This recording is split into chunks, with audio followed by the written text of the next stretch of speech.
Alright. I'm gonna start this on a little bit of a less happy note, unfortunately. Oh,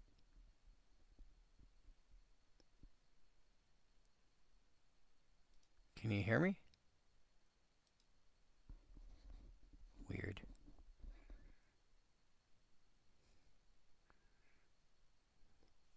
Why am I... Oh.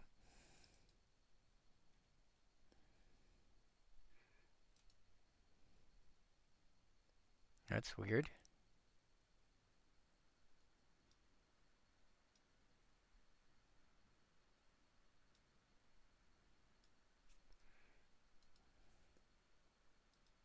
Huh.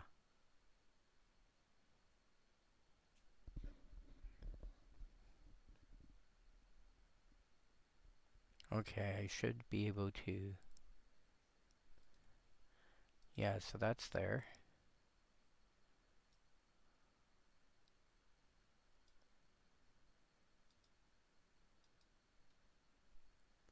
I should have something showing up on my...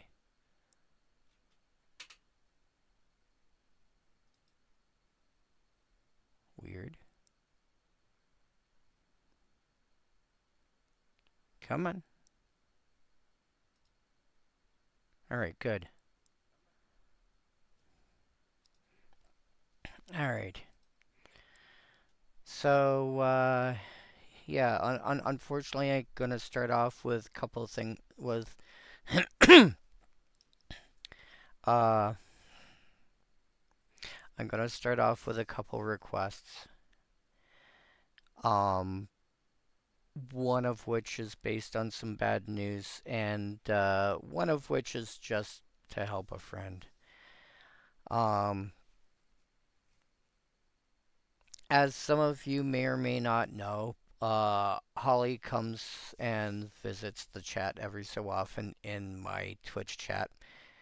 And she is going in for, it's not major or life-threatening surgery, but it is life-changing surgery. And so I asked that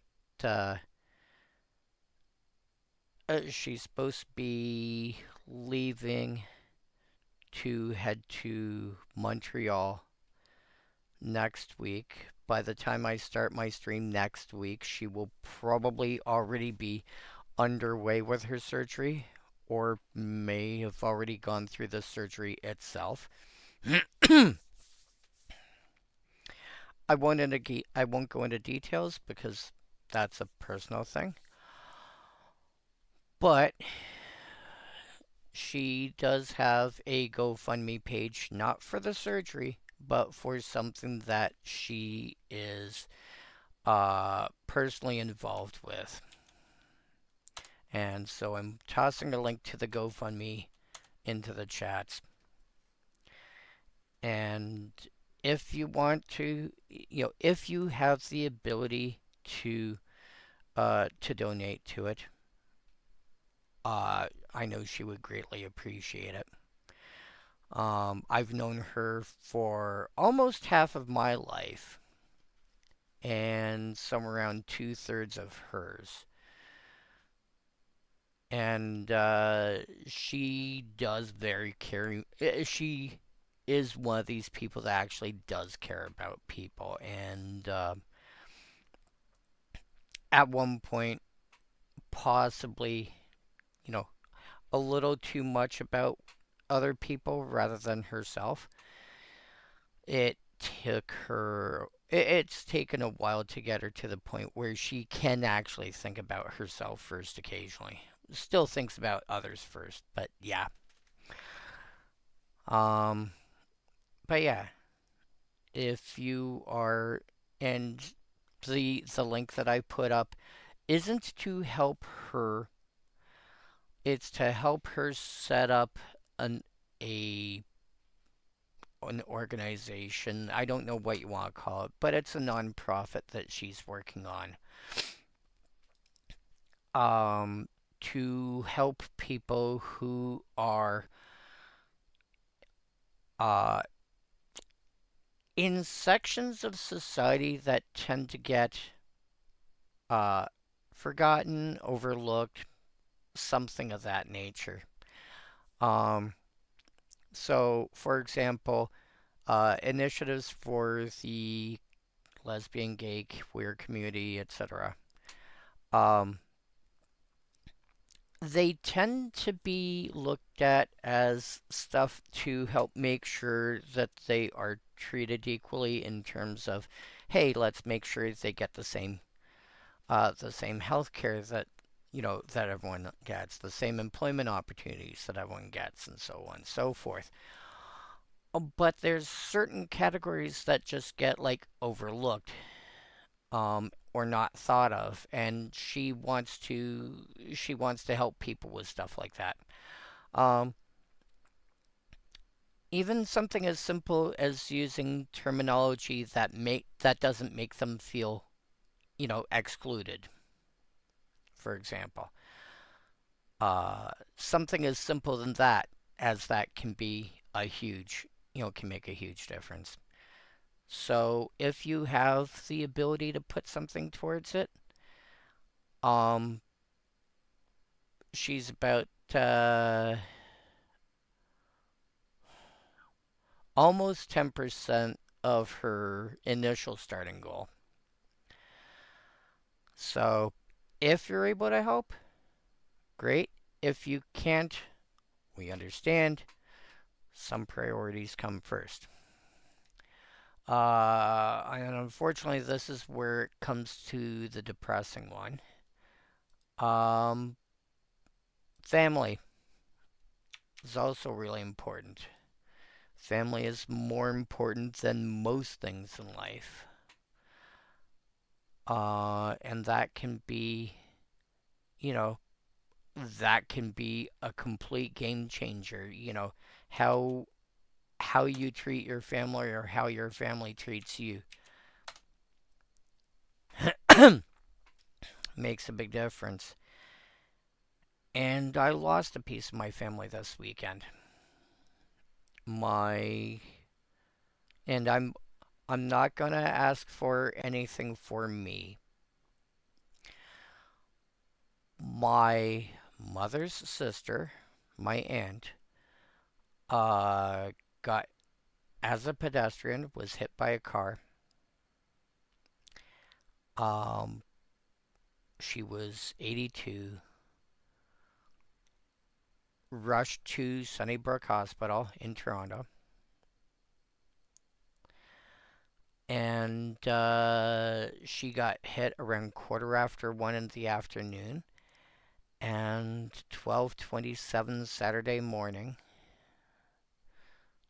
she, like my brother and I, was as soon as we had the ability to, and this isn't because of work or whatever, we had to find out what was going on from other family members and so forth and so on. So as soon as we had the ability to,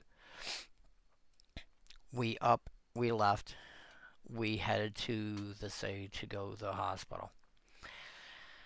And she was basically, realistically, only breathing due to the machines that were keeping her going. And 12:27 Saturday morning, uh, less than less than 12 hours later, she was that was it. And so my my mother is in a rough spot. So if you have any prayers for anybody, worry less about me. But my mother was the eldest of four. She buried one of her brothers about 20 years ago. She's going to be burying her sister.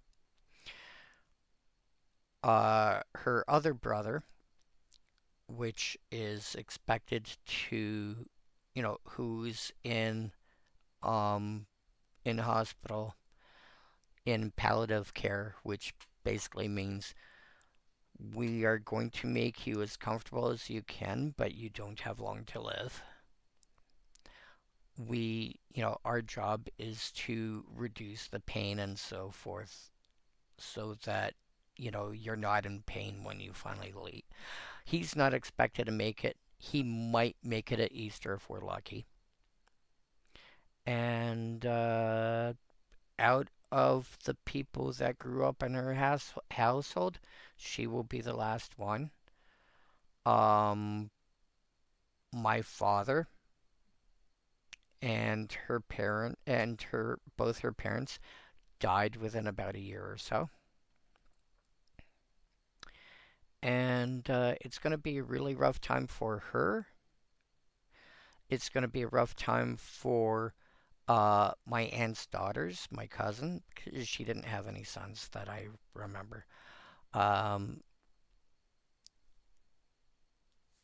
and unfortunately, healthcare is one of those things that tends to get trodden on and forgotten about until you need it the most.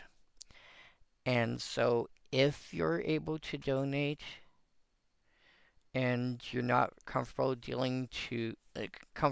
donating to an individual, um, another option is donate to a hospital.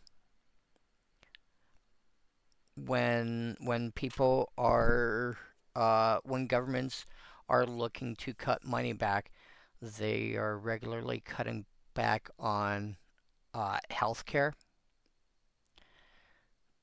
because, oh, well, this service is only needed by a handful of people, or that service is only needed by a handful of people, and often it's the people that need it the most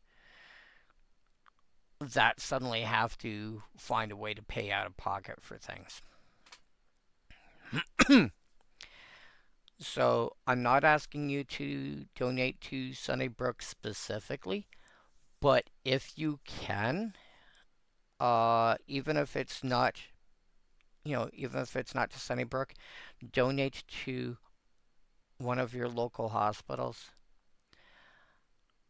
They they constantly, especially in North America, there's a lot of what's called brain drain, and hospitals, doctors, nurses, um, and other health practitioners constantly get dragged away from where they would like to be working, or they would, where they think can actually make a difference, and they get swayed by, you know, promises of a better income, easier hours, this, that, whatever. And it's really easy for them to turn around and decide they're going to go somewhere else compared to other other businesses. Well, I'm not saying it's an easy decision, but I'm saying like the kind of stuff that can lure them away makes the change a lot more attractive. And so you have to have reason to stay. Especially if you can make the same amount of money every year and be paying out about the same amount every year, but end up having to only work 8-hour days instead of 12-hour days, you know, or you can pretty much be guaranteed you'll get your holidays off or whatever.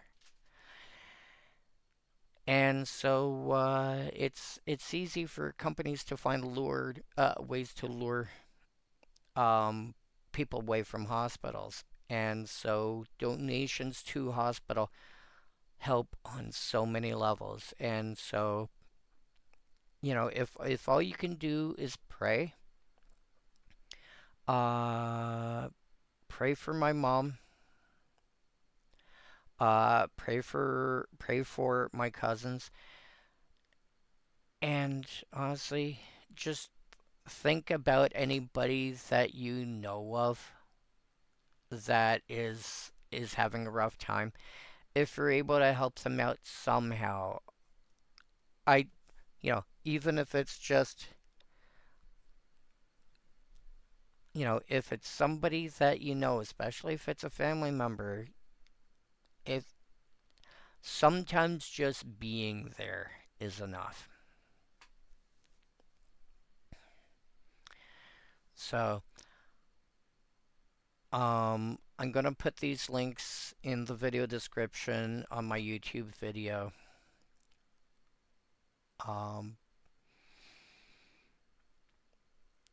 So if you want to know, if you want to be able to donate later, the links will be there. But with all that out of the way, let's try and get something a little less harsh. And let's start taking a look at what's going to happen in Lorwyn Eclipsed. Now, if any of you have either played during Lorwyn, the original Lorwyn,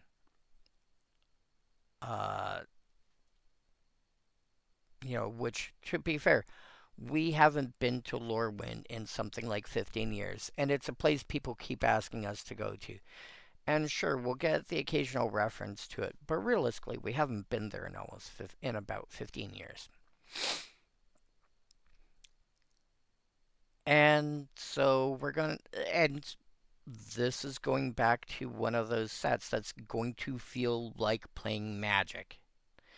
And what I mean by that is you get a lot of people who are disconcerted with the way Magic is right now, with how many sets there are that are based on other universes that are not Magic's own IP. And so, getting the here's the thing, getting the occasional one that's something ported into Magic, I have no problem with.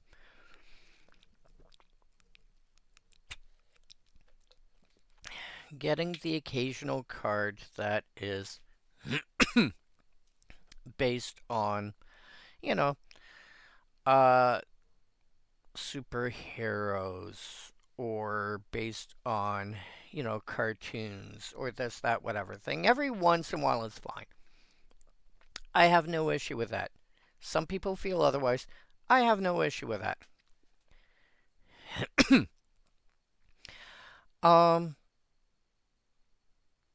fact, when I was a kid, D&D first edition, it was not unheard of for some of us to look at various characters that we knew from various settings, most commonly superheroes, and say, what would this individual look like as a D&D character? And it turned out, by the 80s or so, there was an influx of other role-playing systems. Dungeons & Dragons was not the only one. I seem to remember one, I believe it was called Champions, and every character that you made was a superhero. And so should be relatively easy to port characters over to that. Then you had GURPS, which literally stood for Generic Universal Role-Playing System, which gave you the ability to create characters, monsters, you name it,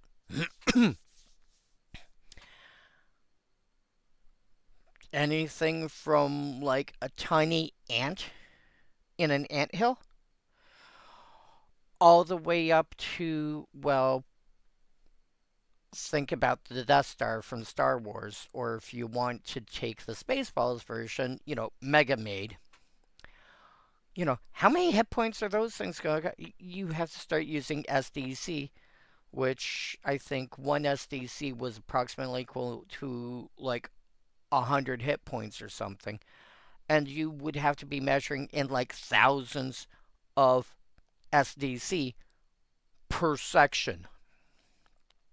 You'd have to break it down into actual sections and go, okay, well, this is taking this much structural damage, so on and so forth. And it was not unheard of for there to be official or semi official ports of characters into that system. And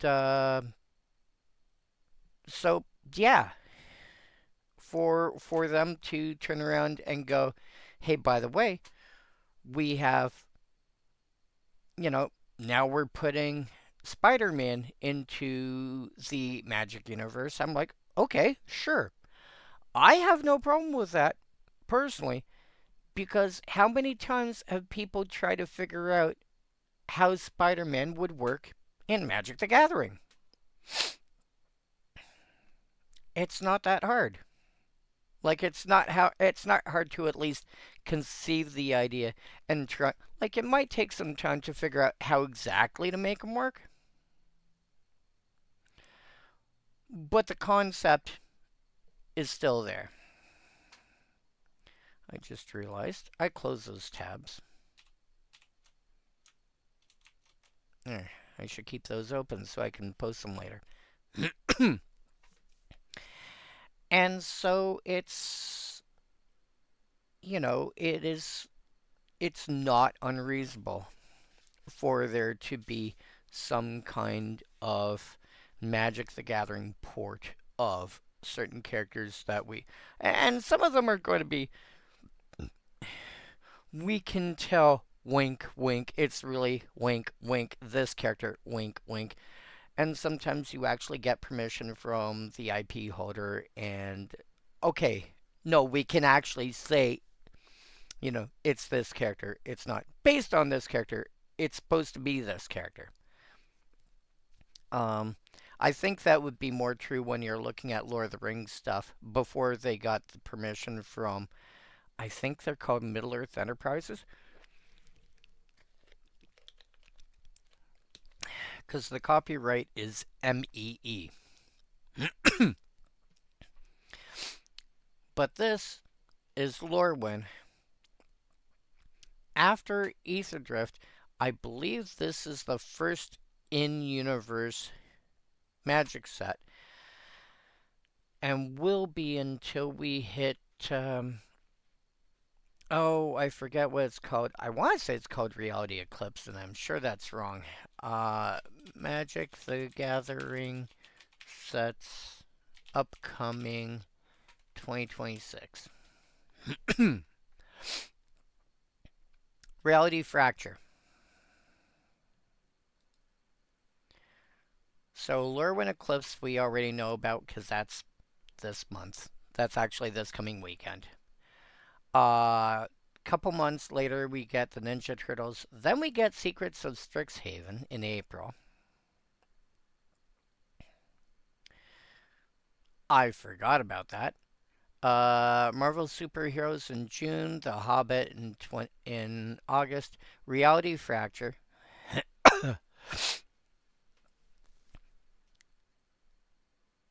and then Star Trek. So we actually get, that's actually not bad. Wait, am I reading that right? 1, 2, 3. Yeah, so there's 7 sets. 6 of which, 3 of which are in universe, and 4 of which are universes beyond. That's better than I expected.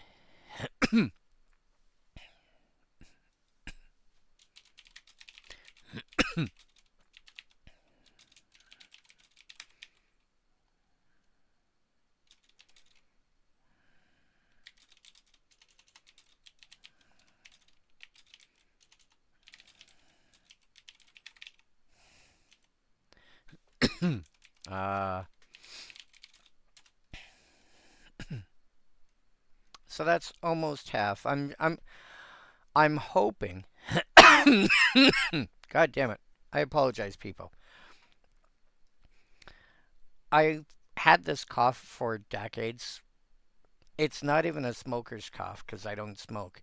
It's just annoying. By the way, Zero, I apologize for not notice. Well, I noticed you. I didn't. What's the word I'm looking for? Um,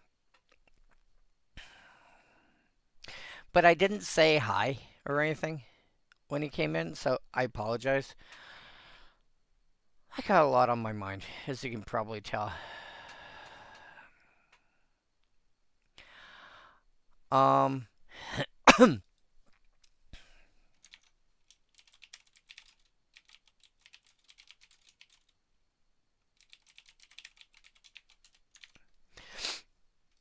so anyway, but yeah, it's going to be nice to like this weekend. It's going to be nice to have a in-universe set. This is our first one, I believe, since Ether Drift. I might be wrong, but I think this is our first one since Ether Drift.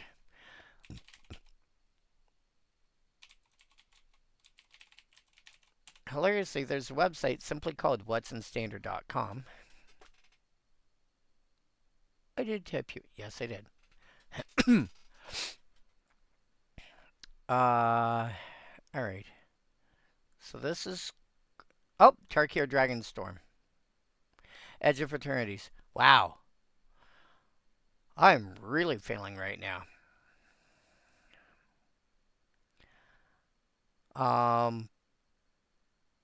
So the most recent one, I don't count through the Omen Pass because literally all that is the Marvelous Spider-Man reskinned. So Edge of Eternities, probably what's doing it is we had Final Fantasy, Marvel Spider-Man, and Avatar so quick in a row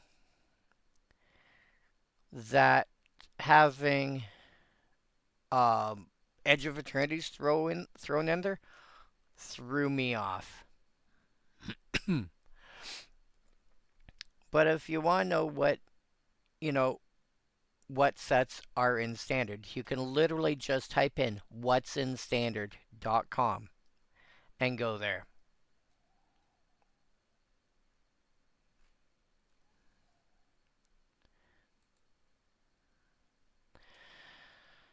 But it's going to be nice to have a set that, a set that's actually in standard. First in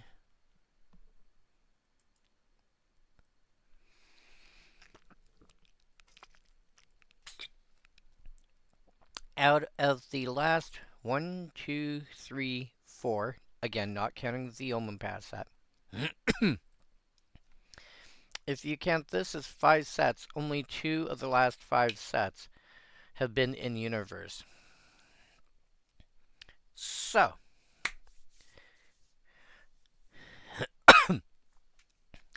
I'm going to go through stuff that's in Lorwyn Eclipsed.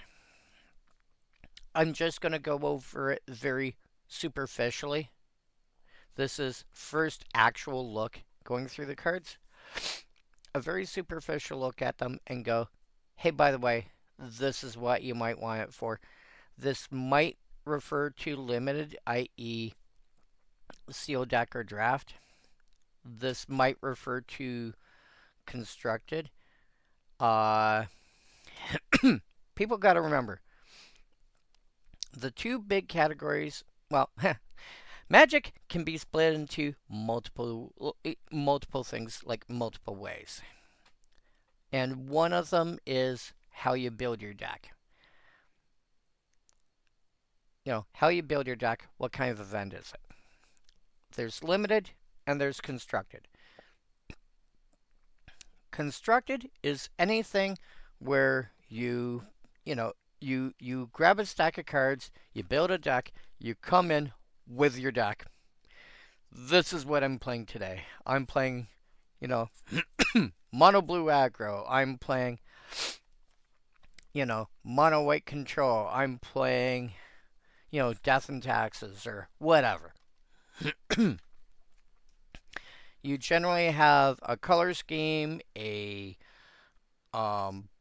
an archetype, and you hopefully have an idea what the metagame vaguely looks like and how to at least vaguely play against the cards or against the archetypes. Limited is where you show up with, at most, some dice, pen and paper, playmat, and some sleeves. What about the cards? What about the cards? The cards you get in, usually booster packs. Sometimes it is a, let's see if I can find one quickly.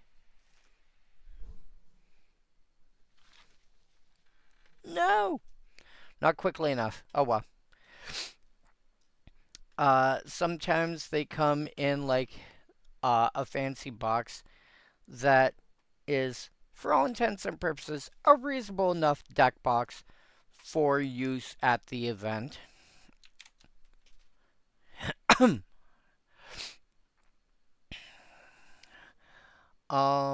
see here. Lorwyn Eclipsed pre-release pack. Images. It's going to look something like this. Open image in new tab. It's going to look something like one of these.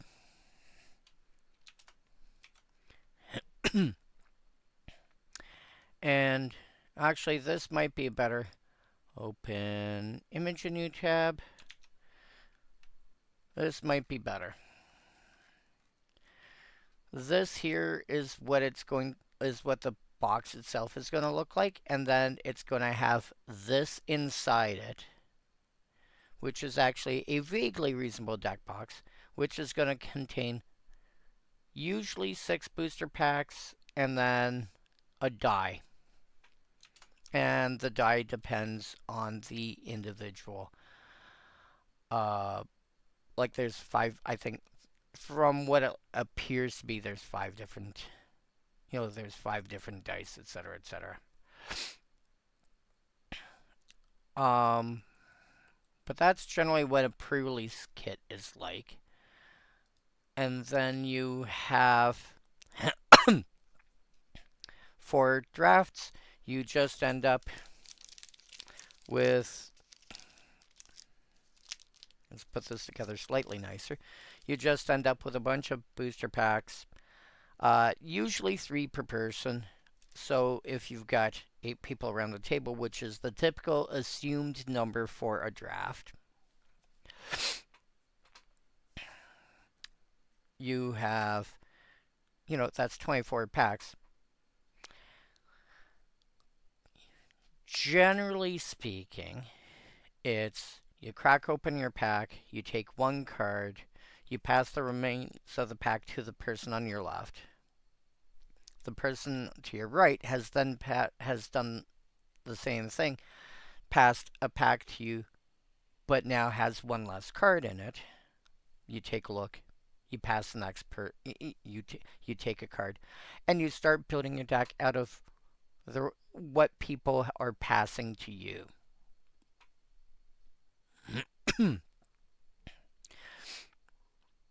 And, usually it's 3 packs.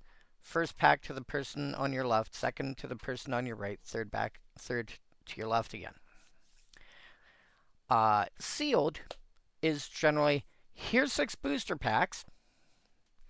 Or in older formats, they had tournament packs or just starter decks.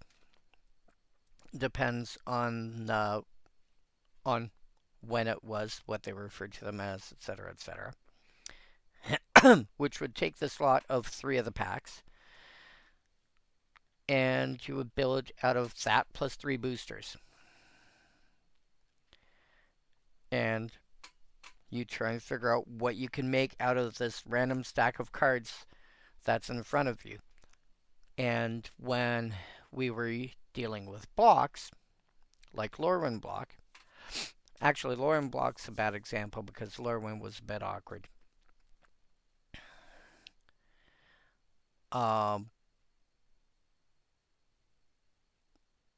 Let's go back to Ravnica Block. The first trip to Ravnica, you'd have, so you would have, I don't think they had tournament packs at that point. So you'd start off with 6 packs of Ravnica itself, like Ravnica City of Guilds. If it was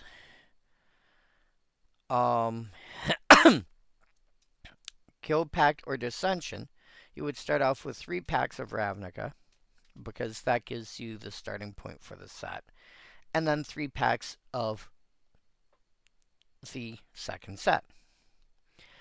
Wow, I just realized Ravnica is also a bad example because each set was heavily geared towards one of 3 or 4 guilds. Should have gone with the original Mirrodin instead. That would have been easier. Oh well.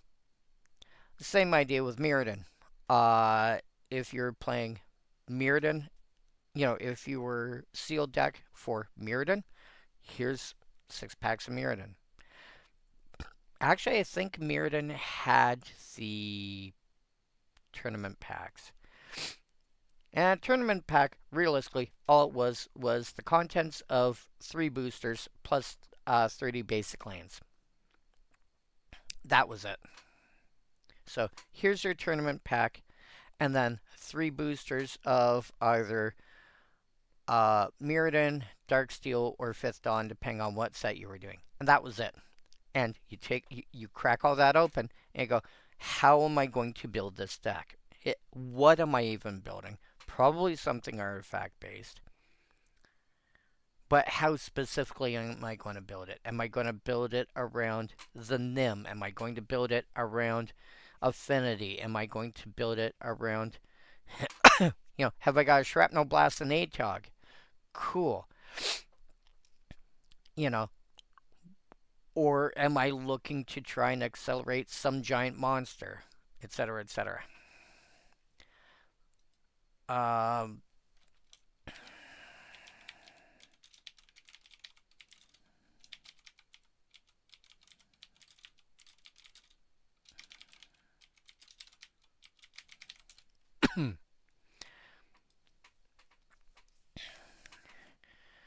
But once we got away from dealing with tournament packs,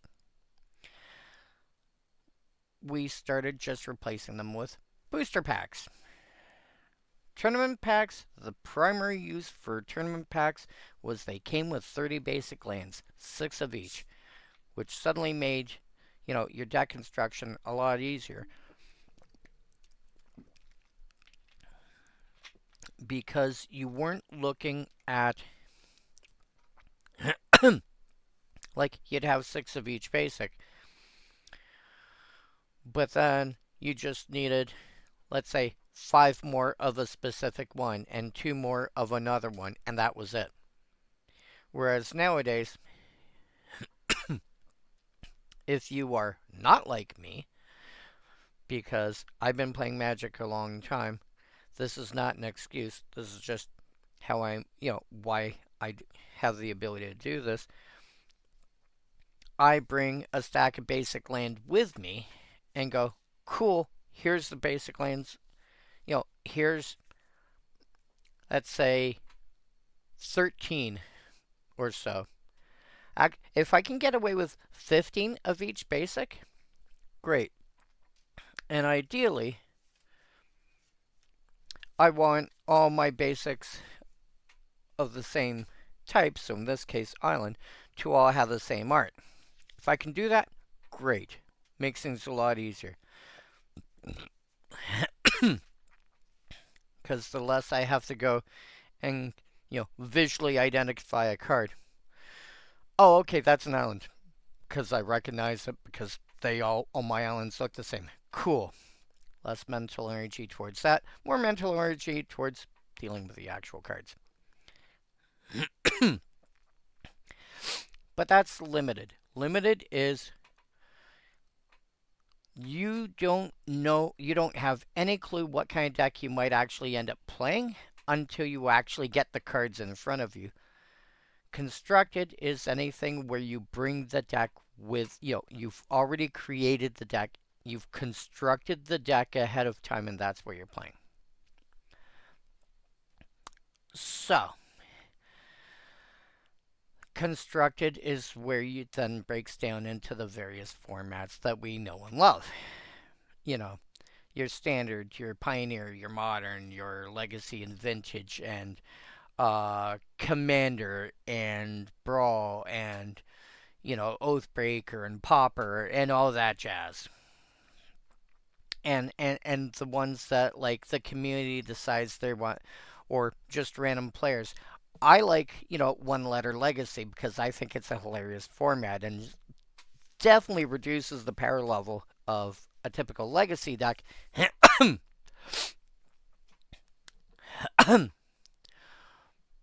Because suddenly you were restricting yourself to, I can only play cards that start with a certain letter.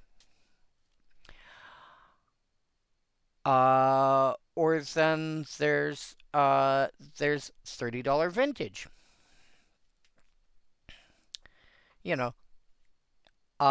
There's pre-modern, which has started gaining popularity. Like pre-modern's been around for a few years. I think over a dozen years by now. But it's finally got enough people in the community asking, I think it's Daybreak Games, hey, by the way, can you implement this on Magic Online? Please, please, please, please, please. Okay. That's how Commander got onto Magic Online.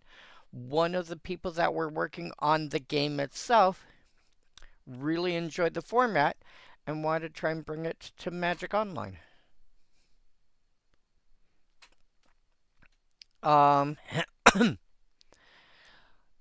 all these, but these are, at the end of the day, these are all constructed formats. You pick a format, you pick, there's $30 vintage. The entire deck has to cost no more than $30. If it's gone up, oh well, it's gone up. And anybody can turn around and say, cool, here's $30, I want to buy your deck.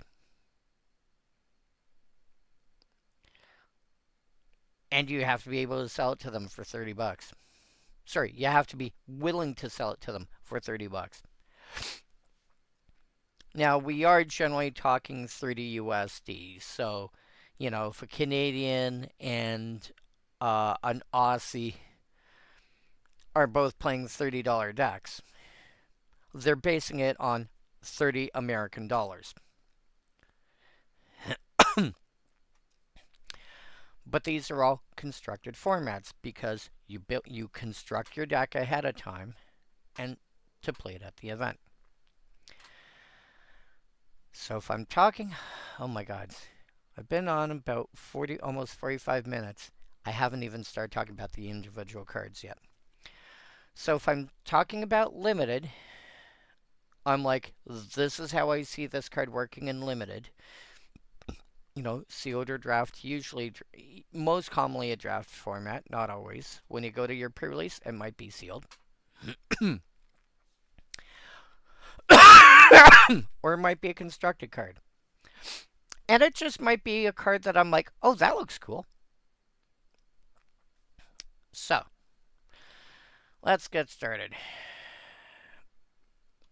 I'm going to do this slightly differently visually than I normally do. There we go. Can I go one more? How much more can I go? Nope, that's as far as I can go. Alright. So, first card, Appeal to Erdu. We don't know how the words are actually pronounced yet unless you've actually read into the lore or whatever. If you haven't, bear with me. I'm probably going to pronounce some things wrong. Welcome to new cards that I haven't heard anyone talk about yet, let alone seen anyone talk about yet. Appeal to Urdu. Again, this stack here, we're just starting with the commons. Appeal to Urdu. 4 mana instant. Feels a bit overcosted, but the first thing that you see is that it says it's got Convoke. 1 or 2 target creatures each get +2/+1 till end of turn. So you have to have at least one target. This is not like a lot of cards that say up to, because if it says up to 2 target creatures, you can choose 0, which means you can cast it with no targets. No, this says 1 or 2. So you have to have at least one target to be able to cast this, and at least one has to be legal when it tries to resolve.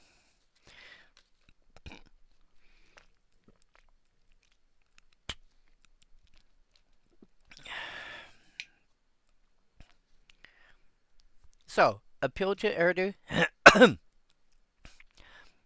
This is not unreasonable to have 2 creatures in play, pay 2 and tap them to give +2/+1. But if you're doing that, for it to affect your own creatures, you have to have more than 2 creatures in play. So, realistically, you want to be able to cast this, like, you want to have, like, here's the thing. If you have 4 creatures in play that you can attack or block with, it's an instant. It doesn't say attacking creatures or blocking creatures, so you can use it on anything.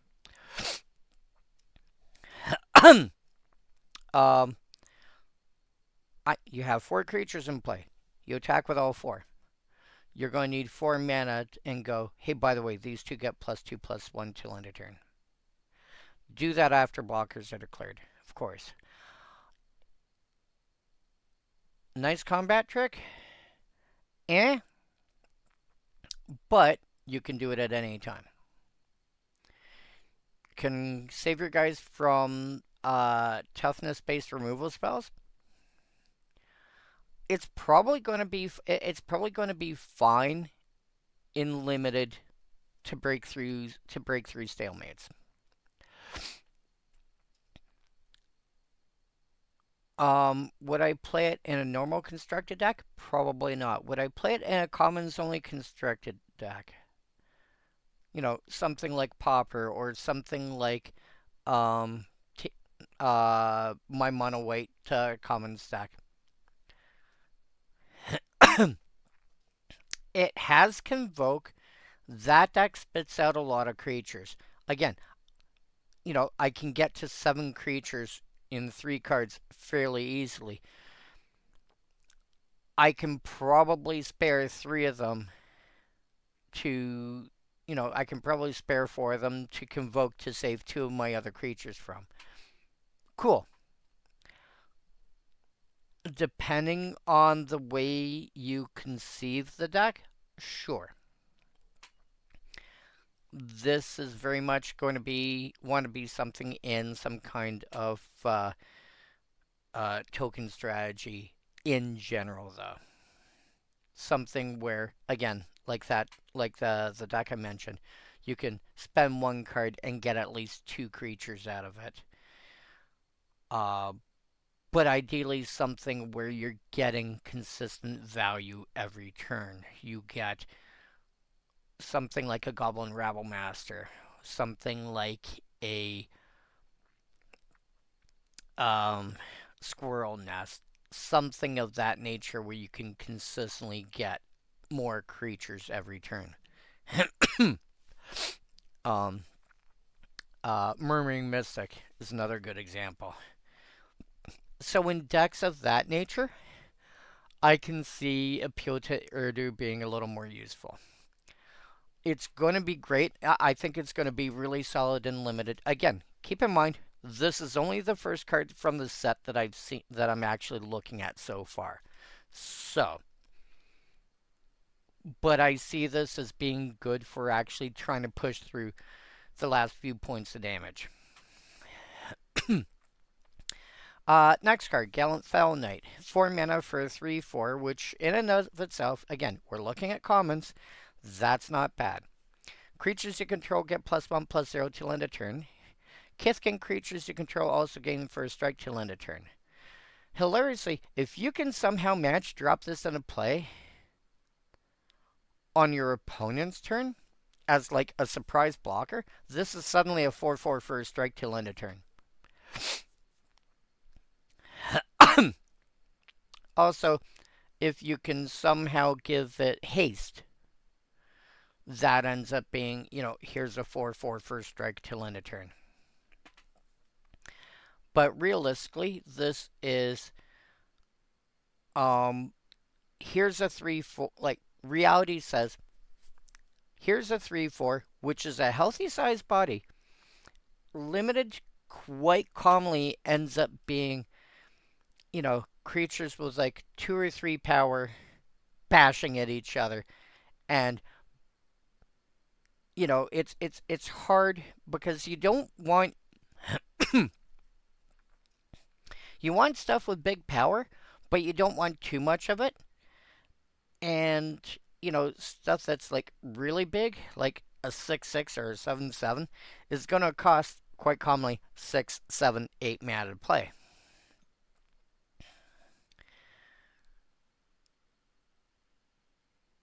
So a 3/4 ends up being a really good size for attacking and gumming the ground and just getting through damage. Do keep in mind, white decks as well as green decks tend to be really good at gumming up the ground, but have more trouble pushing through damage. Don't be afraid to add another color to actually, for example, blue, to get into the air and start flying overhead. As much as I don't like them, a 4 mana 3/2 flyer does a lot of work in limited. Because even though it dies to a lot, most creatures don't die. Luna Smith.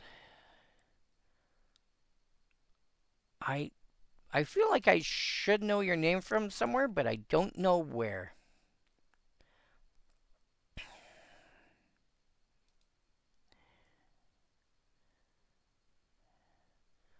Name does not ring a bell.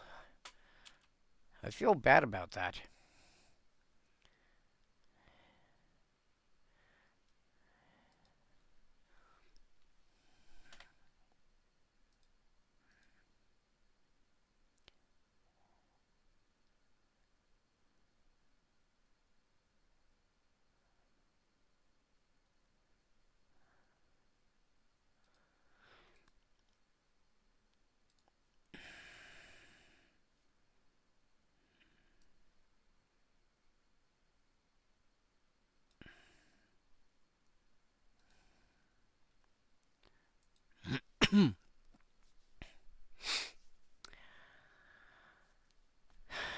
But Gallant Fell Knight is going to be, like, it's going to be good enough, I think, to block, not just to block most things, but to actually start getting through damage because it's a 3/4. It's going to go up against, like, even 5 and 6 mana creatures. At common, you're still looking at 3/3s.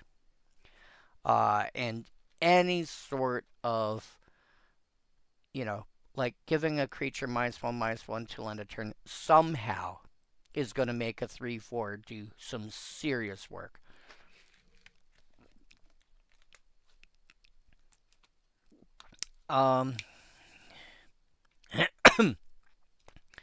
Gold Meadow Nomad doesn't look exciting on its face. It might be a card that I actually throw into my mono white commons deck because, again, the premise of that deck is spending 1 card and getting at least 2 bodies out of it. This is a card that, when it dies, I can exile from my graveyard to get another body out of it. So, while I don't see a card like this being great in limited, and like it's usually going to be So when you're looking at limited, you got to keep in mind you're generally looking at 40 card minimum. You always want to stay as close to the minimum as possible unless you have a good reason. Unless you have a good reason to do otherwise. Like, you have to have a really good reason to go to, like, 41 or 42 cards.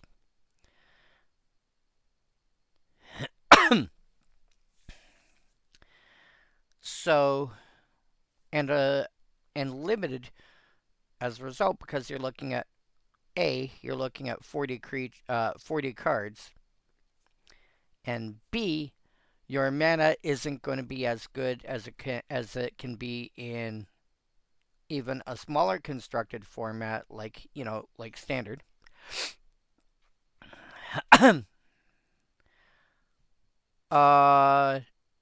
Luna, I'm not going to follow somebody just because they followed me.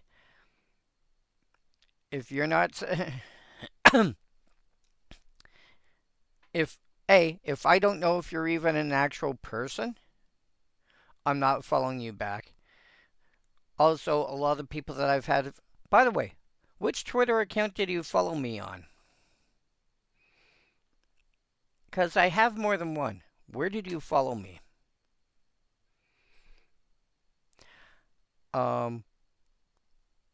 A limited mana base is often going to end up running 17 lands instead of.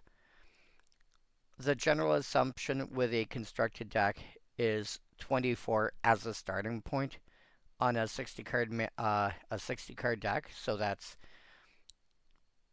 40%. But if you are running limited, 40% of 40 would be 16. You generally run 17 because you can't be you might end up having to run nothing but basic land. So you got to be a little more cautious with that.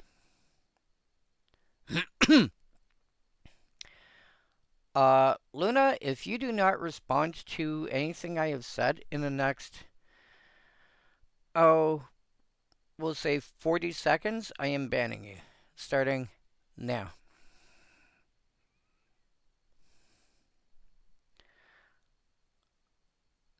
So you'll commonly hear people when they're talking about limited as, this is their 23rd, this is their 23rd card. Which means it's a card that they are less interested. It's the one they're least interested in playing. It's probably the least impactful.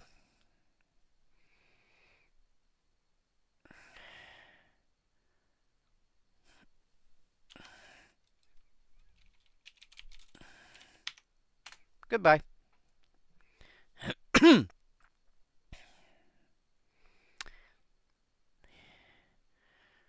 So, a lot of people, they'll be looking at. They might have like 18 cards that they really want to play for their limited deck, and then they gotta start putting in additional cards to bring it up to 23. So like 5 more cards, and it's like, okay, what 5 cards do I add? So what are the next 5 most impactful cards be ideally, or what 5 cards best supplement my strategy, possibly from a third color, etc., etc., etc. And so you'll end up hearing, a given card referred to as their 23rd card, and is their 23rd, so sometimes this is like, it is the worst out of the fillers that I've added to my deck.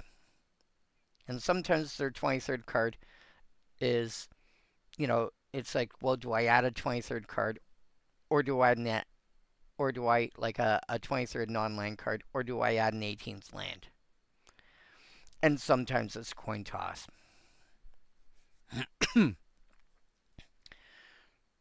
So,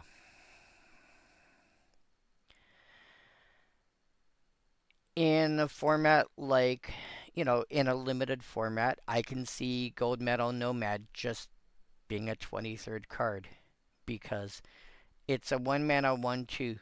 That's nice. It doesn't do anything. The only thing it has going for it, keep in mind that uh, Lorwyn was very much based on creature type, but usually the creature type as like they used to break it down into race versus class. Um, the term race coming from role playing games like Dungeons and Dragons, where um, you know, orcs are a different race than elves, are a different race than dwarves, are a different race than halflings, are a different race than humans, etc., etc., etc. This is not a black skin versus white skin versus whatever, whatever. This is based on your actual physiology, your overarching creature type. This has nothing. This also differentiates it from class, which is in an adventuring capacity, basically your profession. Are you a fighter? Are you a wizard? Are you a rogue? Are you etc. etc. So one race versus class is your and so with modern versions of Dungeons and Dragons, for example, it's very easy to be a dwarf sorcerer or an orc paladin or you know so you can have uh, a fairy barbarian, a pixie barbarian. These are, while they may sound a little out of sync, while they might sound weird, rules wise, there's nothing stopping it. Back in the day, you couldn't have a dwarf cleric except for as an NPC, and you couldn't have a dwarf. You couldn't have a dwarf wizard or what they called magic user at all. They just weren't a thing. The rules specifically forbade those options.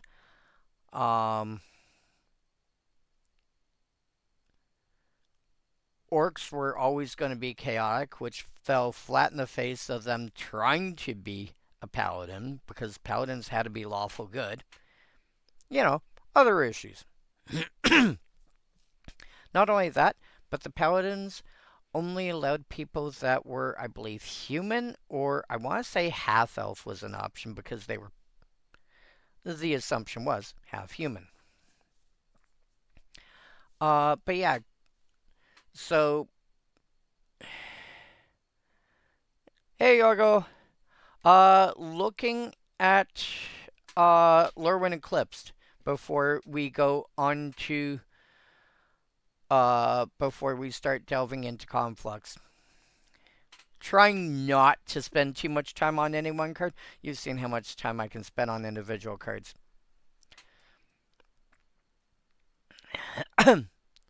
So that being said, Lorwyn itself very much was geared towards the race part of the divide, although some cards cared more about the class. But usually it was they care about you being a Kithkin or a giant or an elemental or whatever more than they care about you being a scout or a wizard or whatever. Yeah, I know, especially since it was Lorwyn versus Shadowmoor back then. Now they have to try and take 4 sets, not 3, not even 3, 4 sets, and cut it down to a single set.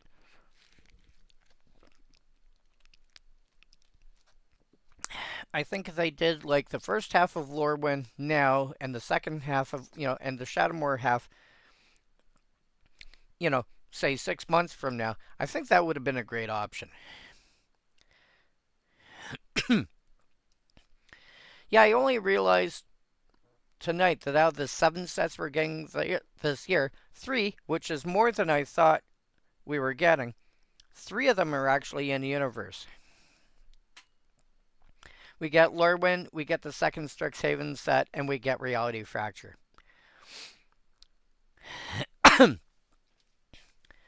But yeah, the big reason that you play Gold Medal Nomad in limited is because you want a cheap card for Kithkin synergies.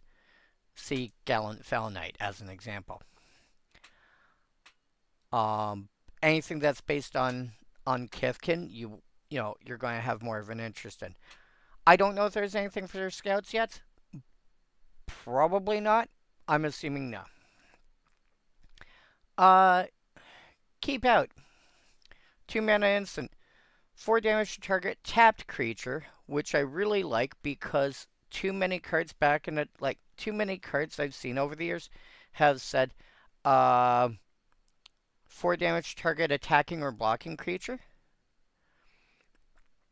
4 damage to target tapped creature I much prefer.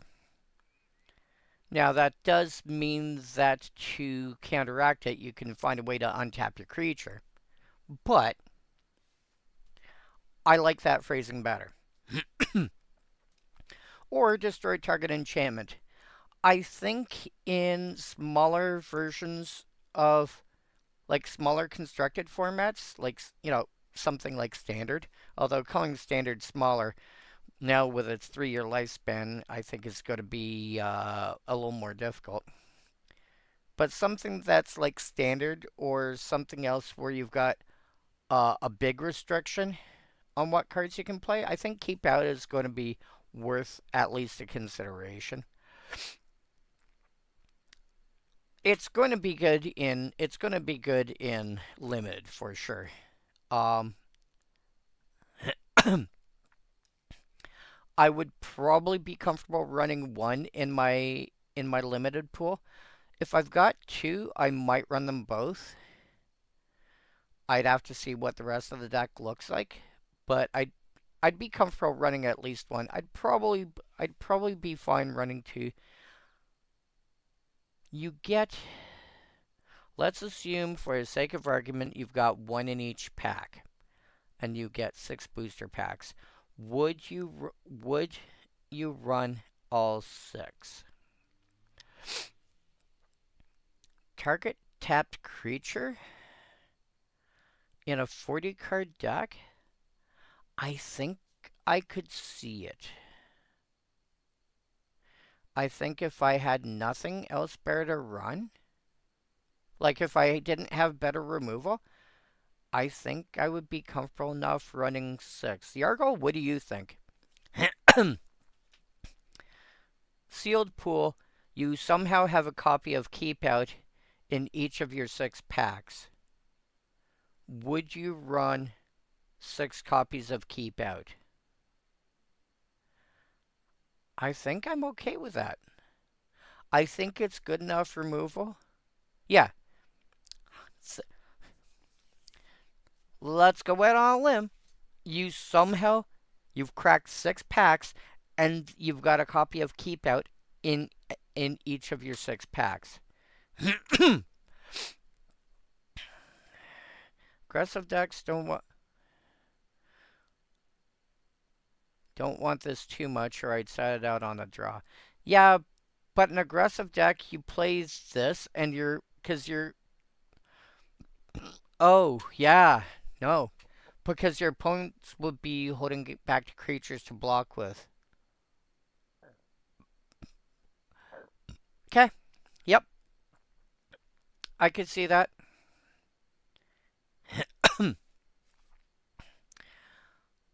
If you're a slower deck, it makes more sense. Okay. Yeah, slower deck, this makes more sense. Put the rest on the sideboard against the faster deck, just... Yeah.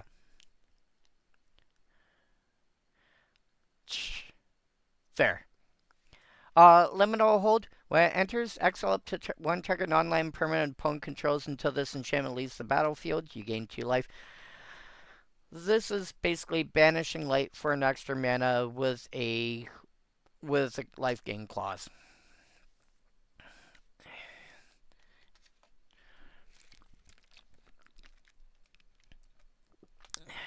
Absolute worst case scenario.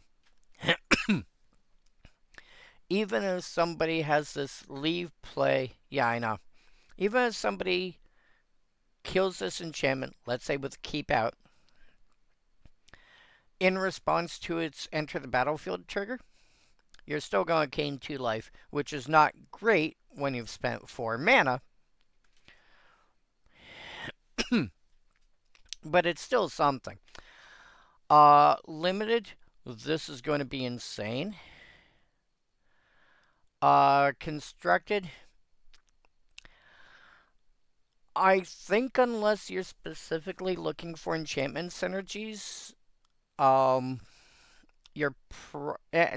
if you're looking for enchantment synergies and you're question is, do you really need an Oblivion Ring? You have cards like Get Lost to play with. Do you need something that can hit any non-land? Also keep in mind, Get Lost can hit lands that have been earthbent. This cannot hit lands.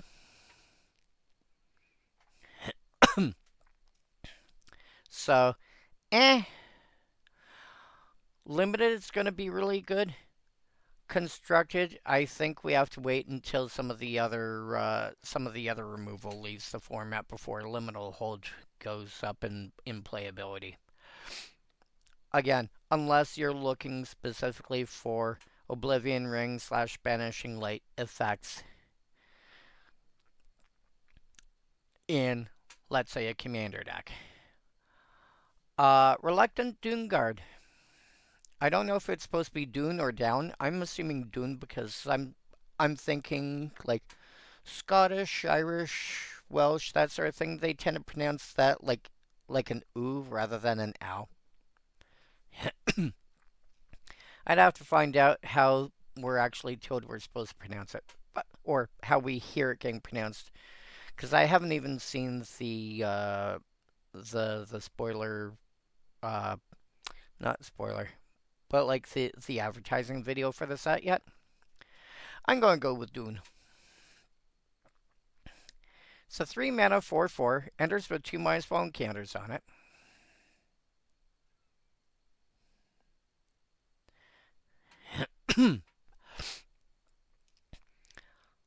When another creature you control enters while this creature has a -1 counter on it, remove a -1 counter from this creature. So you play this, and then you play any other creature, like an Ornithopter even, and take a -1 counter off this, and this is now a 3/3. And in fact, if you manage to go play this, and on the next turn play 2 creatures, this is now a 4/4 that cost you 2 mana. I kind of like that. Yeah, a 3 mana 4. Did I say 2 mana? Oh yeah. 2 mana. 2 mana would be too good. Yeah, I see this as basically like there's a few decks I could put this into. In fact, my mono white all the combos I could think of deck runs Solemnity, if I remember right. And Solemnity works really good. Like, this was Solemnity. Or even just not care and just, fine, it's a 3 mana 2/2. Okay. As soon as you play another creature, it's gone up to a 3/3. And you play another creature at some point, and it's a 4/4. Honestly, in limited, I would be fine with this. In constructed, I'm going to find a way to make it work. If I've got anything remotely resembling like Dragon Fodder or what's that white one that's like it's a 1/1 that comes into play and makes a 1/1 for 2 mana. Son of a biscuit.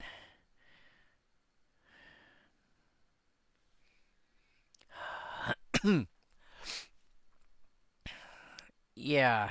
You know the guy I'm thinking of. Uh, search mana value equal to ID equal white. Oh, enters uh, when this enters, create a creature.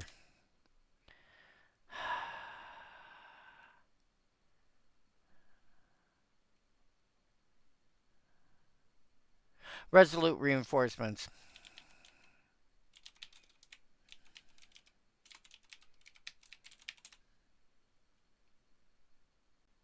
Yep. Resolute reinforcements. And that's in foundation, so that's in standard. So yeah, you play, Reluctant Doomguard, and the next turn you play something like Resolute Reinforcements, and you swing with a 3-mana 4/4. And if your opponent somehow ends up putting counters on it, you play another creature and go, hey, by the way, it's gone now. So in limited, I think limited, this is going to be really good.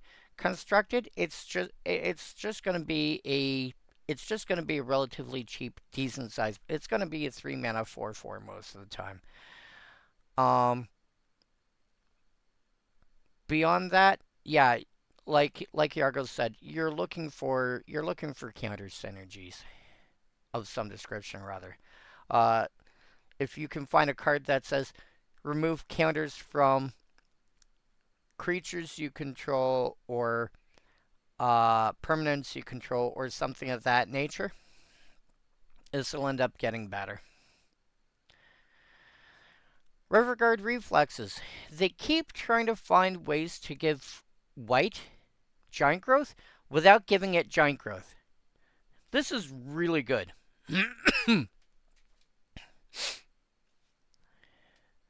This is really freaking good. This is 2 mana instant, +2/+2, first strike till end of turn, and untap the creature.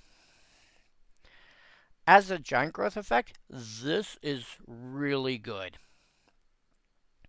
On top of this, on top of the, trying to be like, you can do this on something that you would want to block with and can't because, because you tap, because you attacked with it. By the way, thunk. And now, your 3/3 creature, let's say, is suddenly a 5/5 first strike blocker, and your opponent's going, wait, what?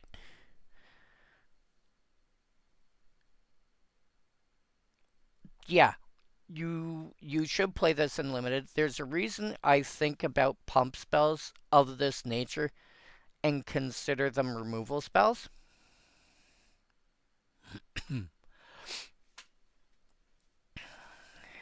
I very often think of cards like Riverguard's Reflexes as removal spells. Giant Growth is a removal spell.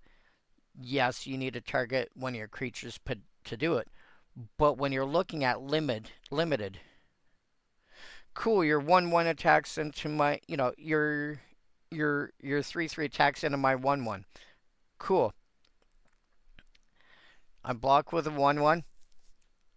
Riverguard's Reflexes. It's now 3/3 with first strike. Your creature dies, mine lives. Have a nice day. Yeah.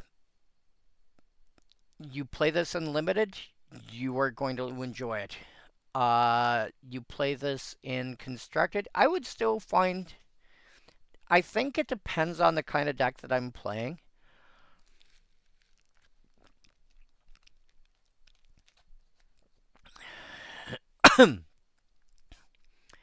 Most of the time when you're looking at constructed, you are looking for the most cost-efficient cards possible. So a card like this Like, is there something that's almost as good for one less mana? Like, if at 1 mana I get +2/+2 and untap the creature, or +2/+1 and untap the creature, most of the time that's going to be just as good. And I really need that extra +1 on toughness and or first strike to make me want this. So, can I get really close? Or do I actually need to play this? And that's going to depend on the kind of deck you're playing. Shore Lurker. Tell me this doesn't look weird. Creature type, Merfolk Scout. Flying.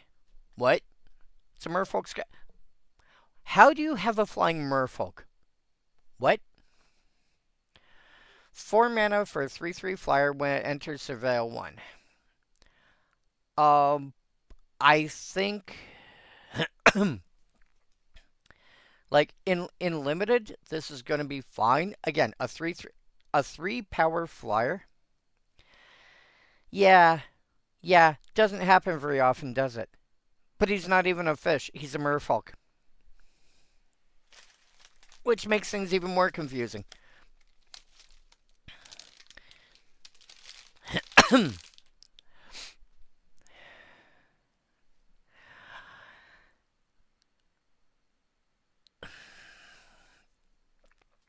But a 3 power 8.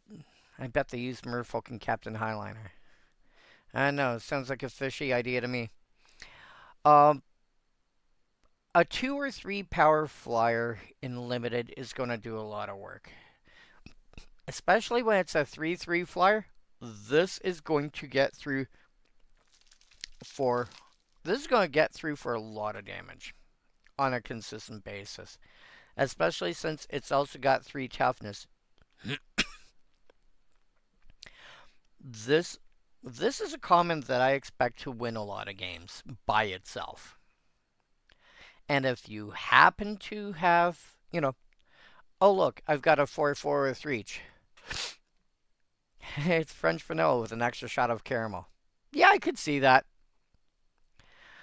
For those who don't know what Yargle is saying, French vanilla is so a creature that's vanilla has no abilities. Let's take a quick scan and see if I can find one real quick. I don't know if there's any in this set. I do not as of yet see one. Okay. Yeah, nope. I don't see any.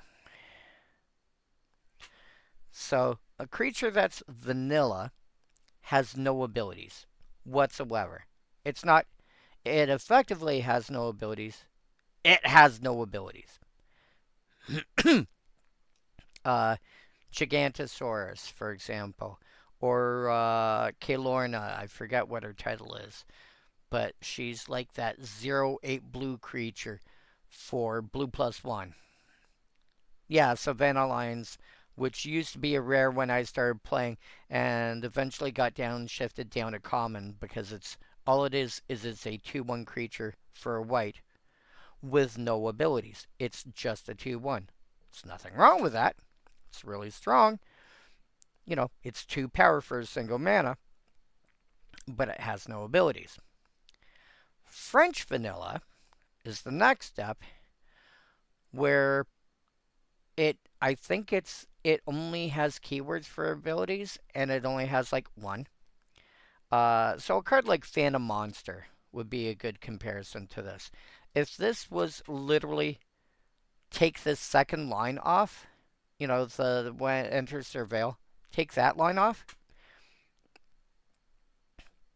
then it's French vanilla. It's a 4 mana 3/3 with flying. After its enter the battlefield triggers results, it's essentially French vanilla, but it's not because it still has more that it does.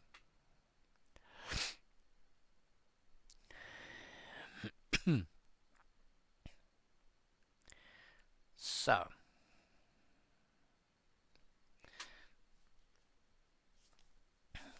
But this is a 4 mana 3/3 flyer, which again in limited is going to do a lot of work.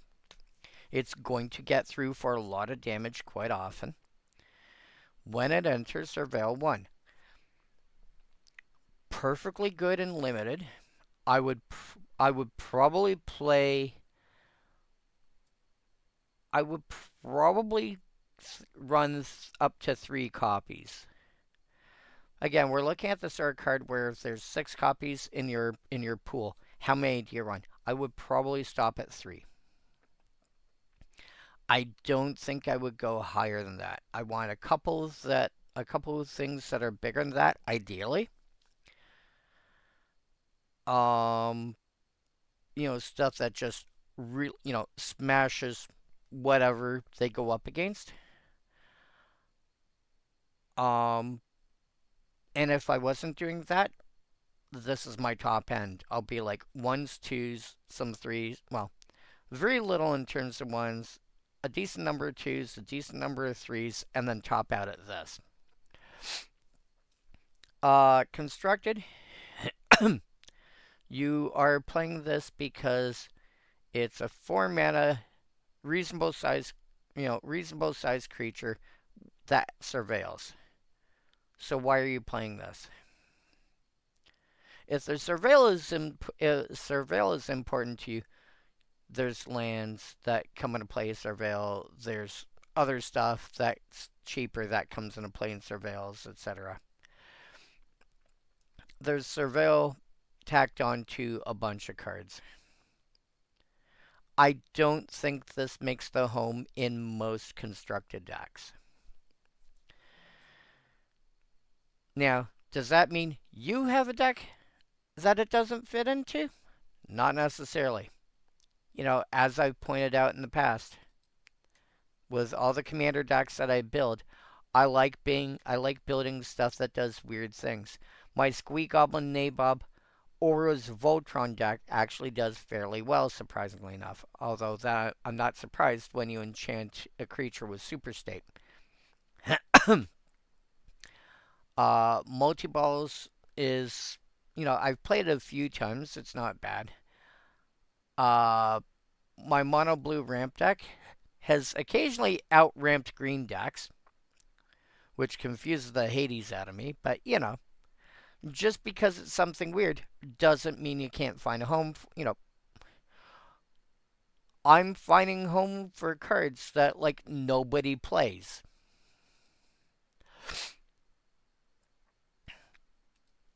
So, if I go for a mono white reanimator deck at some point, which is not unheard of, I'm really trying to figure out how I can build a mono red reanimator deck in some format, ideally modern.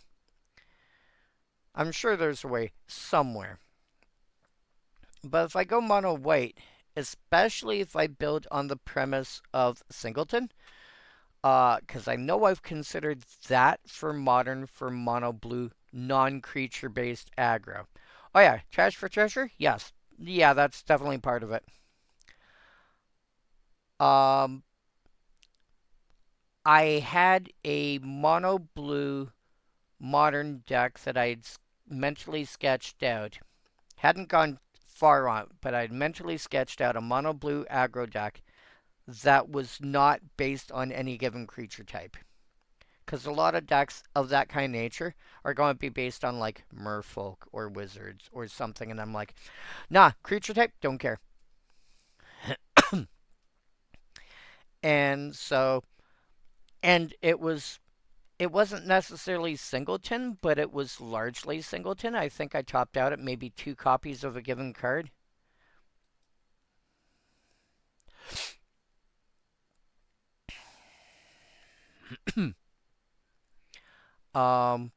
But if I do a mono white reanimator deck on that kind of premise, Shore Lurker might make it in, but I'm not sold on that. Spiral into Solitude. This is pacifism that you can pay an extra cost to exile a creature. Or exile the creature it's attached to. I'm... Oh, pacifism was kicked to the curb a while ago. There's at least two cards that I can think of. One I was looking at actually uh last night, the night before. Um no, sorry, earlier today. Petrify, that's in standard.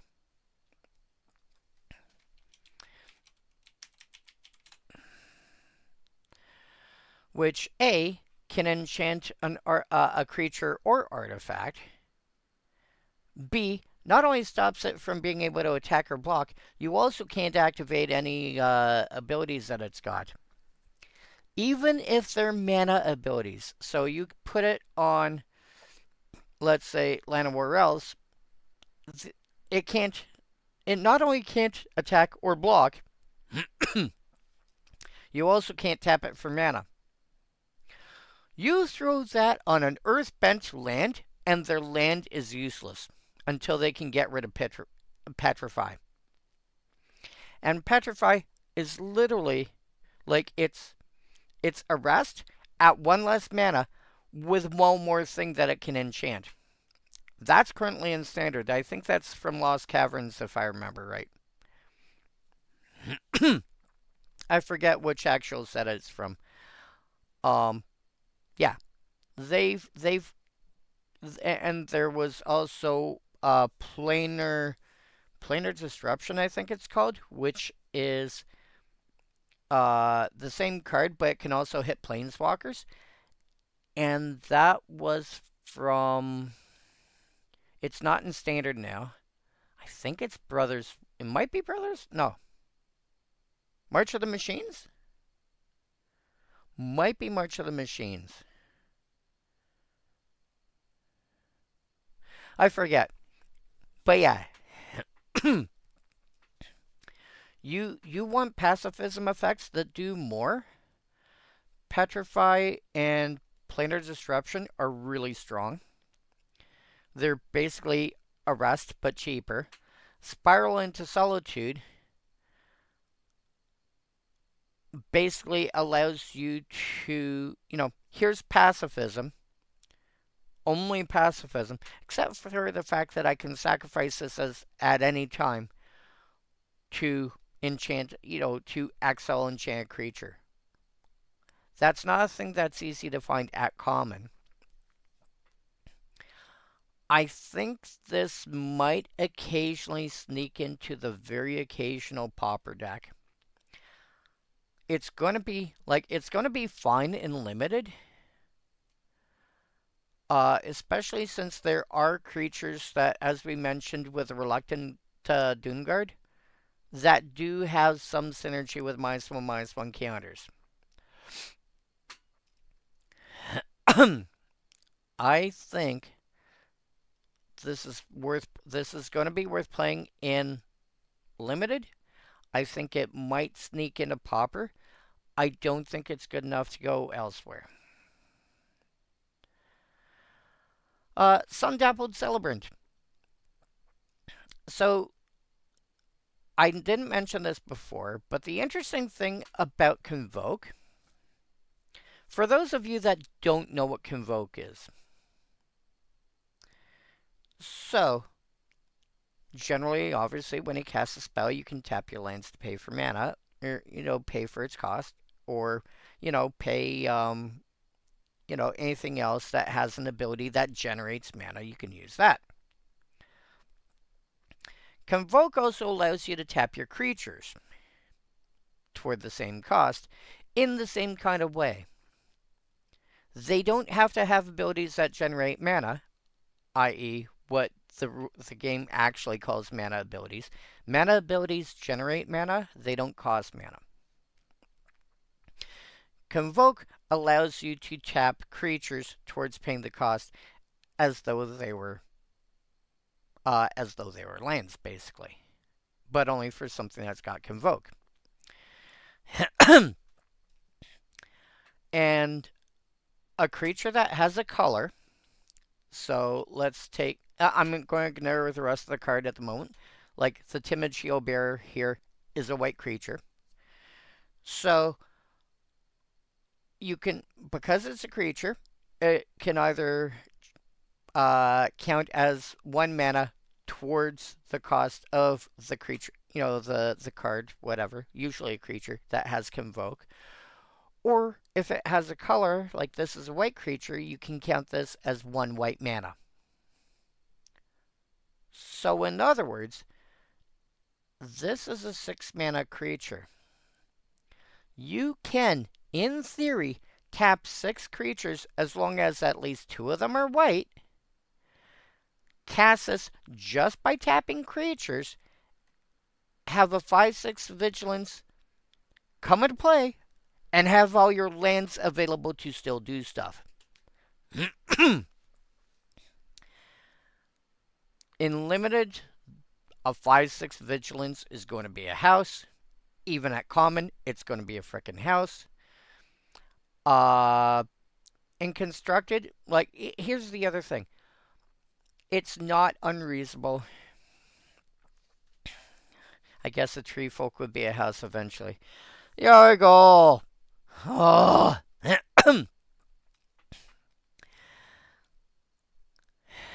Wow. I thought I had all the bad jokes. And Holly comes in and says, wouldn't you know it?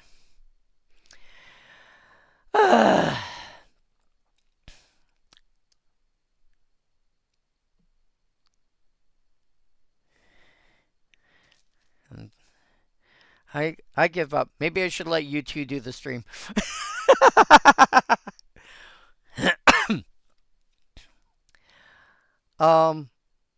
That being said,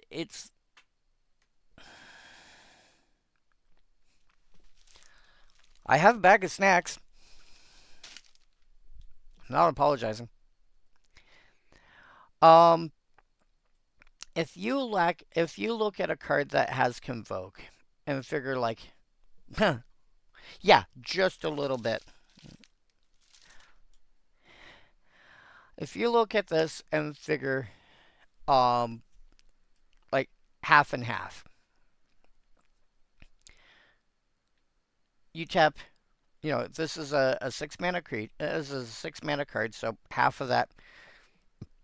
If I pay 3 mana and tap 3 creatures,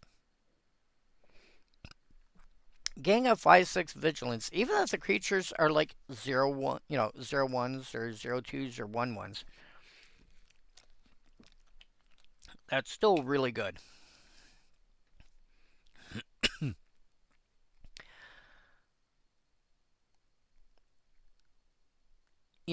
But then so if you're doing this on curve, turn 1, play a 1-drop. So, for the sake of argument, Gold Metal Nomad. Turn 2, get 2 more creatures into play somehow.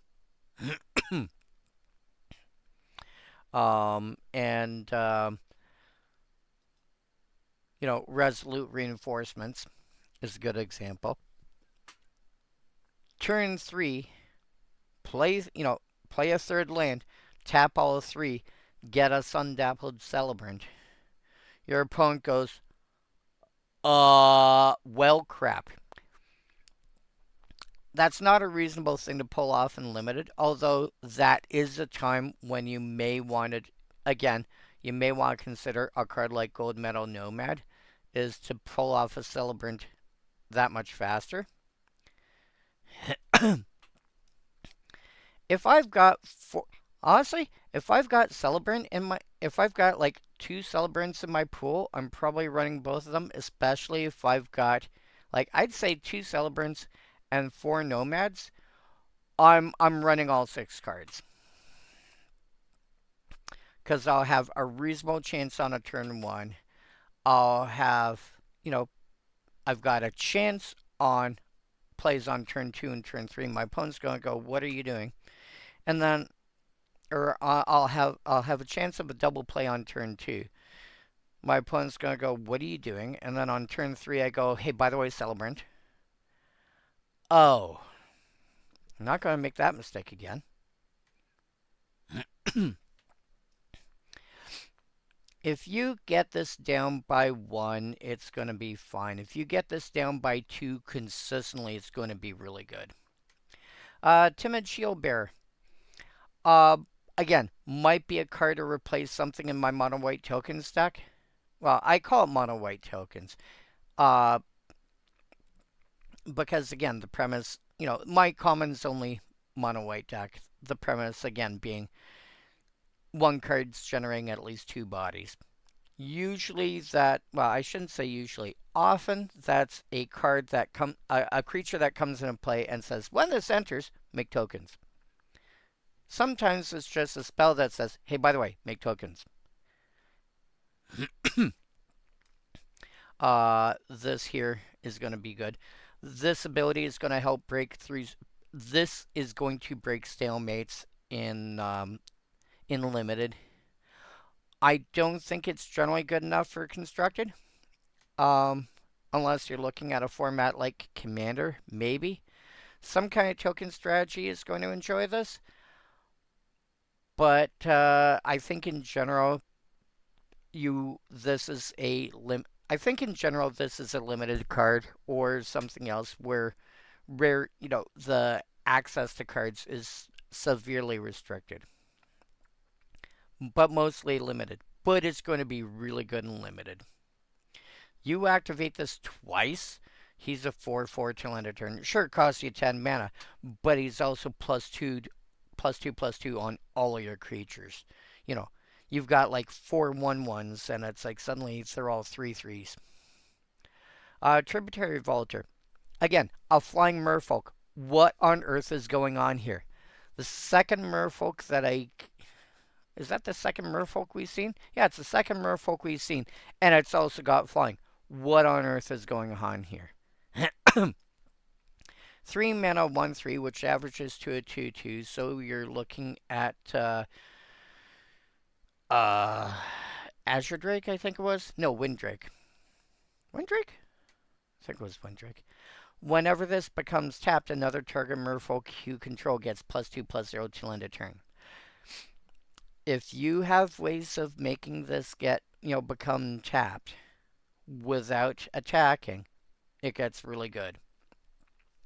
I will point out, if you have 2 of these in play at the same time in limited, you go, I'll attack with both of them. This one pumps this guy, this one pumps this guy. And now you're attacking for 3 in the air. Yeah. Limited, this is going to be good. Commander is going to like this yeah, basically. Commander is going to like this with any card that says, like Springleaf Drum effects. I think if a merfolk deck exists in Pauper or a similar format, this is going to end up being good. I think this is better than it looks on the surface, but probably not good enough for most constructed formats. But I could see it sneaking into some merfolk lists for something like Modern or whatever, just to find a way to get that extra couple of points of damage in. Wanderbrine Preacher. Oh my dog, our first merfolk that doesn't fly. When this becomes tapped, you gain 2 life for 2/2. Again, gonna be easy enough to pull that off.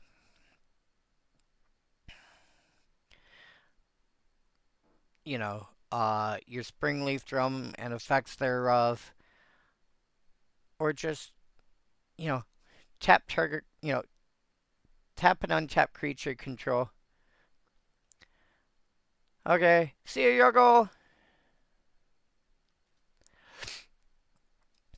Aquatex Defenses, 2 mana, a nice pump, a nice pump spell with flash for blue.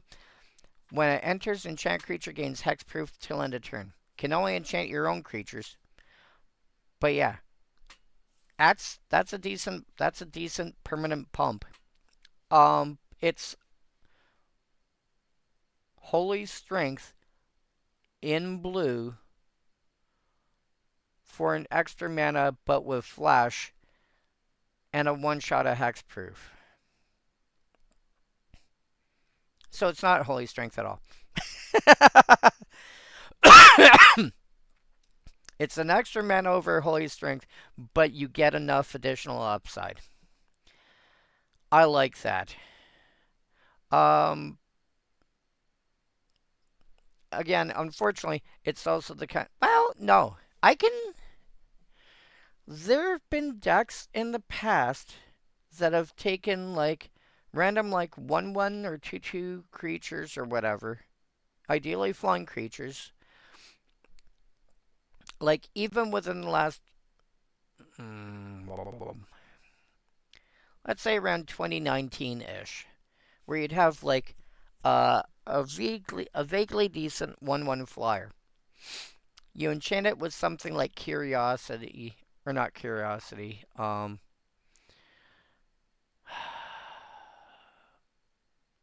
Arcane Flight, or something of that nature.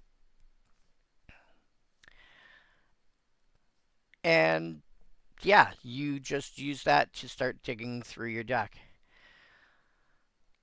Aquatex defenses, I could see being vaguely similar, but ideally on a creature that already says when it hits, you do, you draw cards. I don't know if there's anything like that currently.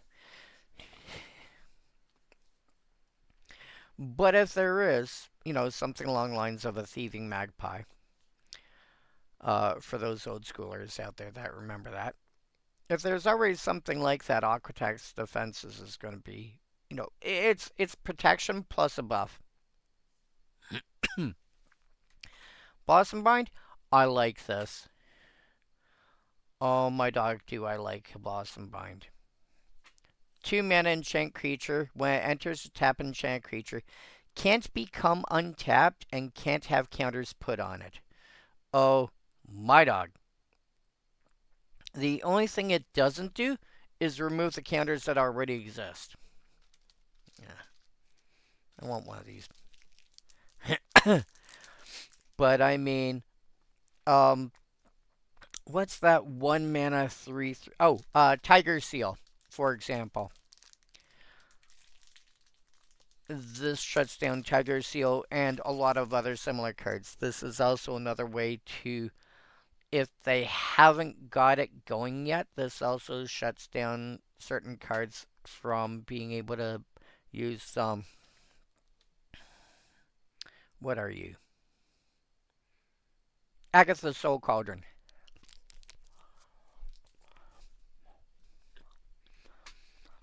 This,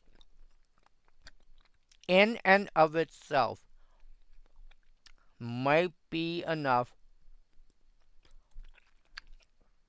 to release Agatha's Soul Cauldron. Oh no!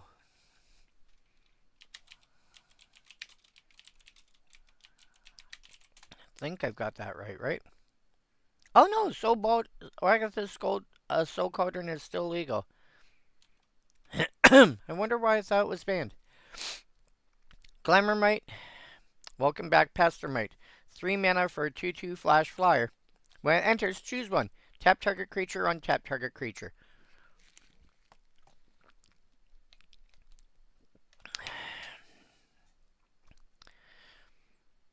It used to be tap or untap target permanent, and I think it was the same cost for a 2/1. But yeah, tap or untap target creature. But that's fine. The initial ability, you don't, like, you could tap or untap itself. Fine, whatever. And then, next turn, you have... Oh boy. Do we actually have Splinter Twin available now? I don't remember if no, Jaxus isn't legal, right? What am I thinking about? Streets of New Campana. Rotate it out. I think we're lucky. I don't think we have a Splinter Twin combo now. I mean, not specifically. There might already be something else that exists that does, infinite and probably involves more loop. I'm looking at like a 2 mana combo that generates infinite hasty tokens. But yeah, Glamourmite, I have another card to put into Splinter Twin. Splinter Twin, yeah. Teamer Splinter Twin.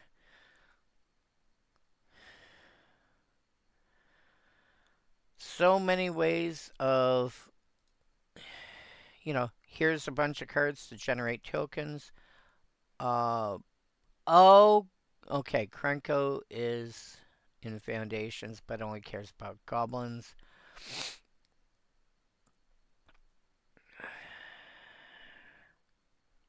I don't think. I think I'm safe. These all can make a token of something. These all untap stuff when it enter stuff when something enters. So you combine something from here and something from down here, and you probably go infinite and make an infinite number. You might make an infinite number of hasty tokens.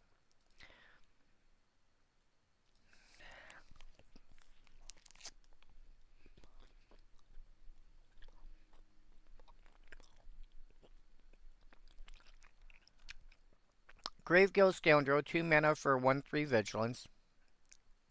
Oh yeah. So people are going to find a way to Splinter Twin with this. It's going to happen. Usually one piece is rare and one piece is common. Even without that, it's still going to be, it's still going to turn around and go, oh, before you declare, so during beginning of combat, before you declare what you're attacking with, I'm casting this and tapping that creature down.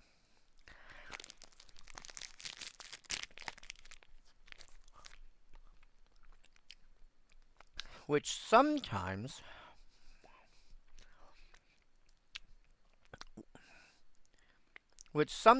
is enough to stop them from attacking to begin with. They're like, oh, well, I can't attack with everybody. And that's what I really want to get through the most. I'm not going to attack them. Oh, okay. Gravegill Scoundrel, 2 mana for 1/3 Vigilance. When it attacks, you can tap one of your other creatures. If you do this, creature can't be blocked. This is unblockable. So, when you attack, tap one of your other creatures to make this unblockable.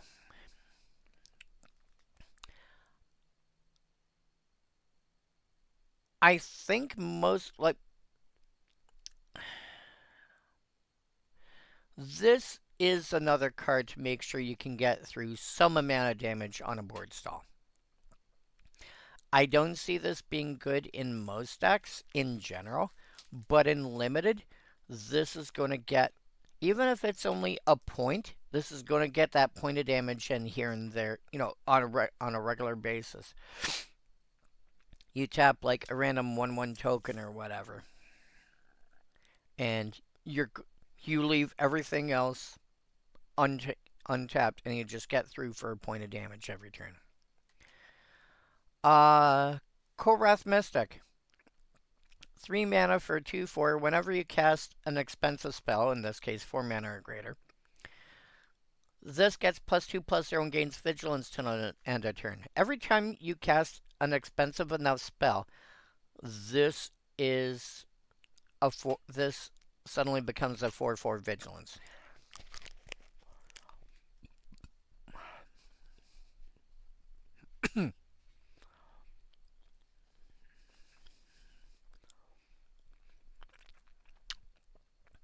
The difference between passion and anger is nothing more than who is in control. I like that.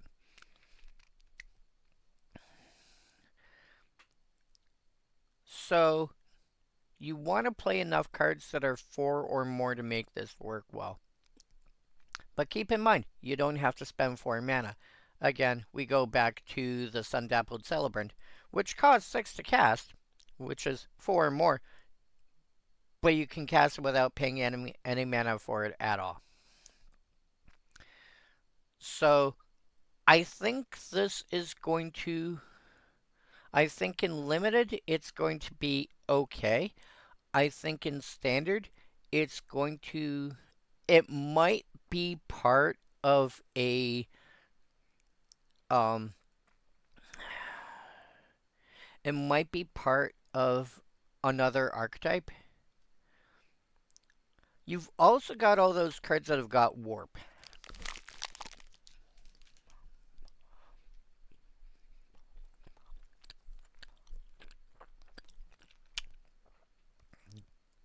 And even if you warp something for a cheaper cost,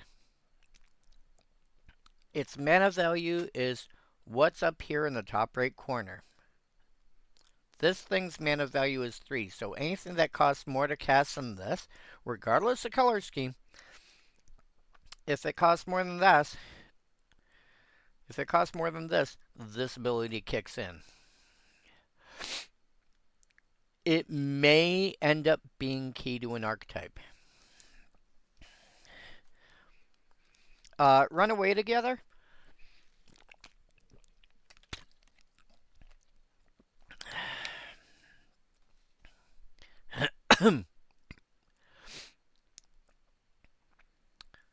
Run away together is, I mean, what you really want to do is, because it's choose 2 target creatures controlled by different players. Return those creatures to their owner's hands. Because this is a reprint,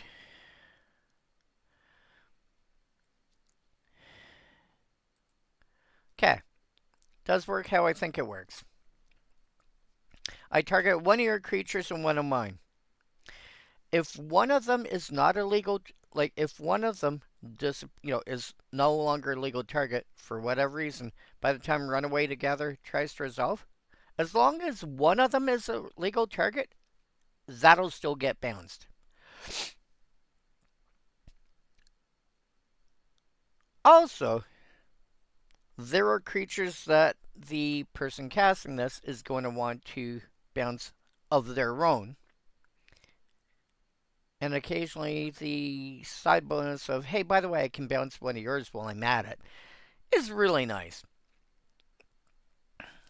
It's going to be really good in Standard. It's going to be really good in Limited. It's going to help a lot in Standard.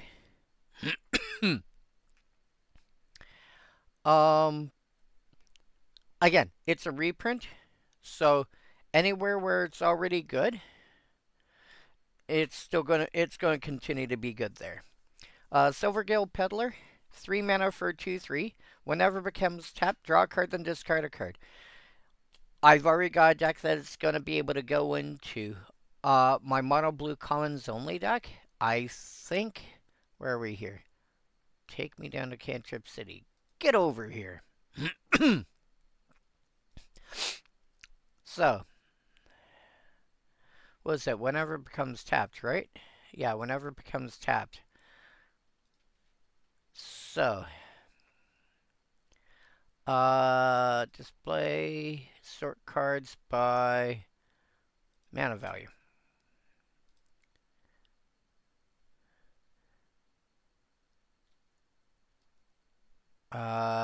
Nope.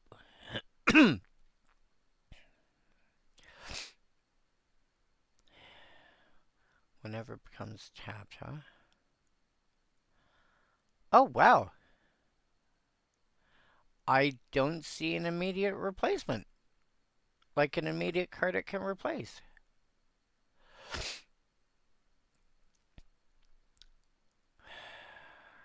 Well, that's interesting.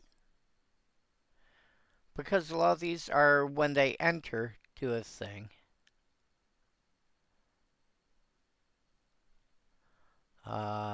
Those are pumps, those are removal, those are draw triggers. Those are bulk draw. Those are no. Yeah, I'd have to replace something up here. I don't see anything that... Maybe something with a dice trigger.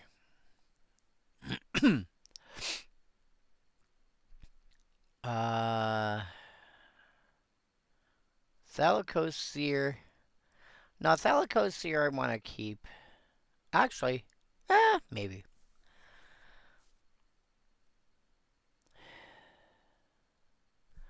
Dream Thief I want to keep because it's got flying.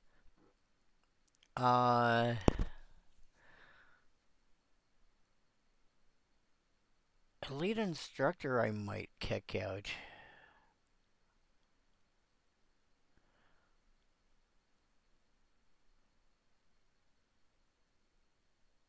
Huh.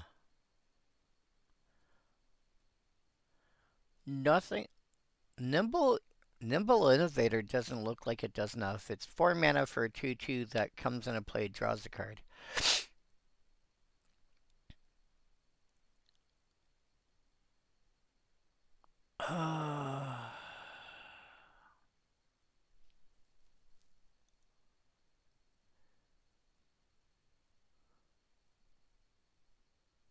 I'm not sure. That might actually be a harder thing to figure out than I expected. That being said, I'm still very interested in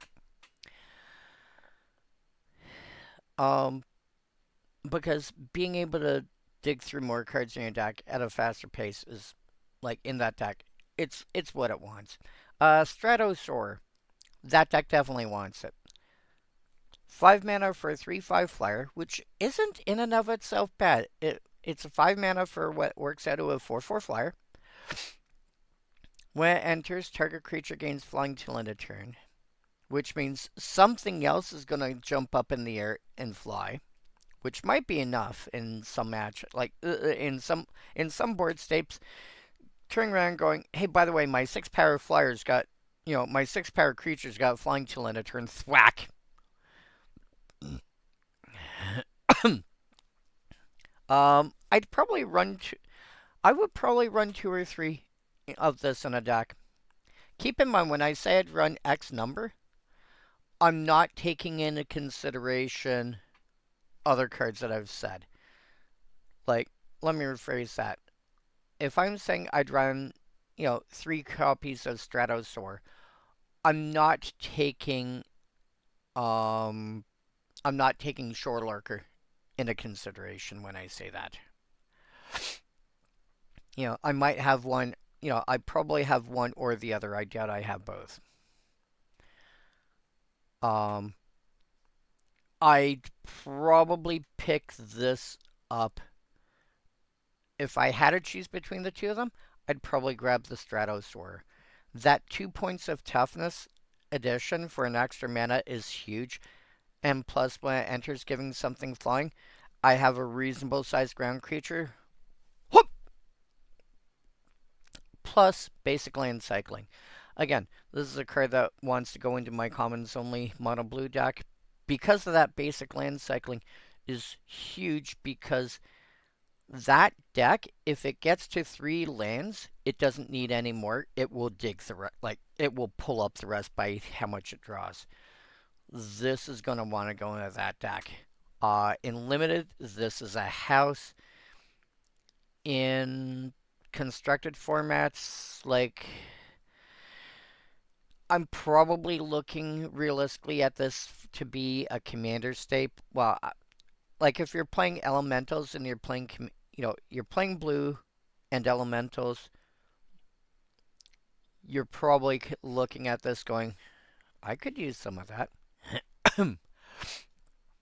I find it a bit of a hard sell for other formats.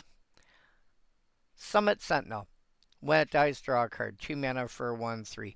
Again, probably going into my mono. That could actually make it into my mono blue common stack. Temporal Cleansing. 4 mana with Convoke Sorcery. The owner of target non-land permanent puts it into their library second from the top or on the bottom. So in other words, this is the card I'm targeting. You're either going to be the bottom card, or you're going to be not the top card, but the one right under it.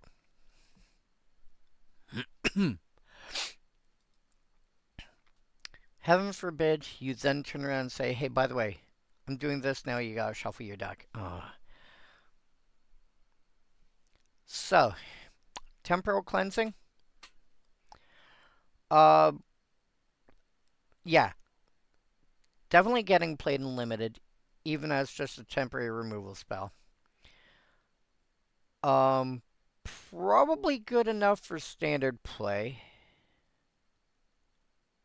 People are going to play it in Commander regardless, just because getting something off the board in any way, shape, or form, Blue really likes that, especially if they can do it without sending it back to hand. Other formats, I think the fact that it's got Convoke might make it somewhat playable. But that very much depends on the kind of deck that, like a Merfolk deck, might end up using it.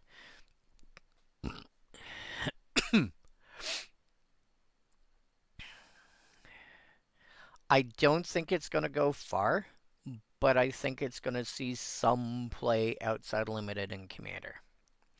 Next card, Unexpected Assistance. I expect this to see play in Pauper. 5 mana instant, draw 3, then discard a card. With Convoke. So basically, concentrate at instant speed for 1 more mana, but you have to discard an additional card.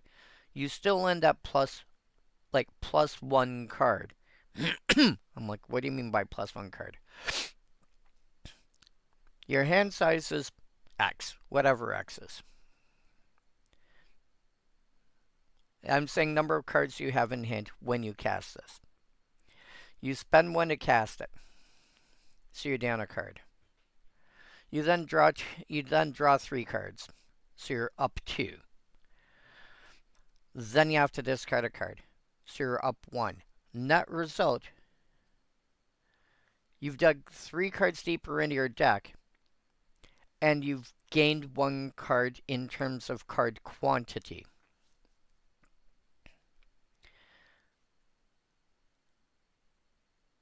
This is, and again, you can tap your creatures to pay for it, so because it's got Convoke. Somebody like Deluxikov on Propaganda, I can see him playing this in a deck that runs what do you call it? Murmuring Mystic. Like, I can see this being a house in Pauper. I would probably play this in my mono blue common stack. This is going to be really good. This is going to be silly and limited because it'll help break through board stalls, but not in the way that you normally expect to, because it'll get you the additional resource to do so.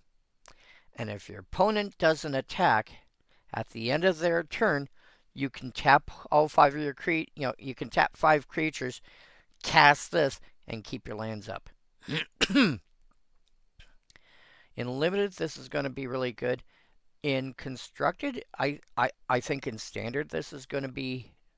In standard, I expect this to be reasonable. Probably typically tapping 2 creatures and paying 3 mana, which is, for draw 3 cards and discard a card, is not unreasonable.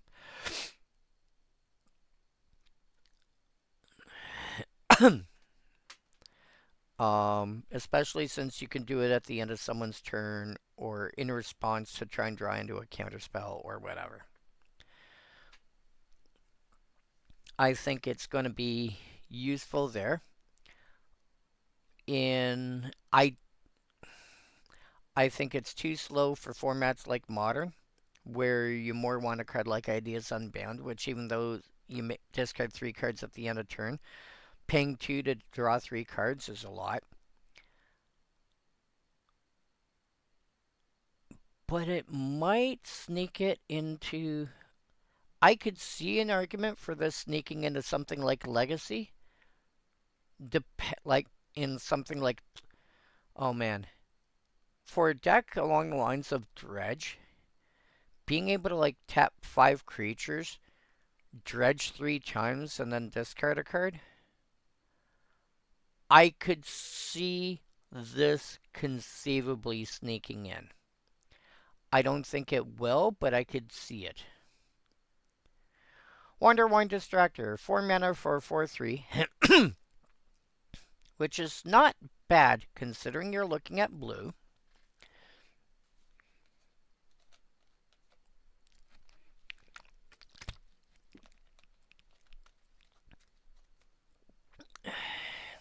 When this creature becomes tapped, target creature an opponent controls gets -3/-0 till end of turn. In limited is going to be really good. 4 power for 4 mana, and it's going to shrink one of your opponent's creatures till end of turn. Cool. That'll make their blocks more difficult.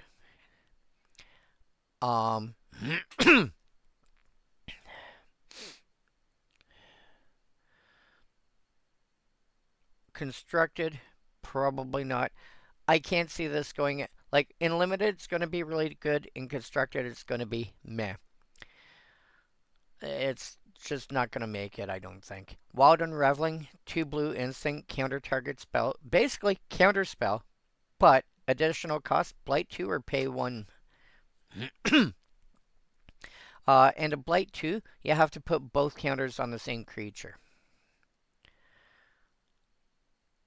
If you cannot put counters on a creature, you can't pay that cost, which means this suddenly becomes cancel. But it costs 2. It doesn't cost 3. It just has an additional cost. It's got a kicker of 1. But uncastable if you can't pay the additional cost. It's Spree! But yeah, counter target spell. Again, limited.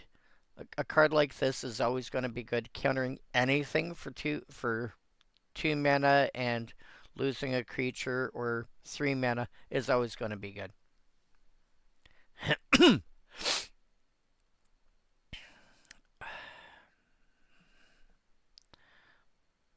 Anti-Sentence. 2 mana instant. Target opponent... Choose one. 2 mana sorcery. Target opponent reveals their hand. You choose a non-land permanent from it. That player discards that card. Or a target creature gets -2/-2 till end of turn. Most of the time, you want this as 2 mana.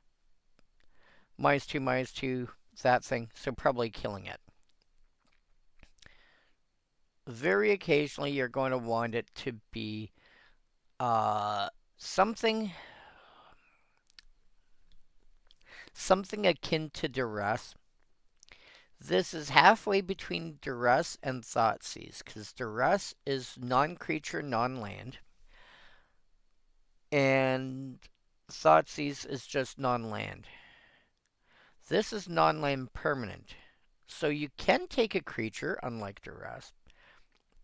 You can take a creature, you can take an enchantment, you can take an artifact, you can take a planeswalker. Hey, do you enjoy EDH deck building and helping newbies? Oh boy. Yeah, let me throw a link up for you. This is a link that'll take you to a spreadsheet over here. Where I have a bunch of decks in various stages of being in progress. Anything from I have finished building it to, well, I still have to figure out what I'm putting into it, to Well, I've at least figured out what I'm putting into it. I still have to build it. That would be like this one here. And I like building decks on unusual premises. Like, usually the concept is safe, but it's being put somewhere it doesn't normally go.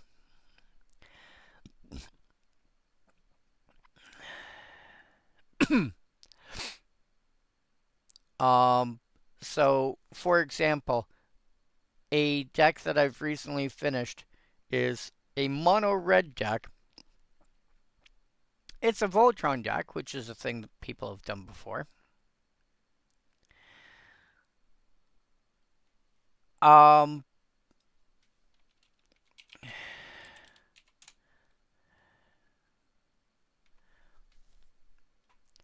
I don't know why that came up saying message retracted.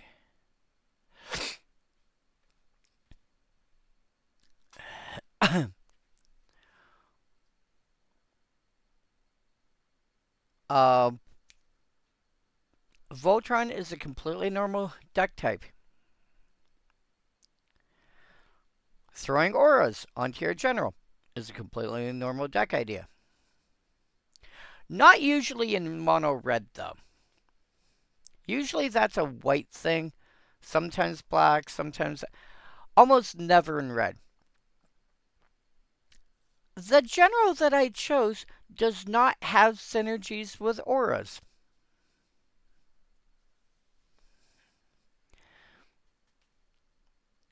In fact, if I pull them up real quickly, actually, you know what? I'll do it the other way. Boop. Where's red?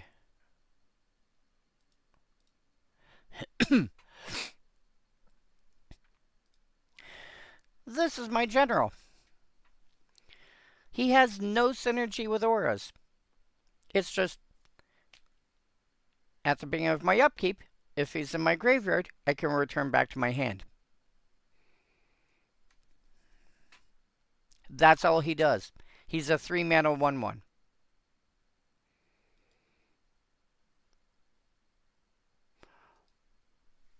But the first auras that I looked for were ones that say, hey, guess what? Going to the graveyard?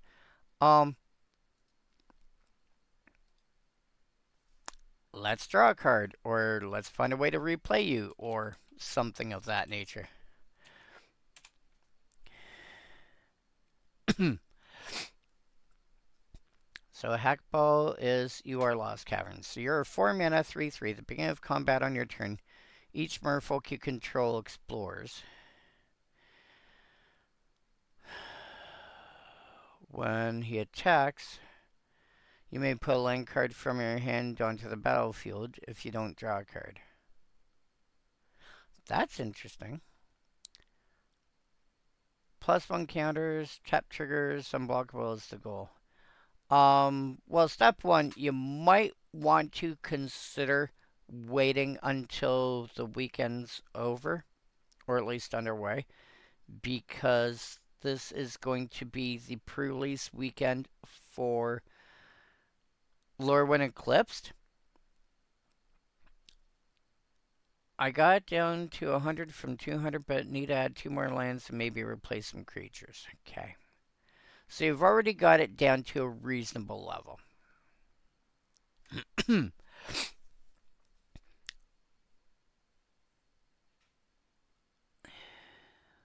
So does this mean you've had a chance to test it out either with friends or at the very least, you know, goldfished it on something like, I think Architect does that? Sure.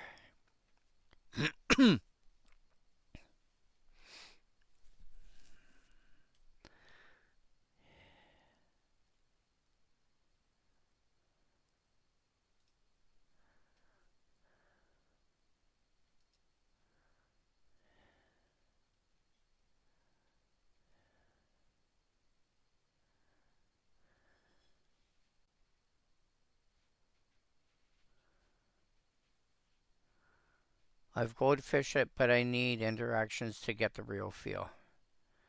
Yeah, that's so you've tried it out in some manner to get the idea of how it's playing, and you've noticed some things that concern you. Okay.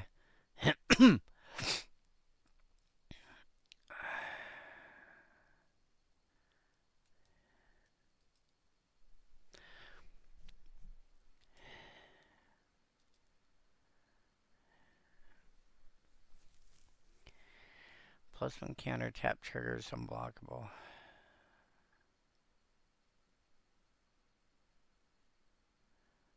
Opposition is good.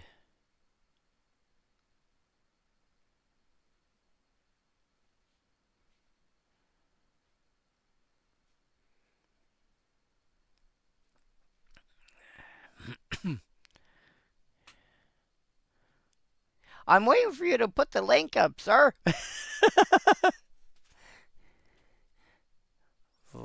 Vladimir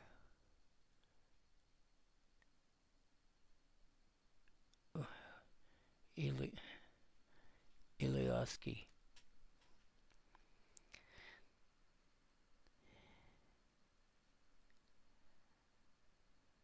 Assuming it's letting you put the link in.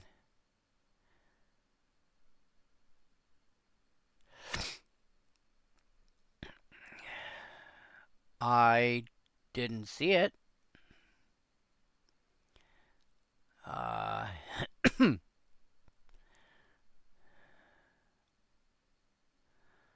Ha.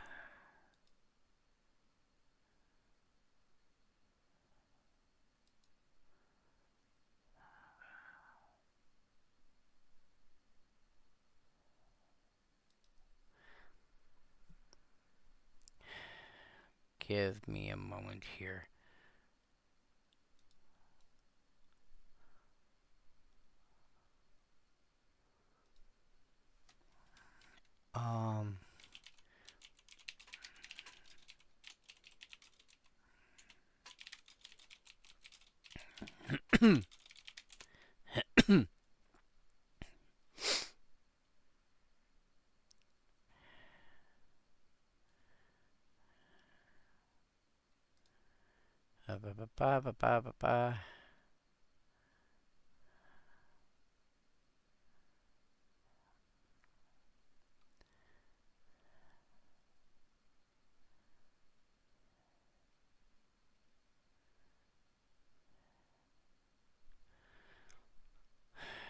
YouTube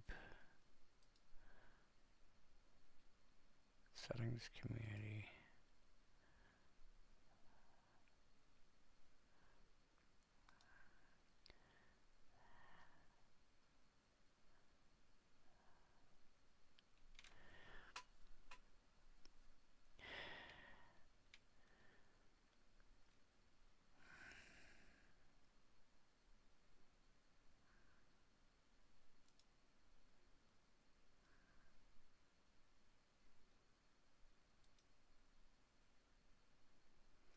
Yeah, I don't see a way. I like I'm trying to get to where they're talking about and I don't see it.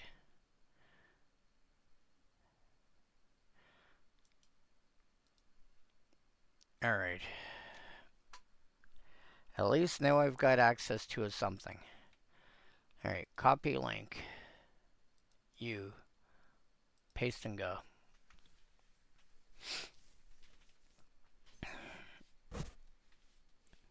Yeah, it also didn't seem to like the it also didn't seem to like you saying you want hackball, and I was like, what? What are you? Why are you complaining about that? What are you?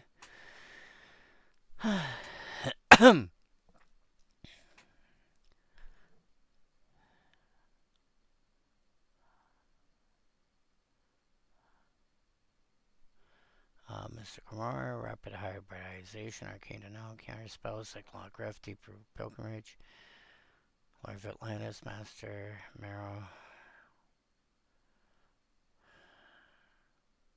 Stone which is nice. I don't think it's necessary per se, but Merfolk spell.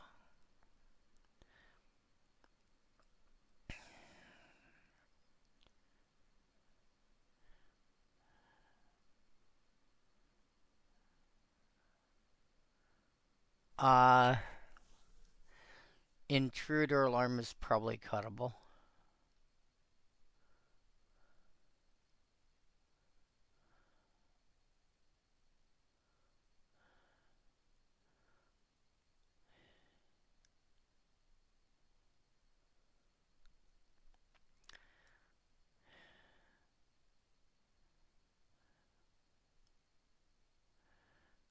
Felon has avoid 1. It's basically void 3 at that point.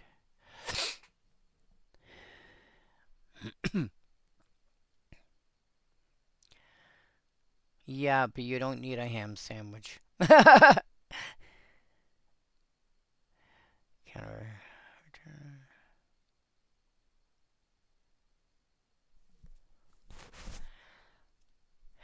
What have you got? I haven't seen. Okay. Gonna take another scan here. Mind Spring.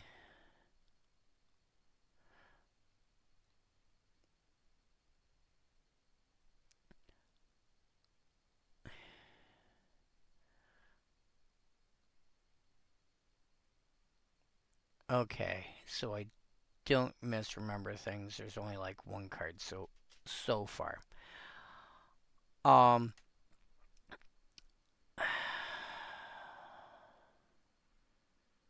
Because you also got to remember, the problem with Intruder Alarm is that it untaps all creatures, not just all your creatures. So any creature that you found a way to tap down somehow is going to become untapped.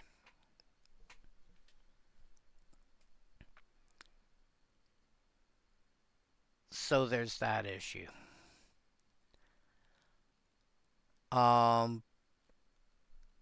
Not having looked at the green cards yet, what you might want to consider also is finding some way to flicker your Mindstring Merfolk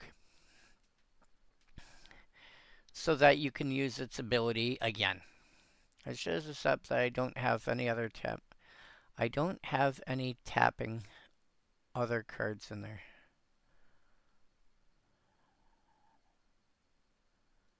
You mean cards that tap down stuff?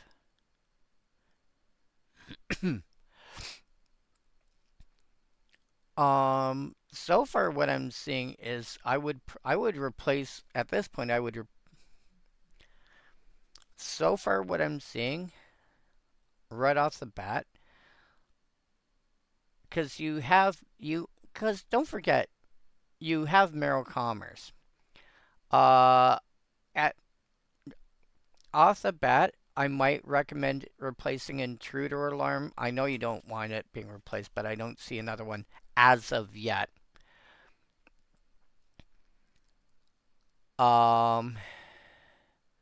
Replace Intruder Alarm with Opposition. Let's see what else you got. When it enters the battlefield, it explores. Hardened Scales. Yep. Whenever another merfolk. Okay. Permanence and yep. Innkeeper's Talent. Yep. Search for a force. I'm always kind of meh about cards that are like all they do is they search out a land. This is more a me thing.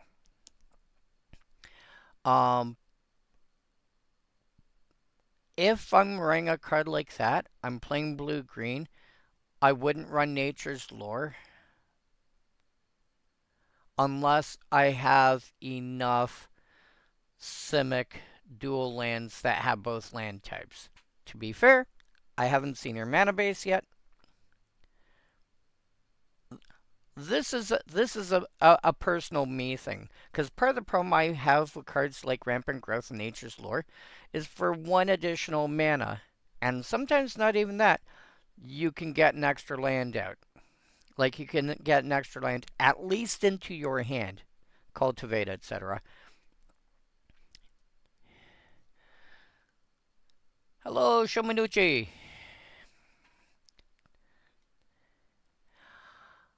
Um, that's always been a me thing when it comes to Commander. When I can spend a little more and get something that I feel is a lot better. Okay. If you're running Nature's Lore, search ID equal, is it? No, not is it. Simic, type land, type forest. How many are there? Breeding pool, hedge maze. You know what?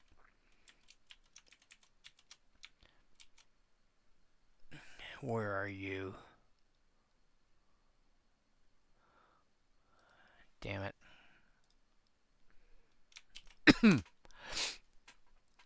Breeding pool, hedge maze, ring slit copse, Runwood Falls, Southern Verdure, Tangled Islet. Yeah. Yeah, if you're gonna run Nature's Lore, run as many of these as you can reasonably swing. I'm not going to assume you can swing Tropical Island, although what are you at nowadays?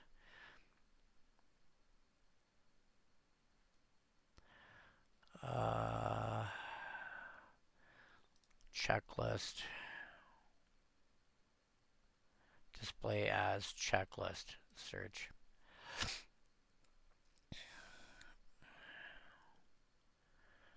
For an actual proper version, 500. Alright.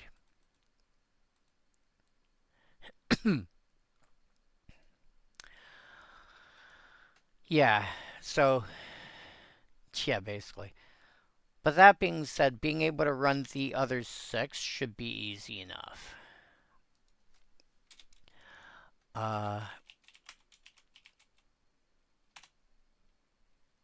And then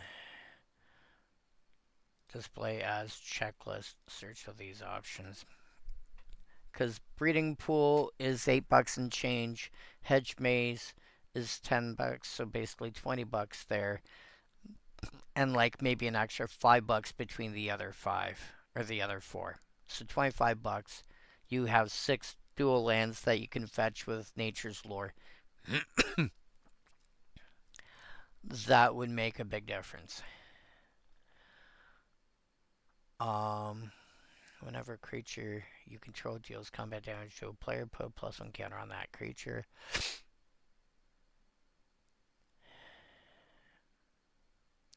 Whenever a creature you control explores, put a +1 counter on it, and you gain 3 life. That combos with something else, and I forget what it is.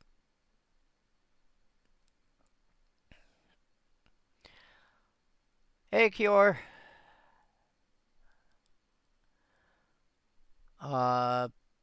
Beast Within. I've always liked Beast Within. Just being able to get rid of anything. You know, nice 6/6 dragon you got. It's now a 3/3 ground creature that I can kill easy. Branching Evolution, yep. Inspiring Call. Something else you might want to consider is it Adaptive Automaton I'm thinking of? Automaton.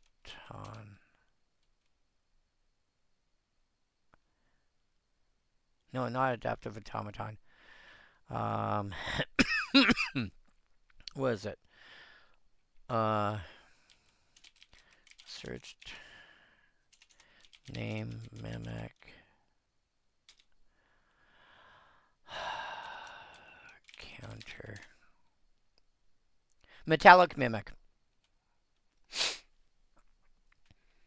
Sorry, sometimes I can think just enough to be able to plug it into a search and go from there.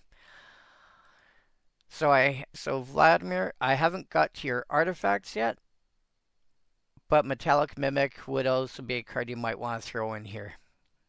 2 mana for a 2/1 artifact creature, Comes into play, you name a creature type. In this case, you name you name Merfolk. I'll get there eventually.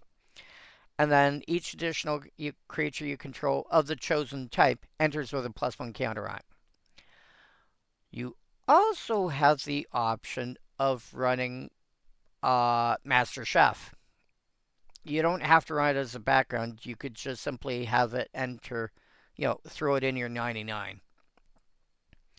And basically, as long as you control your commander, like if you've got the Master Chef in play, your commander comes out. It comes out. Okay, good. It comes into play with a +1 counter on it. And if you control your commander and the enchant and Master Chef, your creatures enter with a +1 counter on it.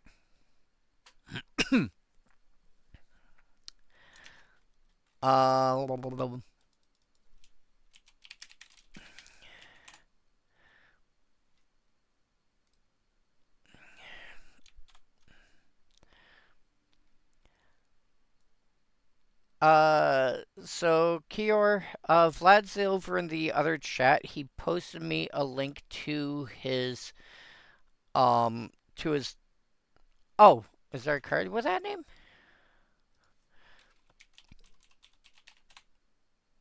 Yeah, there is a card.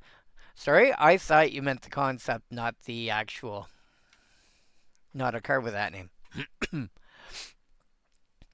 When it enters each number of target opponents, each draw a card, put an ingredient counter on it, then an ingredient counter on it for each card drawn this way.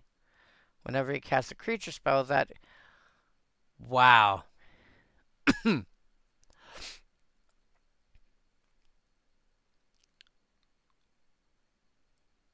And if you have ways to draw additional cards at all, like, oh, what's that guy that says whenever somebody draws their second card, you draw a card?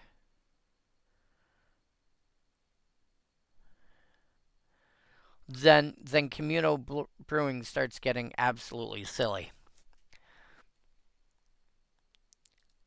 Where was I?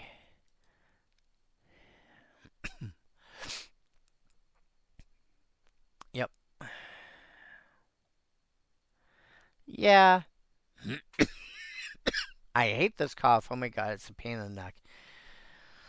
It won't disappear. Ugh. And it's not even from like smoking or anything like that. I have no idea what it is. When it enters, search for Merfolk, put it on top whenever Merfolk enters. Nice. Also, you're playing Simic. Specifically Simic. You have ways of moving counters around from one card to another.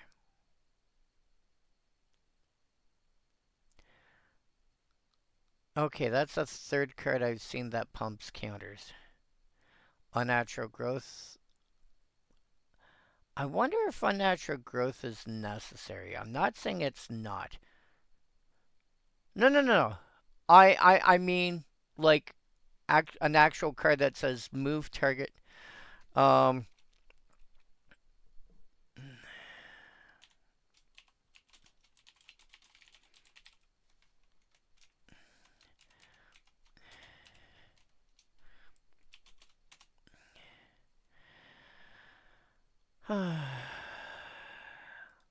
Like something like her. I'm not saying play her specifically, but move one or more counters from her onto another permanent you control. Or move a counter of each kind not on her from another target permanent you control onto her. It does if you combine it with an effect like Earth Crystal. Because those counters, because they're being moved, they're being taken off of here and put here, which would grow the counters. Riku.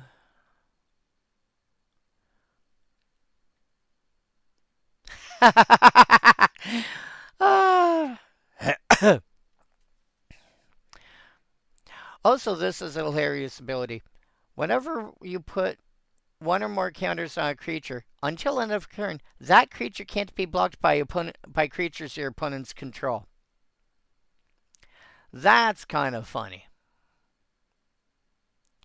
Yeah, Nesting Grounds. Nesting Grounds is another card that you might want to consider. Again, I haven't got to it yet. Yeah, there are ways.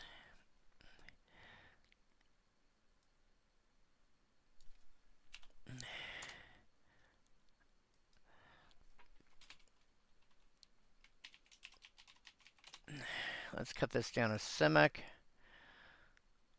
Yeah. Combine Guild Mage. Move a +1 counter from target creature control onto another target creature control, which allows you to take a creature that's got like 6 +1 counters on it, take one of them off, put on something else, and because you've got like 3 or 4 ways at least of getting additional counters, that one counter that you're taking off is probably going to become 2.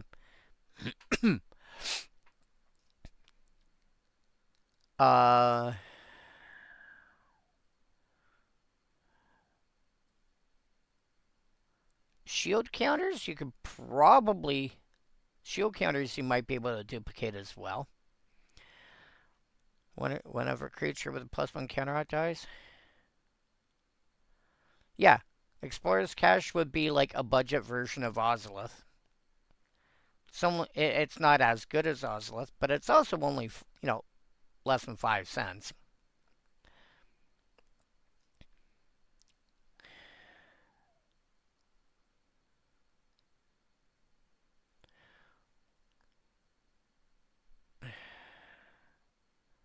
A lot of the cards saying when you create...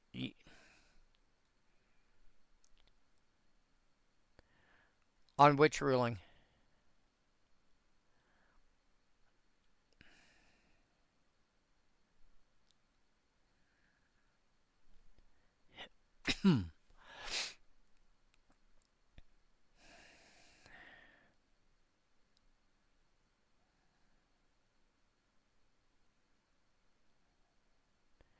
Hardened scales? Okay, what about it?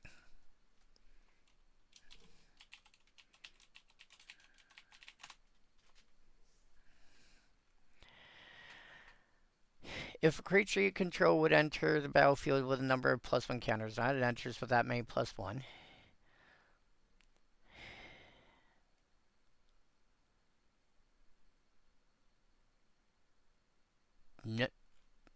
No.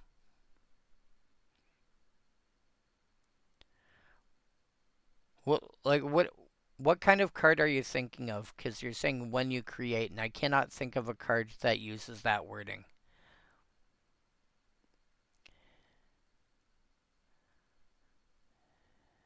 I'm not saying it doesn't exist, but I can't think of a card that uses that wording.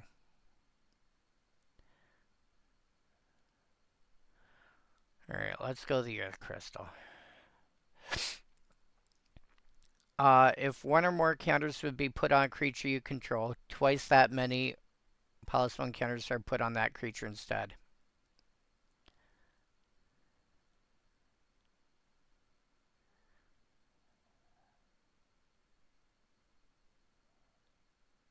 Yep. Oh, you're trying to figure out how moving counters works with respect to effects like Earth Crystal.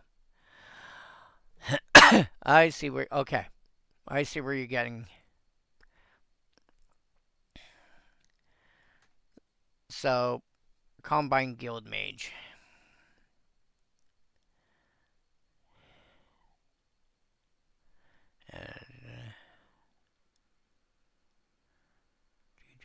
Okay, that doesn't help.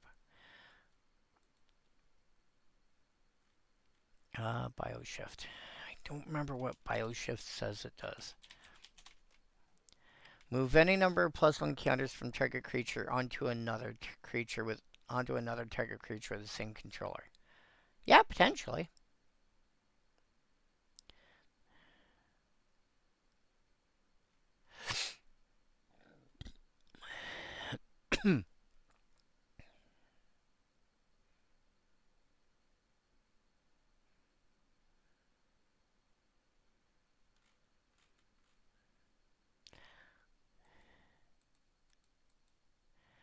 Yeah, so it's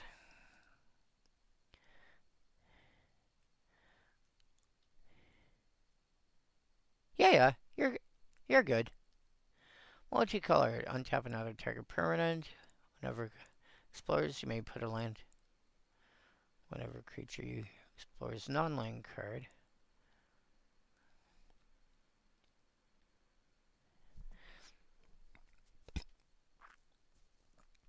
Yeah, Simic Ascendancy, you can get to that 20 with all the duplications really fast. um Also, you may want to, again, I haven't finished going through the list yet. You may want to find a way to give your stuff trample or flying or both. One card I keep falling back to out of convenience is Chroma's Memorial because in this case it does both in a single card. It's not a cheap card. I think last I saw it's like 40 US or something. There's other ways to do it individually that are immensely less expensive. Um, Brun to give your guys trample and Wander to give your guys flying if they're in the graveyard. And you've got a basic land of you have a card with the appropriate basic land type. Do a lot. Um, and that will have Bread for the Hunt kick in. Yep.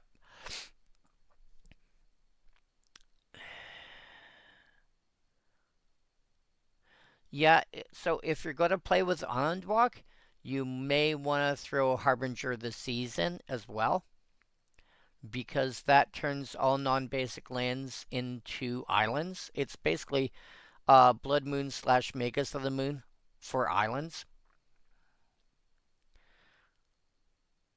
Kumena, Tyrant of Varaska. I like that card.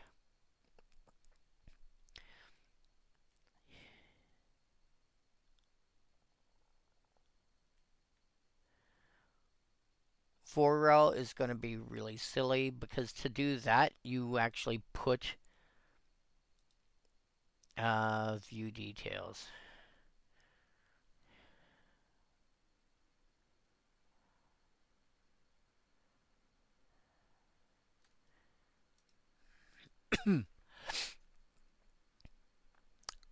They should play more basic lands then.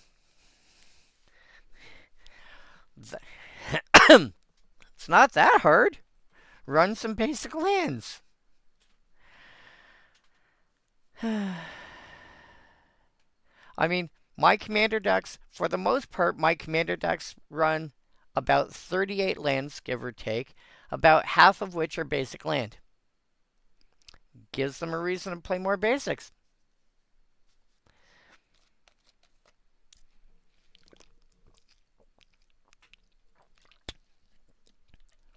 Adrix and Nav Twincasters were two. If tokens would be created, make twice as many. I don't remember seeing much in terms of token generation, so I'm not sold on Adrix and Nav.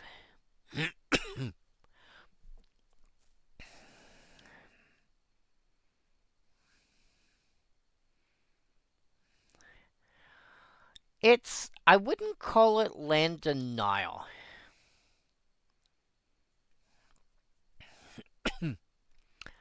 uh, 32 lands. Regardless of what I think about how much you've got, 32 lands feels a bit light. 30, yeah. Because if you take a look at my lists, I'm by no means saying you should, you know, use any of my decks as like, yeah, you want it. when I sketch out a list, my assumption is 38 lands and 6 other cards that can bring me ahead in mana. So, uh, stuff that can get lands out of my deck, stuff that can, stuff that taps for mana in of itself, such as Soul Ring, stuff of that nature. But this might also be part of the reason why I want stuff that does more than just fetch a land out of my deck. If I'm paying 2 mana, I want something that does more than just fetch land. Because sometimes you can get 3. Or, sorry, sometimes you can get 2 for that. Yep. But also depends on how much that costs you to cast. And it's not going to affect all your cards. Anything that can affect most of your... There's still cards that won't affect. Even if you could even if it was something like, I think it's Helm of Obedience is the one that simply says spells cost 1 less to cast. You can't make Mystic Remora any cheaper, for example. You can't make Counterspell or Lord of Atlantis any cheaper because they require colored mana. So,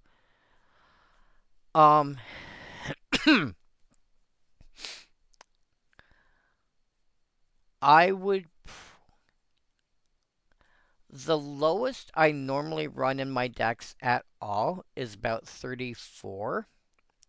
And that's only because my mono blue commons only deck has got so much card draw in it that I can support cutting some lands out. Including, including cycling. It goes through so many cards I can find my, once I hit my 3rd land drop, I don't need to worry about ever running out of land. And both my mono green commons elves deck and my black green not commons only elves deck generate so much mana that I don't need to worry about lands.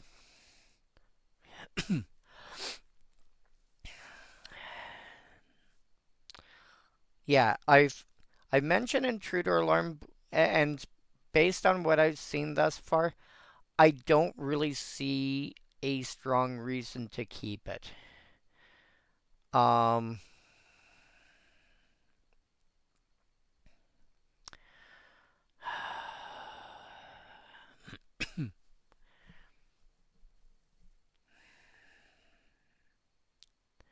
I'm not saying this should be cut. Biden of Thassa, be careful about that. A card like Biden of Thassa works better when you've got cards like Propaganda, so that they aren't incentivized to attack you.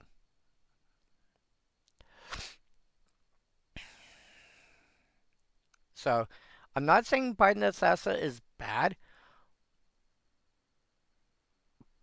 but if you take a look at that activated ability, target, creatures your opponents control attack this turn if able, they're probably incentivized to attack you and deal like 20 points of damage, hypothetically.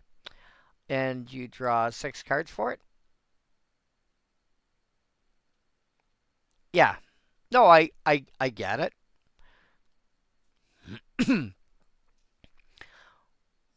But I would recommend, if you're going to play a card like Binding of Thassa, something to make attacking you less easy, so they're more likely to go elsewhere.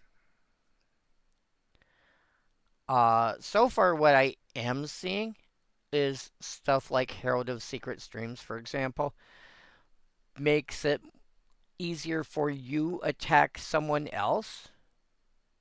But if you're attacking, your stuff becomes tapped, which means they're more, it's easier for them to attack back into you.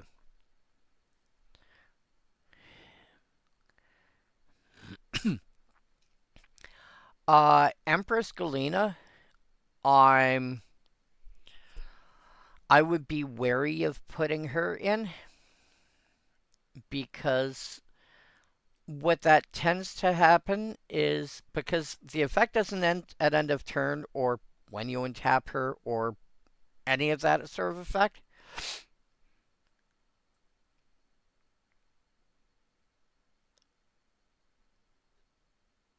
So, like, even killing her won't stop the effect, which a lot of cards that have an ability of this sort of nature. And when you lose control of the creature that has this ability, or when it becomes untapped, or this, that, whatever, there's a way to stop it. And Empress Galena says, nope, mine now. Which suddenly means that being able to steal everybody else's general is really strong and can turn around and make their deck just not work properly anymore.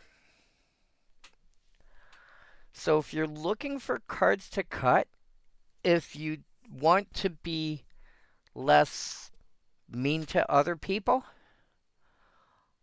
I would cut Empress Galena. If you're perfectly fine with being a dick to someone, then sure, leave her in. She's also a 5-mana 1/3. I'm sorry, if you can't deal with a 5-mana 1/3, that's a different problem.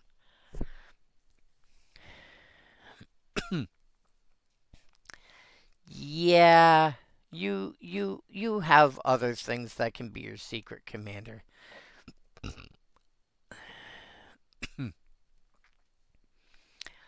I think most people would be.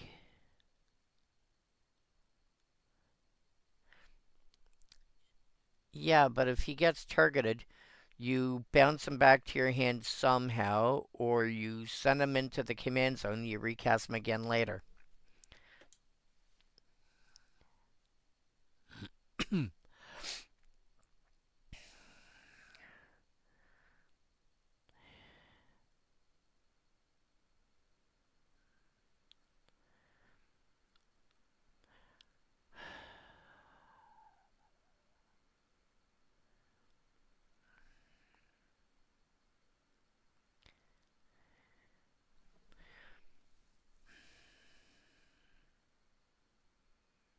Kodama the West Tree giving some of your stuff trample is nice, is useful.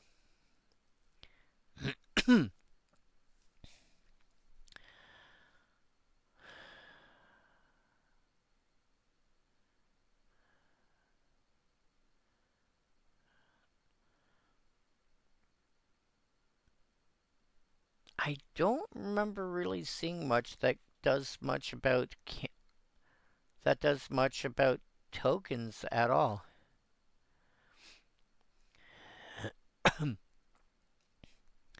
Deeproot Pilgrimage,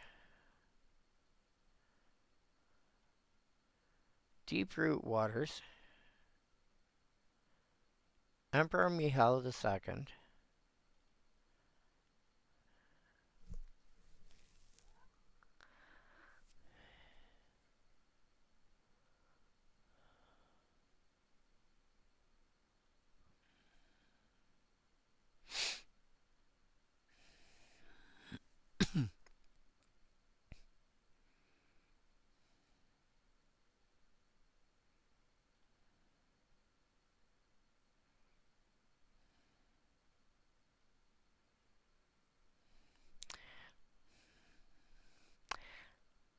Adrix and Nev don't seem to do enough. It only interacts with 3 cards. It literally interacts with only 3 cards. I don't think that's enough to add it.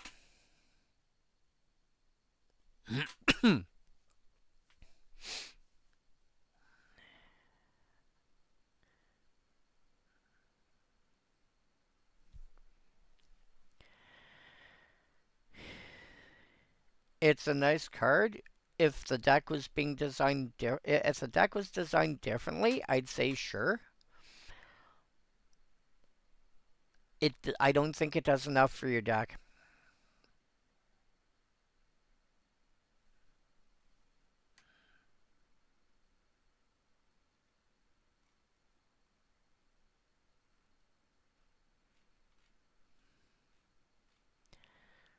So, cuts I can sensibly see making. Intruder Alarm I could cut.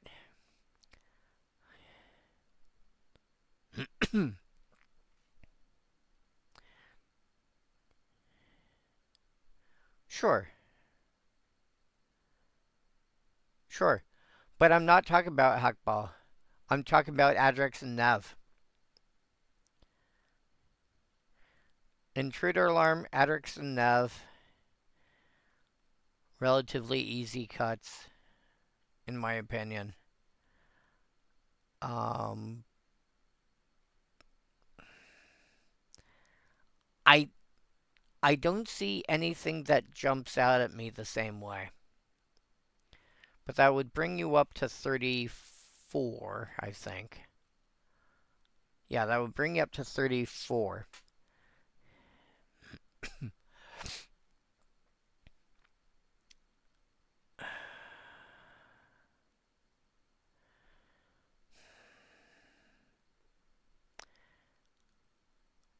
Herald's Horn at this point,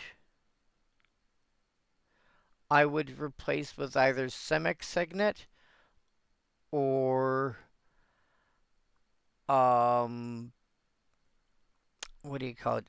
Mindstone. At this point. Like once you've got enough other stuff going on, then sure, Herald's Horn makes sense. Let's see if I can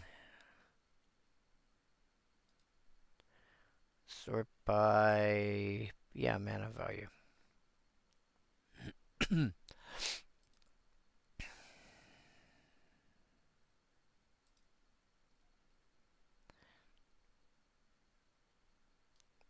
Son of a brisket.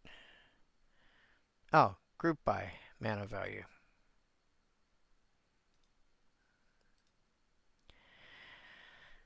Seven 1 drops, 21 2 drops, 21 3 drops, 11 4s, 5 5s, 1 6.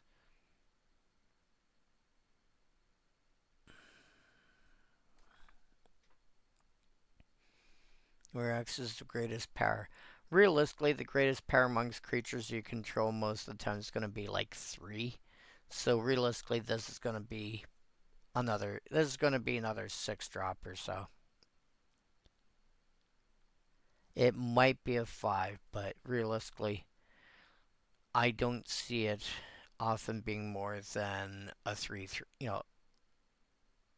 a 3 power creature.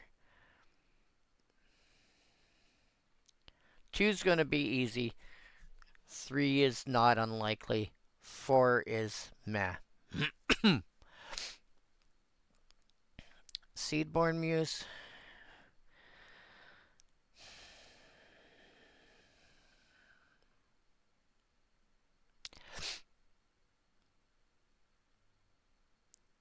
I wouldn't be adverse to Seedborn Muse. Incidentally, Mist Answer is kind of cute with this deck. You know, giving all your merfolk flying is actually kind of adorable.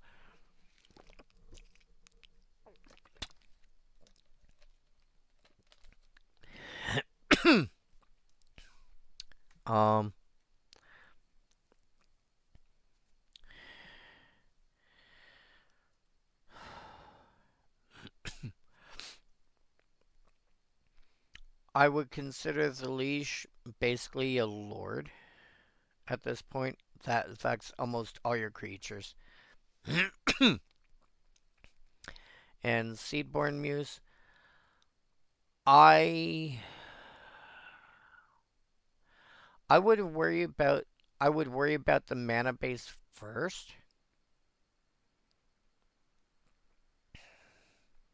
I would worry about getting the mana base to a place where you're comfortable with first, and then worry about the rest of your cards. And the other thing I would like to recommend, if you don't mind, Um, you did a lot of work to get this from 200 down to 100, and I commend that. That is not easy sometimes. And sometimes you've got down to the point where you're mostly comfortable with it. What I'd like to recommend is something I also commonly recommend to people playing limited. So, for example, pre-release this weekend for Lorwyn Eclipsed. Um, sometimes there's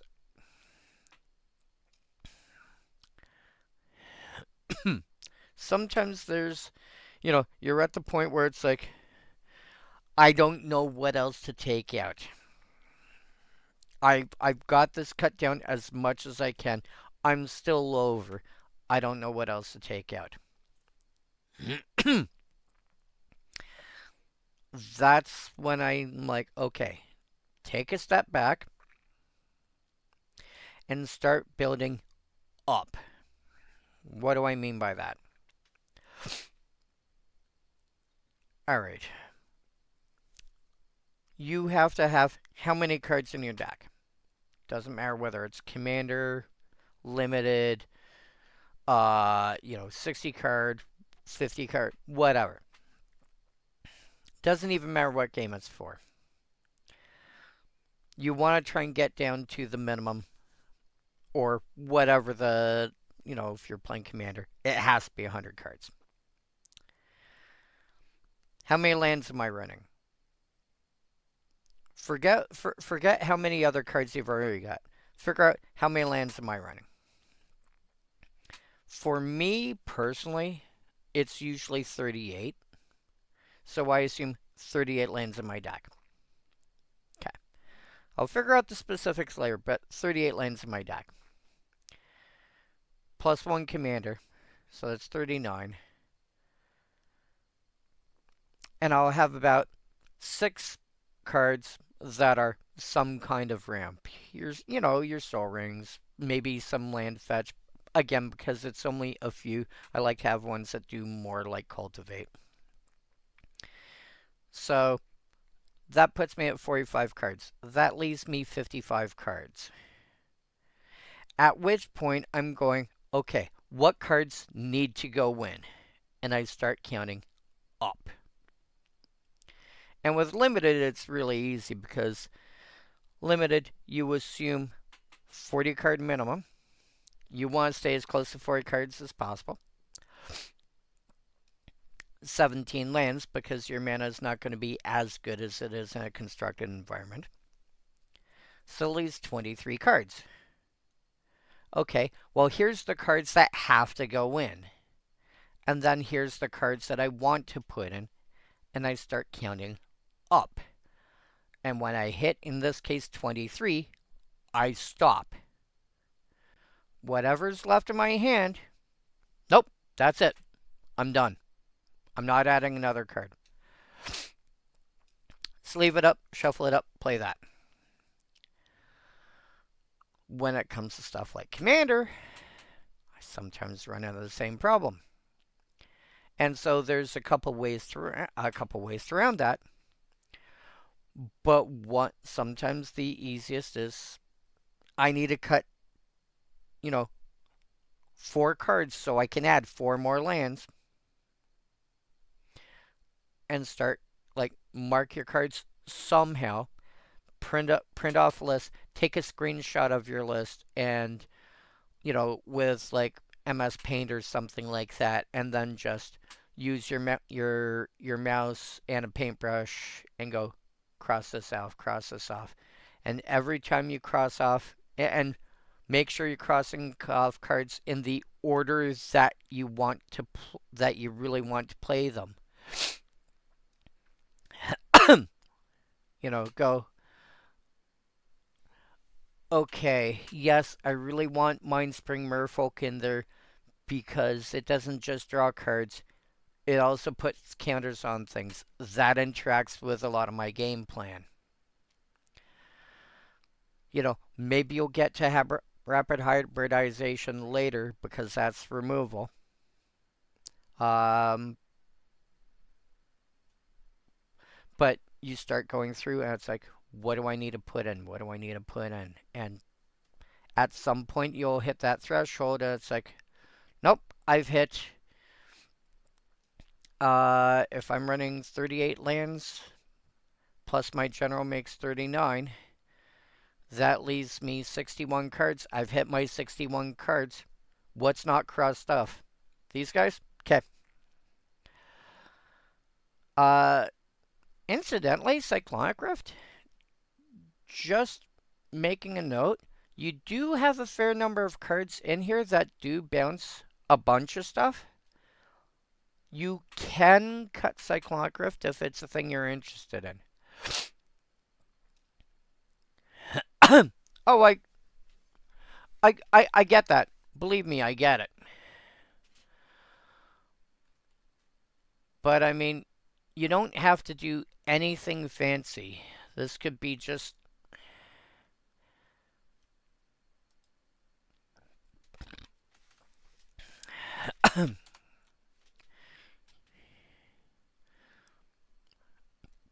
let's see here.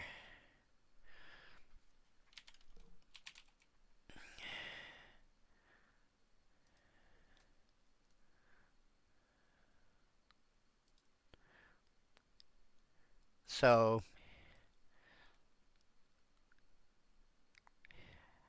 I grab this.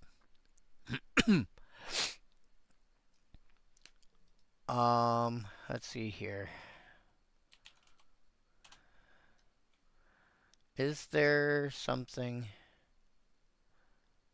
Sure.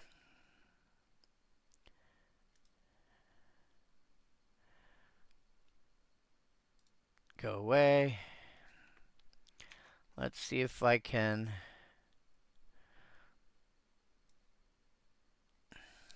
Whoops.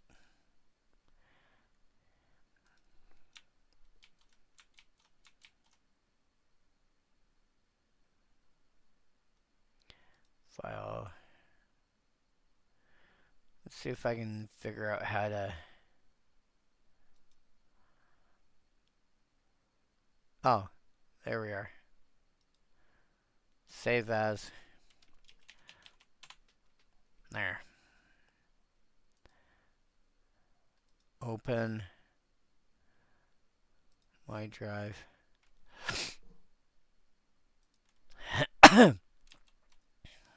All right. Let's see if this works.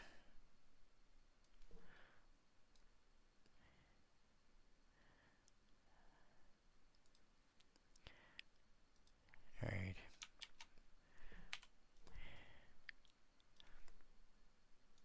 There we go. Because you should be able, yeah, you can see that from here.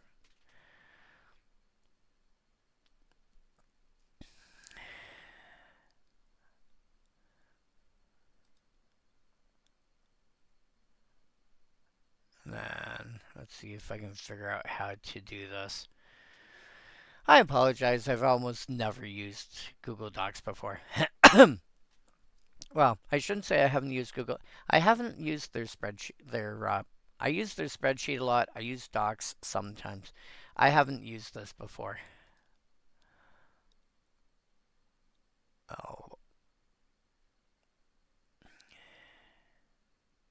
Maybe this is the wrong thing to use. Oh, there we go. All right. So, let's say you've decided you want to, you need 55 cards. So, you're going to want this as one of your cards. For creatures, let's say you're going to want, whoops. Wow, you're really not good at this, are you?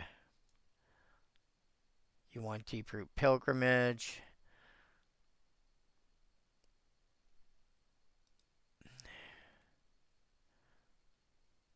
Maybe you took a look at the...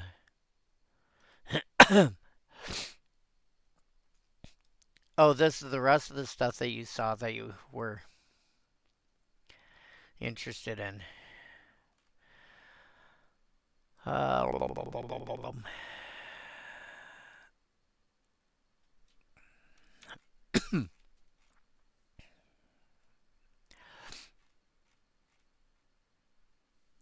Uh, no, Benthic Biomancer.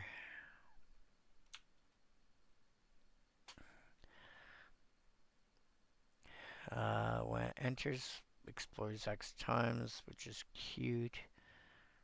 Snakeskin Veil. Good protection. Spell Pierce ends up being really bad really fast in a format like Commander.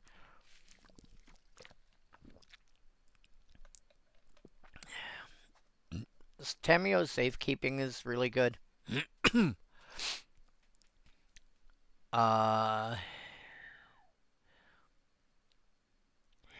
Twists and turns of creature control would explore instead of scry the one then it explores.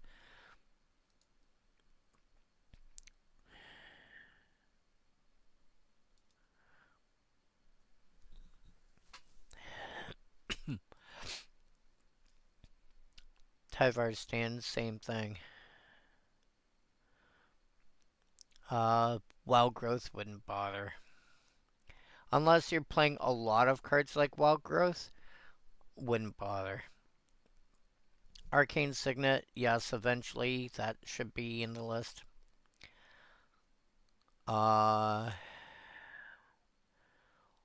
Collective Resistance, I can see. Auroral Procession. If you've only got one effect like that, it's eh. Also, depending on how many ways you've got to untap other permanents. Simic Guildgate, I think it is. Is the land you're gonna want because it can tap for. Wait, is it the Guildgate or is it? No, I think it's Simic Growth Chamber.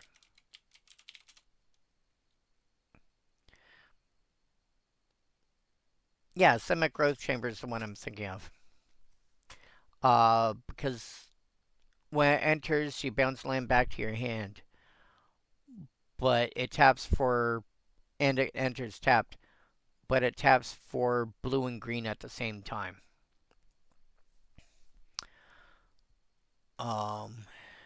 Although, even if you are low on land count, it's not bad per se. No, Dreams of Laguna, too slow. Felwerstone, maybe.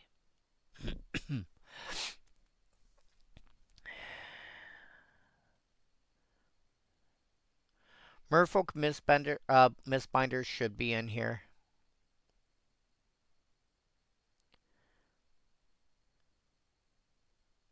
Don't play with cards with phasing until you like.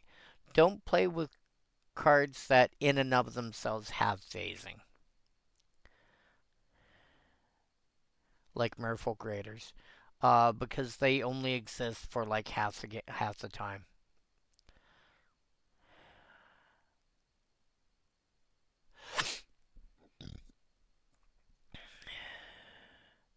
Merfolk Skydiver, things that make Merfolk Skydiver really good are flicker effects. If you've got a way to have something leave the battlefield and then return.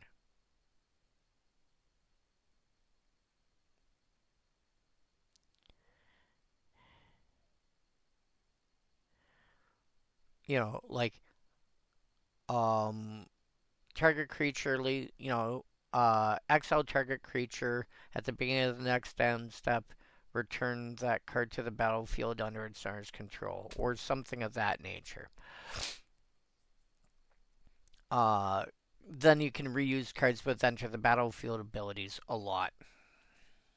And a card like Merfolk Skydiver. Yeah, you might want to consider some.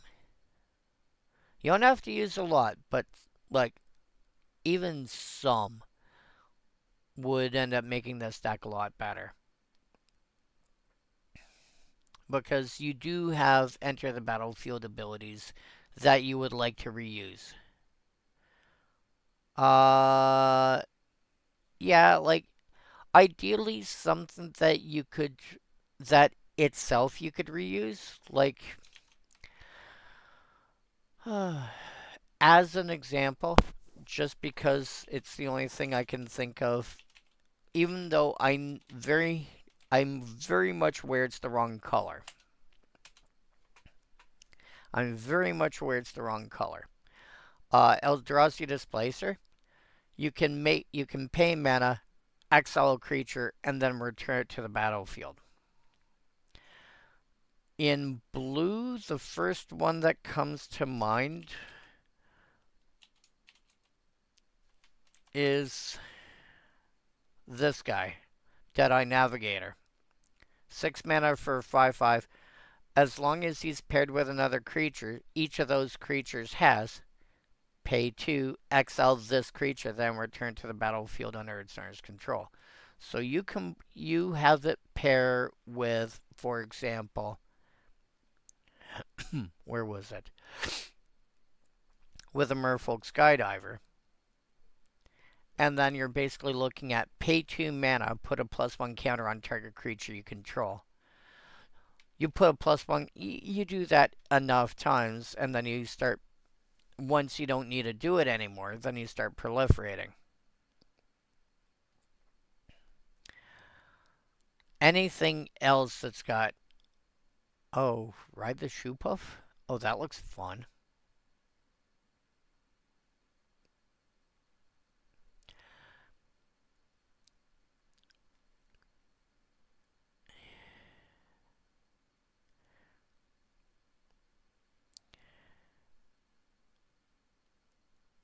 Whenever you cast a non-creature spell, if at least 4 mana was spent to cast this creature, spent to cast and put a +1 counter on this creature and it can't be blocked this turn.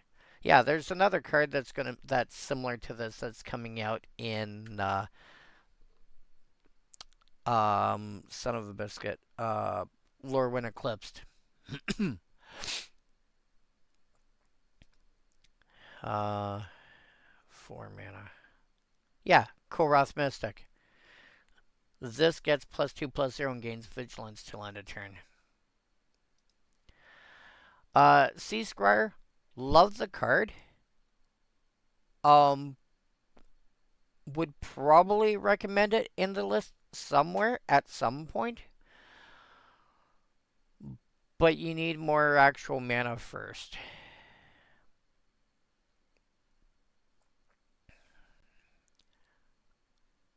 Vodalian Arcanist.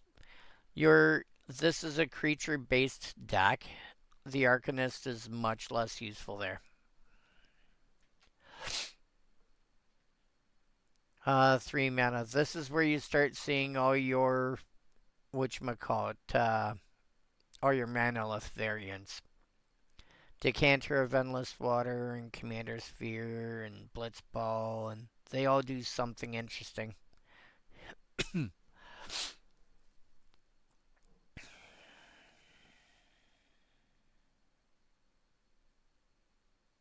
Yeah, Kodama's Reach.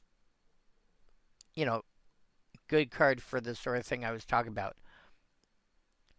1 more mana over your Rampant Growth, and you get an additional basic, which goes in your hand. And if you care at all, at some point at landfall, and you may, in some incarnation of that deck, Kodama's Reach is going to do a lot more for you.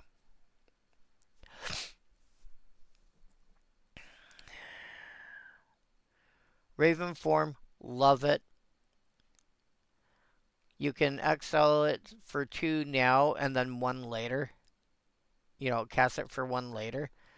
And kill an artifact or creature.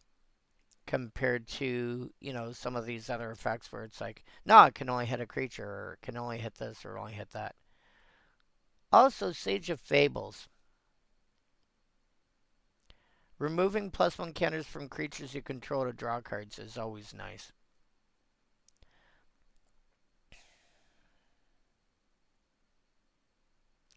Yeah, so there's lots of stuff that could make sense to go in. Um,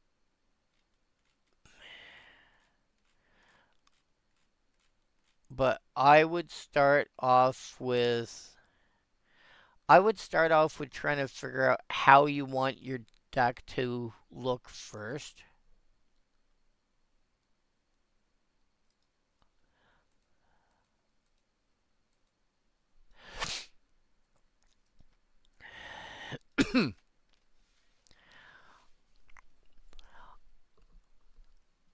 I would worry about getting the deck to the point where it feels generally right.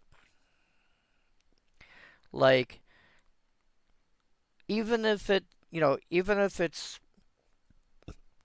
you're not winning the games, does it feel like you have enough removal? Does it feel like you have enough +1 stuff? Does it feel like you have enough stuff that increases the number of counters? Does it feel like you have enough in the general categories? And then you can start looking at like the specific cards that are in it.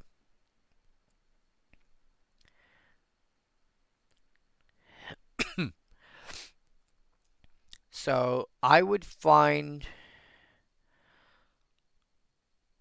a handful of cards. I think I mentioned 3 already.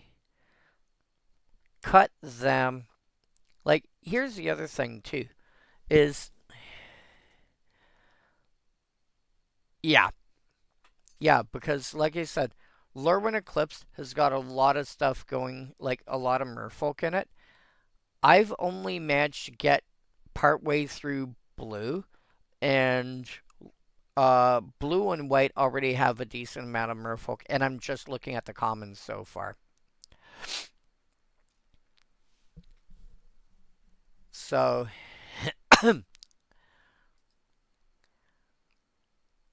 try and get your deck to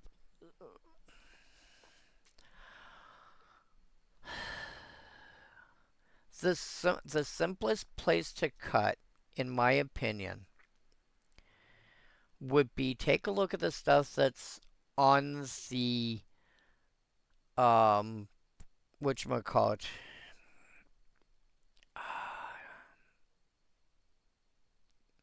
Game Changers list. Thank you. The stuff that's on the Game Changers list. I'm not saying don't play them. Start off with stuff like take those out and put in stuff that you need more, like lands and so forth. If any of them do anything that's essential to your deck, then you can start adding them like one at a time. But Cyclonic Rift, I don't think does something that's essential to your deck. You have stuff that fills that role. Fierce Guardianship, I don't think does something that's essential to your deck. You have stuff that fills that role, including stuff that gives your cards ward. So start with those. And once you've got your deck to the point where you're comfortable with, because the other thing I've learned over the years, and I learned this playing Vintage of all things. I had a deck at one point that had like 10 counter spells in it. I think it was like 4 Force of Will, 4. It might have been Counterspell itself, and a couple mana drains. And I'm like, Every time something would come up that was vaguely threatening, no, I counter it. Well, I counter it. Well, I counter it. The problem with Vintage is that almost everything is vaguely threatening. And so I eventually learned, what do I really need to actually stop? And I got myself down, and this is a 60 card format. I got myself down to like 6 counter spells, and I think I might even be at 5 now. And it was like 4 Force of Will, because those are pretty much necessary whenever you're playing an Eternal format, i.e., anything that starts at the beginning of the game. And like 1 or 2 mana drains, and that's it.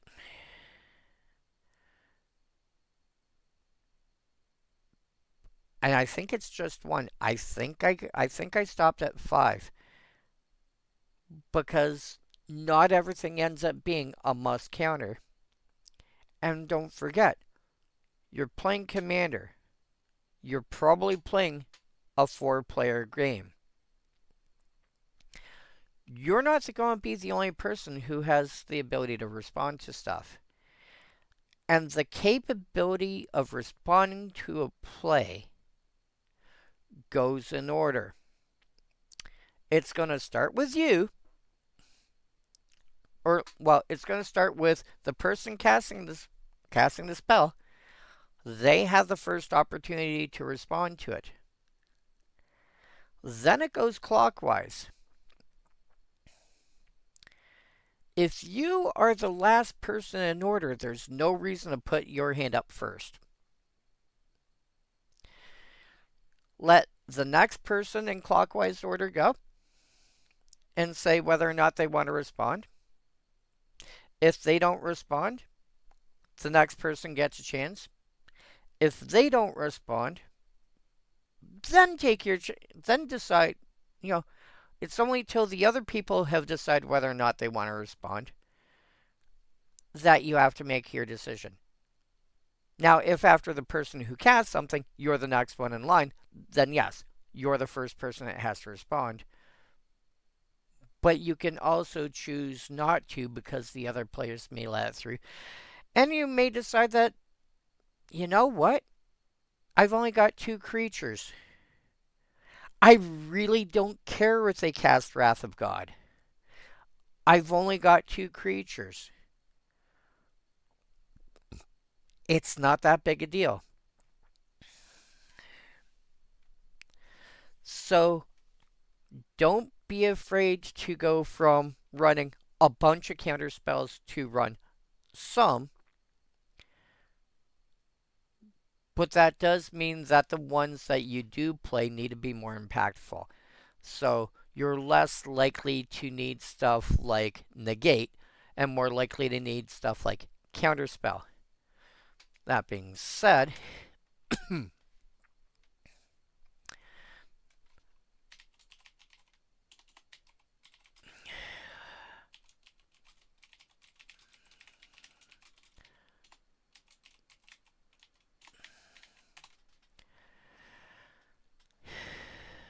4 cards that are merfolk that say counter target.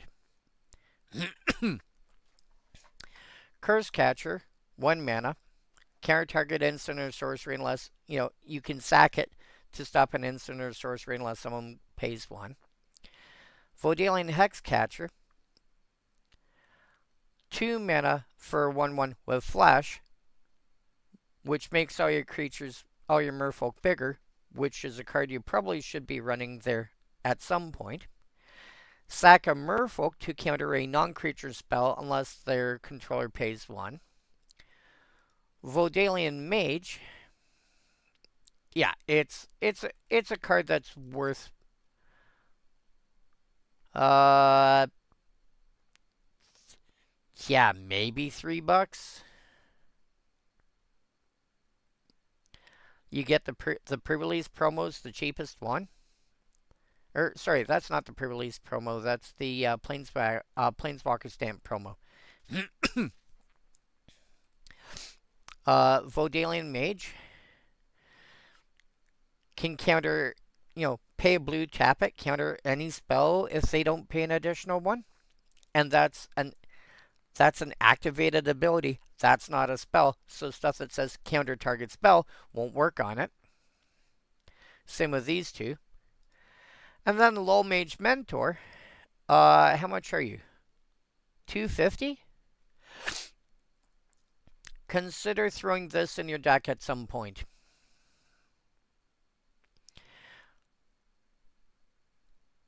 If you ever successfully counter a spell, you get a Merfolk token, and then you start tapping Merfolk to counter spells.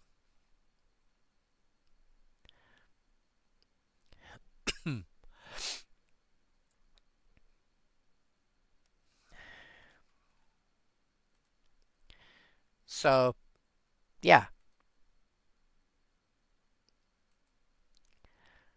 Just an idea just something you might want to consider at some point. But again, worry about getting the list, even if it's just goldfishing on whatchamacallit, on Moxfield.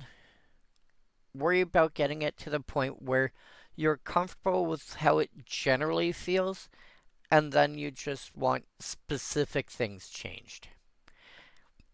And once you have an idea what specific things you want changed, what kind of changes am I making?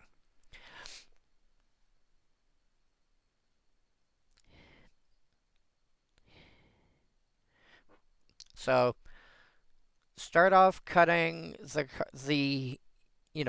cards that are on for now.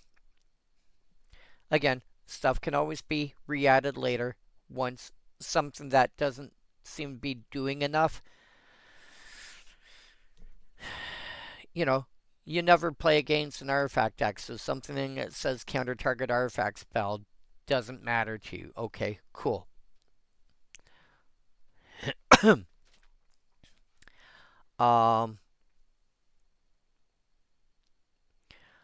Also, oh yeah, it's the other thing to look into.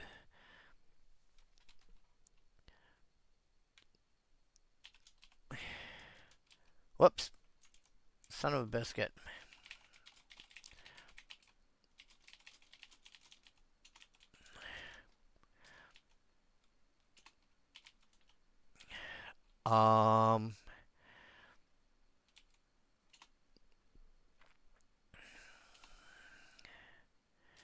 Value less than 4. Cultivate. Cycle of Renewal. Entish Restoration. Entish Restoration is going to be really good. You know what? Let's do this by sort by mana value search.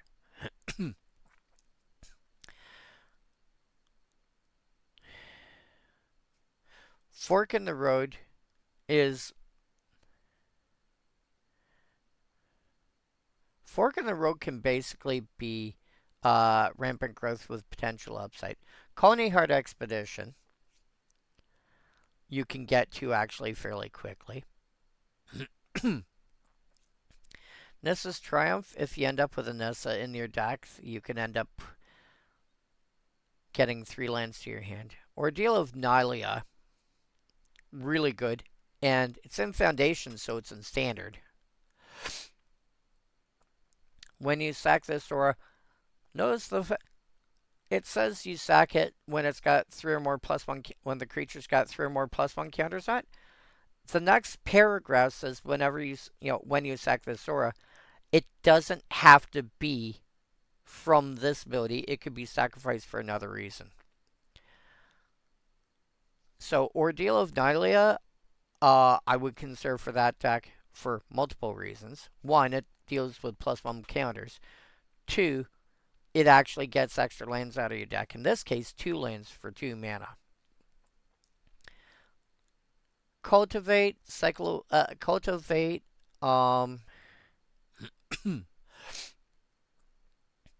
Flare Cultivation. Let's see here. Kodama's Reach.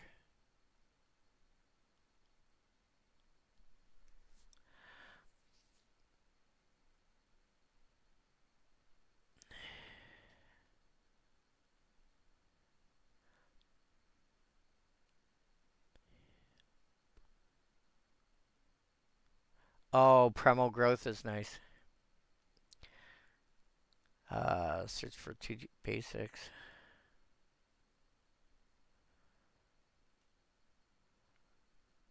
Those cards all basically do the same thing.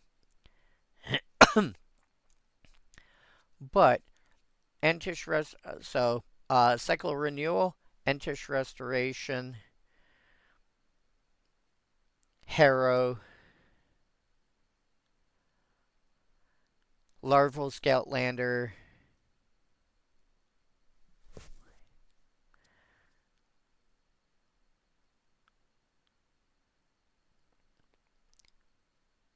Primal Growth, more or less,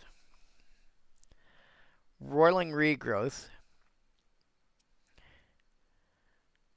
Springbloom Druid,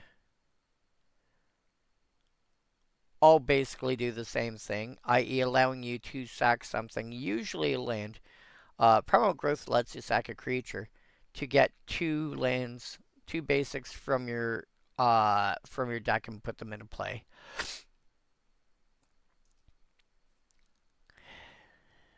So there's a lot of ways to get access to 2 lands and either put them in your hand or put them into play for 2 or 3 mana. And this is why I don't like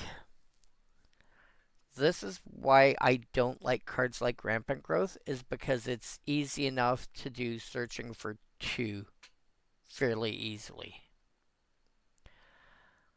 Also, don't forget fetch lands, i.e. lands that can allow you to search up other lands. Normally when people say fetch lands, they mean the expensive crap.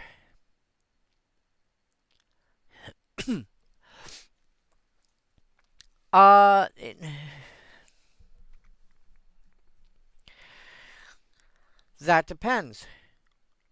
How much do you care about getting your commander out on turn 3 compared to turn 4?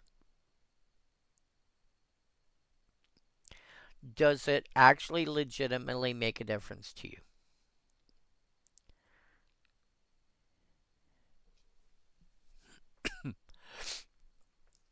And I would actually say no.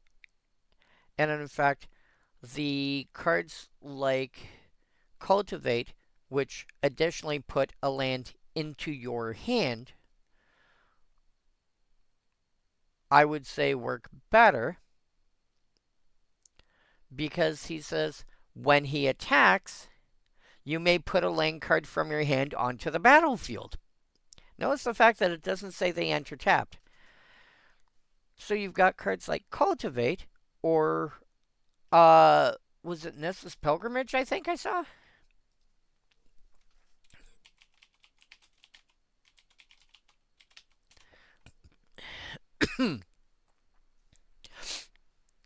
Yeah, search for 2 basic forests, reveal them, put one onto the battlefield tapped and the rest into your hand, then shuffle your library. Okay, it's not that one.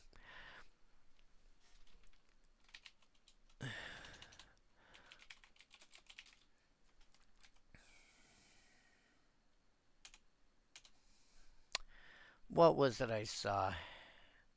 Sort by mana value. Search.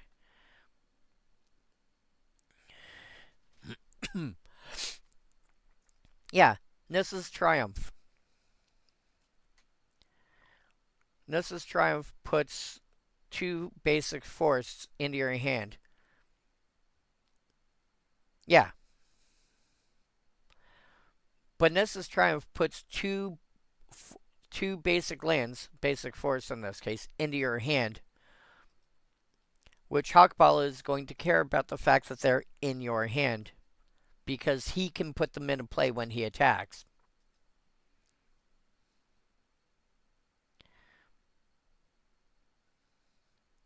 Yeah.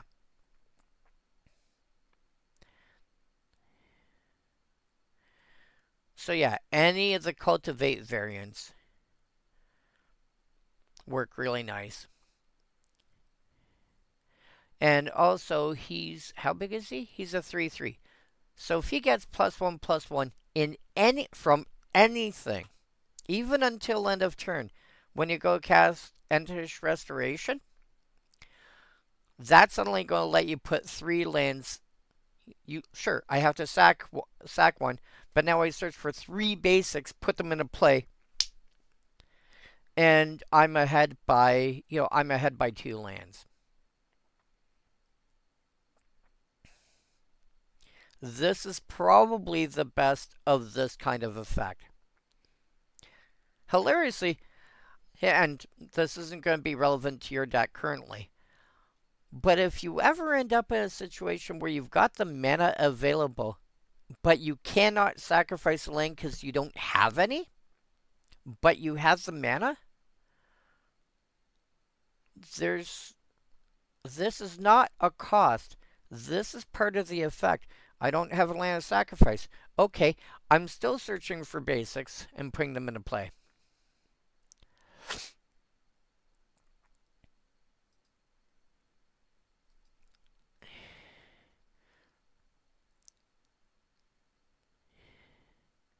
So I hope what I've said is useful to you.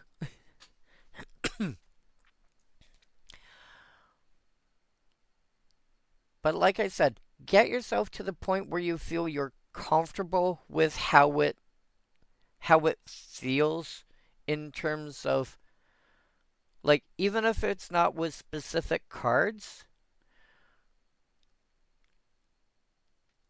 it's also a matter of learning things from, like, I've been playing this game over 30 years.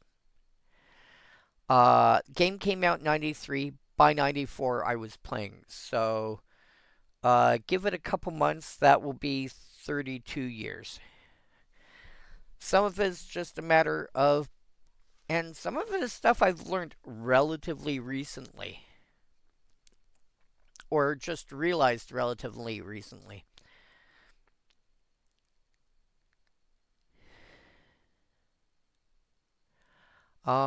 But yeah, get your deck to the point where you are comfortable with how it feels in terms of the kind of cards that you need. And then you can start taking a look at what do I actually need to change. And the funny thing about Magic is, sure, I have a deck built a specific way. But as you learn how to play the game and as you learn how to play that specific deck, you may find that I don't need this as much as I used to. Like me when I was talking about playing Vintage. I started off with 10 counterspells. I got myself to the point where I didn't need as many counterspells because I got a handle on how the format works. Oh, one thing people consistently overlook: graveyard removal of some description. There's always going to be cards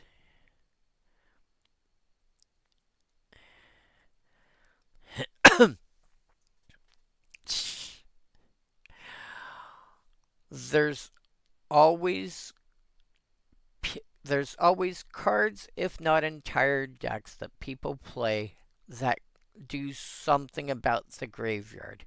You're going to want a way to answer it somehow. My favorite card, which is a common that you may want to consider at some point, is called Honored Heirloom. It's just a mana rock, but it can also eat It can also eat stuff out of graveyards. It doesn't look like much. It doesn't look fancy. But a lot of my decks that I'm building are just commons, and this does work. After that, I mean, other options include if you are playing green, so you've got cards like Scavenging Ooze, which grows every time it eats something, as long as it's a creature. Um,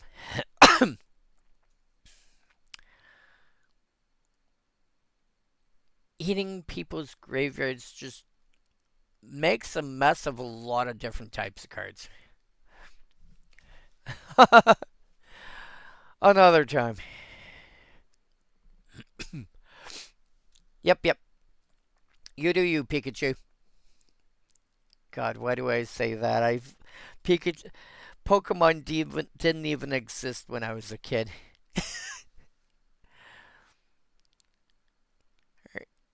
Good luck.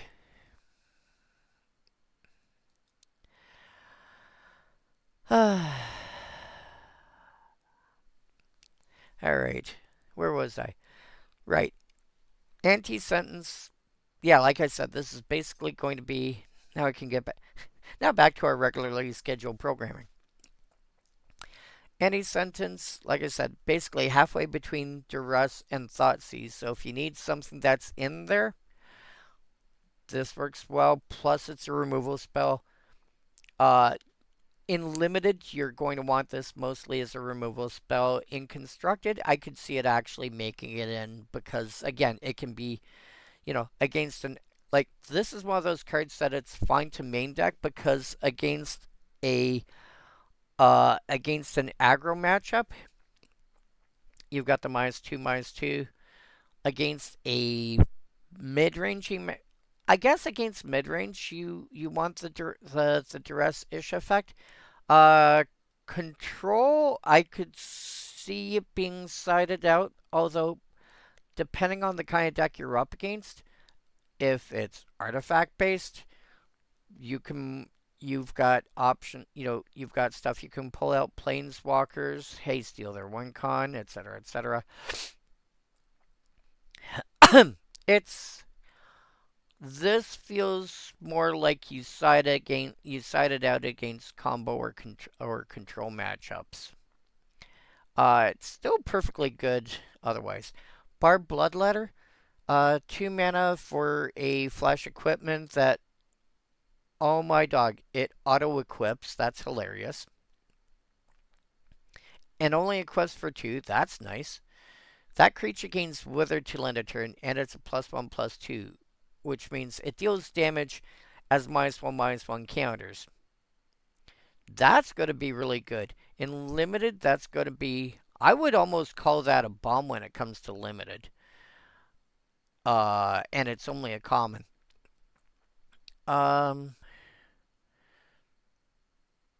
Standard. I mean, again, you're looking at the. Where were we here? That aura. Oh yeah, Aquatex defenses. This is basically a black equipment version of Aquatex defenses.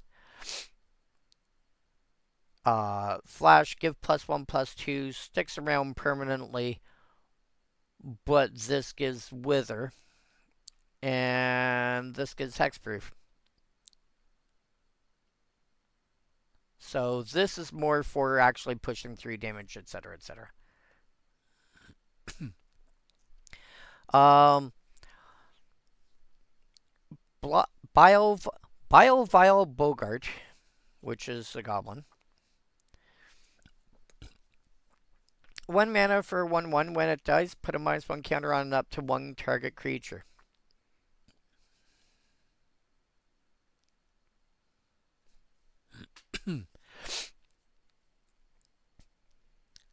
um, Historically, this would have just been -1/-1 till end of turn. This is now a -1/-1 counter. It's had a little bit of upgrade. I can't remember what the name of the goblin was. Festering Goblin? I think it's Festering Goblin.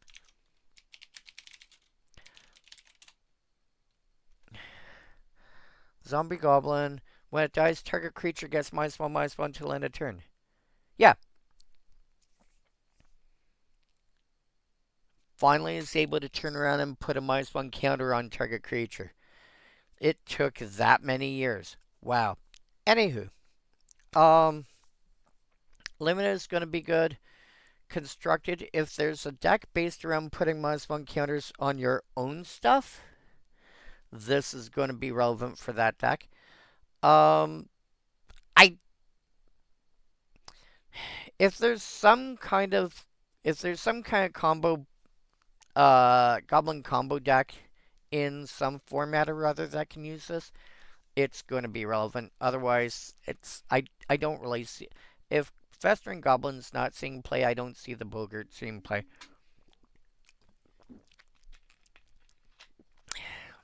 Blighted Blackthorn, 5 mana for a 3/7.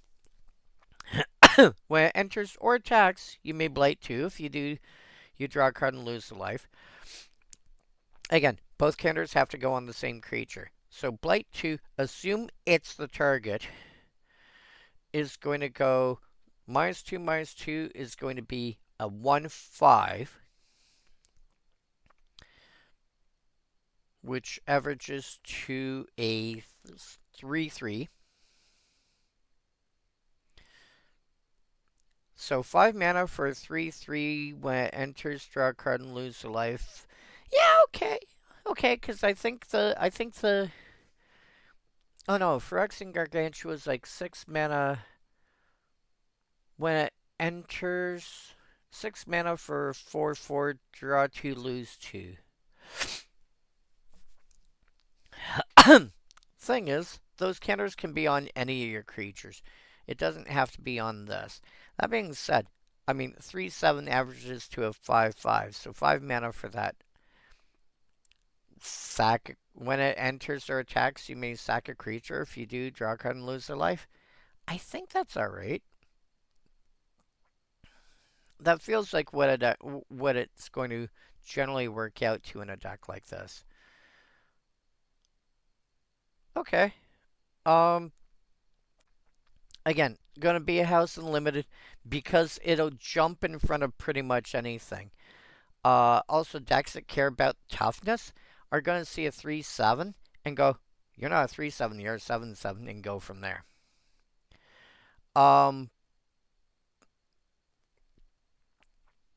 Blightrot, most of the time is going to end up being a removal.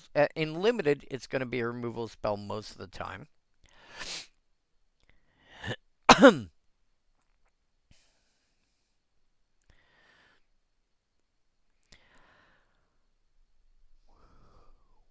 Ooh, the scratch became a sword, the sword became a wound, the wound became an infection, and the infection became a funeral. Oof. But yeah, this is a 3 mana. It's going to be a removal spell much of the time. That occasionally, for example, with Blighted Blackthorn, isn't going to kill it, but it's certainly going to reduce its effectiveness. That being said, again, you're going to find cards that can make use of the additional -1 counters. However, it has to survive getting -4/-4 to begin with. Limited, consider it a removal spell. Constructed, in standard, I can see it making it in. Unlikely in most other formats. However, in Commander, you are going to run across creatures that are suddenly indestructible and be like, oh, by the way, no, die. Because usually cards that are indestructible are small enough that this will kill. Because if it's really big, it doesn't need to be indestructible because it's really big.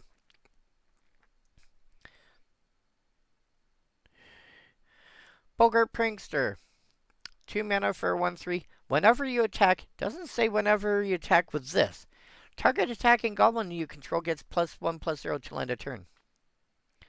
So, if this is the only creature you're attacking with a 2/3 goblin, which is not terrible bad. Is goblins with black in it a feasible thing in Pauper? If it is, this might end up slipping in to give your attackers a boost, and suddenly have your your 2/2 goblin turn into a a 5/2 goblin or what have you. Um, oh wow, I just realized this interacts kind of fun with Goblin Pile Driver, because whenever it attacks, it gets +2/+0, I think it is, for each other attacking goblin. So, yeah, maybe Goblins ends up coming back a little bit in Modern. I don't know. It's gonna be interesting. I might keep an eye on this getting played in Modern. Bog Slither's Embraced. 2 mana, exile target creature, sorcery. Compare Fell, which is, I believe, an instant. No, it's still a sorcery, same cost, but destroy target creature. But this has got an additional cost. Pay 3 more mana or blight 1. I think most people are going to blight 1 and just go, okay, this was a 4/4, it's now a 3/3. Yeah, exile target creature.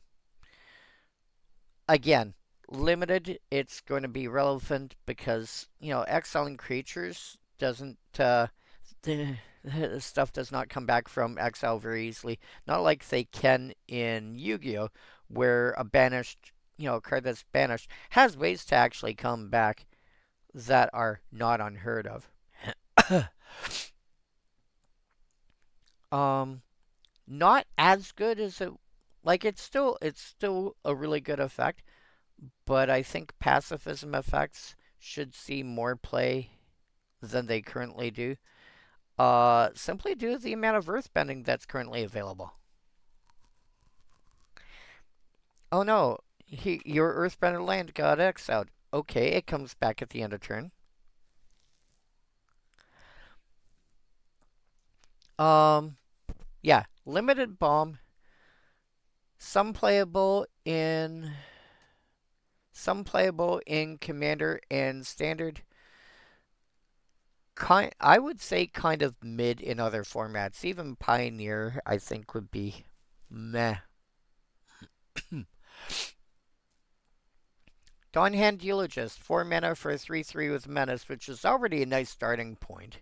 If you're playing elves in any format, I already like this. When it enters mill 3, then if there's an elf card in your graveyard, each opponent loses 2 life and you gain 2 life.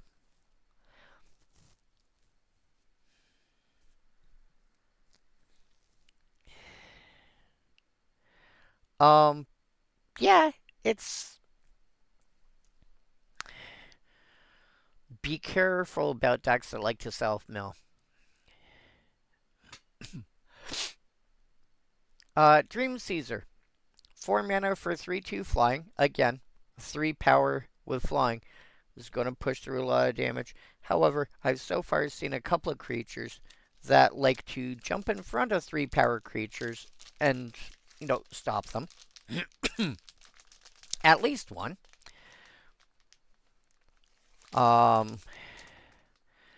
When it enters, you may blight 1. If you do, each opponent discards a card.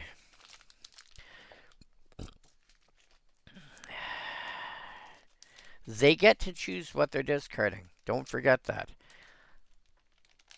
Now, if you are building some kind of discard deck for Commander, this is the kind of card I like because it does affect everybody else.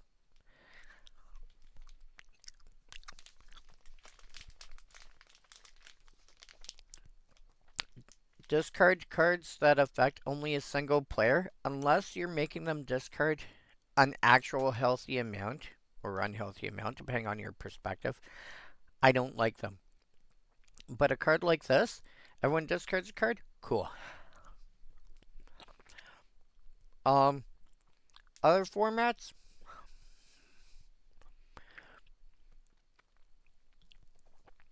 It doesn't target, it doesn't matter. It doesn't matter if it dies when it comes into play. It doesn't a lot of things.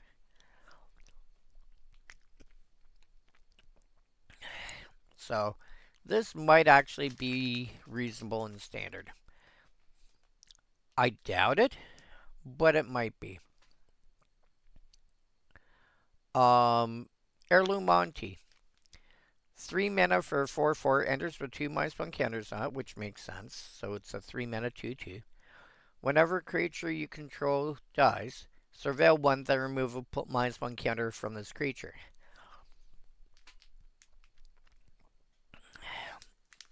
If you're building any sort of aristocrat stack,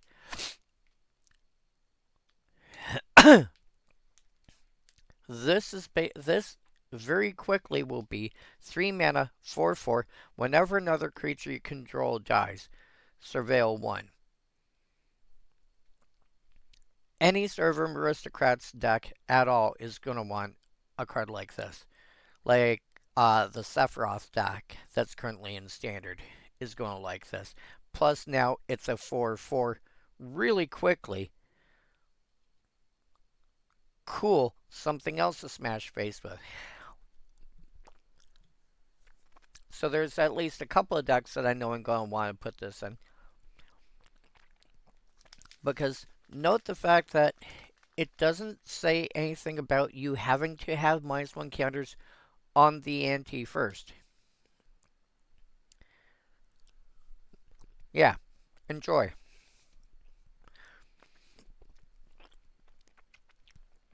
Moonglove Extractor. 3 mana, 2/1. Whenever it attacks, you draw a card and lose a life.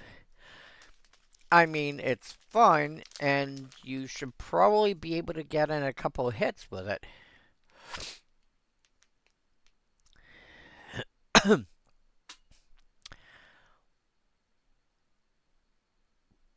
But it's going to be really fast when they decide, you know what?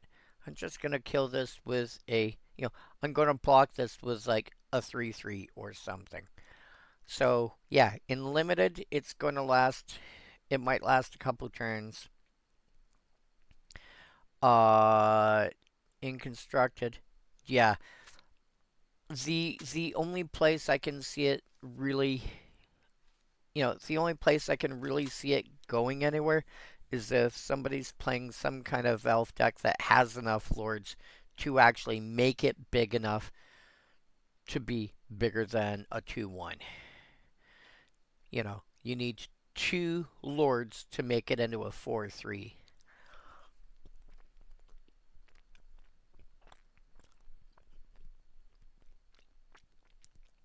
And I would say that's at about the point when people are like, okay, I'm going to let it through. Because a 2/1 or even a 3/2 is just easy to kill. A 4/3, they may like, I'm begrudgingly going to let that through, or I'm going to chump block it. They need to spend actual removal to actually kill it, but at that point, they should probably kill your lords first. Scarblade Scout, I'm amused by. 2 mana, 2/2 with lifelink when it enters mill 2. Okay. I would play this in an elf deck all day long, regardless of format.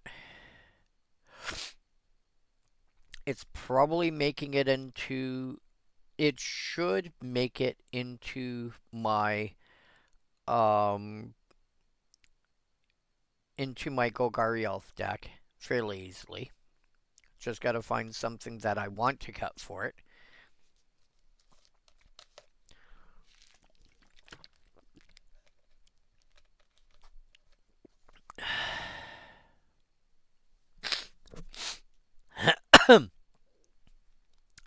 What else? I mean, in standard, like, here's the thing. You can play it in an elf deck. You can play it in a life deck. Like, you can just play it in a somewhat aggro deck. Like, if hey, are you playing with Johnny's Pride Mate? Cool. play the Pride Maid. Sorry, play this. Then play the Pride Maid and attack with this. Before the shutdown, one deck that I really liked, I had a black-white deck that was based on, life gain and life gain triggers, and I ran Banehound in that, which I believe was 1 black for a 1/1 lifelink haste. Oh my god, did I love that card. Because I didn't care. Here's the funny thing. I didn't care if it lived or not. I have, turn 1, play that, attack. Okay. Turn 2, Johnny's Pride Mate, attack. My Johnny's Pride Mate's going to be a 3/3, whether the Banehound lives or not. If it lives, turn 3, Bloodthirsty Aerialist, attack. Okay, I've taken 3 damage, but now I've got a 4/4 and a 3/4 flyer. If they didn't attack, they probably weren't going to block it the first time. If they didn't block it the second or third time, then when they finally realize what's going on and go, okay, fine, I kill it. Well, now I've got a 3/3 and a 3/4.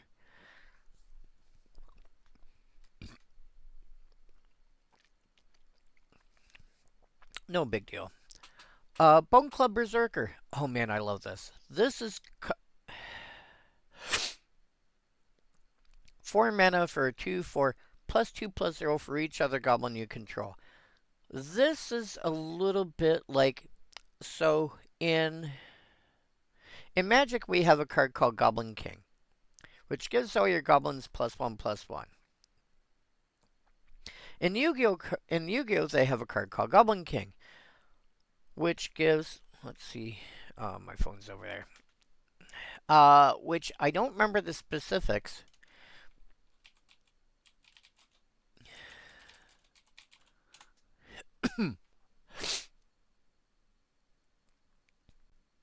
Here we are. This creature's attack and defense. Go away. This creature's attack and defense become the number of other fiend monsters on the field times 1,000. So basically, it gets bigger for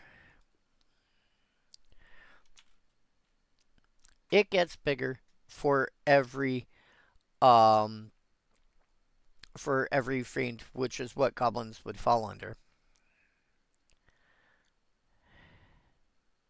So if there's, the funny thing about Yu-Gi-Oh! Is a creature with 0 defense doesn't die.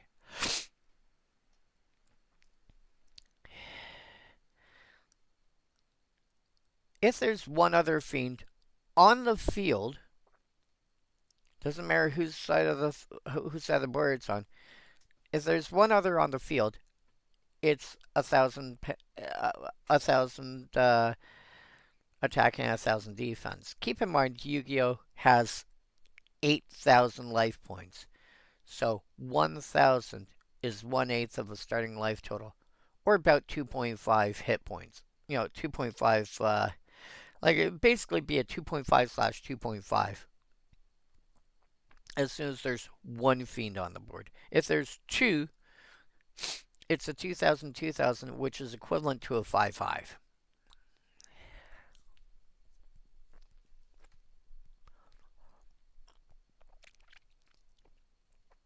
Bone Club Berserker is kind of like if they took Goblin King from Yu-Gi-Oh! And ported it over to Magic. But then they made it a common.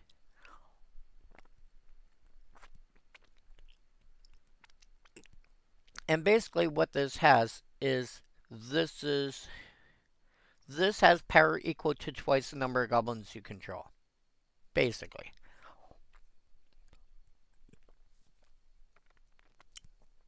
That gets really big, really fast. In fact, by the time you play it, it's not unlikely that you've got, 3 goblins in play, which turns around and says, hey, by the way, I'm a 4 mana 8/4.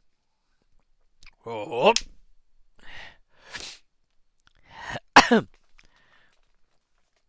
if you have a vague, if you have one more goblin in play, so I would say if you have 5 or 6 goblins in your deck,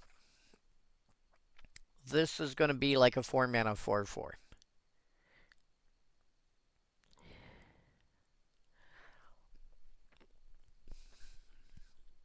Wow.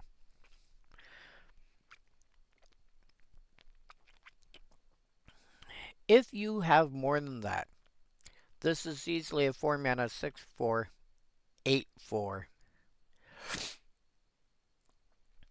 Fairly easily. You just gotta you just gotta give it a way to get through, or fling it or whatever.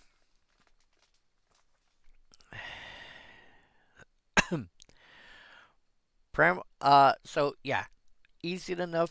Like if you've got enough goblins. If you've only got a couple goblins, I might put it in as like a 23rd, 22nd, 23rd card sort of thing. But if you've got a vaguely reasonable number of goblins, just put it in.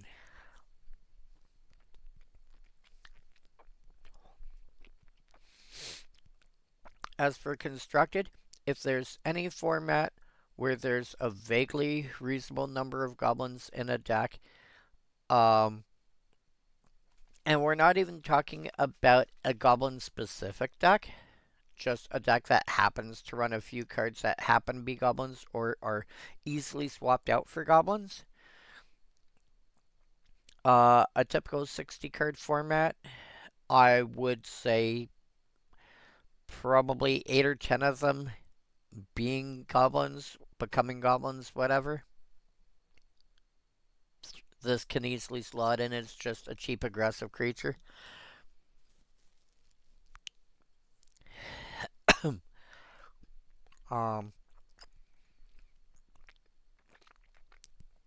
Standard, that'll probably work well.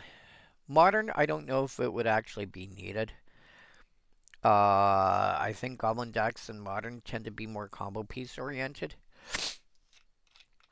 Commander, you're slotting it in.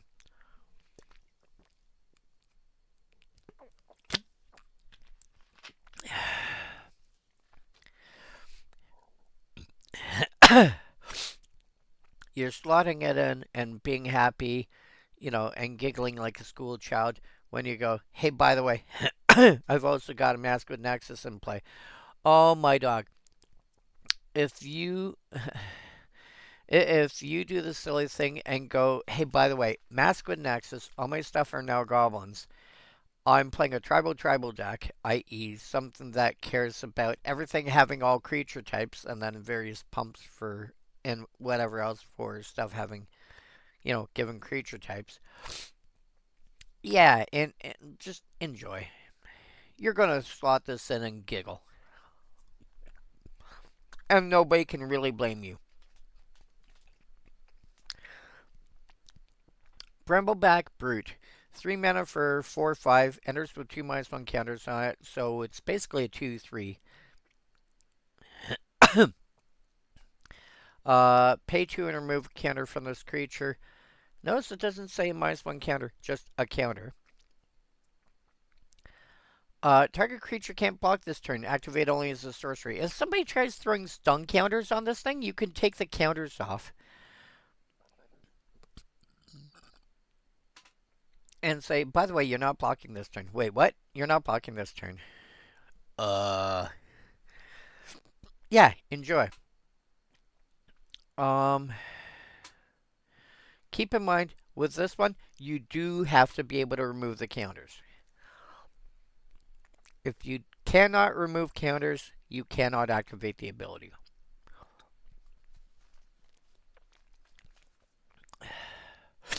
Burning Curiosity, 3 mana sorcery, additional cost, you may blight 1.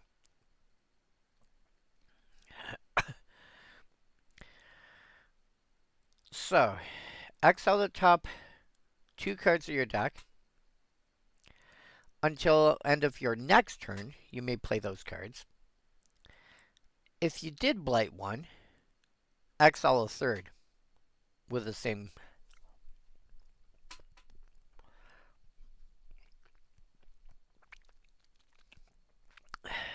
with the same thing about it, i.e., you can play it till the end of your next turn as well.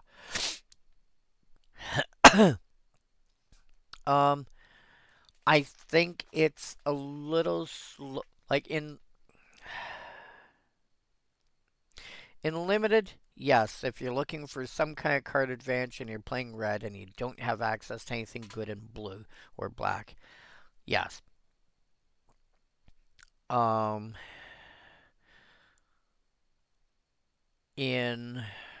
me think here. In standard, I can see it seeing play, but it's going to fight with cards like Stock Up, so you have to specifically not be playing red. If you're playing, or sorry, not be playing blue. If you're playing mono red, yeah, I could see it.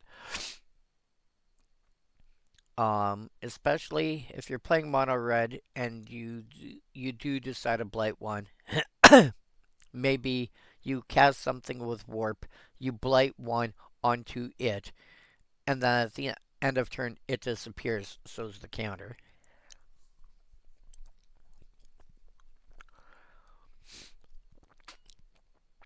Also, I'm amused by the flavor text on Burning Curiosity.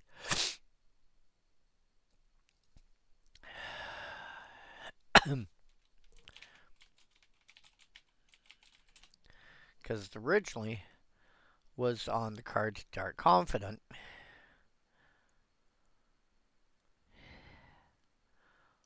But greatness at any cost.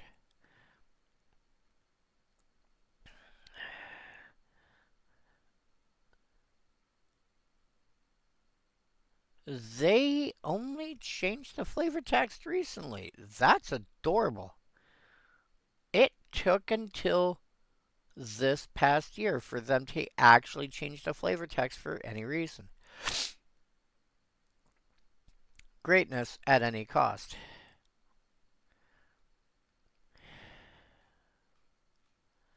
Although, to be fair, it's kind of difficult to... But that was the card advantage engine. That gave you, you know, a free card every turn, but you lost life equal to the mana value of that additional card.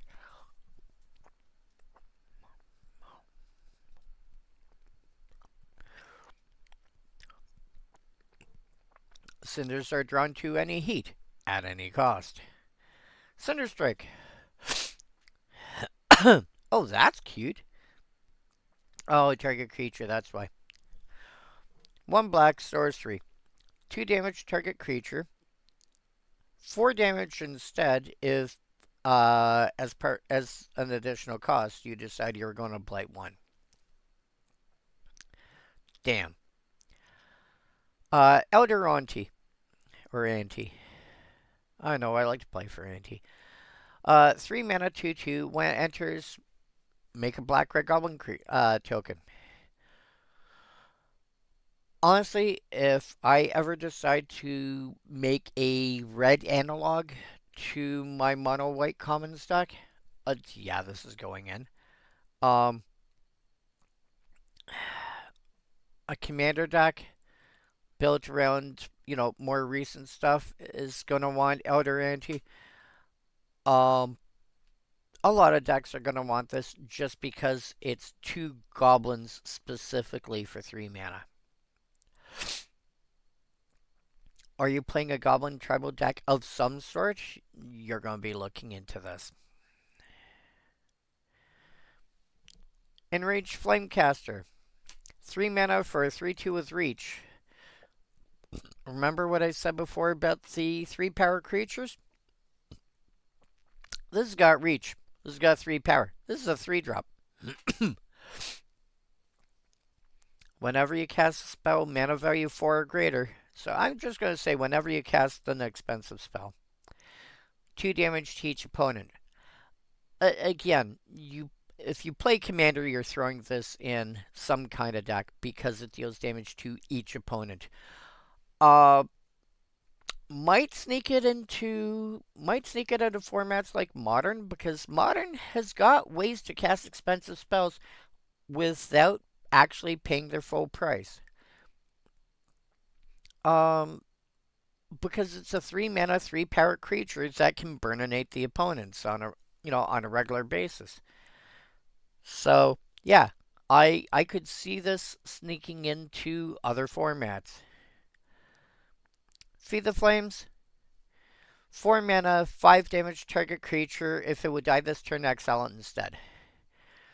Does not have to specifically die from the damage. In fact, it could be immune to the damage. Die specifically means put into the graveyard from the battlefield. You could do something like you cast this on somebody's indestructible creature, but it's the only creature they got left, and they'll be like, okay, sure. And then you do something that goes, hey, by the way, sacrifice a creature. And now they have to sacrifice it, but because it's sacrificed, it's now dying. But because it's dying, it gets exiled instead. It's cumbersome, but it does work. More realistically, you play this in limited, you're probably not playing it beyond that. Flame Chain Mauler, 2 mana for 2/2 Elemental Warrior. Fire breathing for twice the cost. Well, store at twice the cost. Red +1. But it also gains mass till end of turn. Which means it requires at least 2 creatures to block it. Shame that the Mauler isn't like, hey, by the way, each time that, maybe for red +2, +1, +0. And,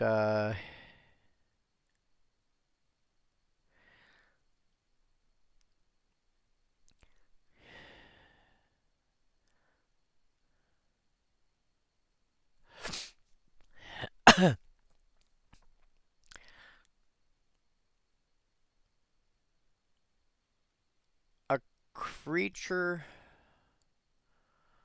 sorry.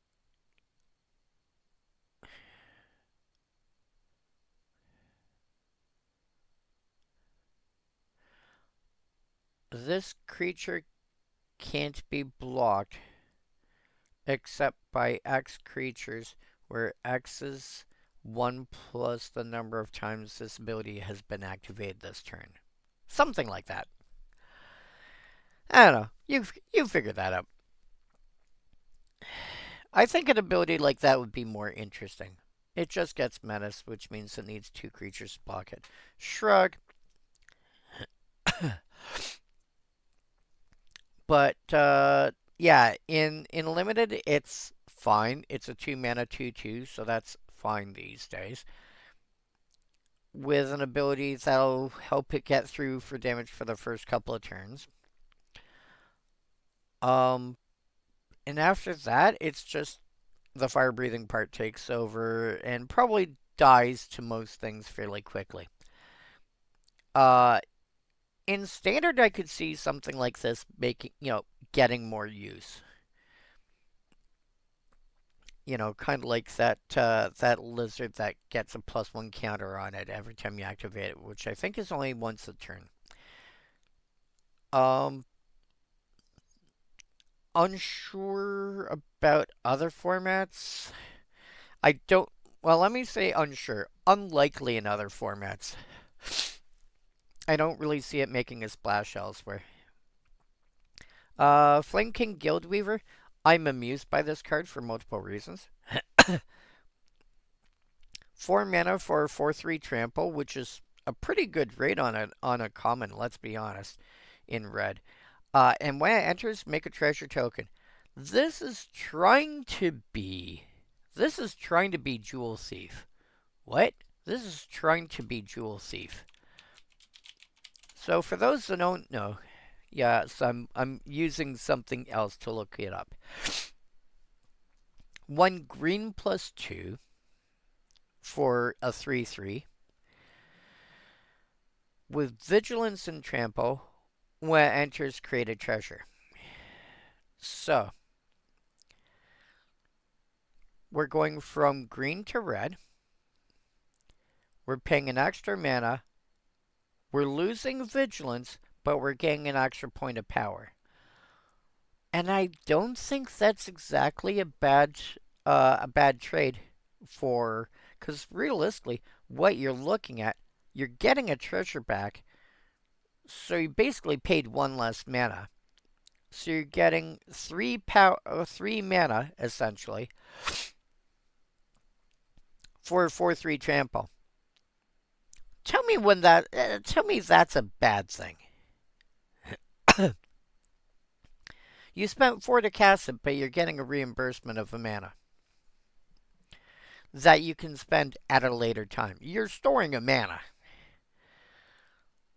Like, I get, honestly, if I get, this is one of those cards where if I have 4 of these, if I get 6 of these, I just might play all 6 because those treasure tokens are going to add up to the point where I can just simply go, hey, by the way, thunk. Like, a treasure token is going to help me cast the next one. If I have 4 of them, I'm casting a 5th one for free. In limited, this is going to be insane. I think in standard, it's going to be fine. Jewel Thief didn't make as much of a dent in standard as I expected. This is probably going to fall into the same problem. Jewel Thief is just so much better. But I mean, my commons only deck is going to love this because having ways to get that extra mana is just, oh my dog. Gristle Glutton, 2 mana for 1/3. Tap and blight 1 to rummage. Discard a card, and if you do, draw a card.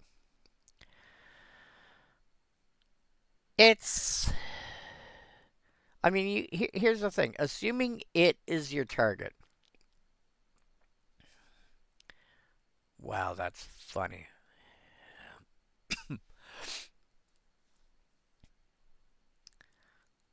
If this is the only creature you have access to, you get to rummage 3 times.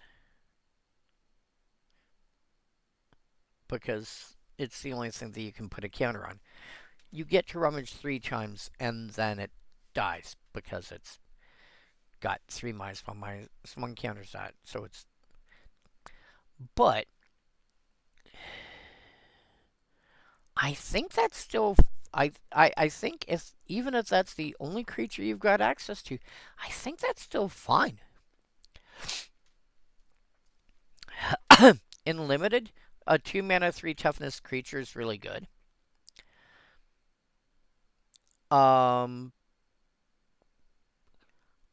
In constructed, I could see it working in. No, I don't think it's going to be good enough for constructed play. I think it's too slow. It's nice, but I think in most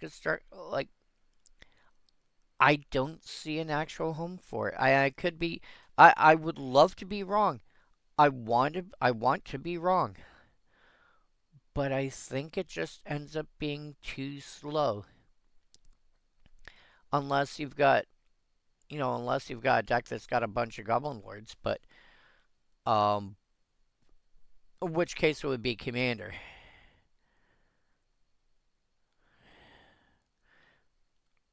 Because you really don't want to be sacking your tokens every time you turn around. Kureth Zealot. Oh my dog, I love this card. 6 mana for 6/5. When it enters, exile top card of your library. Till the end of your next turn, you may play that card. And then basic land cycling for 2. You're going to, in limited, you're going to play this to search for, this is. I was going to say Rampant Growth. This is Land Grant for 2. That if you can get it back into place somehow, a 6/5 is huge. And again, this This is definitely, I run 6 of these because my first 3 or 4 I'm probably basic land cycling. And then I start casting, I'm making my land drops after that.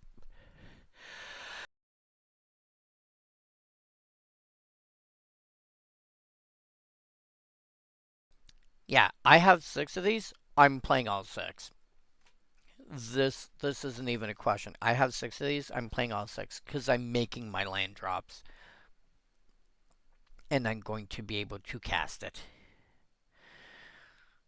And then at that point, I probably have the ability to cast the next card on my deck anyway. Not apologizing. Constructed.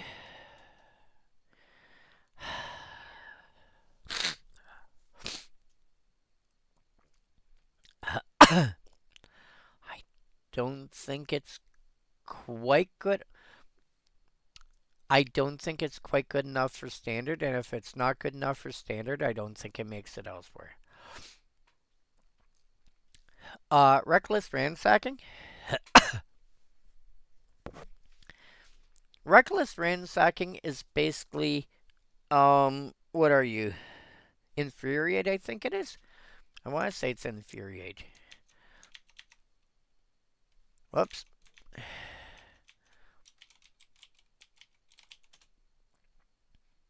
Yeah, it's Infuriate for an extra mana, but it gives you a treasure token back.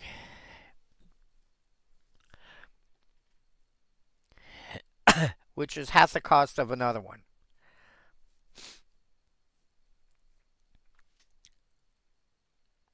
This is going to end up being... I think this is going to go further in aggressive decks than most people realize. It's going to be solid and limited. I think it's going to be reasonable and standard. I think it's going to be... If people are looking for giant growth effects in red, I think this is going to be one of the better ones up there. Because of that treasure token.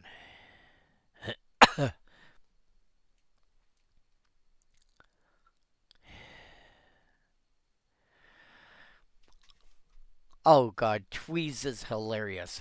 So, Tweez is based on the assumption, I think, that that Lightning Strike is where you want to be. You don't really want open fire, but Lightning Strike, I think, is where they're saying you want to be. 3 mana, 3 damage to any target, sure. Limited, sure, let's go with that.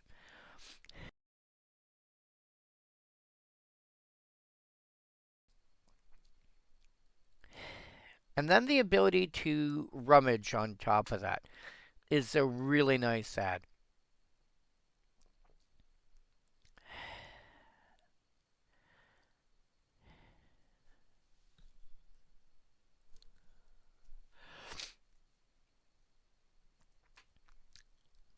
Again, it's going to be really good and limited. I think it's playable to some extent in other formats.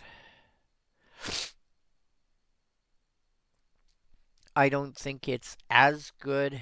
Like it's definitely not Lightning Bolt.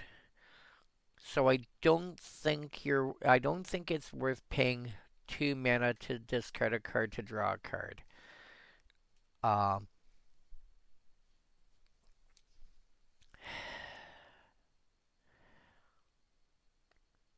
Considering how easily you can get just simply 3 damage to any target in anything modern and larger, I don't think it's worth it.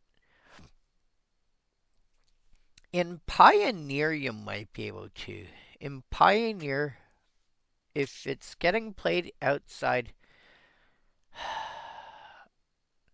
I might see it in stand. I could see it seeing play in standard. It might be a thing in Pioneer.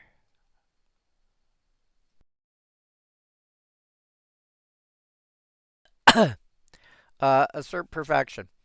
2 mana, target creature you control gets +1/+0 till end of turn.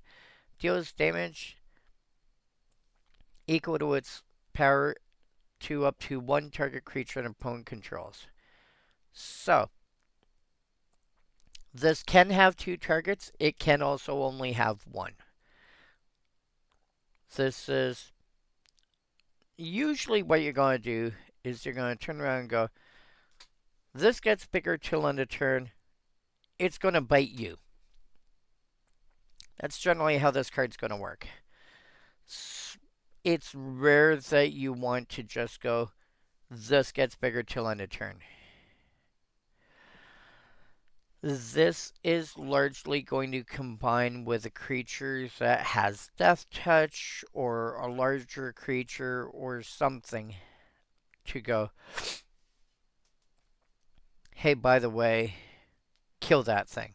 This is a bite spell. As in, if you're familiar with what fight is, they call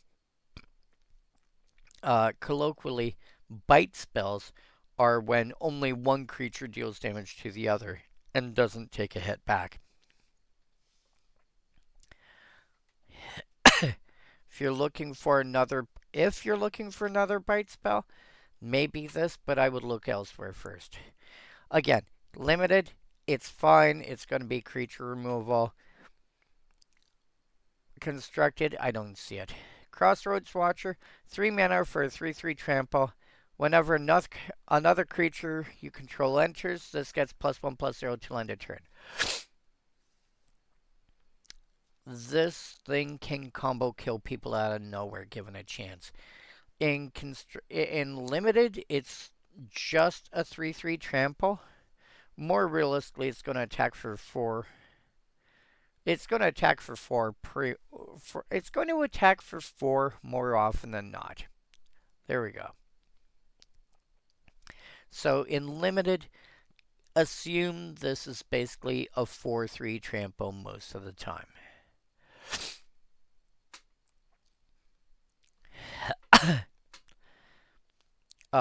In constructed, I mean, even getting to standard, and this, you know, you drop a Llanowar Elf, and this is a 4/3 till end of turn. The thing to keep in mind is its toughness never changes, but its power, oh my dog, its power.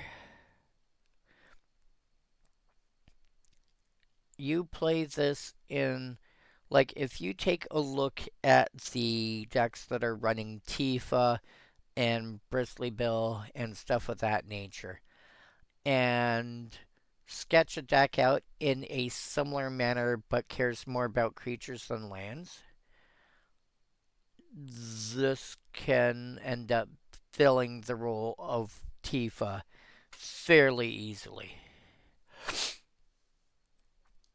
There's not really a Kithkin deck that I can see though, a Kithkin deck or a Ranger deck in this or any other format.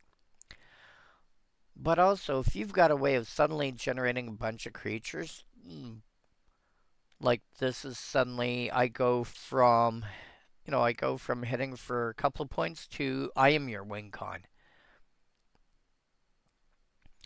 Dawn's Light Archer. 3 mana for a 4/2 with Flash and Reach. Plain, easy, simple. Again, I see this as a removal spell. It's got Flash and it's got Reach. You're dropping this in play to kill that thing. Oh, you've got a 3/4 flyer? Okay, it's dead now. Guilt-Leaf's Embrace. Oh yeah, Dawn's Light Archer. Yeah, anything like any elf deck that I can think of is going to appreciate that. It's a 4 plus anything that cares about having a cheap 4 power creature to begin with.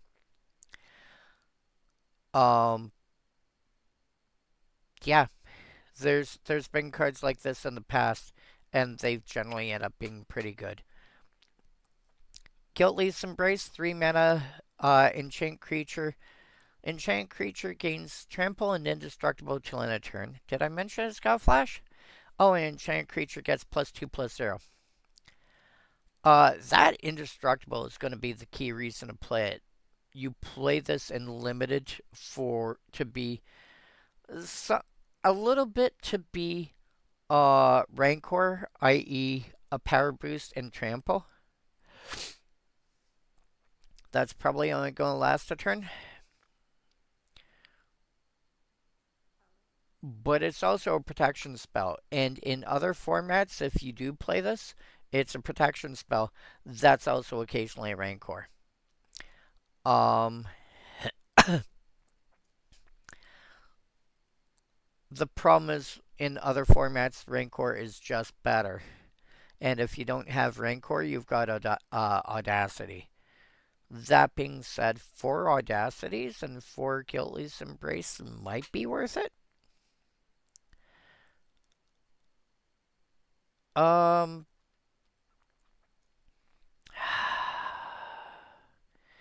don't know. I think this wants a green deck that wants Aura Synergies. This wants a card like, oh, what do you call it? Oh, that glitters, or a similar effect. This wants a card like All His Glitters or something similar to actually make it the kind of card you want to play. The problem is getting that trample and indestructible till end of turn. I think most of the time you don't care about the trample, you care about the indestructible. At which point, why are you playing this? I think you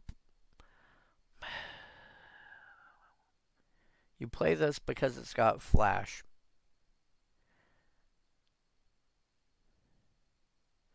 You play this because it can be aggressive and it can be defensive. And it's what you need when you need it. But you also got to remember it's a one-shot effect for that. I don't know.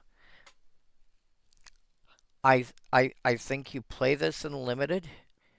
I don't think it makes it through in constructed environments for most formats. I don't see it. Brawl might take it. A Brawl deck that's trying to push through damage and wants protection on the same card might play it. Great Forest Druid. This is trying to be Birds of Paradise. 2 mana for 0/4, tap for any color. I know I'm gonna want it for my Druid deck. Beyond that, it's 2 mana for toughness. So decks that care about toughness are gonna care about, this is a cheap 4/4 basically at that point. That can suddenly tap for any color you need. Yeah, Commander's gonna command. I think it's gonna make it into standard because it feels like it's potentially better than a lot of the other options that do a similar effect. Because there's that there's that one that cares about foraging. Search forage.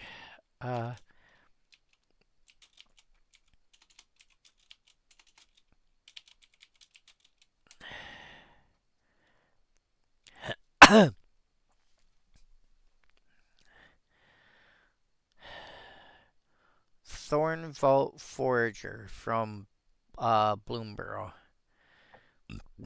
Oh no, that doesn't really see play.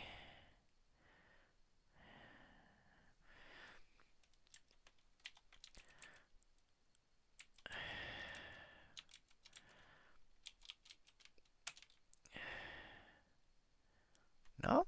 Okay.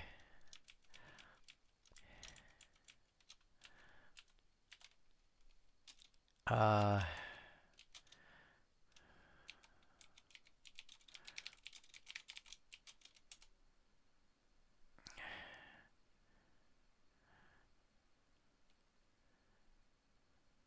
nope.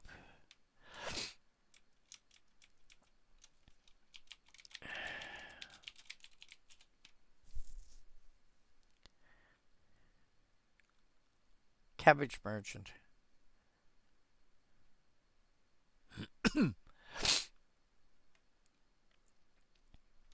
Oh, still not what I'm looking for, but that's adorable. I could have sworn there was another card that did something like, you had to forge to add mana that was actually played in standard right now. Maybe I'm misremembering. But Great Forest Druid feels like a card that's going to end up making it just because it's better than something else. Lissalon Informant.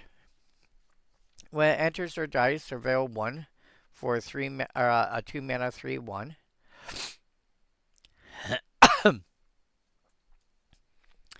It's fine. It's a 2 mana 3/1 with 2 triggers. It's fine.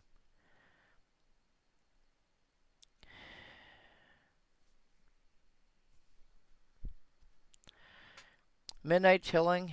It's trying to be another card kind of like Mulch.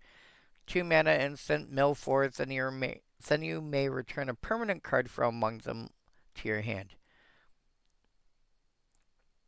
Which means the only time you miss is if you hit instants or sorceries.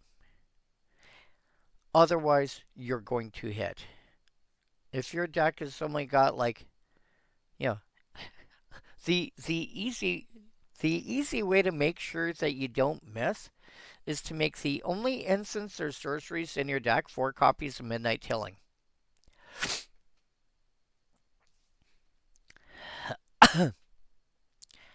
That being because, if you have 4 copies of Midnight Tilling, well, 3 of them, you cast 1. Well, there's only 3 left. So you're going to hit, at worst, those 3, and then something that's not an instant or a sorcery, which means it's a permanent. Yeah.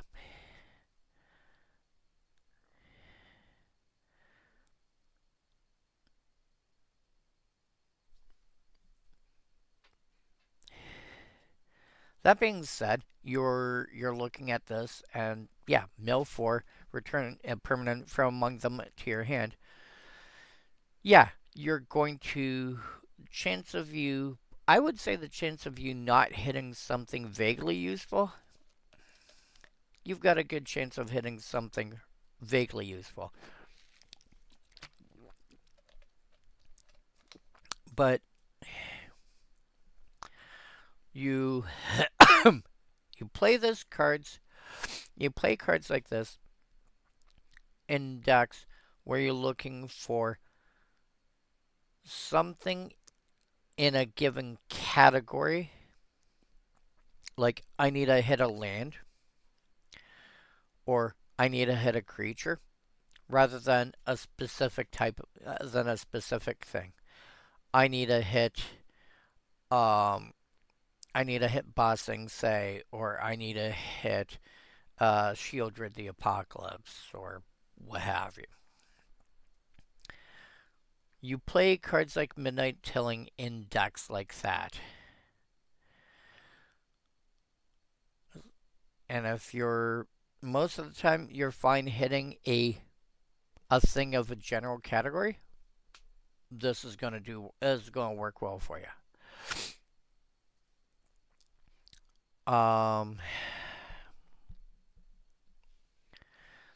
Also keep in mind you may return. Even if you hit, you can choose not to. You can play this as nothing more than a 2 mana instant that says mill 4. There's decks that are going to want that.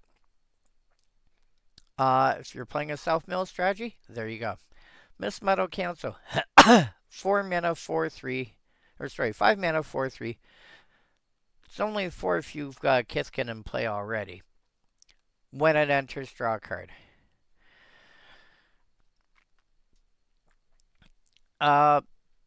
Yeah. Again, in limited, it's a 4/3, which is a decent sized body to start, get get going. Comes into play, draws a card. Cool. Other formats, unless you're building a deck around cantrip creatures. Hey, Richard. Yeah, MTG Goldfish. Hey, Richard. Yeah, there's another one for your list. It's alright. Safe Right Cavalry, 4 mana for 4/4. Can't be blocked by more than one creature. In other words, can only be chump blocked. You're blocking with 1 or you're blocking with 0.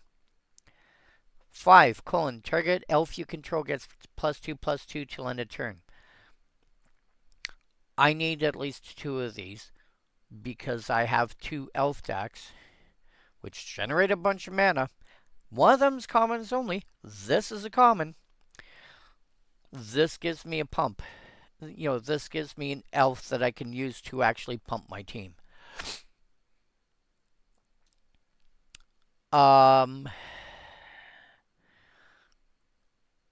My not commons only one still doesn't mind this effect.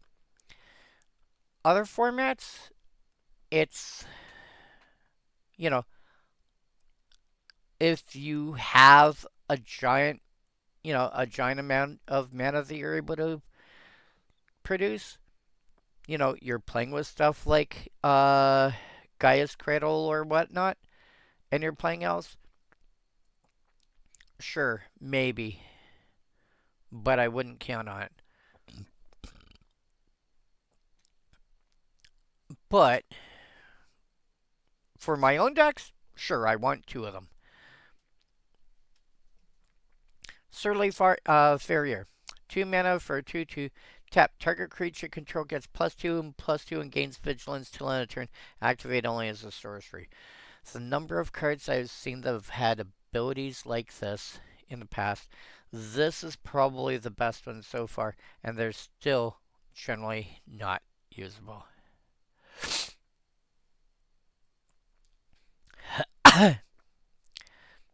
It's fine and limited. It's actually pretty decent limited because it also gives your creature vigilance. I don't think I'd play it elsewhere. Tend the Sprigs. 3 mana, search for a basic land card, put on battlefield tapped, and shuffle. Then if you control 7 or more lands and or tree folk, make a 3/4 tree folk with reach. So 3 mana. So basically, you're spending an extra mana over rampant growth and getting rampant growth. But once you've got enough forest going on, your lands plus tree folk, you then start creating tree folk. Again, this is one of those cards that if I've got 6 of them, I'm probably running all 6. The first few to start producing, to start making, getting extra lands in play, and the rest of them to start making my tree folk. And they're 3/4s with reach, which for 3 mana is pretty good. Yeah, I think if you're playing some kind of land ramp deck in some other format, this is probably this probably does something you're interested in. Does it cost too much? I don't know. But you might want 1 or 2 copies of this floating around anyway.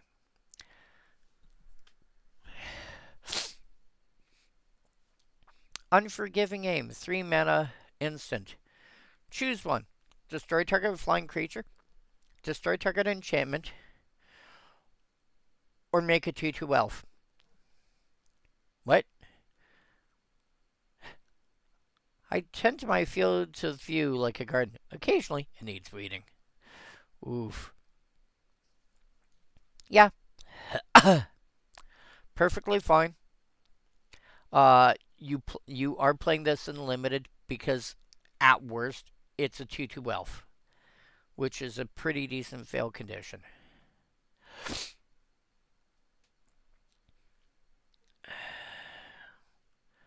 Um, but more often than not, you're going to find somebody has a flying creature that you need to get rid of, or you're going to find an enchantment that needs extinguishing.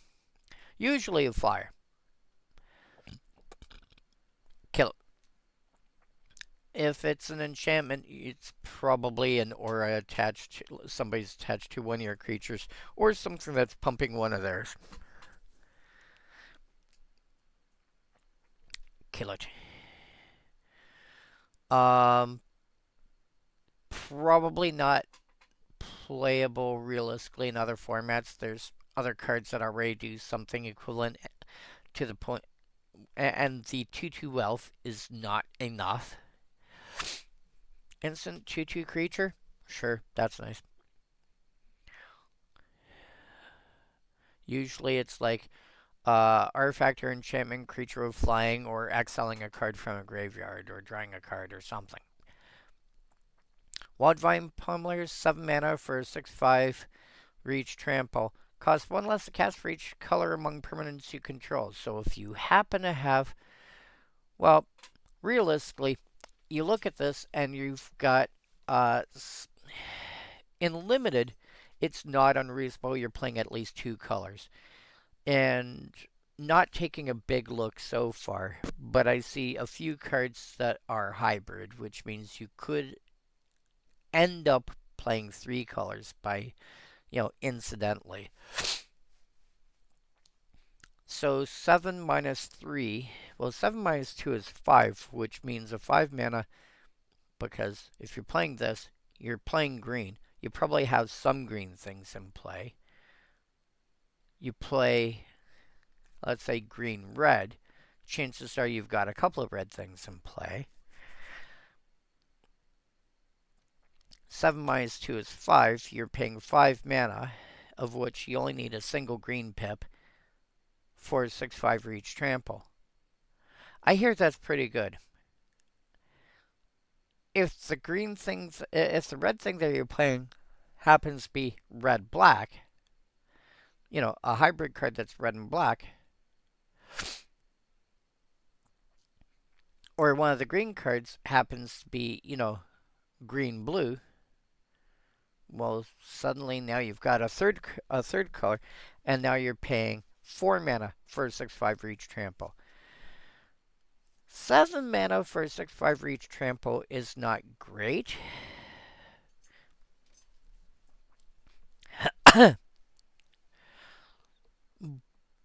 But in limited, it's going to more than make up for it. Once you hit constructed environments, dude.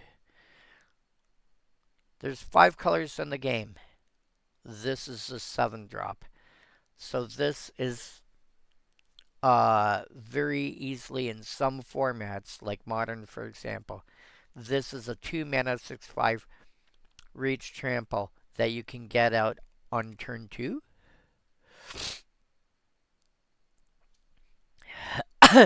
If you're looking at cards like Scion of Draco and the like, this is a 2 mana 6/5 reach trample. I fail to see how this is a bad thing.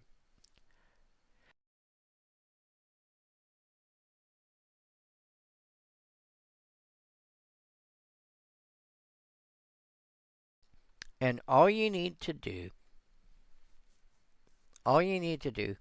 is have one card, a way of having, have a card in play that says it's all colors. I think Modern and newer is going to enjoy it. I think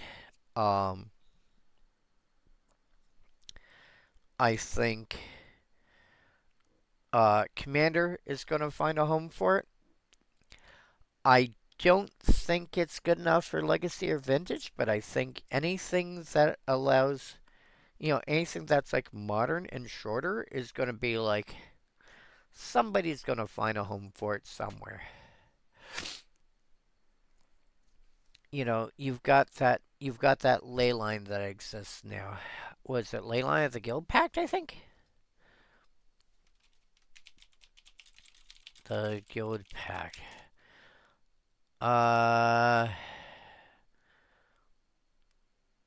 4 hybrid symbols, and each one is green plus one of the other 2 colors, and there's a different one for each. So 1 green white, 1 green blue, 1 green black, 1 green red. Because it's a ley line, it's got the typical, if it's in your opening hand, you can start with it and play before, turn 1.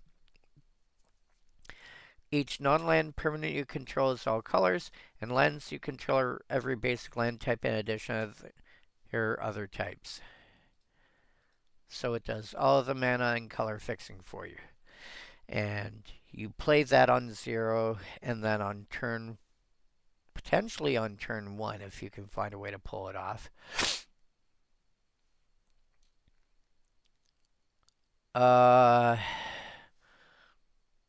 Nope.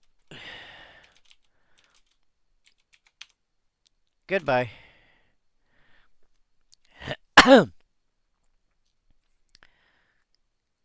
Yeah, this is very easily a turn 2, 6/5 reach trample in any format, in almost any format. With the exception of Pauper, which is going to need to put actual effort towards making it. And even in a format like Pauper, having it be 5 mana is not unreasonable. Having it be 4 mana requires some effort, but a lot of Pauper decks are actually 3 colors. So suddenly this being, having this be a 4 mana 6/5 reach trample is not difficult. Marrow Sky Swimmer, 5 mana for 2/2 Flying Vigilance. When it enters, make a 1/1 Merfolk. Cool. Oh, by the way, did I mention it's got Convoke? So, tap 2 creatures and pay 3 mana. Get a 2/2. Get a half-size Serra Angel and a Merfolk that can also block. Yeah, I think it's the problem is it's 5 mana, but it's not. Yeah, this is one of those cards where you really want that Kithkin from back up here, the Gold Meadow Nomad, to make it work. Otherwise, it's is tapping 1 creature and paying 4 enough for a 2/2 Merfolk and a 2/2 Flying Vigilant Merfolk and then a 1/1 Merfolk.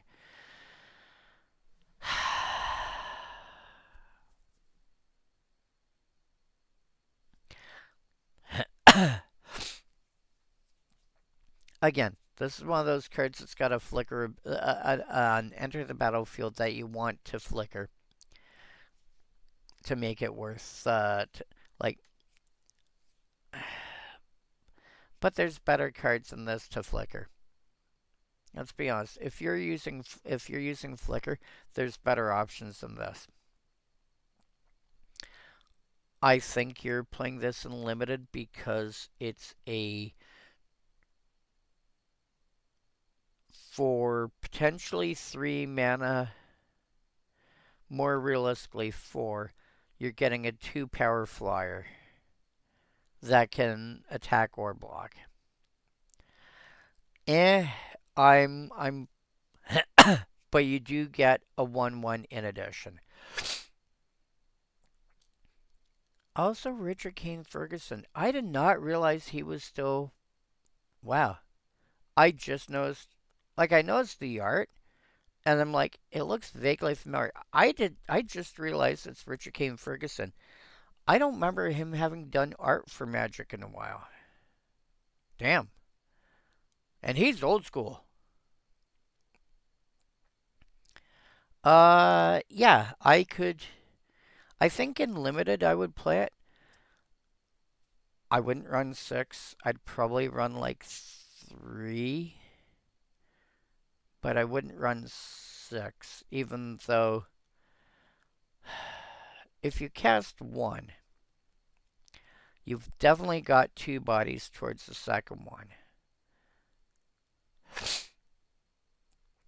And if you cast the second one, the third one's probably free.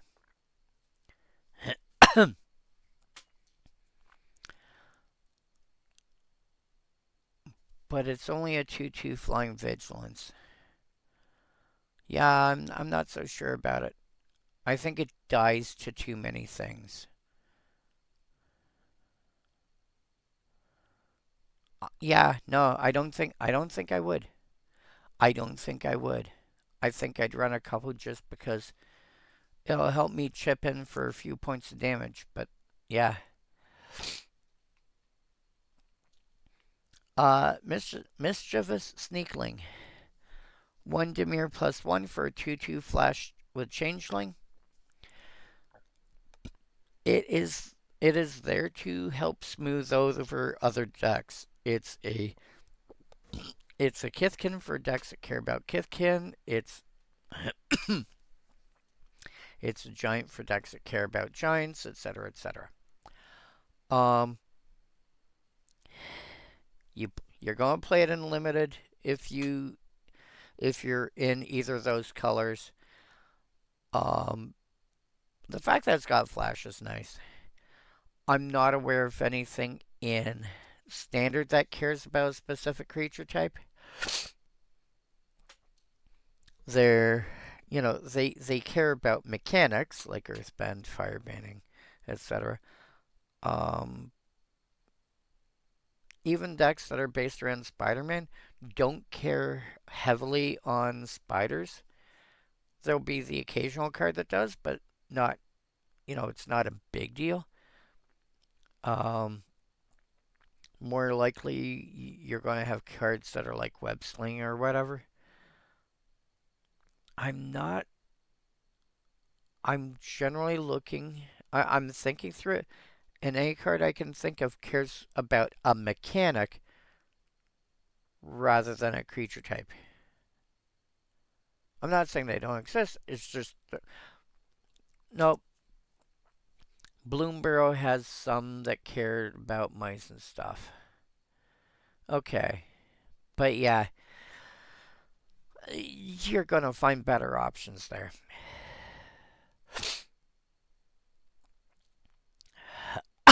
So yeah, Mischievous Sneakling? Probably not.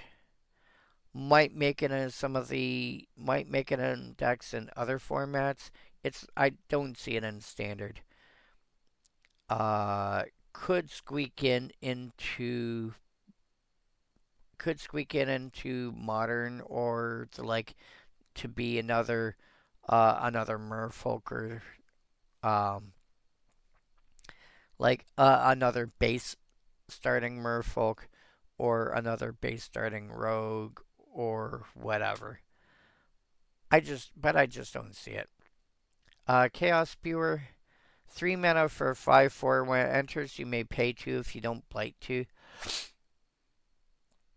If you've got a way to counteract if you've got a way to counteract the enter the battlefield ability, that's nice.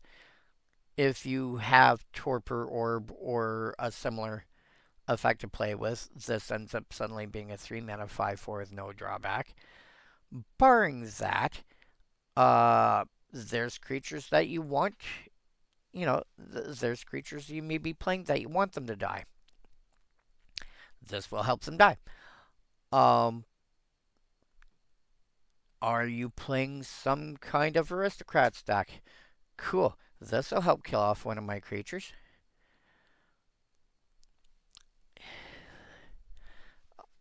You know, also removes counters from creatures with Undying.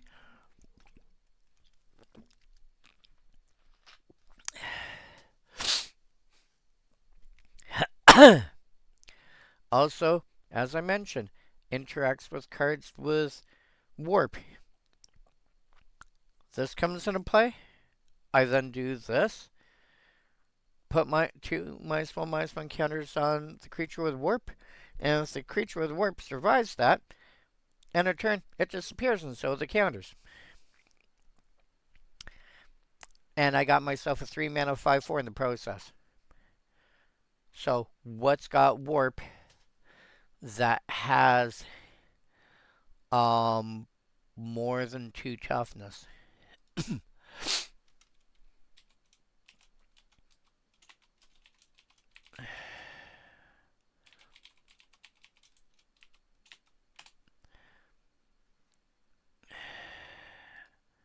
Sort by color.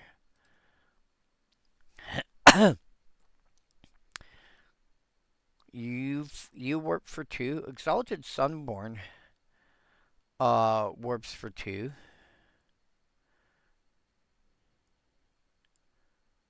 You may cast it for its warp cost. Oh! Halia warps for 1. Quantum Riddler warps for 2. Sinister Cryologist might end up making it. Star Beach Whale, I feel like occasionally gets played.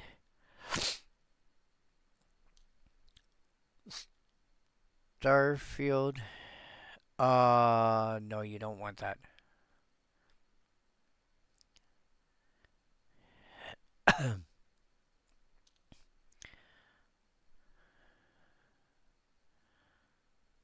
Memorial Team Leader could make it. Nova Hellkite, maybe.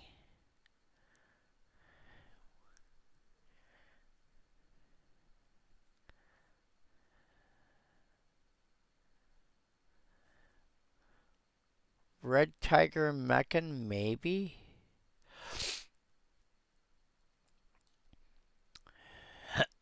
Oh, that's adorable. Weststalker Ardent.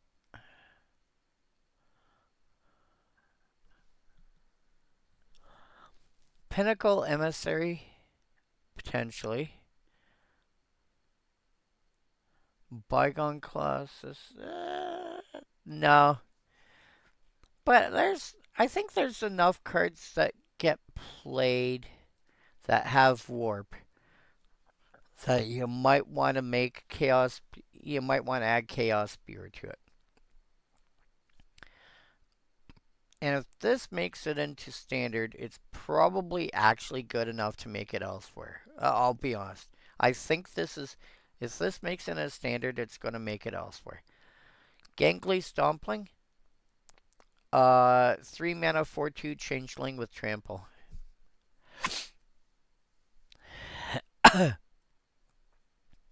Again, it's, you know, this is creatures in Lorwyn that have Changeling. Mechanically, they're there to help smooth things over so that when you're playing limited, you have enough creatures of the relevant creature types. In Constructed, they need to do more than just that. So, what's the one? Masked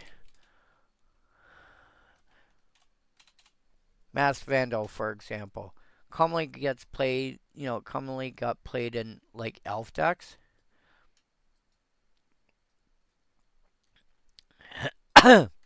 Has Changeling. Didn't matter. It got played because of this ability text here. When it enters, you may exile creature card from your graveyard. If you do, exile target artifact or enchantment and opponent controls. Gangly Stompling. Again, if you're playing Commander, you might want it. Otherwise, forget it. Weary Farmer. 2 Selesnya plus 1 for a 3/3. At the beginning of your end step, if another creature entered the battlefield under your control this turn, surveil 1. Yeah.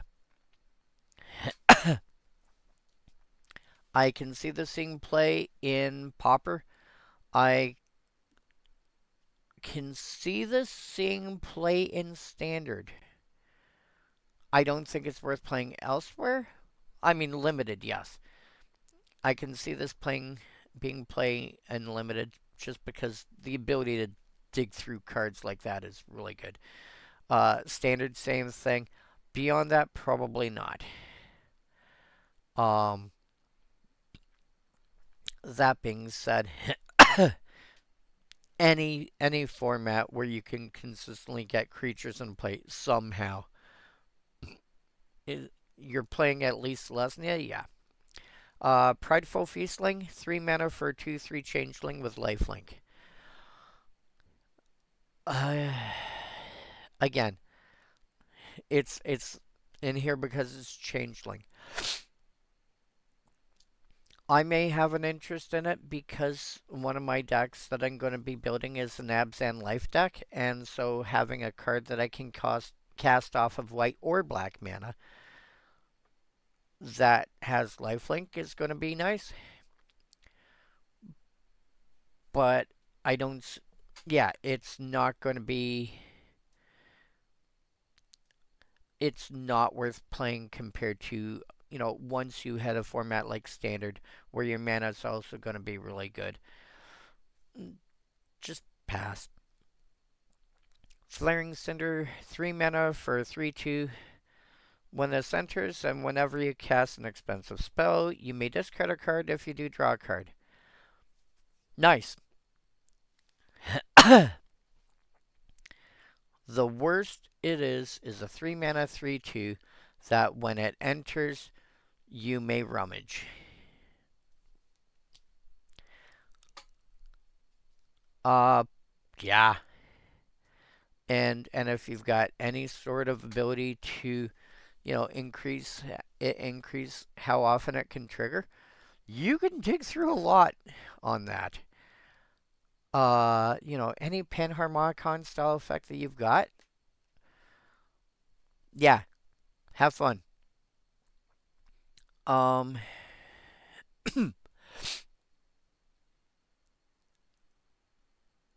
And that's not even counting, you know, having to cast the expensive stuff. That's just as coming to play trigger.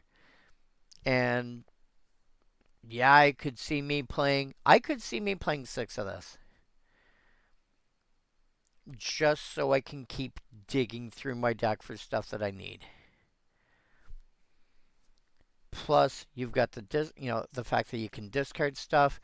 Stuff wants to be discarded. Stuff that's got flashbacks. Stuff that's got madness, etc., etc. Somebody's going to find a home for it somewhere. Stoic Grove Guide. 1 Golgari plus 4 for 5/4 Elf Druid. Pay a Golgari plus 1 and exile it from your graveyard for a 2/2 Elf.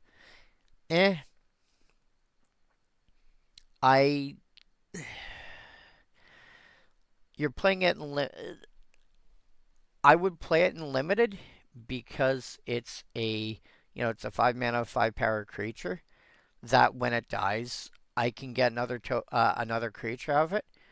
But beyond that, Feisty Spikeling. 1 Boros plus 1 for a 2/1 changeling. During your turn has first strike. Cool. You want a relatively aggressive creature? Start throwing some auras on this. Like an aura that gives like +2, like even the ones that give like +1, +2. Suddenly this is now a 3/3 that on your turn it's a first strike. And people don't want to block creatures that have got first strike, I will tell you that right now. Yeah. pretty good. Uh, Beyond Limited, maybe Pauper. I don't see it finding much home elsewhere. Chitinous Graspling. Just pointing out that this has got one more power than Giant Spider for an easier mana cost. And if you ever thought Giant Spider was good, this is the same thing but better, with the exception of possibly commander decks that cannot play blue. Or that don't play blue, I should say.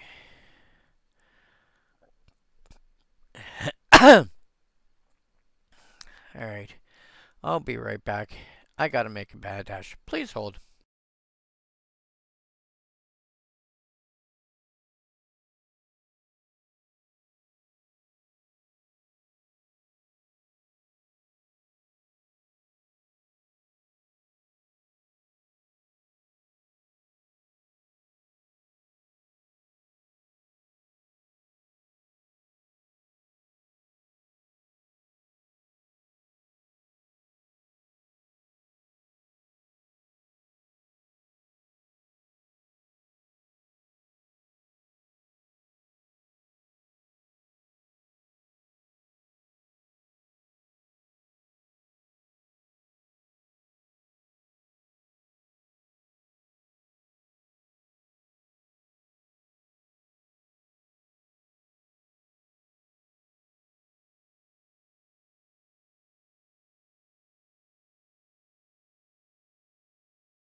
Boop.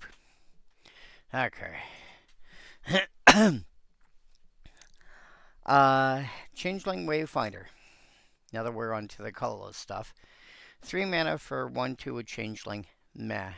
But you're not playing that for the fact that it's a creature. Well, you might be playing it for the fact that it's a creature.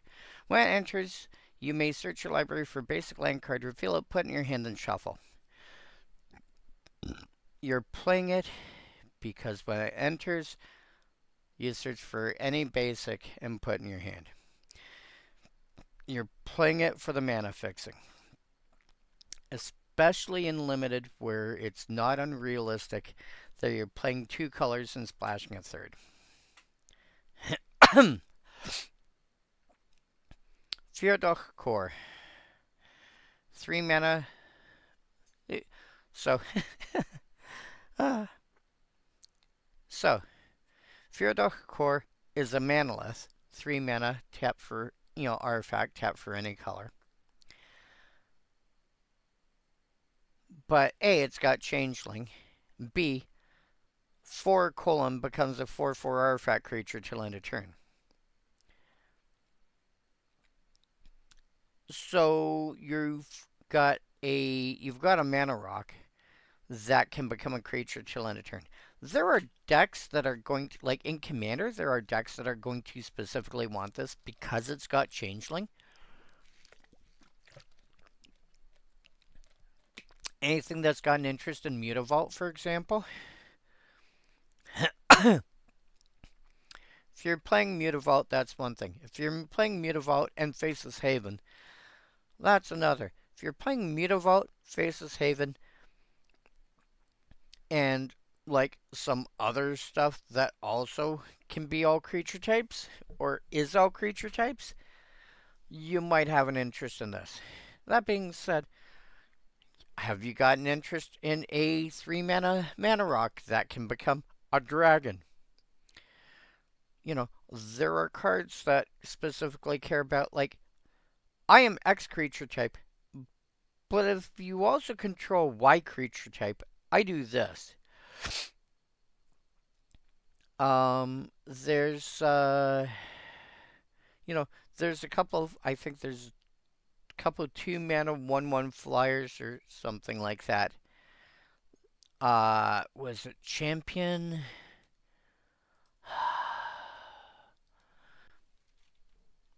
ID equal U, mana value equal 1, mana colon 1. Name Champion flying. Am I misremembering it?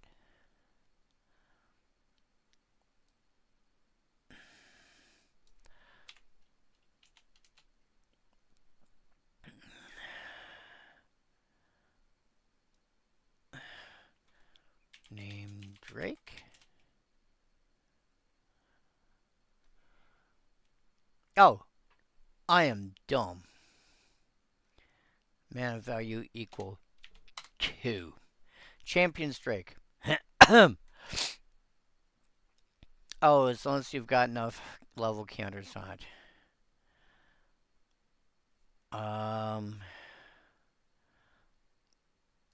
As long as you control.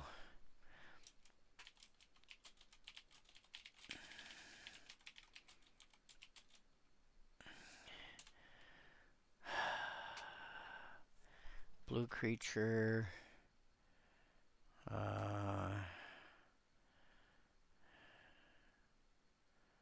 Shaper Apprentice has flying as long as you control another merfolk. I know there's other cards, but it's like something along this line. I guess I misremembered this card.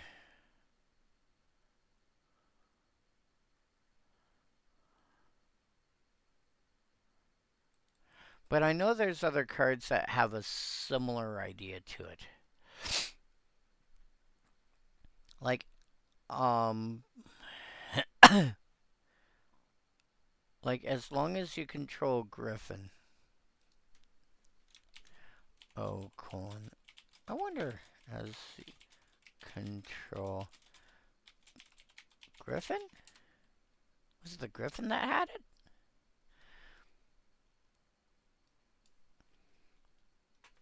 No, a bird?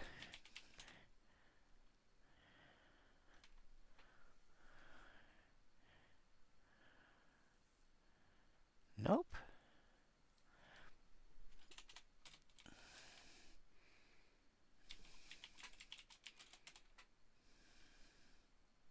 Oh, Griffin Rider.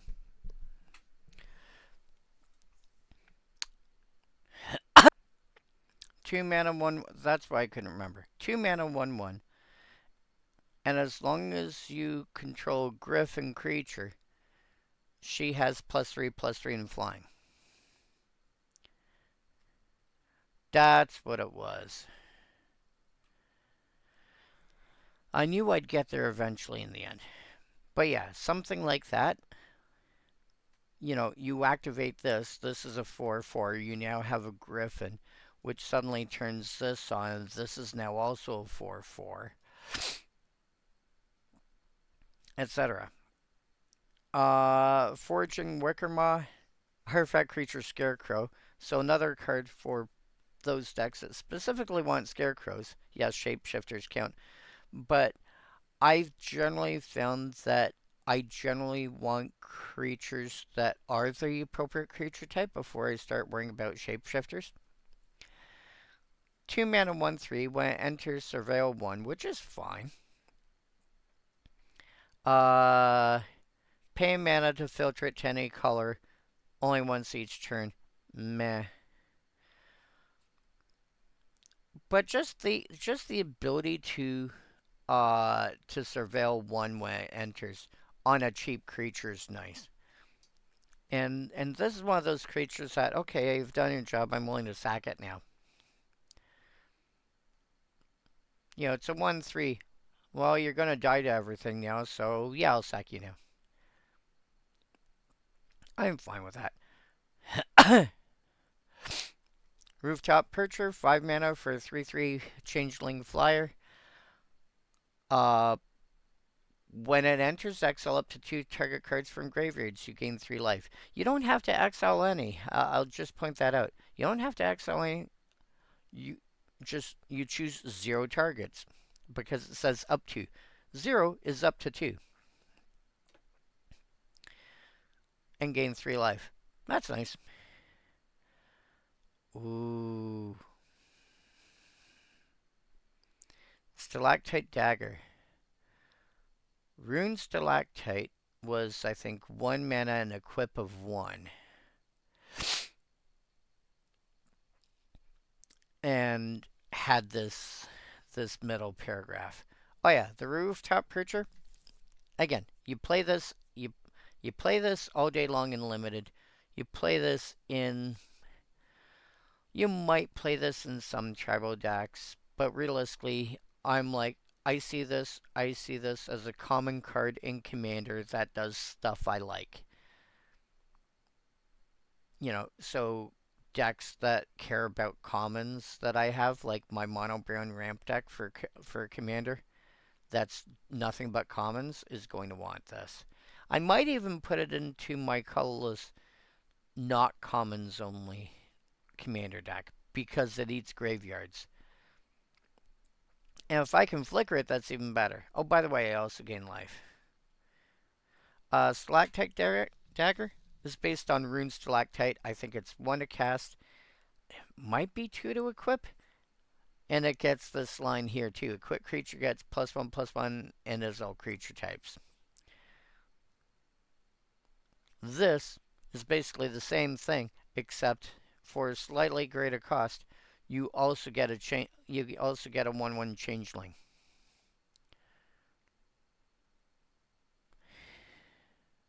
Which equipping the dagger to it is slightly redundant, but only slightly. It becomes a 2/2 that has all creature types twice. And then Evolving Wilds we know about.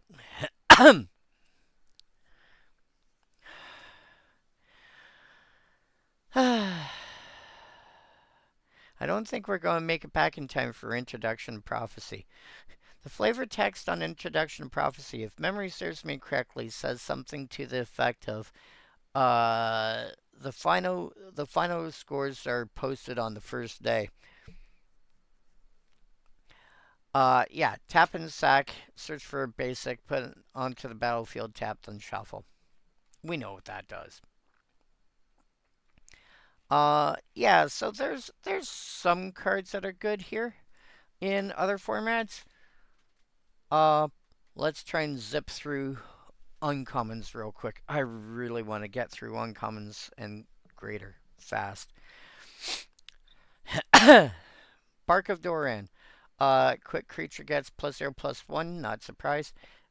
Equip creature, equip of 1, not surprised. As long as its toughness is greater than its power, it assigns combat damage based on its toughness rather than its power. So, you equip this to, well, let's take a look at the creature beside it. Ignore everything else on at the moment. It's a 4/4. Now it becomes a 4/5.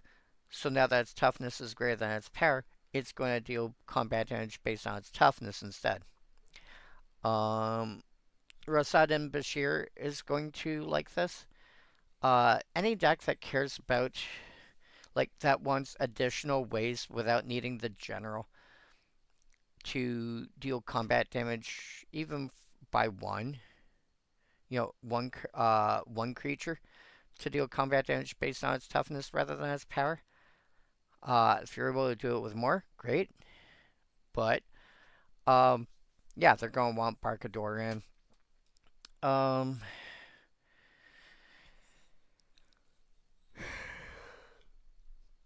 Other formats, you're going to have to take a look to see what kind of, what the creatures are actually doing. If you're flying enough, 1/2s and 2/3s that are seeing play, Barkadoran might be worth adding to a deck there. Probably not. Most creatures tend to be fairly square in terms of their power and toughness. I think I actually did a thing for that. Yeah. When I last checked, over half the creatures in the game, roughly 52.4, had power equal to toughness, so 1/1, 2/2, 7/7, etc. Slightly more than a quarter, 27.01%, had power less, so a 2/3, a 7/8, etc.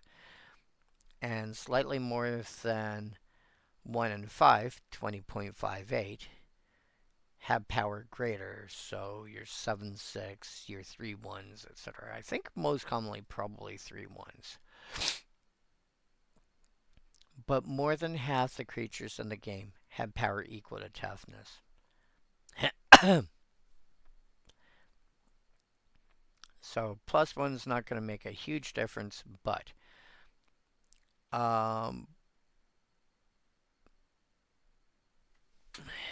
sometimes 1 point is all it needs. Burden Stoneback, 2 mana for a 4/4 that enters with 2/1 counters on it. Pay 2 and remove a counter from this creature. We've seen that before. Target creature gains indestructible till end of turn. Activate only as a sorcery. So basically, you do this. Ideally, you do this once or twice, and then you cast an effect like Wrath of God. Wrath of God, Damnation, Supreme Verdict, whatever. Some, or Chain Reaction. Kill most things. Keep a couple of things alive. And go, boom. But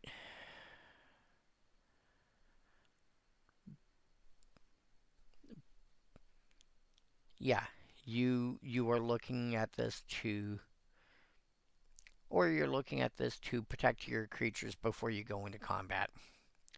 And hey, by the way, get this bigger in the process. This is why it's 2 mana 4/4, but it enters with 2/1 counters on it.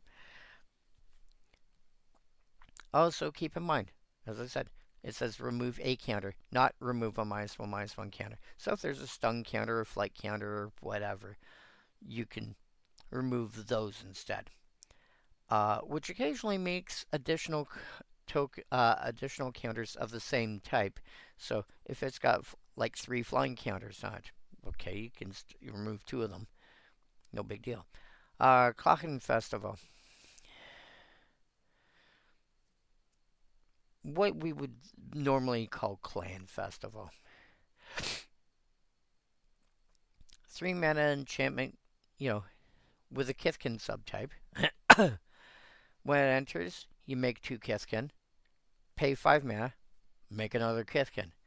So you can just sit there and start breeding Kithkin all day long. Ooh. Oh my. Well, that... You're making 2 Kithkin, and then you're spending a little more effort to make another Kithkin. Just let that sink in for some of you guys. Is there an alternate art yet? No, there's not. Okay. Somebody will come up with an alternate art, I'm sure. Crib swap.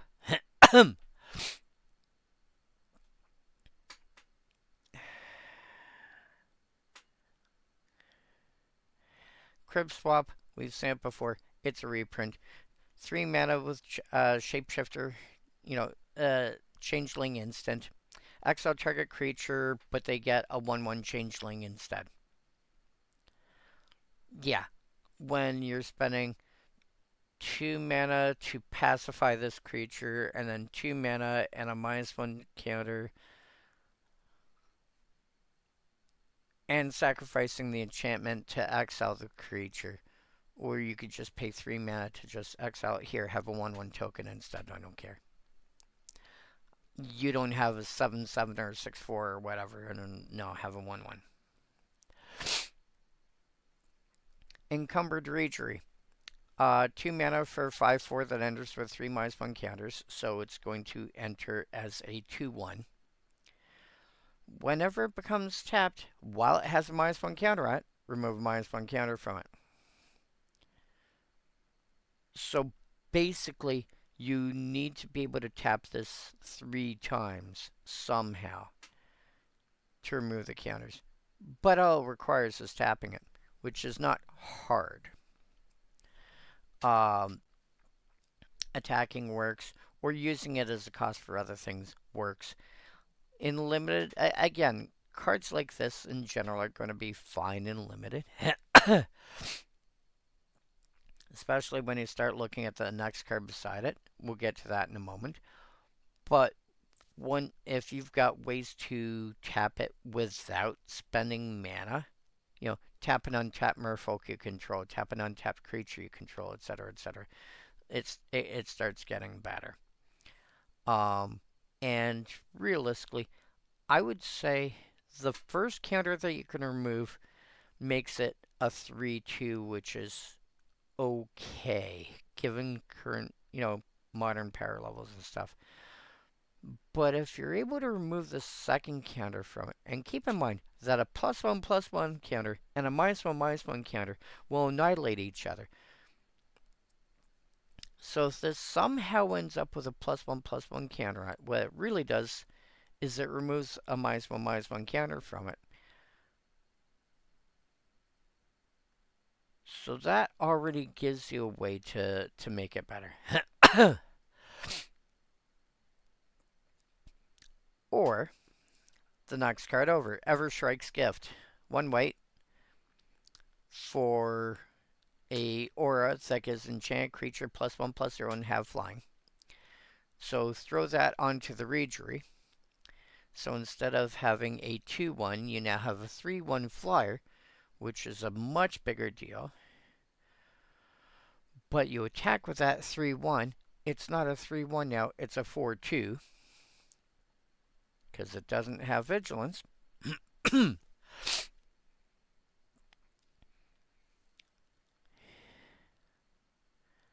Hilariously, if it dies, you can pay 2 mana and blight 2 as a sorcery to return the gift back to your hand from the graveyard.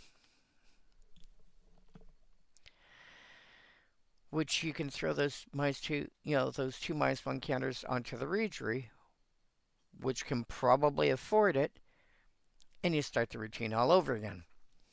This is going to be a fun little I'm sure this is going to be a fun little 2-card combo in Standard. And it's just going to annoy people. Flock Imposter, 3 mana, 2/2 flash flying. So basically, Wind Drake with flash. When it enters, return up to one other target creature you control to its owner's hand. Up to. You don't have to.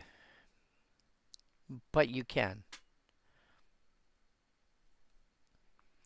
Yeah, this is commonly played to keep something from dying.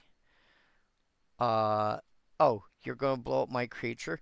In response, I'll cast the Imposter, target the creature, try to bounce back to my hand.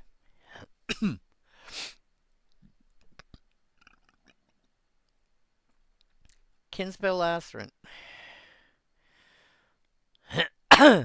Oh, that's adorable. So yeah, that's gonna see play. I mean, I think it'll see some play in Standard. It's definitely gonna a lot of these cards that see play, that have Changeling, are largely gonna see play in Commander because they have Changeling, and so as a result, they do something interesting in the appropriate color that the color doesn't get enough of, or somebody's building a sliver deck, let's say, but you want to save your sliver, your sliver queen. You don't often get effects like that, especially if somebody's doing like Exile based removal. You cast the Imposter, bring the queen back to your hand, and stuff like that. I don't see a lot of Changelings seeing play beyond that. However, we'll see what happens with the rest. Kinsbell Aspirant, 1 mana, 2/1, additional cost, behold a Kethkin or pay 2. Behold, as it says in the reminder text, you either reveal one that's in your hand, or you point to one that you've got in play. Turn 1, you're going to reveal one that's in your hand. Turn 2, you might already have one in play, and so you go, that one. And this is part of the cost. The creature doesn't have to stay in play when the aspirant resolves. It just has to exist when you go to cast it. Whenever another creature you control enters, this gets +1/+1 till end of turn. Again, it's going to be like that. I think it was an elf that we saw earlier, where it's like, hey, another creature enters, this gets bigger till end of turn. Yeah, you drop, I don't know, raise the alarm, and suddenly this is, hey, by the way, I'm a 4/3, etc., etc.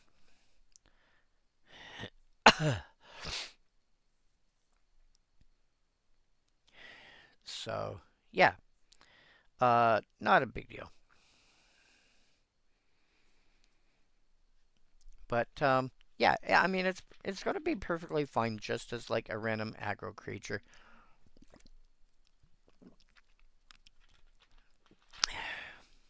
But again, you need to have enough Kithkin in your deck to make it worth playing. And the Changelings will help. And you never have to cast... The funny thing is, you never have to cast the Changeling that you reveal.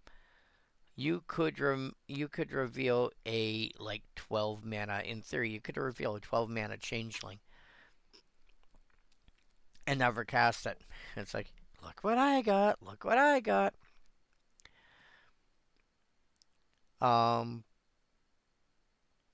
Yeah. But realistically, a lot of the time, this is basically going to be another Savannah Lions that can occasionally smack through for a couple more points of damage. I think it's not unreasonable that in a format like Standard, like this is You know what this is.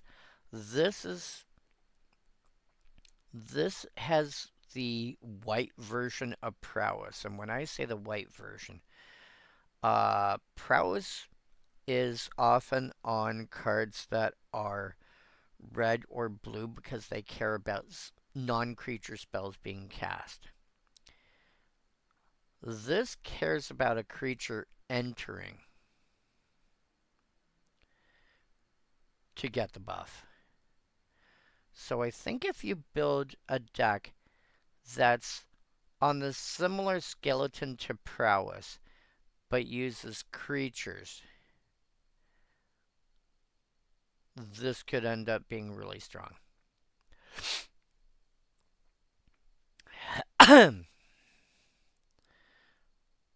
It would be, I think that would be an interesting way to try to build that. Kith Keeper, 7 mana for a 3/3.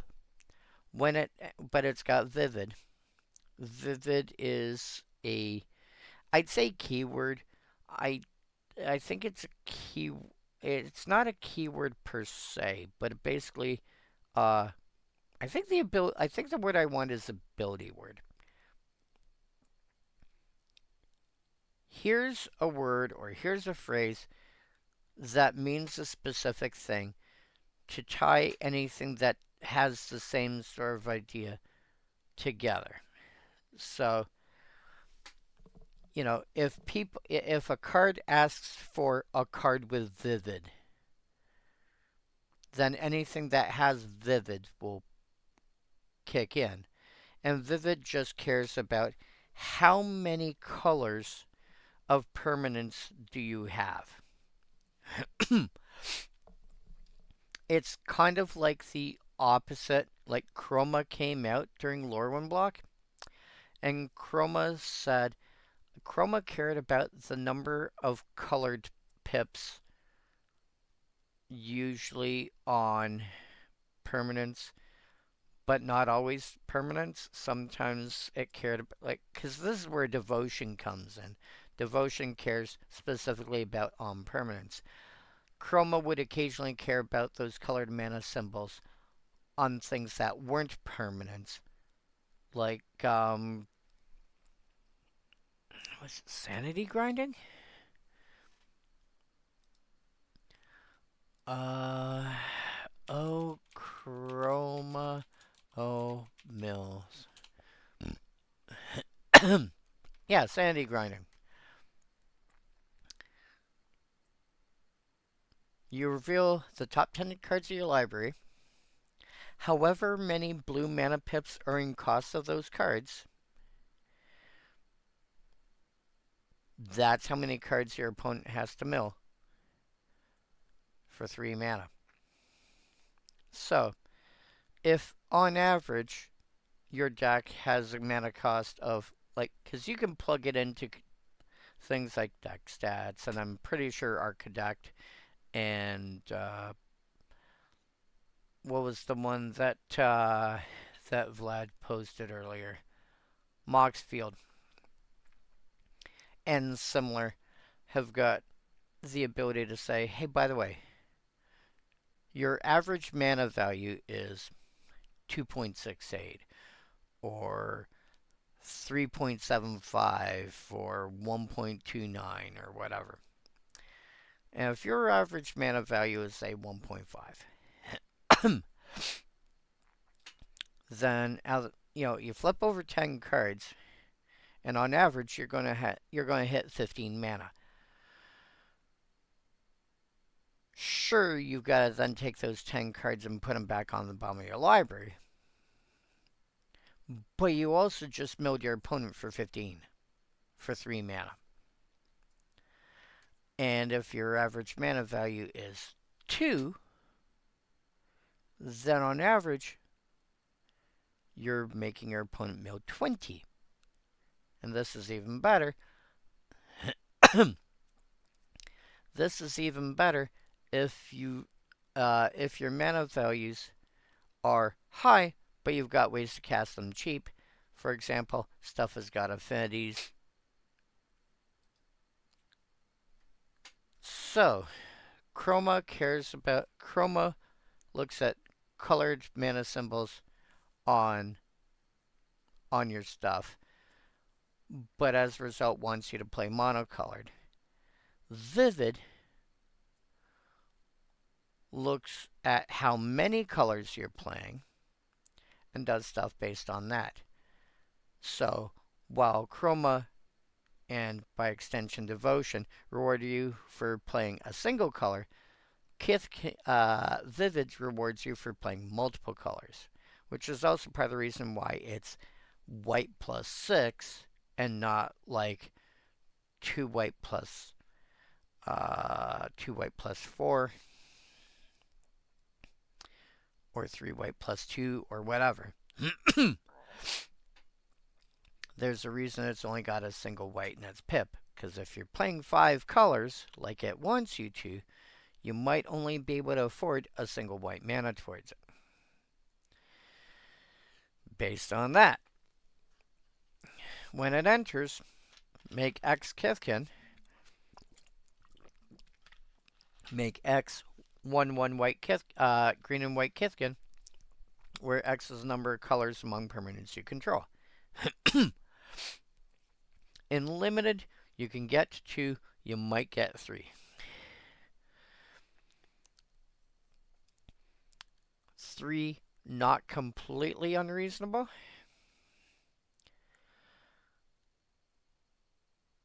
So you're getting a 3/3 and 3 1/1s for 7 mana.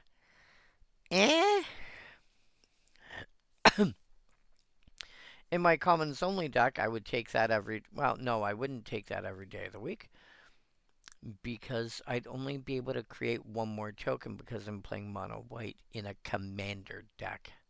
7 mana to get a 3/3 and a 1/1 is pretty bad.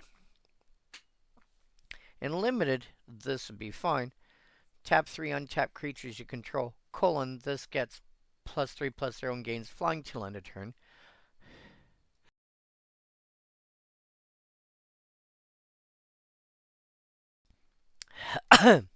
So you tap 3 creatures, let's say 3 Kithkin, and this is now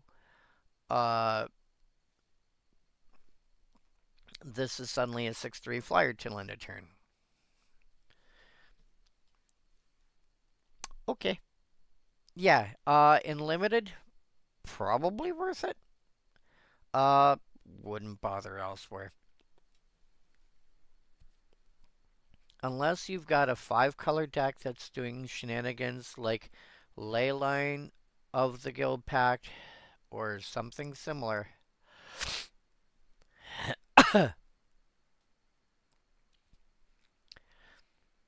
And, you know, between that and Blink shenanigans where you can flicker it regularly and get 5 tokens every turn.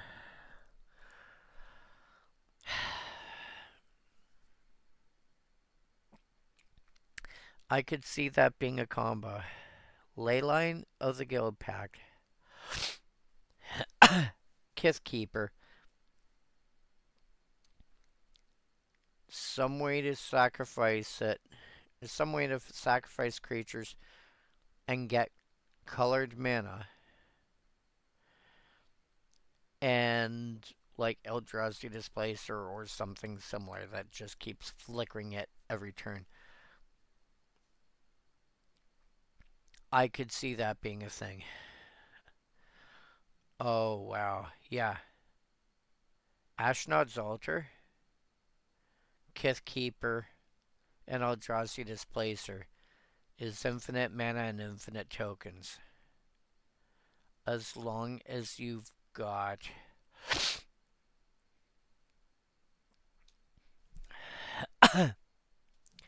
if you've got at least 3 colors, you're at infinite mana and infinite tokens.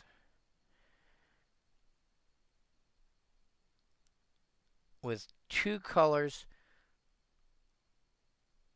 you can still you can still end up with infinite mana and infinite tokens. It's just it takes longer.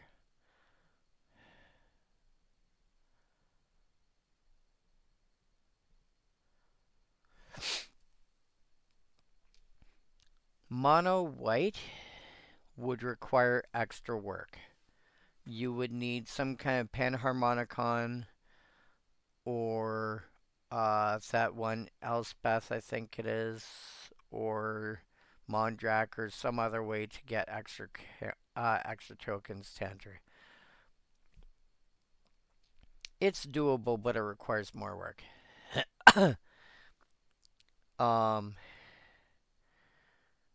But yeah, I can see that being played in Commander. It's just gonna require more work.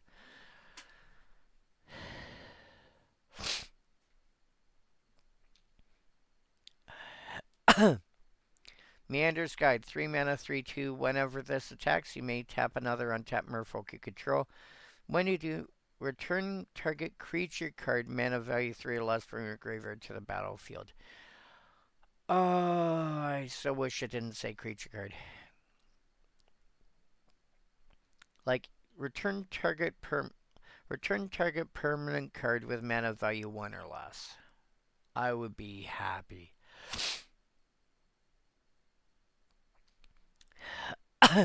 But no, return target creature card mana value 3 or less.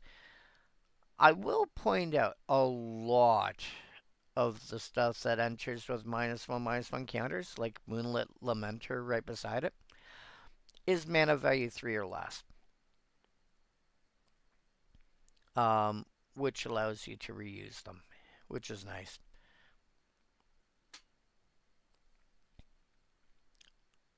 So, but this is whenever it attacks. I will point out, it's whenever it attacks, not when it deals combat damage. So you can find ways to remove this from combat just to get the reanimation trigger going on. This is trying to be like a cheap... This is...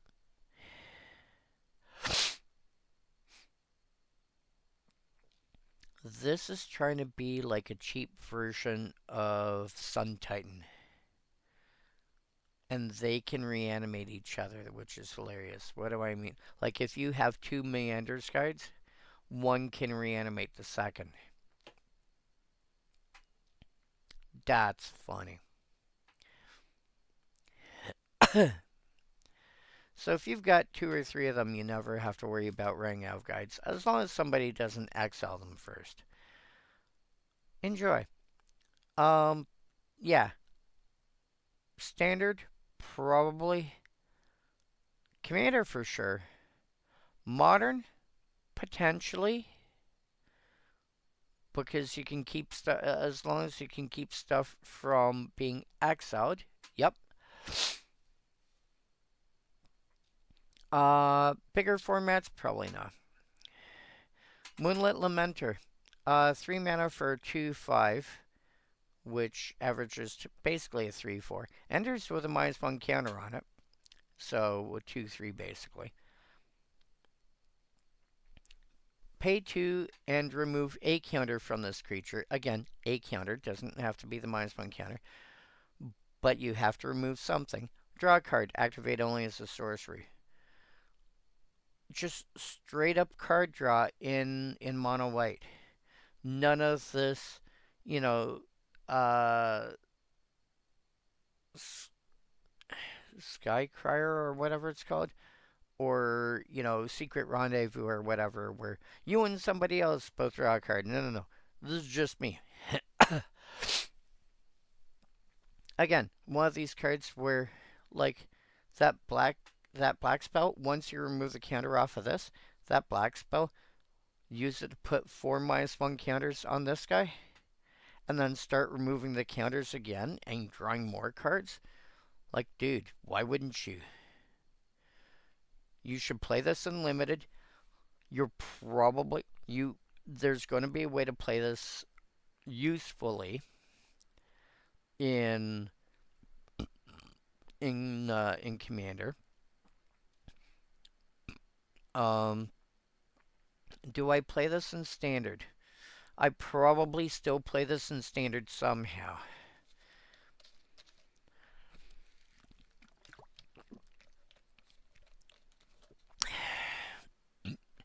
Too slow for other formats, but I probably find a way to play this in Standard somehow. Personify. 2 mana instant. Flicker a creature. Bring it back under its owner's control. And then make it a 1/1 changeling. Sure. You're paying 1 mana to flicker something at instant speed. And then 1 more mana to get a changeling. What's not to like?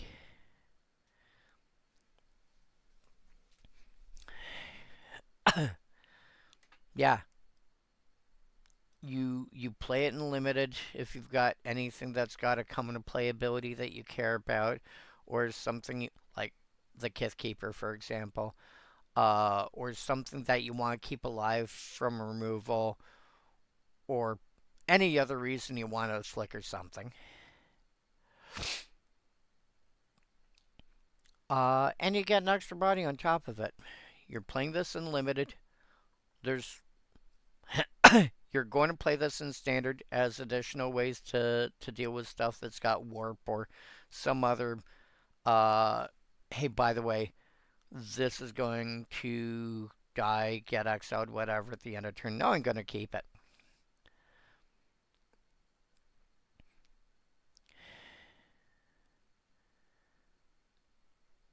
Um, might make it into modern. Not sure about that because it's going to have to fight with slots with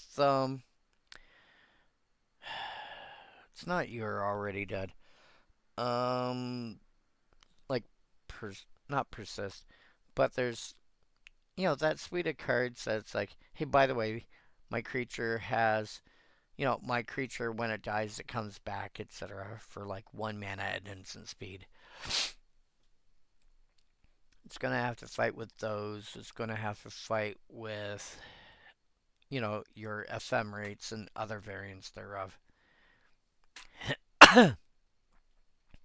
The difference with this one is the creature comes back. Well, A, the creature comes back right away.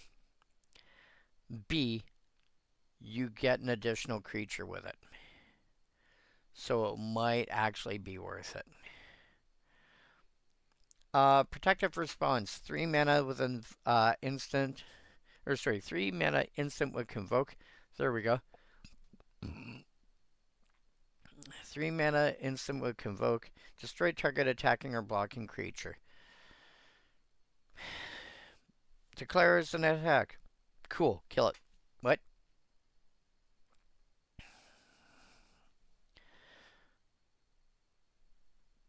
I mean, you're gonna play this and you're gonna play it in limited.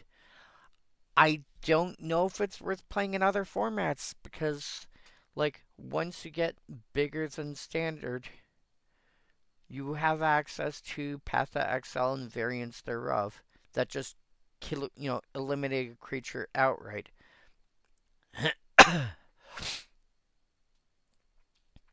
and but you can simply tap 3 creatures to cast this. So maybe I th- I think it largely depends on the deck. I don't think it's gonna make it into other formats. It might squeak in a standard, but I find it unlikely. Pyrrhic Strike, 3 mana instant, potential additional cost. You may blight 2. And you've either got a slightly more expensive disenchant, or destroy target creature mana value 3 or greater. You can do both if you're willing to give a creature 2/-1 counters. Sorry, a creature you control 2/-1 counters.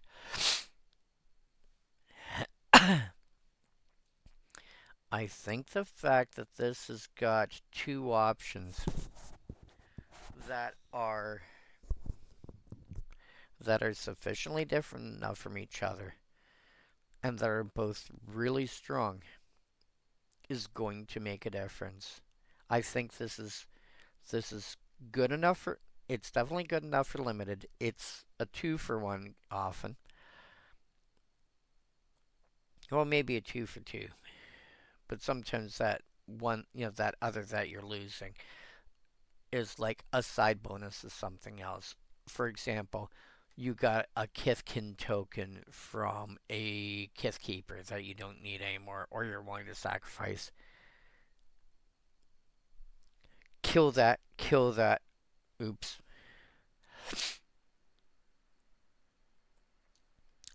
Standard, probably. I think this is flexible enough to see it play in standard. Uh, Pioneer, I could see it seeing play. Modern, I don't think so. Modern, you've got cards like I think Generous Gift is legal in Modern. Um, although this doesn't give your opponent something.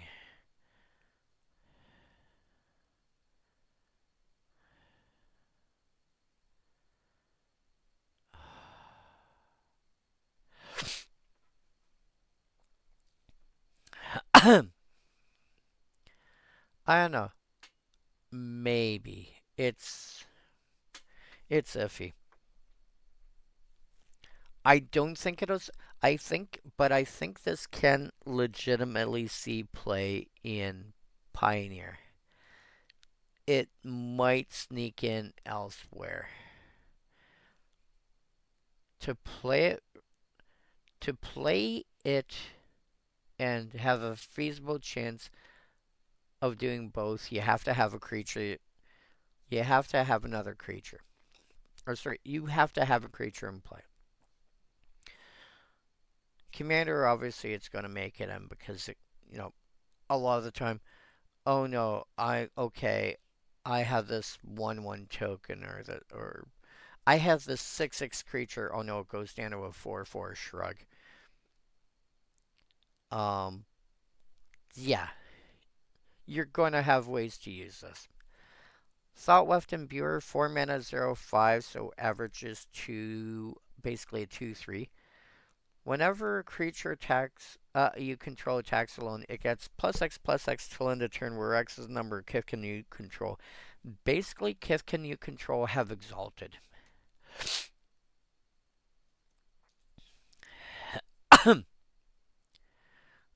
Do you care about exalted? Rafika the Many, for example, comes to mind. You throw in a Masquerade Nexus or something of that effect, and suddenly it's like, hey, by the way, all my creatures are Kithkin. Thunk. To be fair, Masquerade Nexus solves a lot of the world's problems when it comes to deck building. I want to play this and this and this and this and this into the same into the same deck.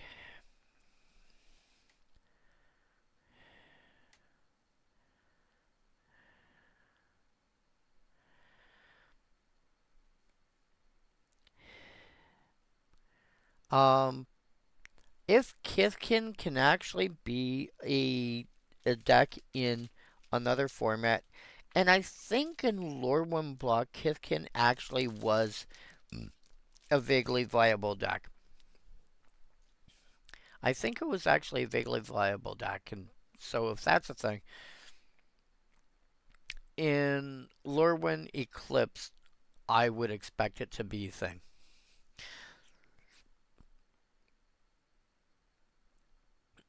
That being said, this averages to a 2/3. If this is the only one you have, Exalted 1.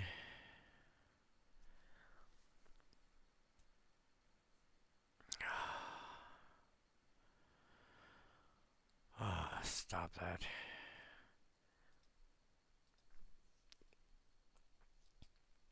I could see that.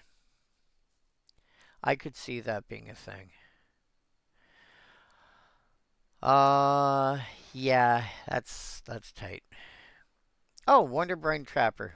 Cool. Another way to tap your own creatures to do things.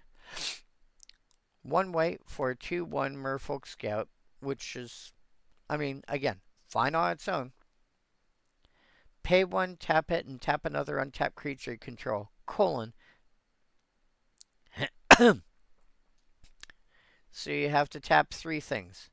1, a land for mana. Well, usually land for mana. A source for mana. 2, itself. 3, another untapped creature you control. As the cost 2, tap target creature an opponent controls. But again, to be fair, that's all on a 1 mana 2/1. So that's not actually bad. It's just a little convoluted.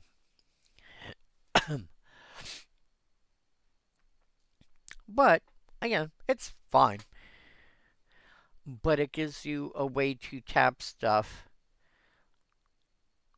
that you want to tap in the first place.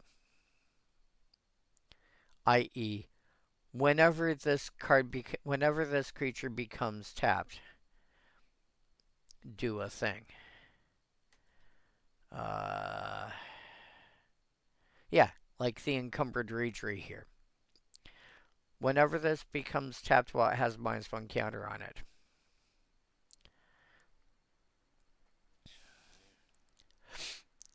So, it's fine for, you know, I think this is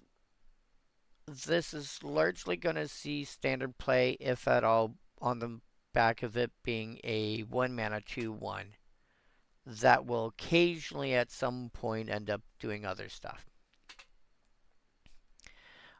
Same with any other format it goes into. Is largely going to be based on the 1 mana 2/1 that occasionally does something else.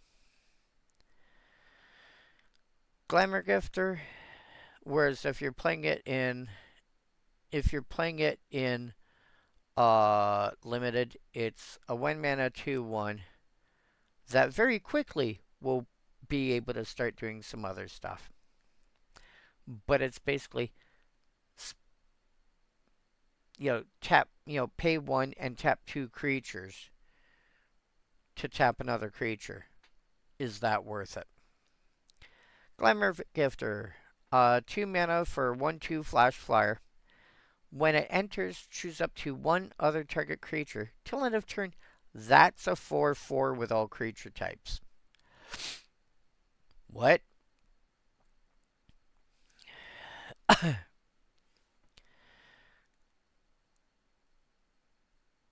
Unfortunately, it's 1 other target creature.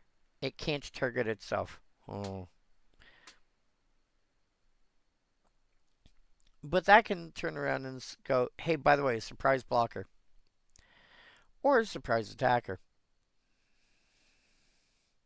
Use this as a pump spell on some other small fry. But yeah. You play this in limited to be a combat trick.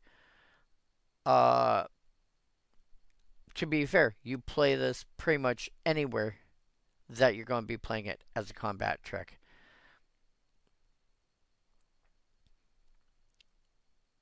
You're not really playing this to just be a 1/2 flash flyer.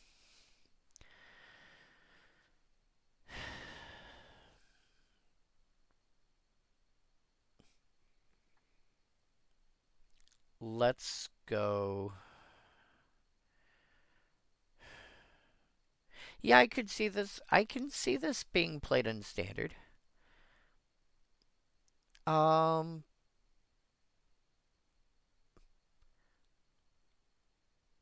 wow. On an earthbent land, those +1/+1 counters will stack on top because it's a 0/0 base. Hilariously, if you manage to remove the counters off an earthbent land, it's a 0/0.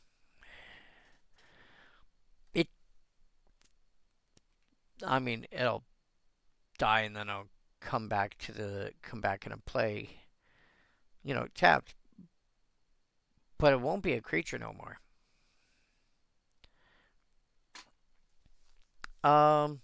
Eh.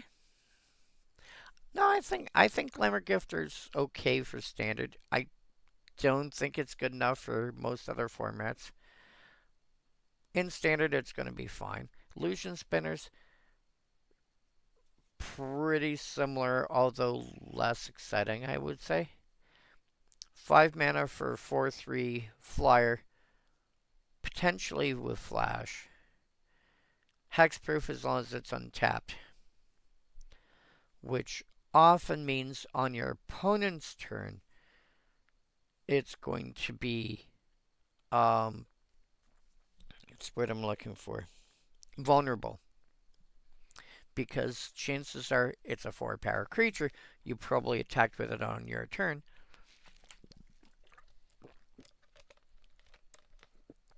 So unless you've got some way to untap it, untap it, flicker it, something. I mean, if you flicker it, it's not a valid target anymore anyway. So, I think this is mostly limited, potentially commander, and that's probably about it. Lofty Dreams. Oh, this is funny. This is a sort of card that I would have no problem. Well, I might have a problem putting this in my mono blue ramp deck. Wait, what? Why would you have a problem putting this in your mono blue ramp deck? Because of what it does. What?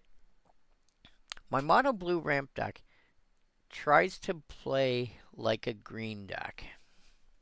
It's trying to play. It doesn't want to play like blue, it wants to play like green.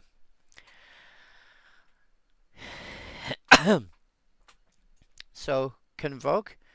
Okay, I'm fine with that. Enchant Creature. Okay, I'm fine with that. Enchant Creature gets +2/+2. Cool, I like that. And has flying. And when the aura enters, draw a card.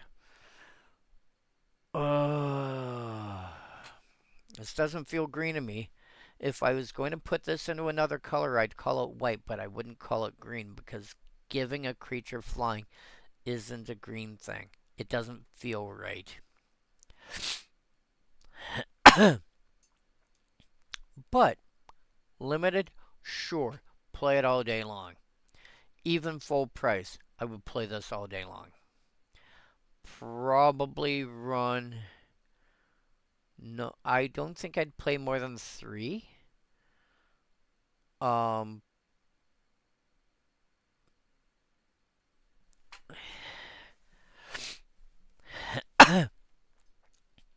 I would have no problem hard casting them. As in, I'd feel comfortable enough. As long as I've got the creatures for it. Yeah, Lofty Dreams, play it.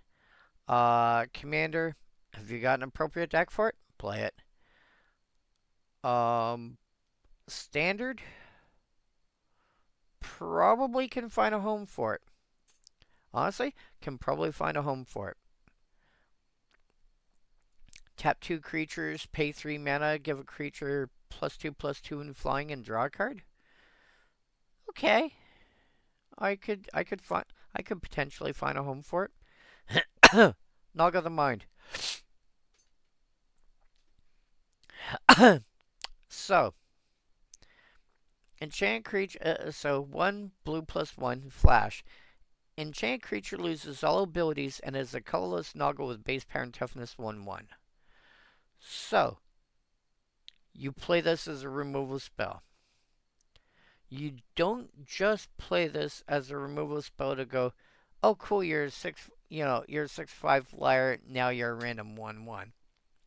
You also play this as a removal spell with all the creatures that can enter with, let's see if I can, nope. That enter with, -1/-1 counters on them. And it go, oh, you're entering with -1/-1 counters on them. Cool, you're now a base 1/1 creature. Oh, that means you're dead.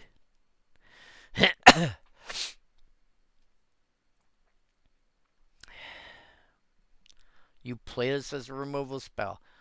Play this in standard? Sure.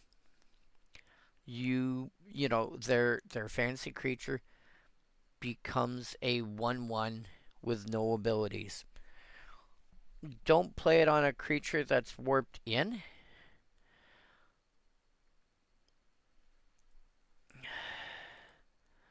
Actually, nope. Don't play it on a creature that's warped in. But if it's got Cheetah to play and expects to stick around some other reason, cool. That plus a Stiff Breeze means it dies.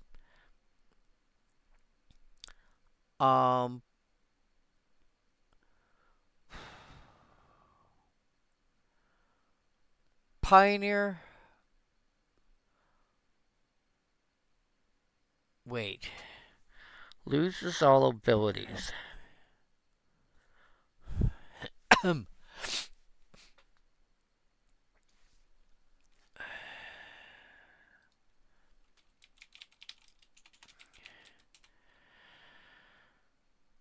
When this enters, creatures lose all abilities.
I'm just double checking the rulings on this.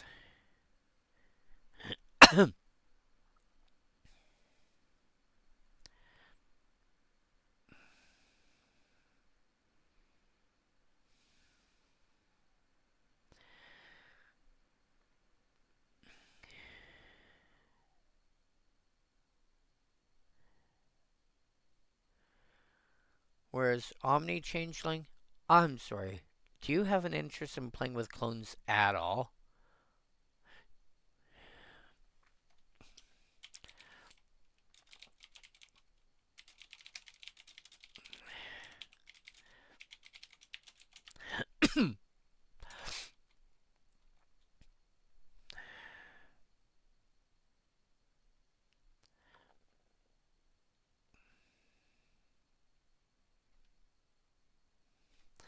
Well, that sucks.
Anywho, yeah, if you're playing, like I said, if you're playing clones at all, you should probably run Omnitel Changeling.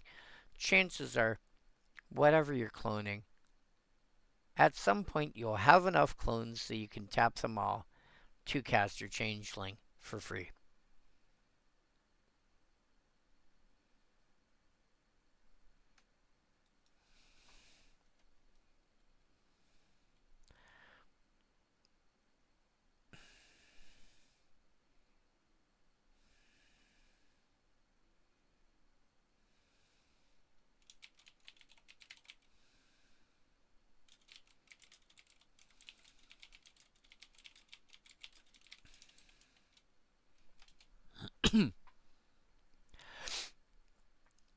But yeah, Naga the Mind, if a creature has a triggered ability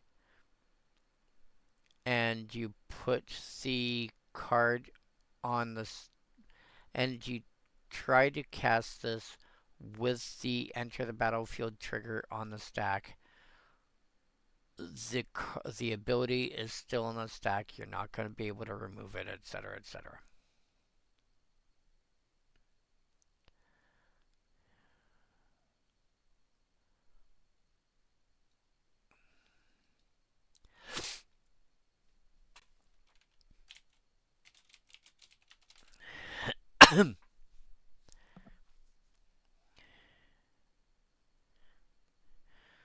Pestered Wellguard, 4 mana free, 3/2. Whenever it becomes tapped, make a 1/1 make a 1/1 flying fairy.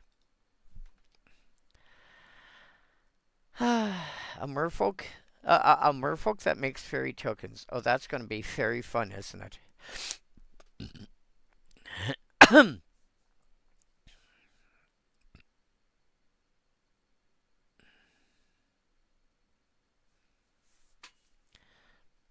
So,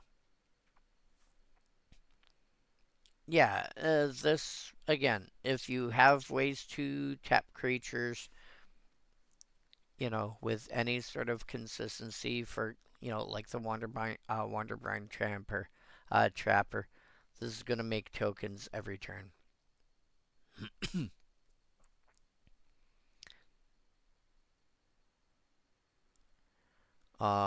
Beyond that, it might get in 1 or 2 hits before you end up going, okay, I can't make any more.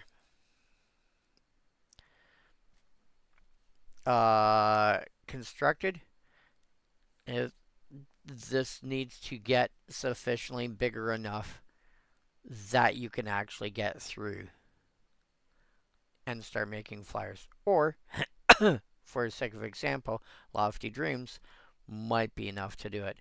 This is a turn 4 play. That's a turn 5 play. This is now a 5/4 flyer that has drawn you a card and made you a 1/1. But it's cost you 9 mana over 2 turns. Is that enough? 5 mana, 4 mana to get a 1/1 flyer and draw a card? I don't think so.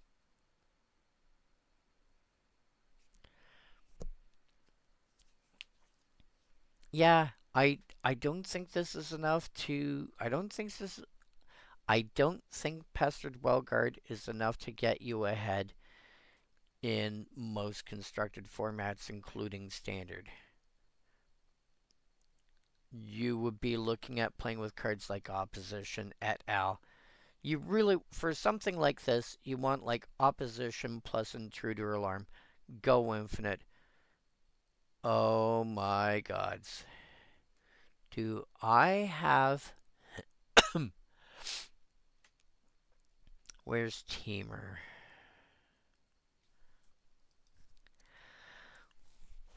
Do I have... What am I looking for? When it becomes tapped.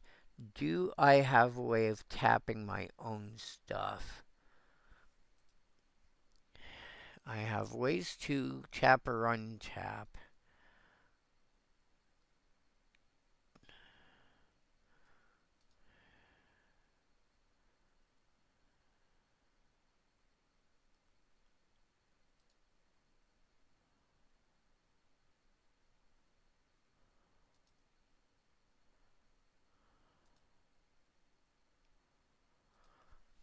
Nope. If I had a way of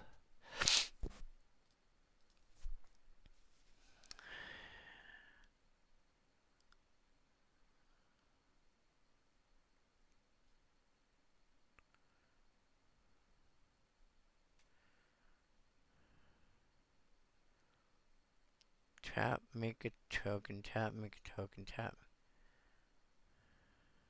Nah. You know what? It would be a piece that didn't. Yeah,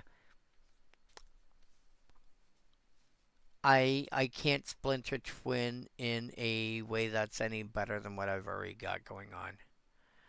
Okay.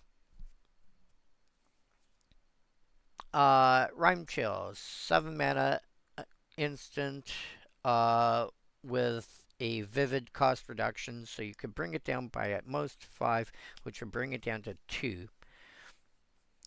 Tap up to 2 target creatures, put a stun counter on each of them, draw a card. Again, says up to. You can choose 0. Hello, Fire Falcon. Is that yo or is that oi?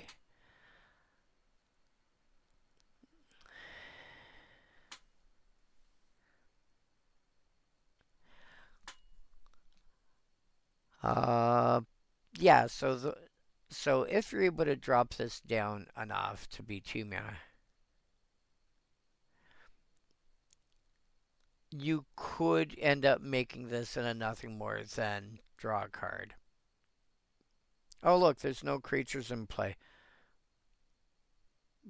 but I have 5 colors worth of permanents. Okay, I'll pay 2 and I'll draw a card. It's probably the worst way to do it, but it works. Um, yeah, I don't see this like in limited. It's again 7 mana. Probably by the time you're casting this, it's you've got 3 colors, so it'd be 4 mana. Tap 2 creatures, stun them both, and draw a card, which is fine. Uh,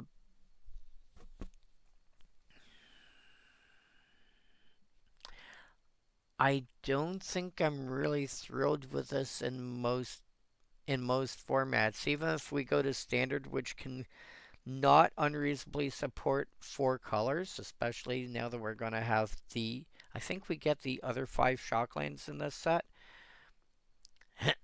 Yeah, I'm not seeing it. I'm seeing this in limited, and I don't know if this is going to be good enough elsewhere. This and maybe Commander. Rhymekin Recluse? Rhymekin Recluse is hilarious. Yeah. Yeah, Rhyme Chill I'm kind of seeing that way as well. Unless you can manage to squeeze in just enough hybrids to actually make it worth casting for cheaper. I haven't finished looking at the spoilers. I'm currently going through uncommons. If there's a card like Transguild Courier that's, uncommon or thereabouts and is all the colors, then maybe it might be playable. But I think if there's not something like that, I think it's going to be a tough sell. Rhymekin Recluse I like. 1 blue, 2 other for a 3/2. When it enters, return up to 1 other target creature to its owner's hand. You. historically, this would have been, Mana War. Same cost, 2/2, and when it enters, return target creature to its owner's hand. This allows you to not return anything, and it's got an extra point of power. Yeah. I can. I don't know if this will make it in standard, but if you're looking for a bouncy deck in Commander, for sure.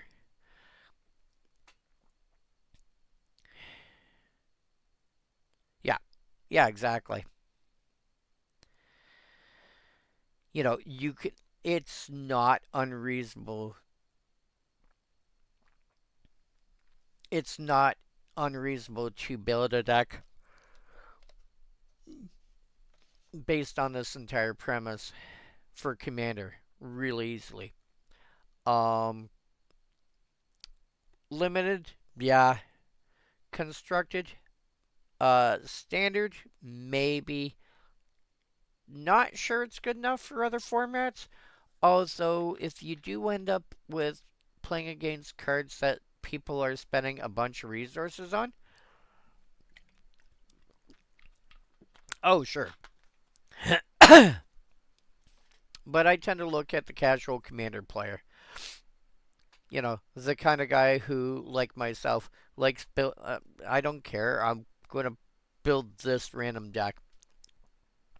I threw together I put together a list. I'm short one card for it that is based on stuff people would be familiar with from Yu-Gi-Oh! I have a mono red deck based on Squee, Goblin Nabob, throwing a bunch of auras on him and attacking. He's not known for attacking ever.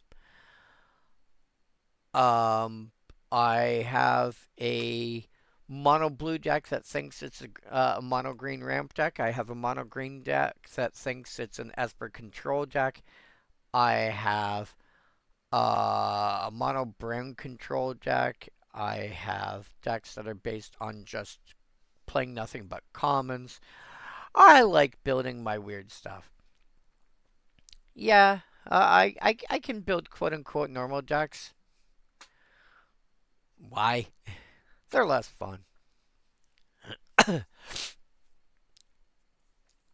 Ooh, Shine Striker.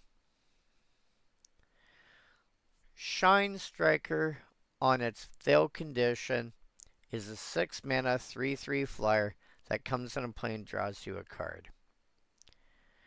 While it's not exciting, it's not bad. With 2 colors, which by the time you're paying 6 mana, in pretty much any format, you'll be drawing 2 cards.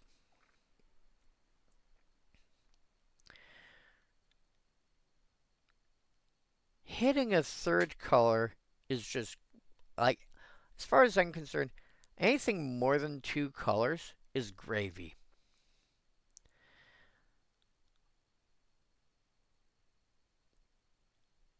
Thing is, like in standard, I can see this being played just as, hey, I'm going to draw a bunch of cards and have a 3/3 body to boot.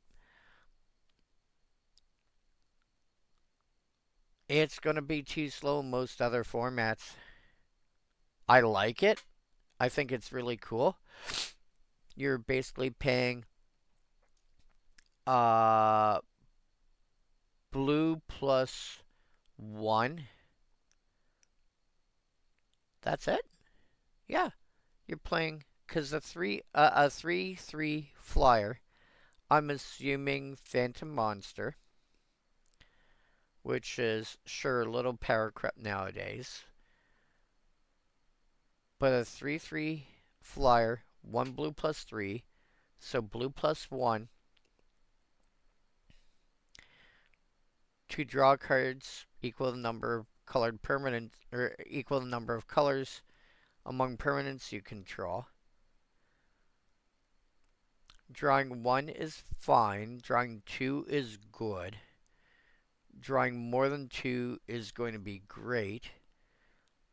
Because if you're drawing 3, you're basically paying 2 mana for a 3/3 body. A 3/3 flyer, I should add.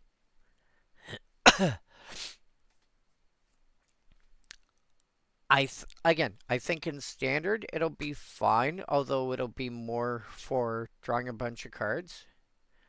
And just have a side bonus of, hey, once in a while I'll be able to attack or block with it.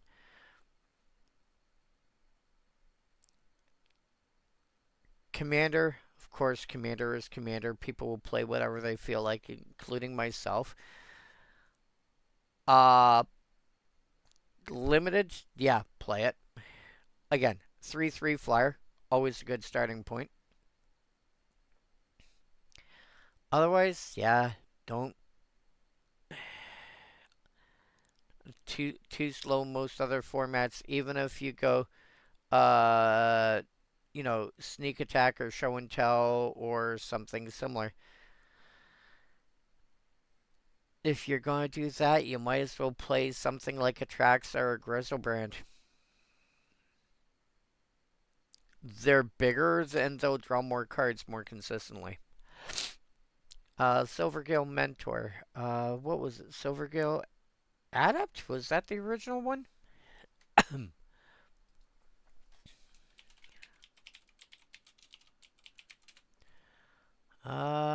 Yeah. Same mana value, same size.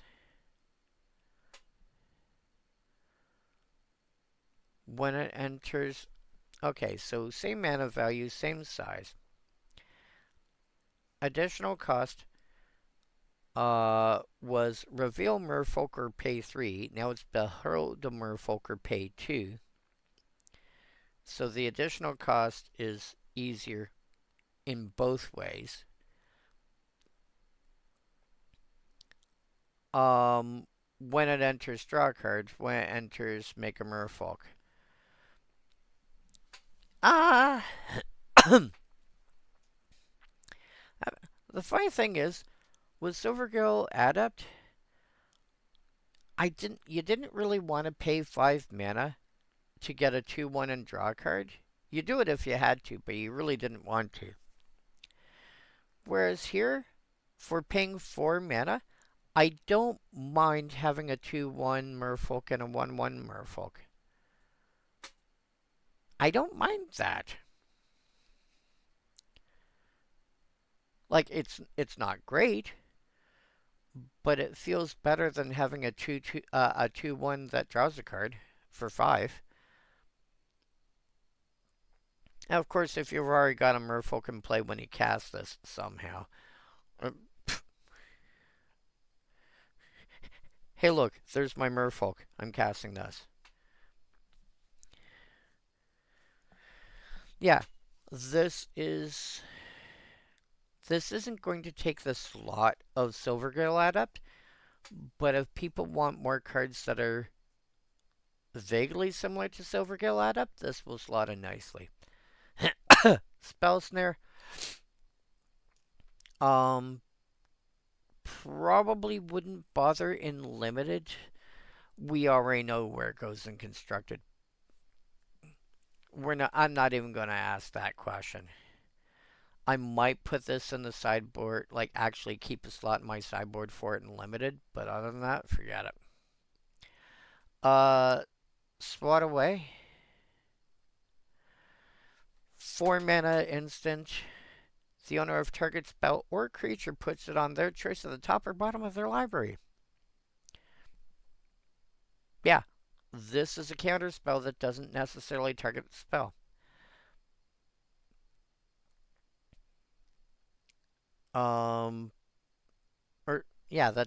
It doesn't say counter target spell. It does something different to the spell. It could also be a creature. And you can put... If somebody's attacking and they go, by the way, I'm going to giant growth my creature, you can then swat away the giant growth for 2 mana. I'm not saying that's the optimal way, but that's a legal play because you're still being attacked, and incidentally, a creature is still an attacking creature until the end of combat step.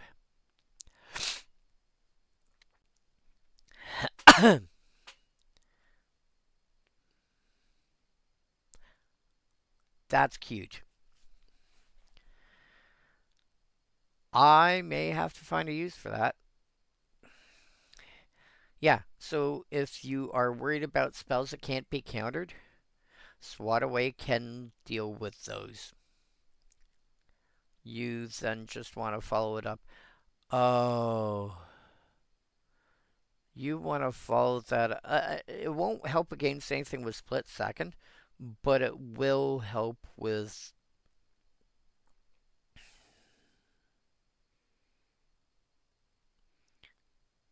It'll help with anything that says, the spell can't be countered. I think Abrupt Decay says that, etc. Yeah, swat. Okay, fine, I'll put it back on top of my deck.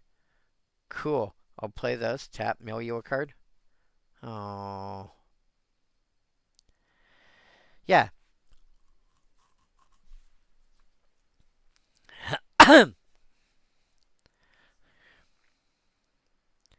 Oh, yeah, a lot. I have a deck that I'm working on that is literally somewhere around half counter spells. And you think I'm joking, but no, where are you here?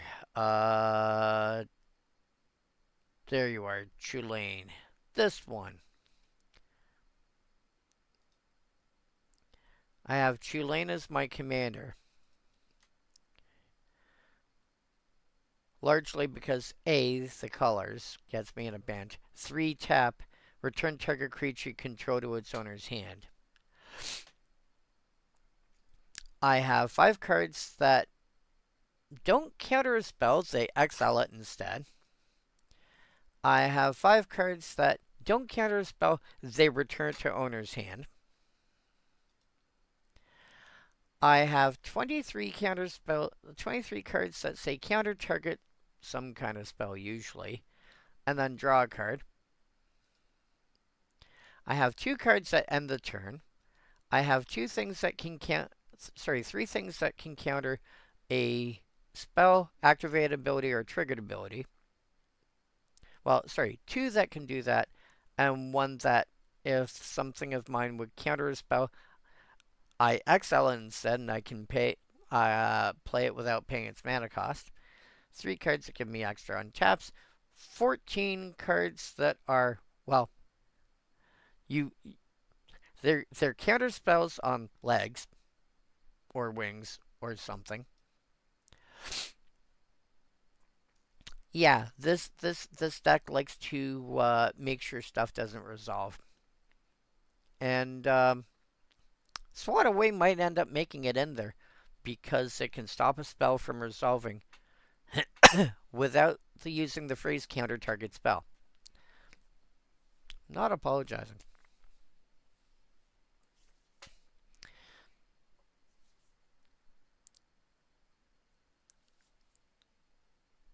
So yeah, finding home for it in Commander, pretty easy.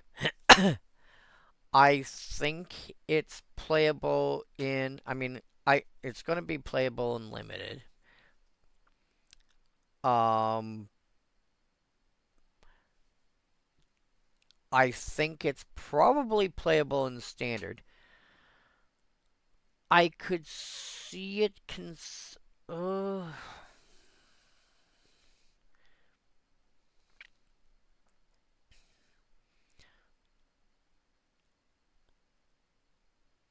I might actually see it.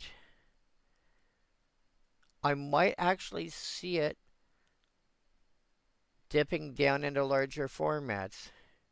It'd be a dip, but because a lot of decks a lot of decks like even in stuff like Legacy and Vintage, they like attacking with big creatures. And the worst this ends up being is a fog for double blue that can also stop a spell from resolving.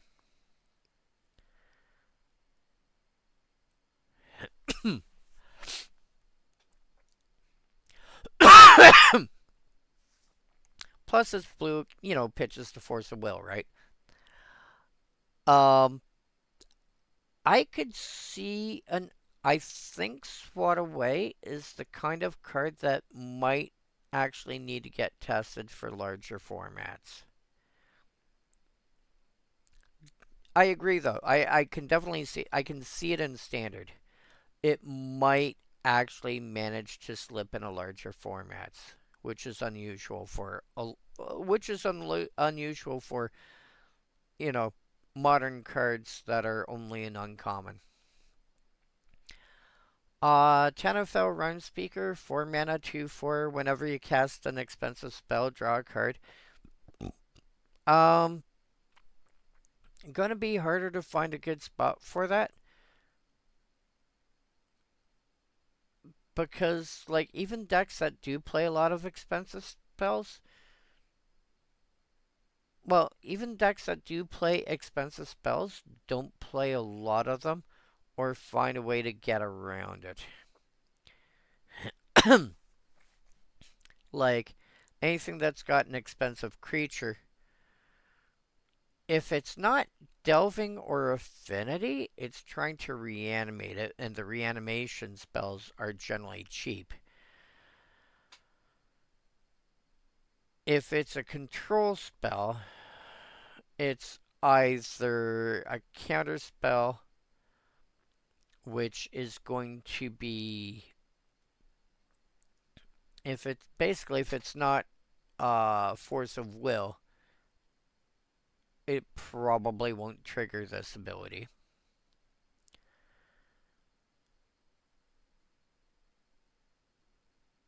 Um, if it's a wrath effect, well, it won't survive the wrath most of the time. But it'll draw a card on its way out.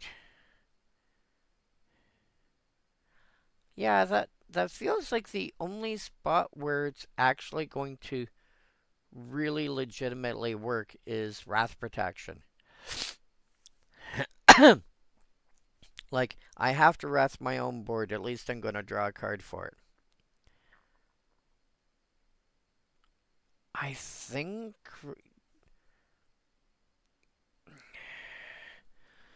Let me look up Y'shtola because I don't remember her well.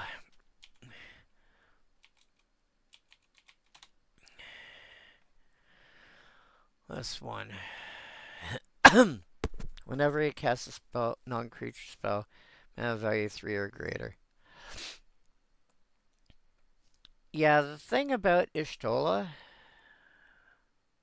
like, this is 3 or greater, whereas this is 4 or greater. And 3 or greater gets you a bunch of, like, there's a lot of good playable stuff at 3 or greater. That doesn't make it to 4. But yeah, I can see them going into the same deck. I can see Tenofel Rhyme Speaker going into an Y'shtola deck.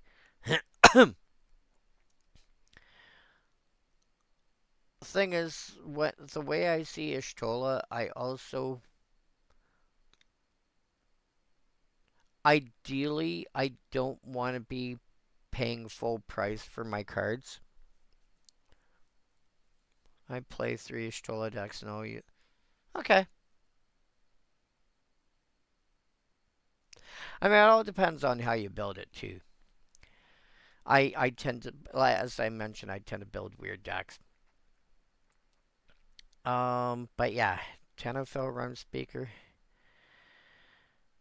I think in constructed and I think in most constructed environments it's basically yeah, no. I don't I don't think this I don't think this makes standard. I don't think it makes standard. Thirst for Identity on the other hand. Again, this is your rehash of Thirst for Knowledge. Um Compulsive research, thirst for meaning, etc., etc.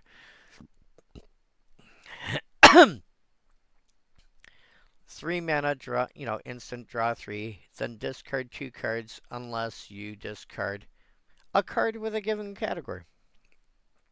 In this case, it's a creature card.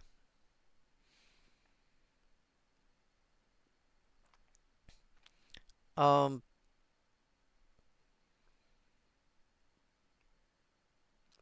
you can discard 2 creature cards. It's basically which option am I choosing? Am I discarding a creature card or am I discarding 2 cards?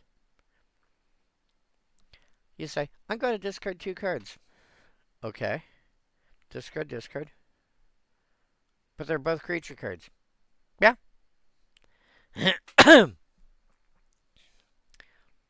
That's legal. And anywhere where Thirst for Knowledge or any of the others are legal, yeah, same thing. You have a use for draw 3, discard 2, or draw 3, discard a creature card at instant speed? Yeah, you. I mean, Thirst for Knowledge was played in. Uh, Thirst for Knowledge. Artifact.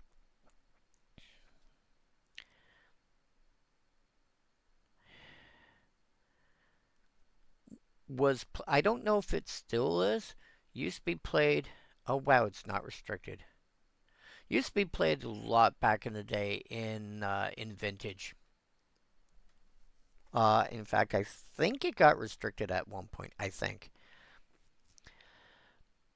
and discarding an artifact card not a huge deal in Vintage when a lot of decks are starting off with 5, 6, 7, at least 7 artifacts before even trying to figure out what the idea of the deck is.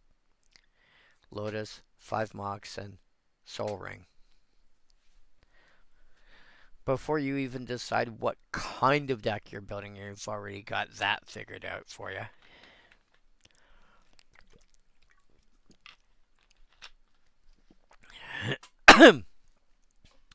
Thirst for Identity. Yeah, you're building any sort of Reanimator deck. Anything that's vaguely Dredge-like is going to want something like this. There's enough different types of decks where something like this, people are going to want it. Unwelcome Sprite. So, in other words, the 7-Up, the Coke version is 7-Up that's past its expiry. I don't know. 2 mana, 2/1 flyer. Whenever you cast a spell during an opponent's turn, surveil 2. I like that. A 2 power flyer is, perfectly, it's perfectly reasonable and adequate. You cast something on your opponent's turn, you get a bonus for it. I like it. Um,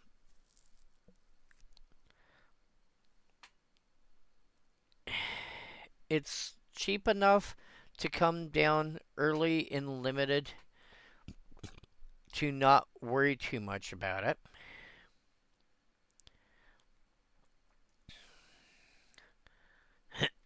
And can start baiting down potentially on turn 3 if you get it that early. Standard. You're playing a blue deck that wants to be somewhat aggressive? Yeah, I can see that.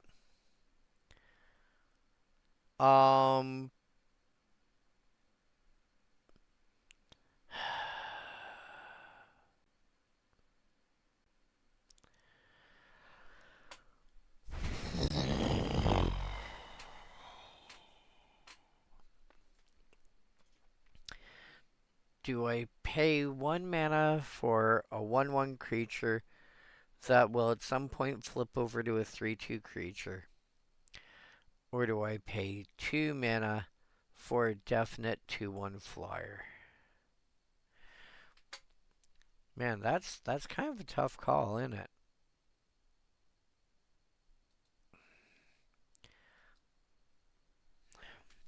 You still want Delver instead, I think, because it comes down on turn 1.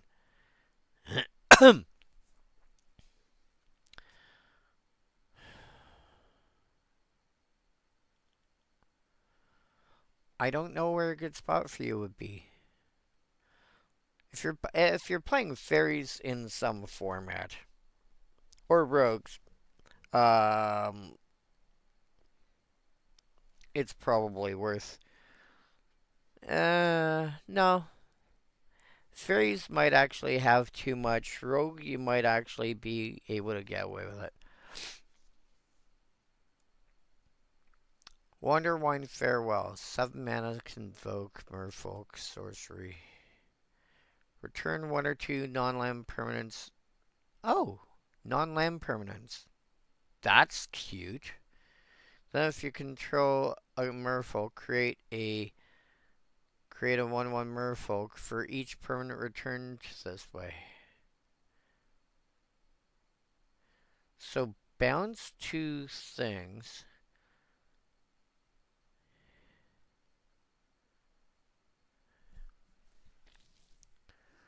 So let's assume you're paying full price. Let's say you, so 7 mana, let's say you bounce a 3-drop and a 4-drop. And you make 2 Merfolk in the process.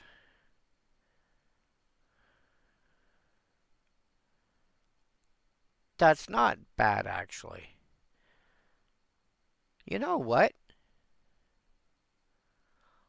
I can see this getting... Yes, play this in limited. I can see this getting played in standard. You probably tap like 2 creatures and pay 5 mana or something. Basically get your 2 creatures back.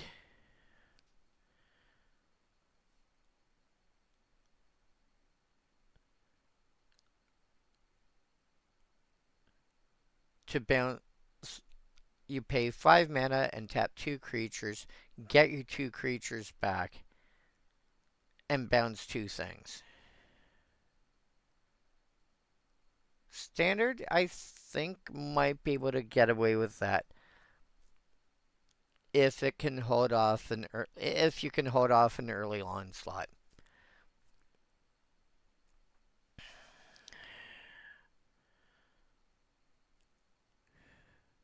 That's always the big question. Can you hold off an early onslaught? If you can, great.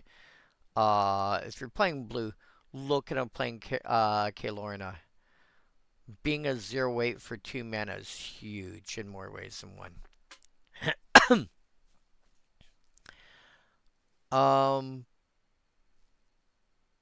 Potentially Pioneer can get away with this. And yeah, too slow elsewhere. And then you get back to Commander. And again, if you're playing casual Commander, and the fun thing is they can be controlled by different people, so sure, go for it.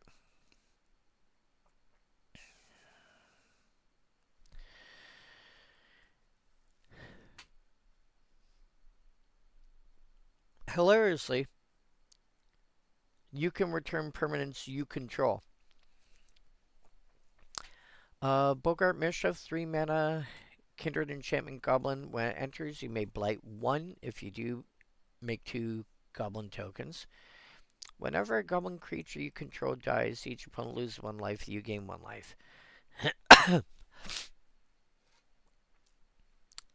Are you building any sort of Goblin strategy at all? Are you using Krenkoma Boss? Are you, you know, are you spitting out goblins with Empty the Warrens? If you got any way of producing goblins that can die fairly easily.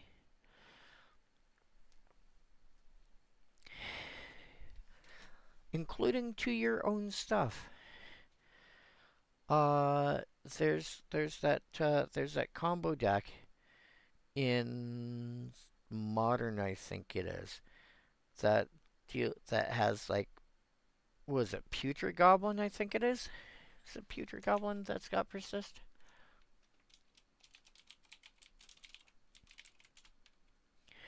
Yeah, Putrid Goblin. Some way of having creature enter with +1/+1 counters. Might be Last Day of Class I'm thinking of.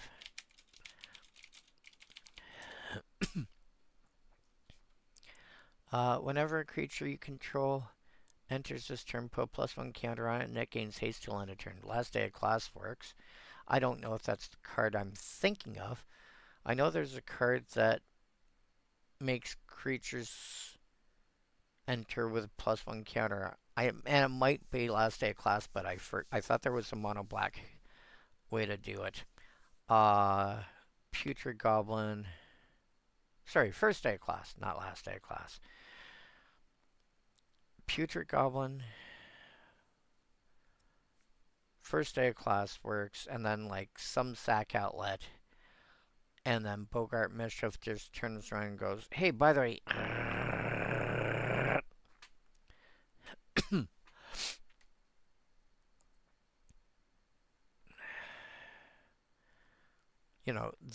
there's another card that's like, actually, any, what are you?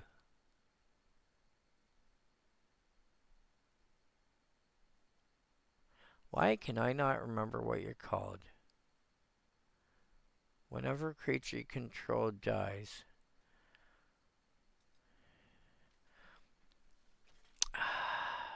Search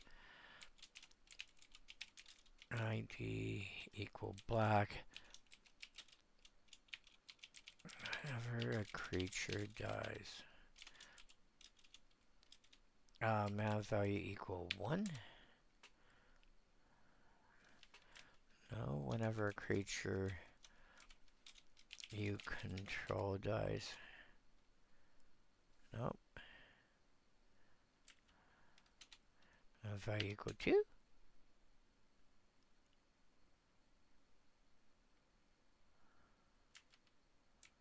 Whenever a creature... Blood Artist. Where's Blood Artist? Whenever this creature or another creature dies. Oh, okay. Yeah, Blood Artist is finally the card I was thinking of. You run that Bogart Mischief, you don't have to do the blight thing. And just have it be another Blood Artist trigger. Sure, it's specialized. Sure, it costs 1 more, but it basically does what you're looking for at that point. So if you're looking for more Blood Artist triggers, and again, it says Goblin. If you're playing Commander, add Masquerade Nexus and don't, Or, since you're playing black, you also get access to Conspiracy to do the same thing.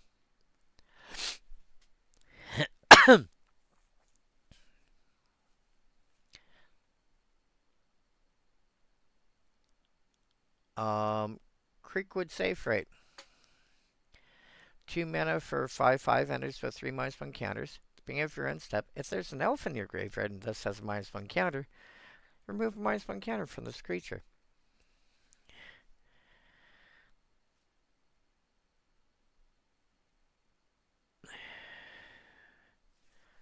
Yeah. It's going to take 3 turns, but it's going to take the turns that you cast it plus 2 more for this to be full powered. So it comes into play as a 2/2, basically. But by the end of your turn, it's already going to be able to block as a 3/3.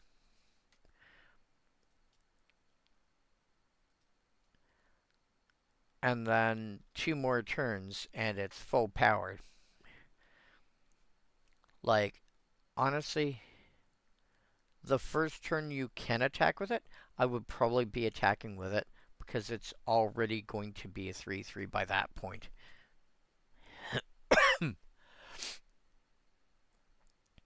Well, that being said, there also has to be an elf in your graveyard. So you would have to build your deck in such a way that an elf would be in your graveyard. Like, I don't know, turn 1 Llanowar Elves. Bolt the bird, shock the elf, etc., etc. Again, one of those situations where you actually want your opponent to go, oh, turn 1 elf, kill it. Cool. Turn 2, Creekwood Safe, right? If it survives to the end of turn, if it survives for its trigger to resolve, you have a 3/3 elf. If it survives one more turn than that, you're going to be... So,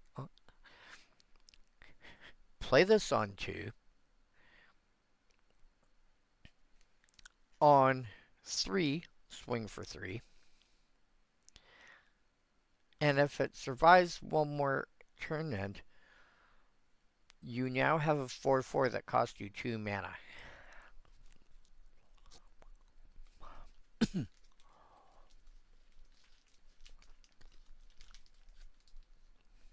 Now,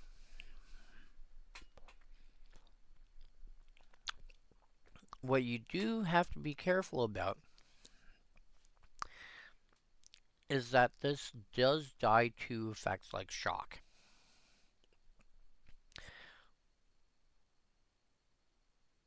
But if it survives the first turn, it now needs Lightning Strike to kill it. Because if... Yeah. You know what? I need a copy of this card.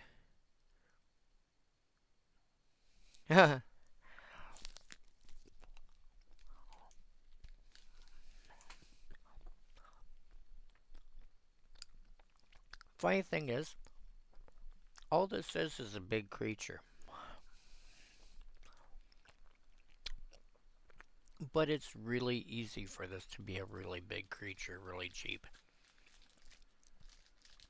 Darkness Descends. 2 -1 counters on each creature.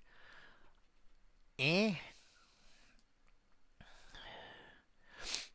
tries to be Infest, but cheaper. Or, sorry, not cheaper. More permanent.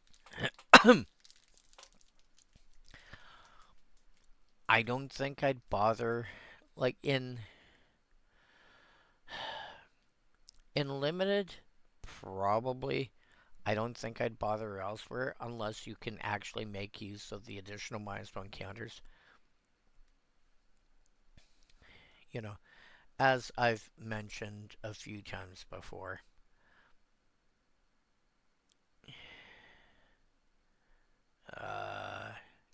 being able to draw extra cards with the Lamenter up here. Putting 2/1 counters on us, sure, it's now a 0/3. Well, 0/2 if it still has the original one. But that still means that every 2 mana and removing a counter, I'm drawing an extra card.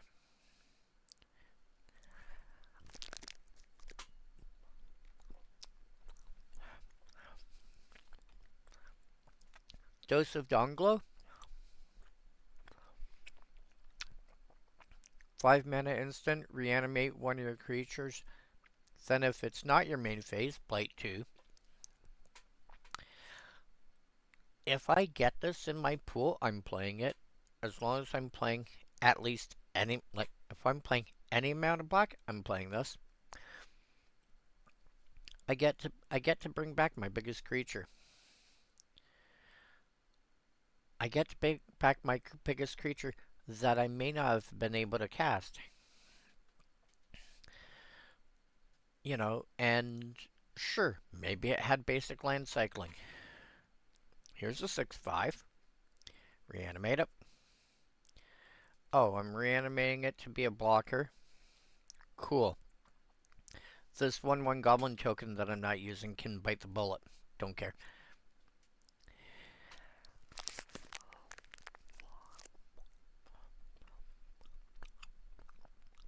You play this. You consider playing this in standard.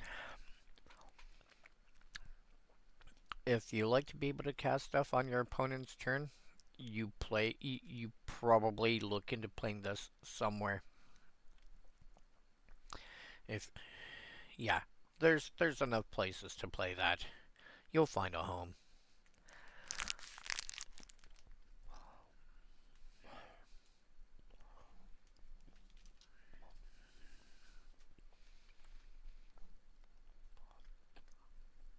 Huh.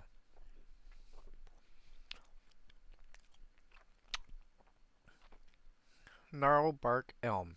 3 mana, 3/4. Enters with 2/1 counters on it. Pay 3 and remove 2 counters from it.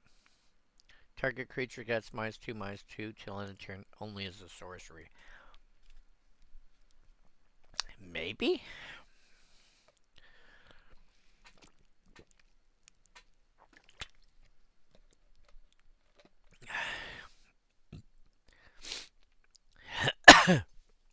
You are looking at a 3 mana 1/2.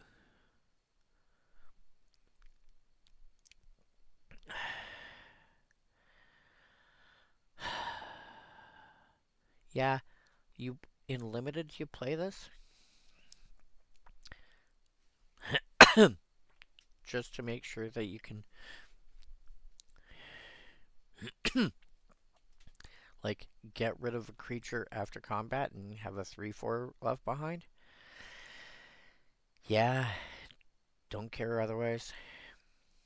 Graveshifter? Do you have a deck that cares about Gravedigger? This is Gravedigger with a different name and all creature types.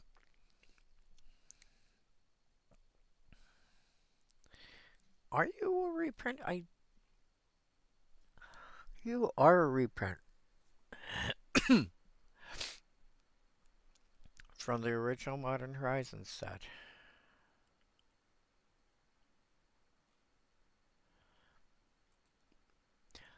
I couldn't run you because you have never been common. I'm sad. Oh well. Gut Splitter Gang.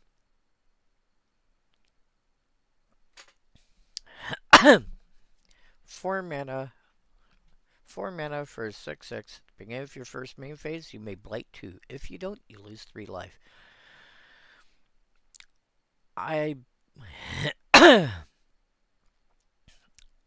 As in your pre-combat main phase. I would just play this as a 4/6 that's going to deal 3 to me every turn. And just attack with it till the cows come home. And if I can find a way to give it lifelink, so much the better. But I'm going to attack for 6 every turn. This is basically this is kind of like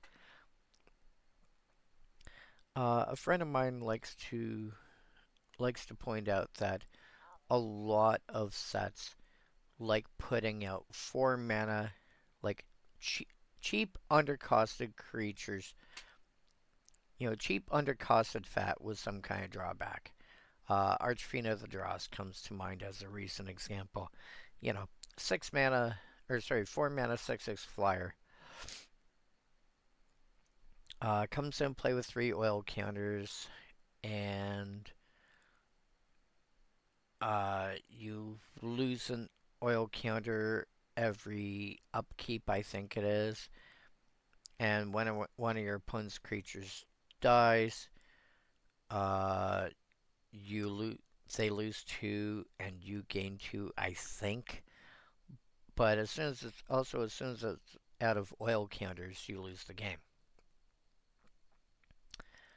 Um, this is similar, and I'll tell you right now, if you get this and that, you know, +2/+2 and flying cantripping enchantment, you throw that on here, and the world is your oyster. You are swinging for 8 points of flying damage every turn, and the chance of you dying instead is, unless you're already a low life total, even then you might have to blight like once or twice to survive. But yeah, this smash face.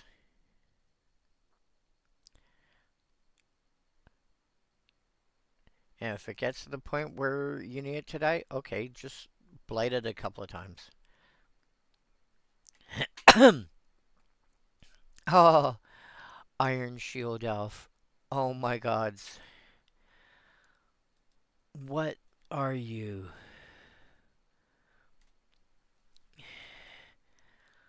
You're a white creature.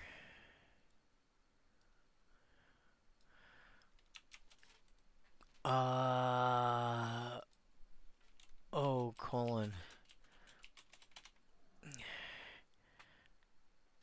No, you're not?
Seasoned Hellblade. Tap this creature, gains indestructible. This is literally exactly Seasoned Hellblade. Except this taps first and then gains indestructible. This gains indestructible and then taps. It is literally the exact same card.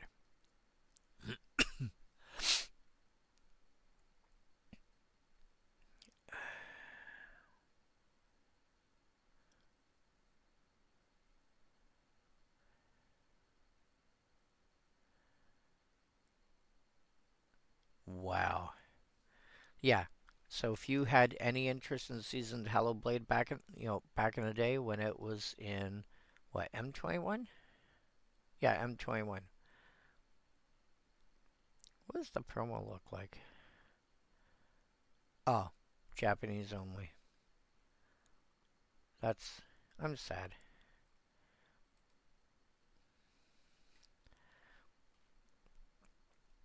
But yeah, before things shut down for COVID, if you had any interest in seasoned Hellblade, Iron Shell Elf is right up your alley. Plus, it's a discard outlet for cards like Creekwood Safe Right.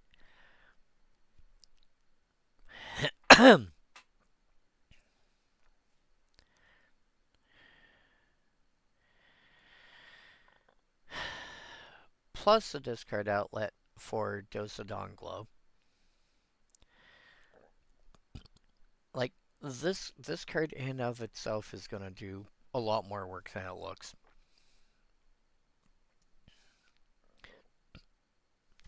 Okay, that's hilarious. So yeah, elf decks, any decks that already want to discard cards, aggro decks, anything that just wants a way to keep their stuff alive without having to go into I need a specific protection spell. It's going to do so much more than it says on the tin. Mud Button Curse Tosser. 1 black for a 2/1 additional cost. Behold a Goblin or pay 2. Can't block for a 2/1. Okay, fine. When it dies, destroy target creature and opponent controls power 2 or less. Blow up a small creature. Now, hilariously, again, all of these creatures that come into play with -1/-1 counters on them, almost all of them net result to 2 power or less when they enter.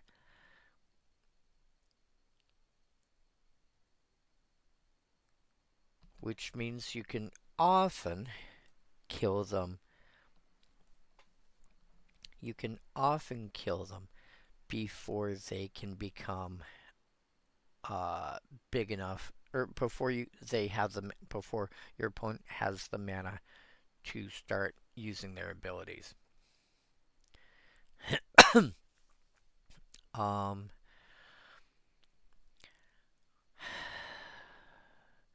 an aggro goblins deck, maybe. Unfortunately, especially at common, there's a lot of good 1 mana goblins to contend with, even stuff that's in standard right now.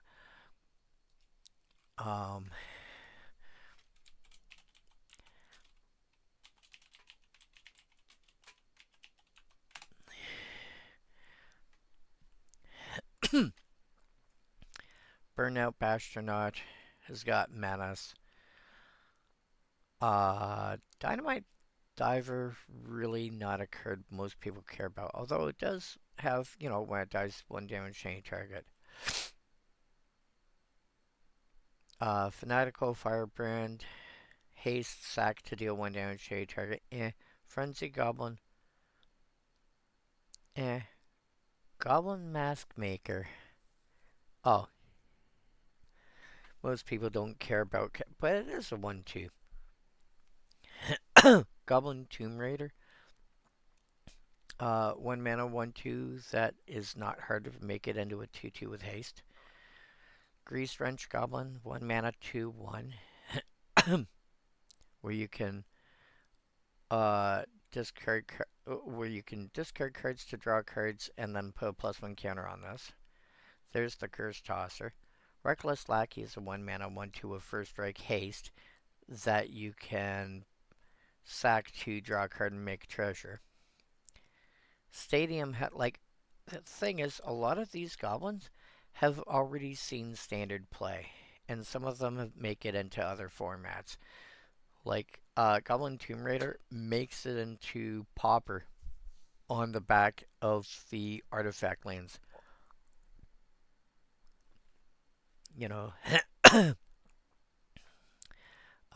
Sack this to deal damage to target creature. Okay, yeah. Stalactite Stalker, 1/1 with Mass. If you descend it this turn, put a +1 counter on it. Yeah, this can grow.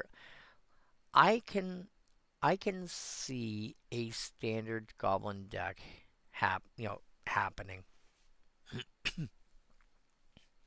It doesn't have to be like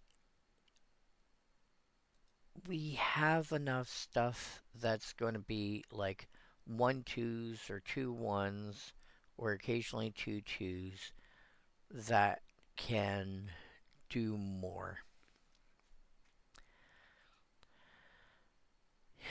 I can see a goblin deck in standard. Um, playing goblins elsewhere? Are you playing black?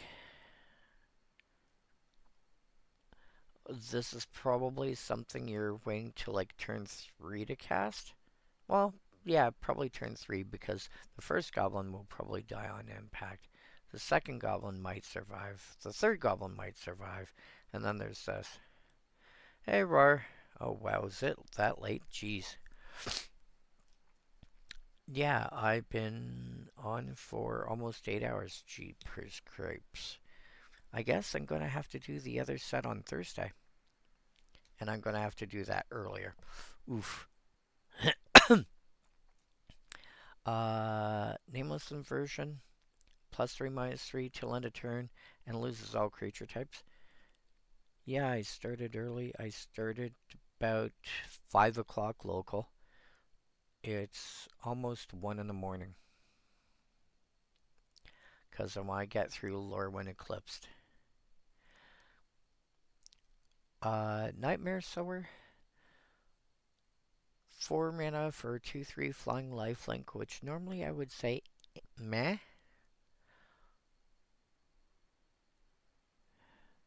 You know, because you can get Vampire Nighthawk for 2 black +1 and get a 2/3 flying lifelink Death Touch.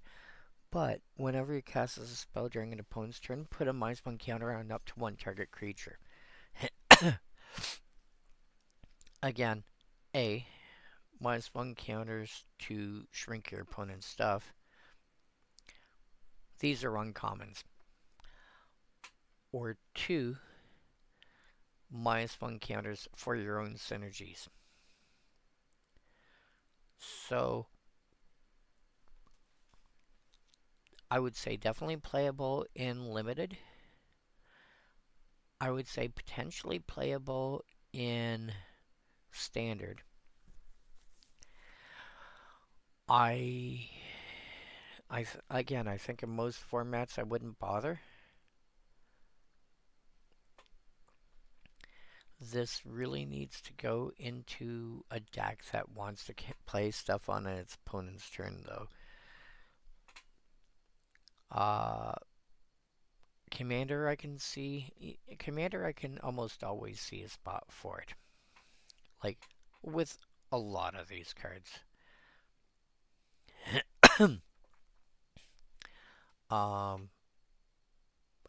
Yeah, but I think beyond standard, apart from Commander, I don't see it. Perfect Intimidation, 4 mana sorcery, choose one or both. Target opponent exiles 2 cards from their hand. So 1 more mana than Mind Rot, but the cards are exiled. Remove all counters from target creature.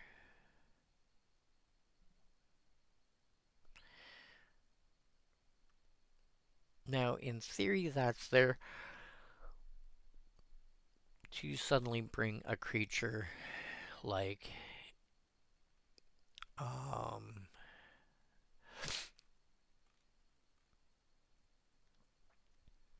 see if I can find a good example here. Like Encumbered Reedry to full power right away. Just instantly go, hey, but, well, sorcererly. You get my point. Full power, now, thunk.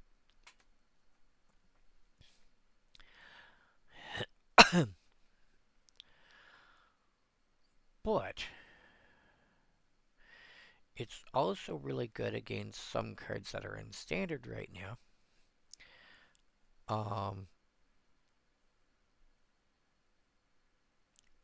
It'll help against some Ouroboros situation. Recurring Nightmare?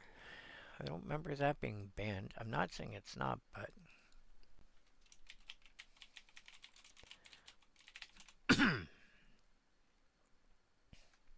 Abandoned Commander.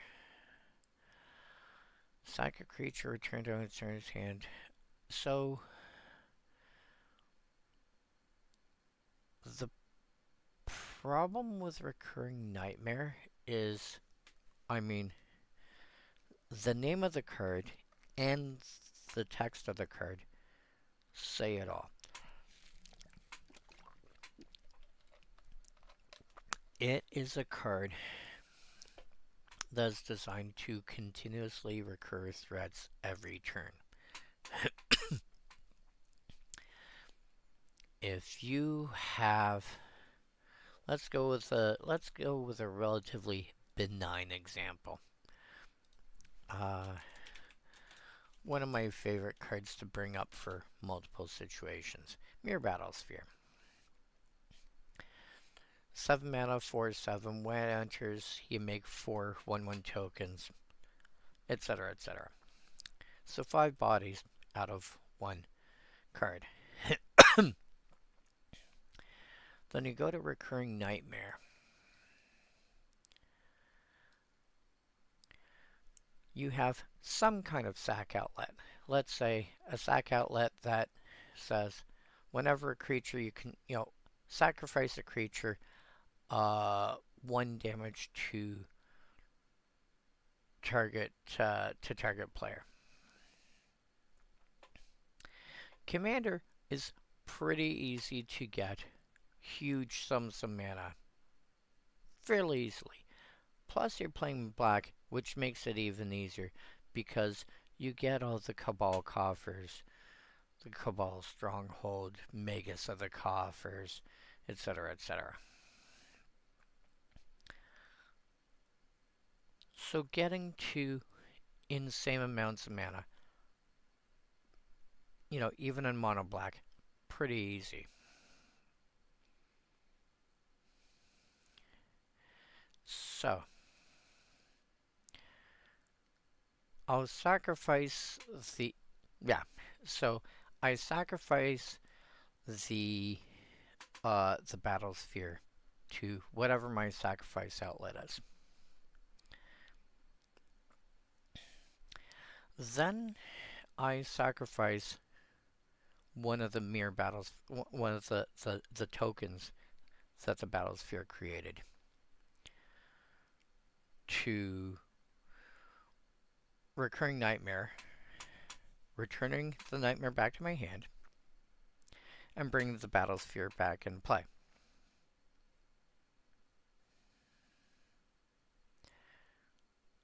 I recast the Nightmare. I sacrifice the Battlesphere again. I sacrifice the token. And I'm back where I started. Except I've got more tokens. And with the... I found one way... well, I mean, you can. You can interact with it. It's harder. Countering the Nightmare from coming down, even after it's happened a couple of times. We'll do it. But it's... you gotta remember, game changers aren't cards that you can't interact with.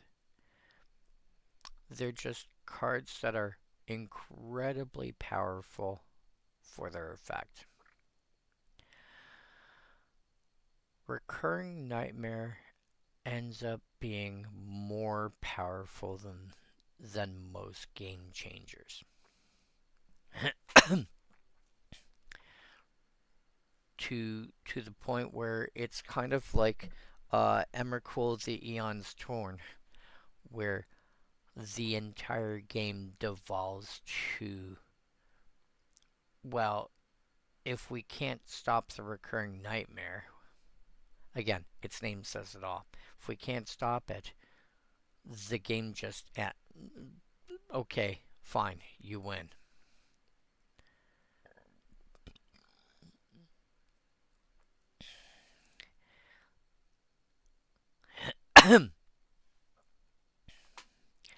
Nah, I I see this as a card that's very much like Emrakul the Eon's Torn, and it's probably better off on the ban list.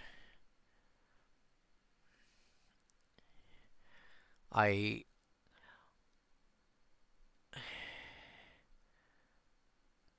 wow, and it's $64 and it's banned.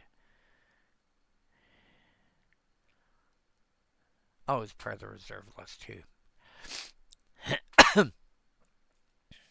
Now again, keep in mind, you know, I'm sure a lot of people hate hearing this, but don't forget the rule.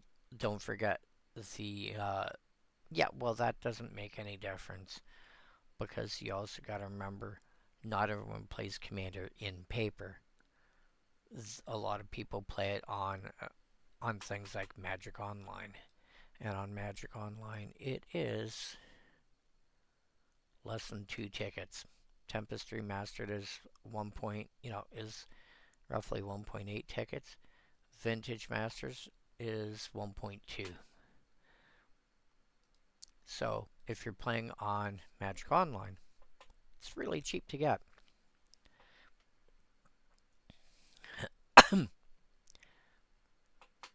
uh,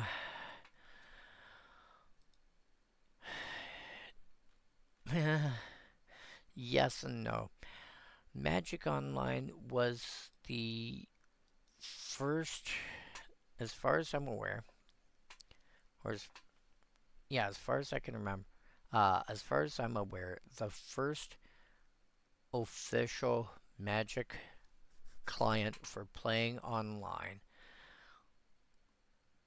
that tried to actually emulate how people handle playing Magic in real life. And so it allows, like, it started with Invasion Block back in the. Good lord, when did Invasion come out? MTG Wiki. Invasion. 2000. So it's been out over 25 years.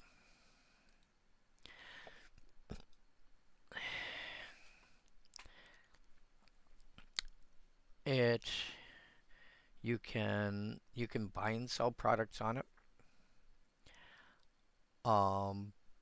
including you can buy booster packs digital, but you can buy booster packs. You can buy pre-constructed decks. You can trade with people. There's actually an economy there. There's see, and you can have trade binders, and and it even looks somewhat like what you expect Magic on an actual table to look like, compared to Magic Arena being a more console-ish.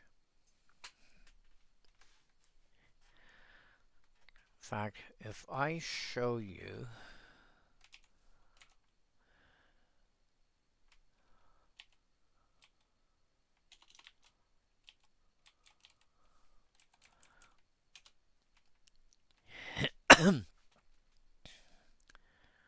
videos. So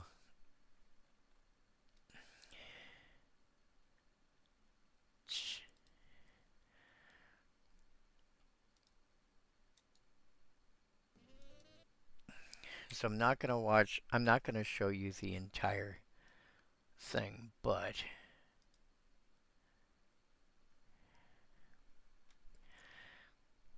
if you take a look at this interface here, like anything to the left of this image with this guy with the blonde hair, that's a wig, by the way. Anything to the left of that, that's the interface that you play with.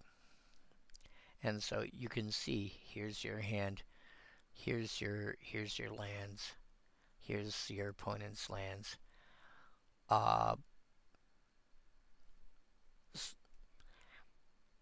You know, and getting into the red zone. Well, here's the red zone for when you attack.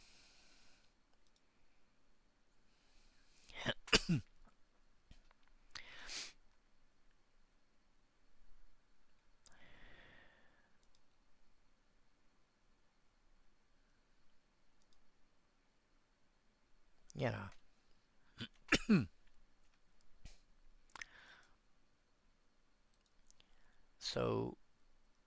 So that's what Arena looks like, and it has an actual economy built into it. You know, you can actually do things with it.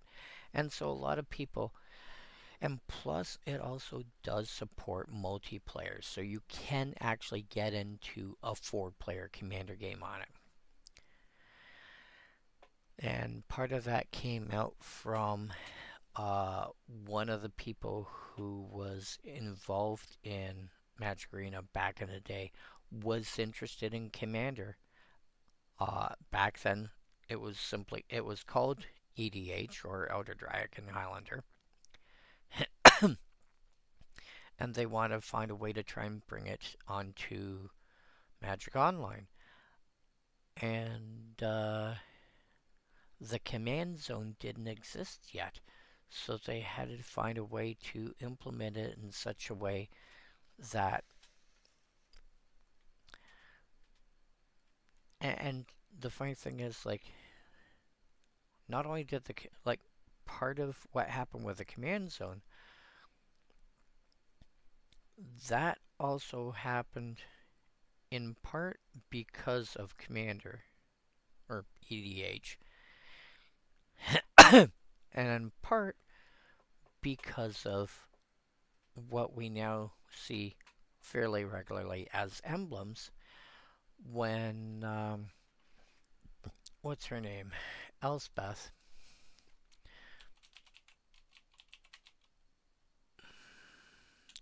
Oh.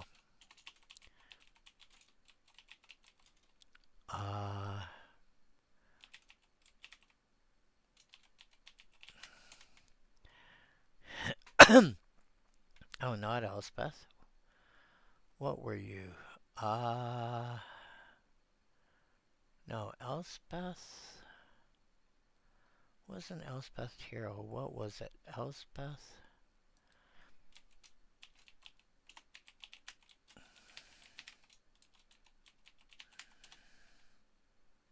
Knight Errant. That's what it was. If you take a look at Elspeth's last ability, the original printing of her says, for the rest of the game, artifacts, creatures, enchantments, and lands you control are indestructible. Okay.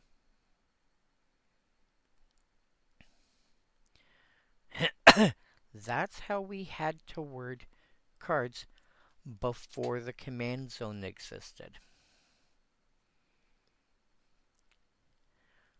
It wasn't until the command zone was implemented where we could put our commander, back then we called it our general,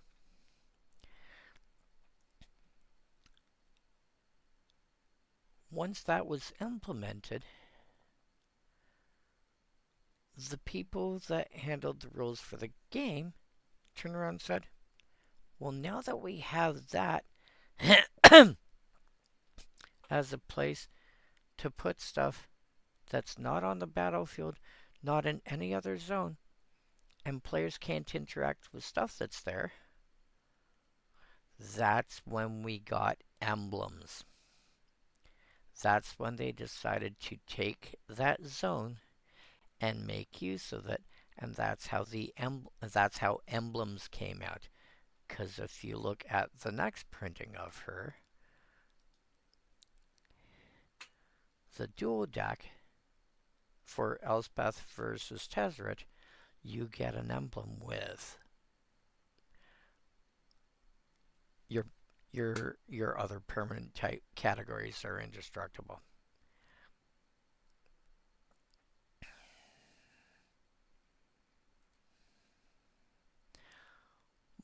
But the command zone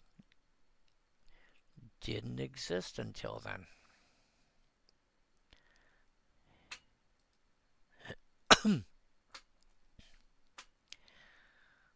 But yeah, I still think that with the way Recurring Nightmare is designed, it is unless you play one of a handful of cards like Pithing Needle, which most people don't, let's be honest, or you're playing blue.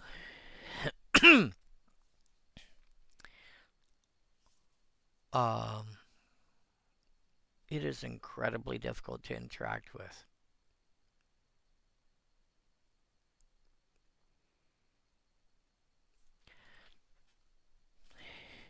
It is difficult to usefully interact with.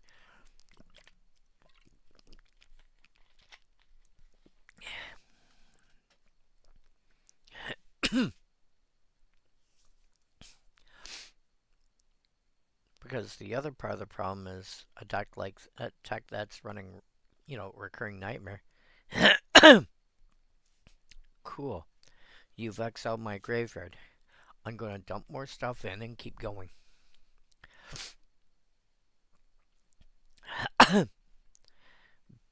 Basically, realistically, if you're not playing blue, you don't have an actual way to deal with it. Yes, there's always ways around it. You can play Illumination, or you can play. No, just yours.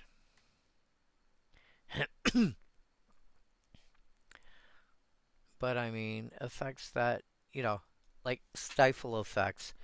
Okay, I recast it and I try it again. Because the other thing is Recurring Nightmare goes back to your hand as part of the cost. There's narrow ways to deal with it. But I mean, it's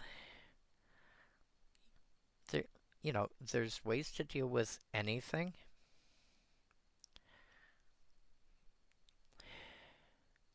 No. Return target creature card from your graveyard to the battlefield. What's the original actually say? Put target creature card from your graveyard into play.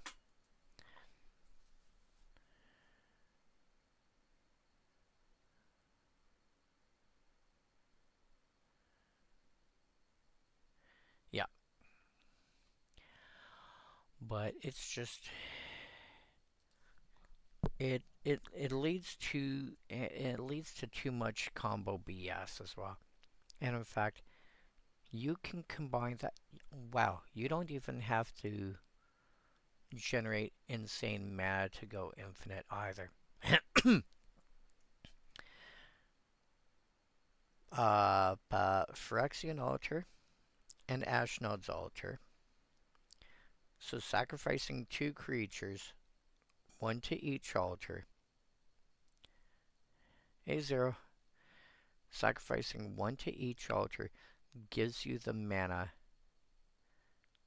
So as long as you're creating at least 3 creatures,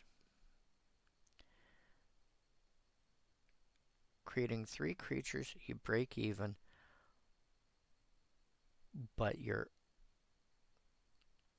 also getting 3 sack triggers at that point. 3 sack triggers and 3 come into play triggers. And if you make 4 creatures or more, you pull ahead. And if you've got 2 creatures and a Panharmonicon or whatever, it just, yeah, it snowballs.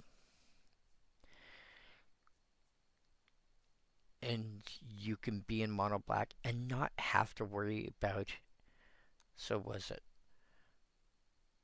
one of probably at least a dozen creatures. The Recurring Nightmare. 1, 2. So 4 card combo that can go infinite, and if you've got a 5th piece that's any sort of come on and play, drain life, tombstone.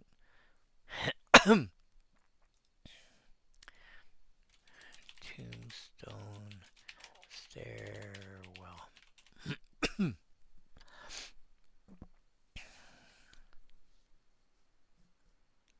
So, first things first.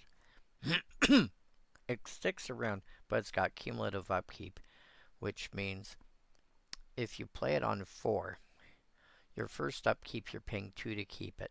Your second upkeep you're paying 4.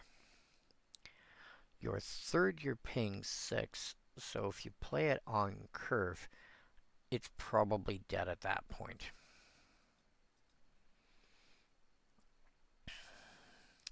So beginning of each upkeep, not just yours,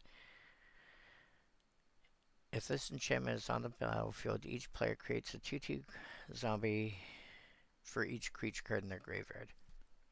Cool, I make a bunch of zombies. At the beginning of each end step, and when this enchantment leaves the battlefield, destroy all tokens created with this enchantment. Well, I mean, yes and no. Because don't forget,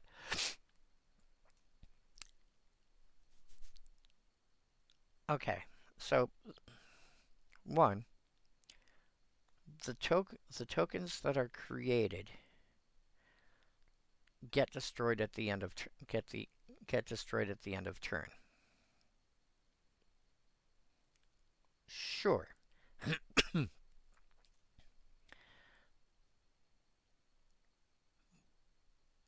But that also closes out the game fairly easily. Also, this is assuming you've got a Blood Artist in play. Because here's the fun part. If you create the stairwell, and I've got the Blood Artist, is it your card or is it mine that's the problem? You know, why should a card that's in my deck cause yours to be banned? Or vice versa.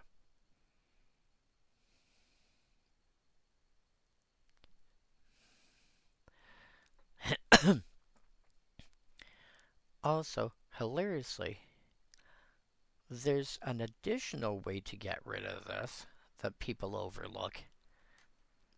And that's this nice phrasing here. Well, still I liked... Yeah, it's about the same. It's roughly the same price. 45. Oh no, it's cheaper. But yeah, this nice phrasing here. World Enchantment.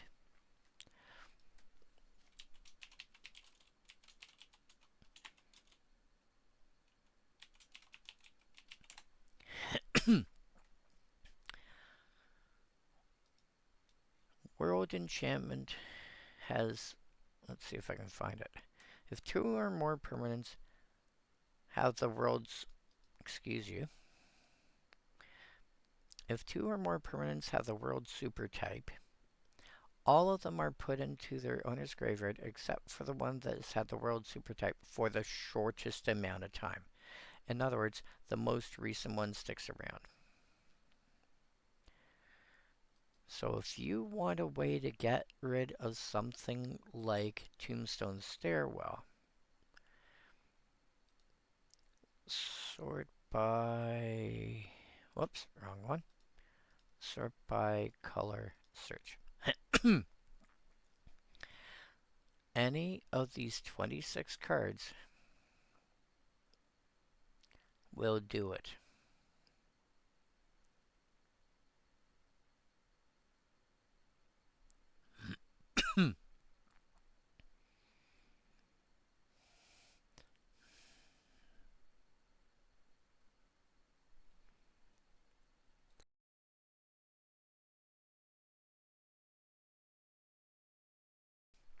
And not all of them are expensive.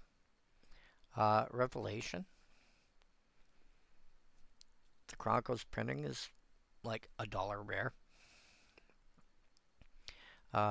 Concordant Crossroads is seen. Okay, Concordant Crossroads Chronicles is $15. Where are you? Oh yeah, Arborea from Dominaria Remastered is less than a... If you're paying... Yeah, because people don't think of playing it. I play Arborea in my mono green control deck to be a green version of Moat. I also run Sandworm Convergence as a later in the game version. Chaos Sphere is hilarious because creatures without flying can block creatures with flying. So creatures without flying all gain reach, and then creatures with flying can only block flyers. See, creatures without flying can block only creatures with flying. Creatures without flying can block reach.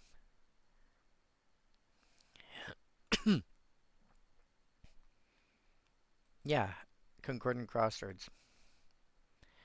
Actually, there's more than one enchantment in green that does it, but there's only one that I know that's only a single mana.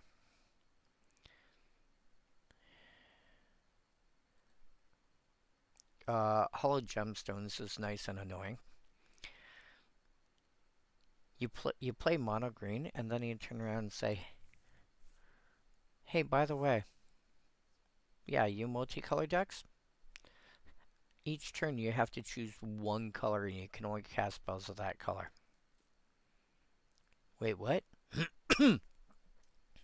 Funny thing is, beginning of each player's upkeep, that player chooses a color. Until end of turn, lands tapped for mana produce mana of the chosen color instead of any other color.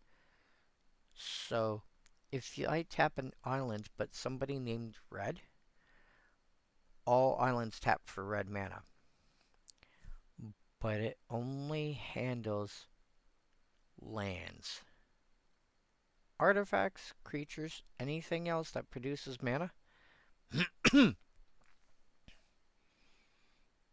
Anything else that produces mana? Shimmer is a one-shot, isn't it?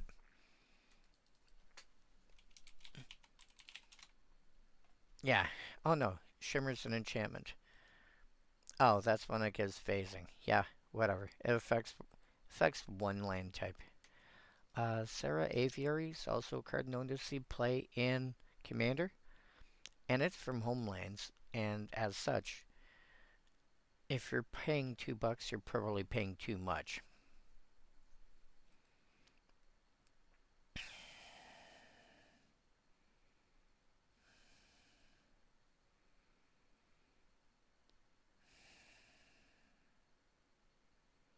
Yeah. Bazaar of Wonders, another card that I want to get for my mono blue uh, my mono blue, well, actually, a mono blue deck. When I see that, everyone plays green, gotta... When I see that everyone plays green, gotta do something about it.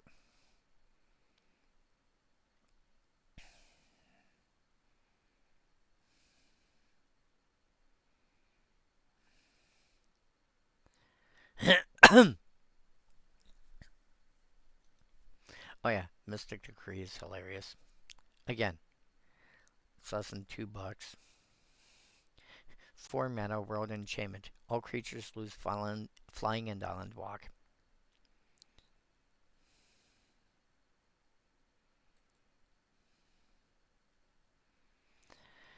But yeah, again, there's enough ways to deal with stuff like Tombstone Stairwell. It will just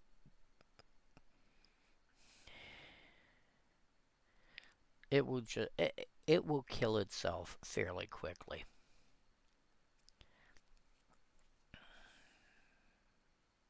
Oh yeah. I mean, you can also combine it with an Island Sanctuary, which is more what I think they were going for.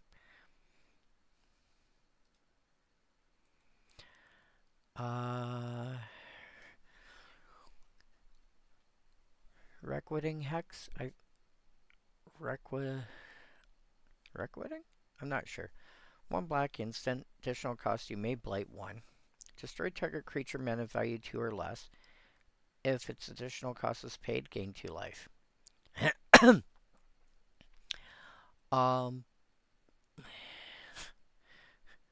Funny thing about this card, in limited, I probably wouldn't bother. You're basically looking for 2 drops. And that's standard sideboard. But the larger format, the larger you can go for your formats, the better this is. Because when you hit like Legacy, for example, you start looking at things like Phyrexian Dreadnought, potentially. Alright, good night, Rar. And we're looking at stuff like, Phyrexian Dreadnought.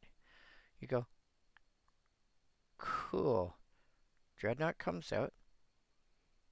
Oh, you're doing what? Okay, in response to that, I'm gonna kill it. Yeah. Because larger formats like Legacy and Vintage want not hyper aggressive, hyper efficient creatures. Even modern is at that point these days. Death Shadow historically. I don't know if Death Shadow is still a deck or not.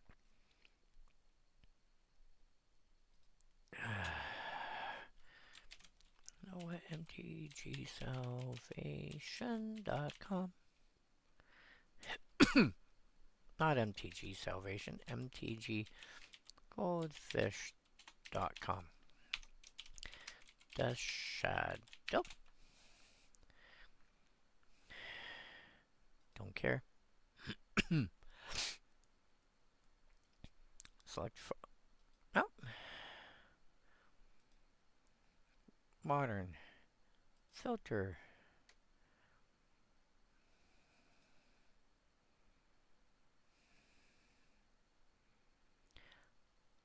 Okay. So, yeah, it still sees...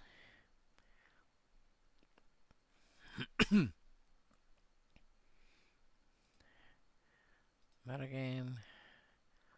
Modern.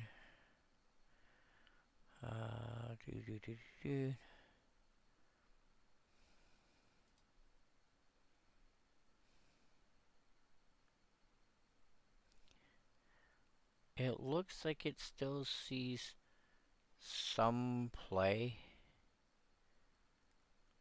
although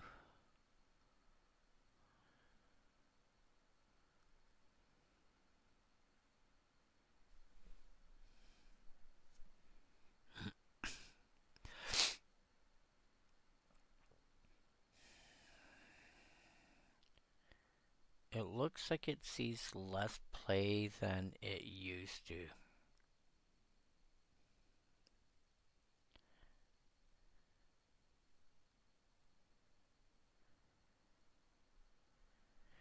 Yeah, it looks like it sees less play than it used to.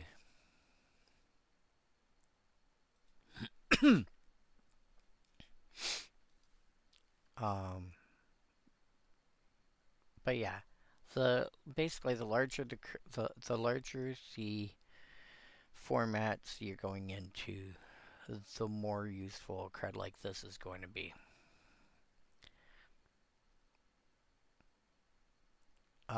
Wretched Wretch, 3 mana, 4/2. When it dies, if it has -1 counter it, return to the battlefield under its owner's control. It loses all abilities.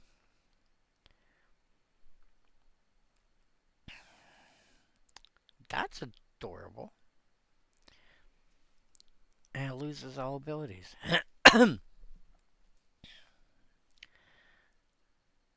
Well, if you somehow manage to flicker that again, and I doubt it, that's still a 3 mana 4/2 goblin, which, again, goblin synergies. That's cute.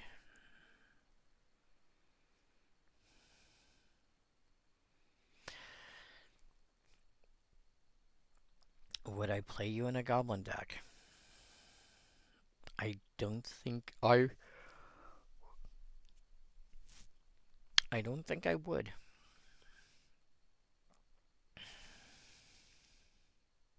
Yeah. If goblins manage to find a way in a standard, maybe I play it.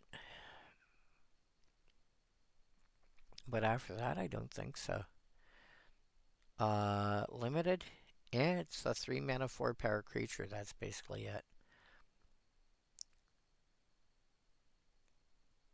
Shimmer Creep, 4 mana for a 3/5 with menace, which is pretty decent.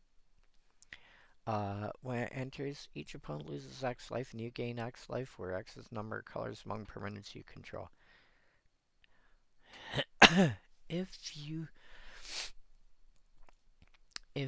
Basically, if you're in the market for a card vaguely along the lines of Grey Merchant of Asphodel,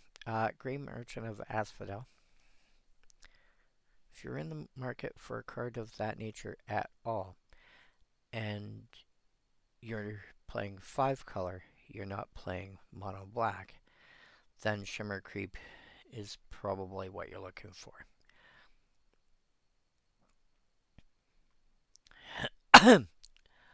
Unbury. Oh, this is cute. 2 mana instant.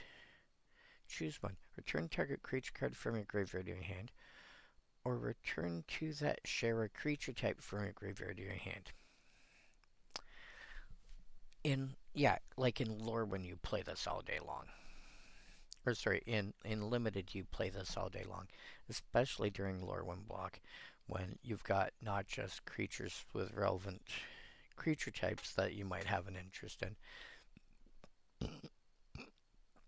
but you've also got changelings. So if you have an interest in bringing back a changeling, find any other creature that has a creature type, and it's like, cool, I'll grab them both. 2 mana instant. I'm not complaining. Yeah, you play this all day long in Limited. You play this in. You probably playing this in Standard.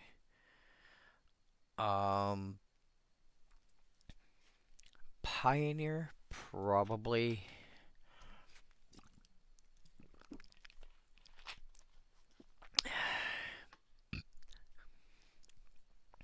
Modern, there's ways to start reanimating stuff from 2 mana. So probably not.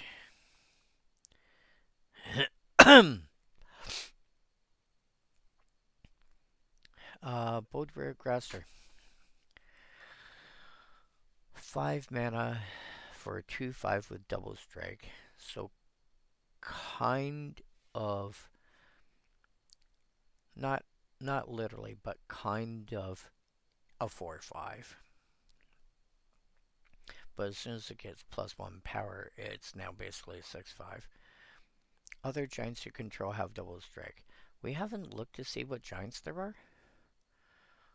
But I mean,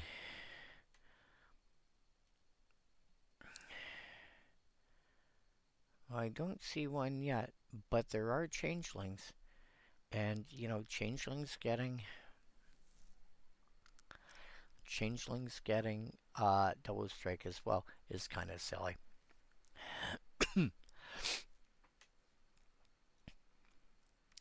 um, yeah. Obviously, you're playing this in you playing this in limited. 5 toughness is a lot to deal with. Um, you put any sort of pump on it, it gets dumb really fast. Can you count to can your deck count to 10? This plus like that blue flying enchantment. My god, that's gonna be dumb. 2, 4. So give like 2 cards like Infuriate. And you're swinging for 20. And by the time you get this out, you've probably already done some damage, so you might only need to count to like 8, maybe even 6. And then suddenly it's like, and thunk. Standard, you might be able to find a way to make giants playable. Other formats, not really a thing. Commander, people like playing giants. You're again, kitchen table, people like playing giants. Boulder Dash, 2 mana, 2 damage to any target, 1 to any other target.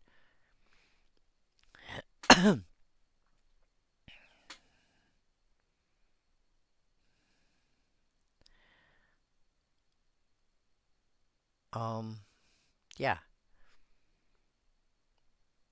You're probably going 2 to the creature and 1 to you, or 1 to the creature and 2 to you. Very occasionally it'll be 2 to this and 1 to that. Yeah. You're playing it in limited. You're probably finding a way to play. Actually, not a terrible card for standard. You've already got Lightning Strike, and Lightning Strike quite often is doing 3 damage to a single target that only needs 1 or 2. So being able to go Boulder Dash and split it up is actually kind of nice.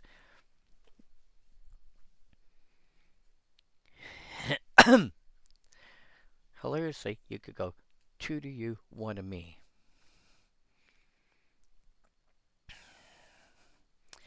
And a single protection spell is not going to stop it from resolving.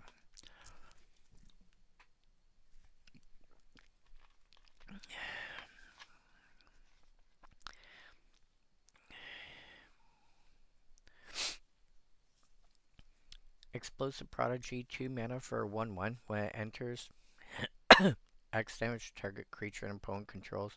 X's number of colors among permanents you control. Probably only dealing 1.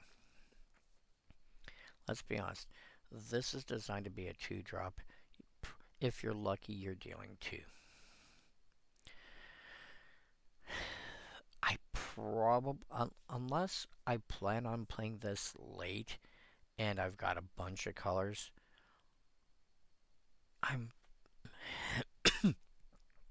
if I manage to swing a 5-color deck, I'm probably going to splash red for this and maybe 1 or 2 other cards.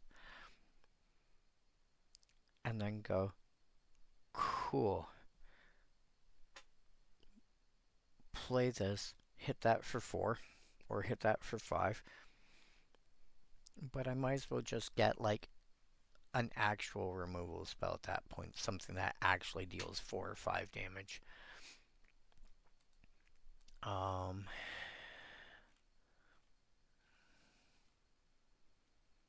Where was it? Feed the Flames would serve me so much better. And that's a common.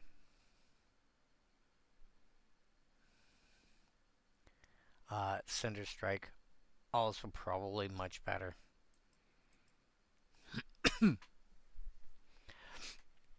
Um,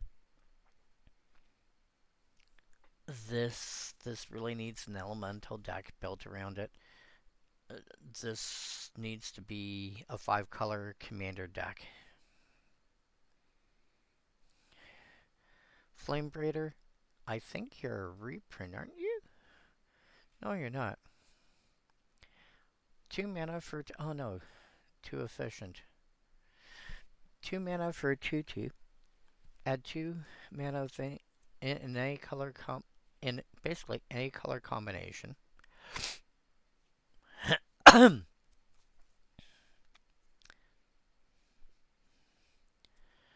Spend only to cast elementals or activate their abilities.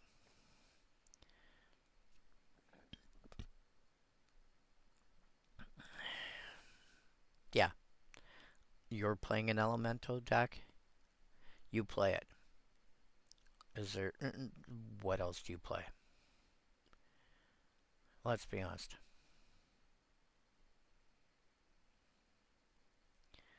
You... limited. Probably just playing it as a 2 mana 2/2. That might... like, if you've got a vaguely reasonable amount of elementals in your deck, then sure. Beyond that, you're playing it as a 2 mana 2/2. Constructed, well, let's be honest, most likely just a commander card. A good commander card, let's be fair, but just a commander card. Giant Fall, 2 mana instant.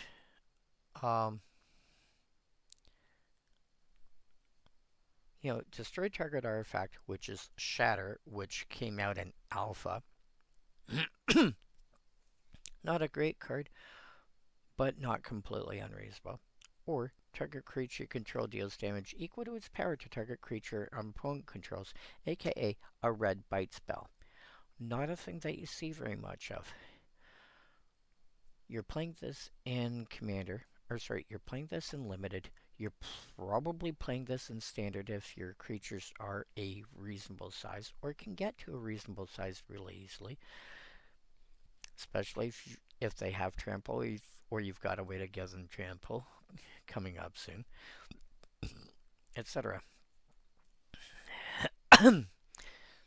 Goat Nap. 3 mana sorcery. I'm gonna yoink your creature, untap it, give it haste.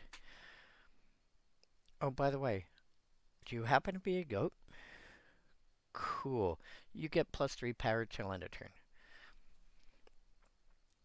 Because there was a card back in the original Lorwyn block called Goat Napper. And there weren't that many goats. There were a couple, but there wasn't that many. But then changelings happened, and suddenly there were more than most people expected. Now we've got Goat Nap. What am I doing? Boop.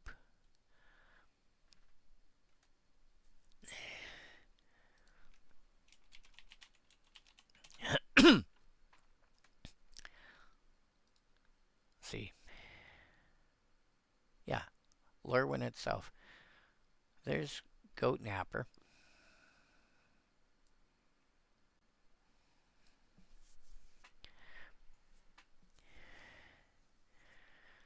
One red, 2 other for 2/2.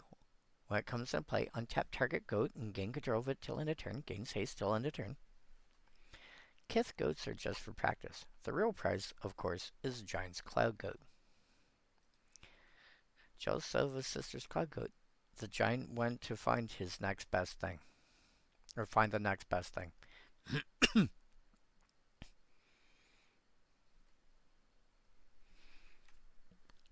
So, same cost. Can steal any creature, just gives a bonus if it's also a goat. Now, what was that I said a moment ago about Trample? Impolite Entrance, 1 red. Sorcery. Target creature gains Trample and haste till end of turn. Draw a card. You're playing mono red, you're playing any sort of aggro deck, you probably play this. In limited, I'd probably play a couple. Actually, I think if I had 6, I think I would run all 6. Because the worst it is there's a creature in play, don't care if it's yours or mine, gains trample and haste till end of turn. Draw a card. Draw a card. Draw a card, draw a card, draw a card. Yeah. As long as somebody's got a creature, draw a card. By the way, draw a card. Did I say draw a card? What I really mean is draw a card. And in case you missed, draw a card. Missed it, draw a card. In-played entrance, draw a card.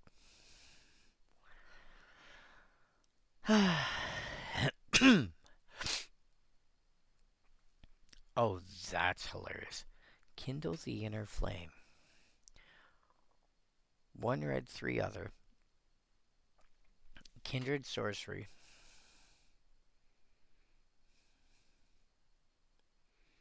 Kindred sorcery elemental. Create a token that's that's a token. Wow. Create a token that's a copy of target creature you control, except it has haste, and at the beginning of this end step, sacrifice this token. Draw card. No, that's not part of the Kindle's ability, but I'm enjoying saying it. Draw card. So you have like a 6/6 creature, let's say. Cool. Kindle the inner flame. I make a 6/6 hasty token. And at the beginning of the next end step, I gotta sack the token. Flashback. Pay 2 mana and behold 3 elementals. And for each elemental, I can either point to one that I have in play as I cast this, or reveal one that's in my hand.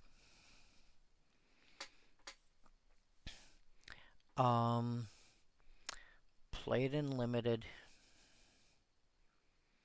Might play it in standard. No, I could see potentially playing it in standard. Bypasses stuff like pacifism effects.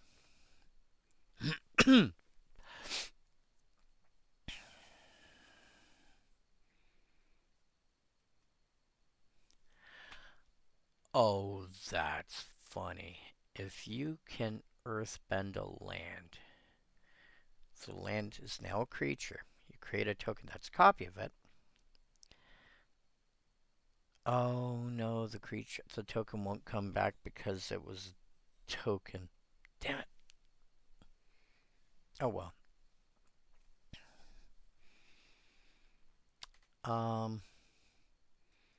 Yeah, so standard.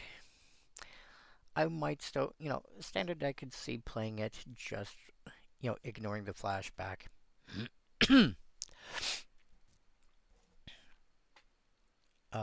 Usually it's just some finisher. Pioneer potentially.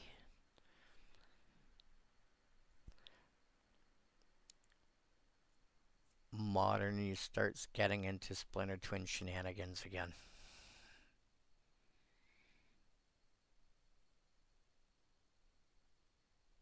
Or if not Splinter Twin, you're looking at stuff along the lines of Burgie and stuff like that.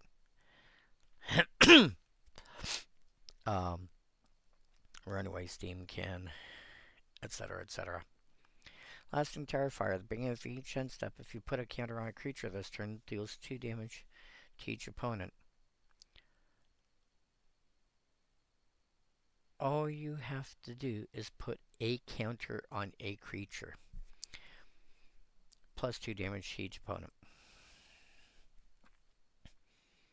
Could be a +1/+1 counter. Could be -1/-1 counter. Could be a stun counter. Could be a flying counter. Could be a shell counter. Could be any kind of counter. Just not the kind of counter that blue plays. Counter target spell counter. Did I say counter? What I really mean is I'm going to counter your counter with a counter. That kind of counter doesn't work. But the kind of counters that stay on creatures, those work. I think that's pretty easy to pull. I think I'm gonna say that's pretty easy to pull off. Um, Commander, definitely. Standard, yeah, standard should be able to do it. Um, oh, Final Fantasy's got the saga creatures. I think those use lore. Yeah, those use lore counters. Um, Pioneer.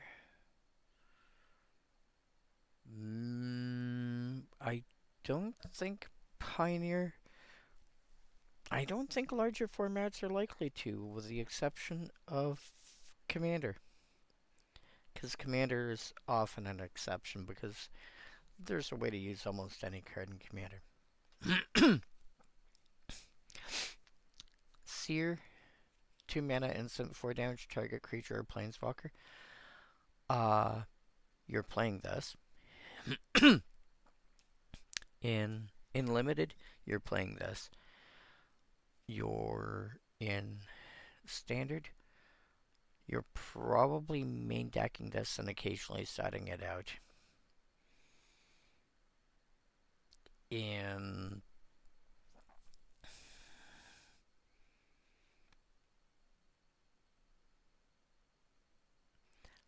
Pioneer and Modern, I might sideboard it. In in larger formats, don't care. And me personally, I wouldn't bother in Commander, but that's because I know there's cards that Red has access to that can just kill a creature. Sometimes turn it into something else, but kill it. Sizzling Changeling, 3 mana for a 3/2 Changeling. When it dies, exile top card of your library. Till the end of your next turn, you may play that card. Yeah. Uh, I don't know what there is to say about this that hasn't been said before. Um, it's going to be fine and limited. It might be okay in standard. I doubt it. Doesn't really seem much, make much sense anywhere else except, again, maybe Commander. So Bright Seeker, 1 red for a 2/1.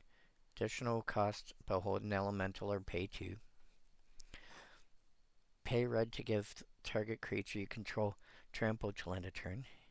If that's the third time this ability is resolved, add quad red. It's not every third time the ability resolves. It has to, you only potentially get it once a turn. So you could activate it 6 times, but you're only going to get the quad red once. Sauerbread Ante.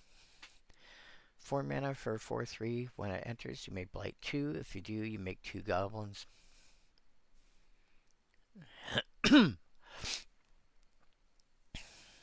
So, oh my. So you could put the two tokens on herself and make 2/1/1 goblins. Which the math works out the same there. Or you could have a 1/1 that's in play and go, I'm going to blight 2 you, and then upgrades that from a 1/1 into 2 1/1s. That's really where you want to do it.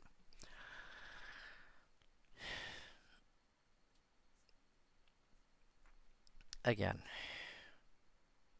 and plus it's a May ability, so if it's the only creature you've got, I would probably do it anyway and blight herself to make the 2 tokens, because then my 4 power split among 3 bodies which is more annoying for other people to deal with.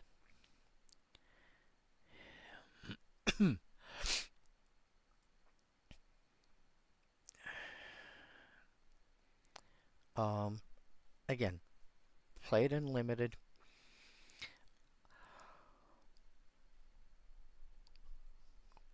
Might still be worth playing in standard. Don't think I'd play beyond that. Squawk Roaster, star 4 with double strike. Power equal the number of colors among permanents you control. If you are incredibly lucky in playing a 5-color deck, this is now essentially a 10-4 for 4 mana. It's not, but I mean, a 2-power creature with double strike, you know, almost might as well be a 4-power creature.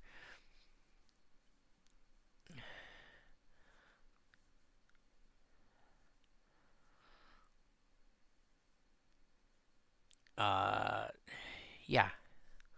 You play this in standard, or sorry, you play this in limited.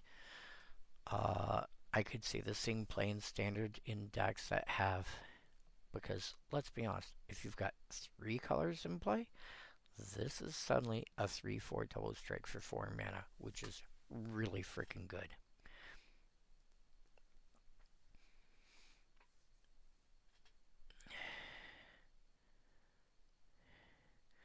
Sting Slinger, 3 mana for 3/3, pay 2, tap and blight 1, 2 damage to each opponent.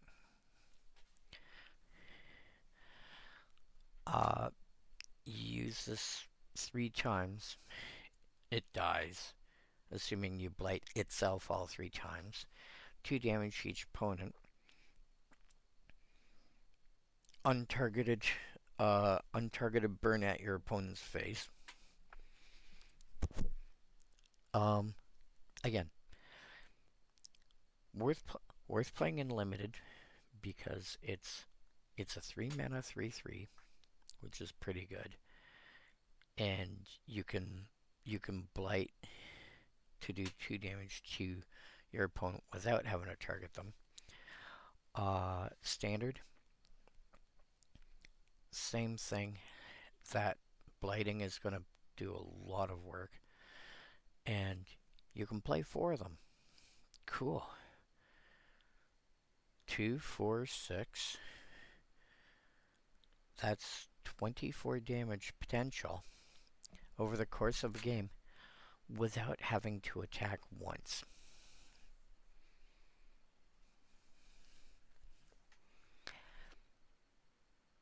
Yes, it'll take a few turns, but that's 24 damage over the course of a game without having to attack.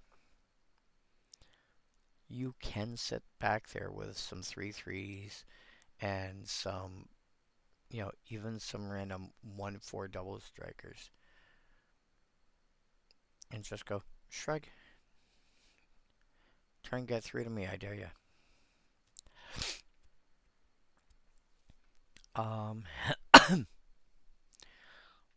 Modern has to contend with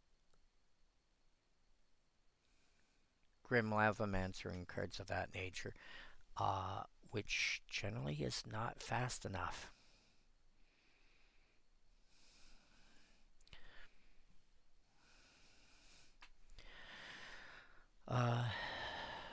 Yeah. So, Pioneer, maybe? Pioneer I could potentially see. Worn Torchmaster, 2 mana, 2/2. Beginning of combat on your turn, you may blight 1. When you do, target creature gains haste till end of turn.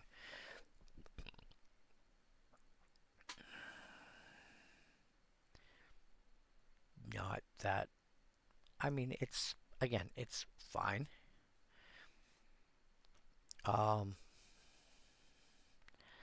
You're maybe just playing it because it's a 2/2. You know, it's a 2/2 for 2. That every so often you go, cool, I'm going to shrink that down by by 1/1. So I can attack with this turn. I think it's probably a reasonable creature in limited. I don't think giving your creatures, giving a new creature haste every turn. Well, no, it might be okay.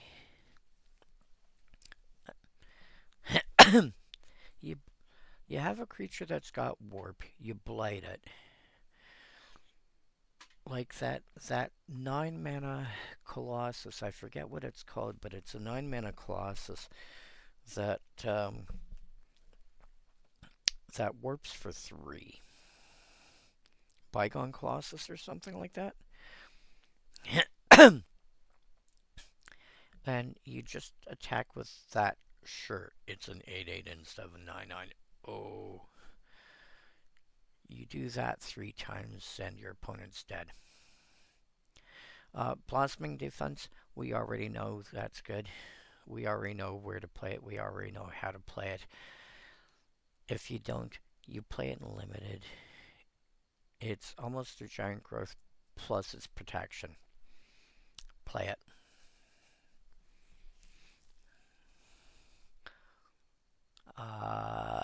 Never been common. Okay. Bristlebane Outrider. I still wonder how many people are going to mispronounce that as Brisbane. Especially if you're Australian. 4 mana, 3/5. Can't be blocked by small creatures. Power 2 or less. Saws another creature entered the battlefield under your control this turn. This gets +2/+0. So, this is as long as another creature entered. So, did one or more enter this turn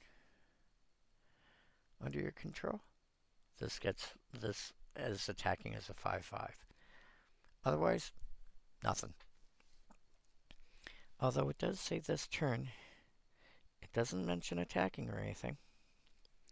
So this is basically, this can work on blocking duty as well. Again, you're going to play this in limited. A lot of these uncommons, you're going to play it. In limited, you're going to play it. In constructed,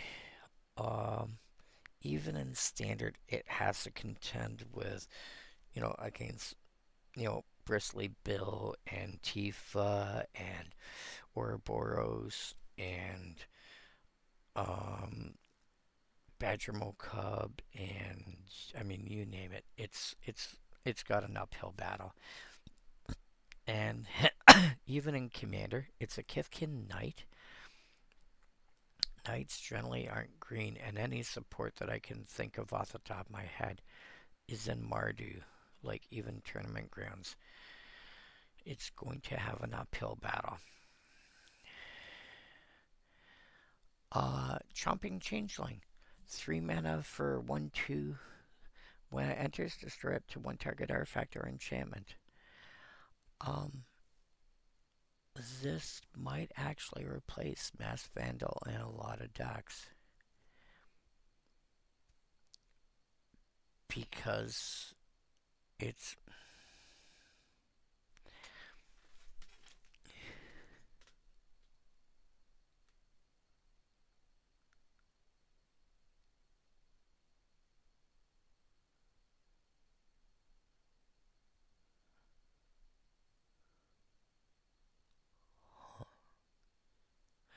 Oh! That's 2 separate swords. That's not one sword that was like snapped in half or whatever. This might actually replace... what were you? This might actually replace... I'm drawing a blank on your name. Oh, Mass Vandal. Yeah, this might actually replace Mass Vandal in some decks.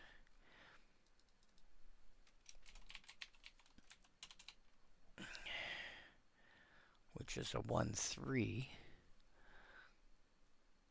This is a 1/2. No, 2 mana for 1/3. 3 mana for 1/2. No, it's not going to. Well, it might, because the difference here is it doesn't. Masked Vandal to have its artifact slash enchantment removal function happen requires you to have a creature card in your graveyard. The Chomping Changeling does not. And so while the cost is in the Vandal's favor, the cost and the size is in the Vandal's favor, the Changeling has easier utility. I think it might replace it in some lists, but not all. Oh wait, isn't there a... when...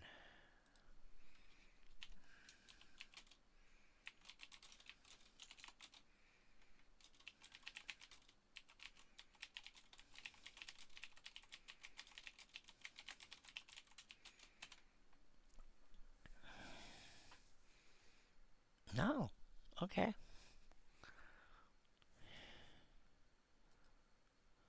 Up to...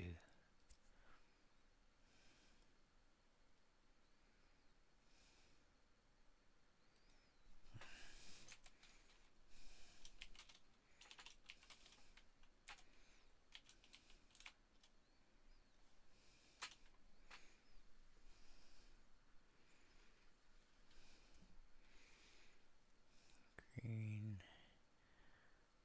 No.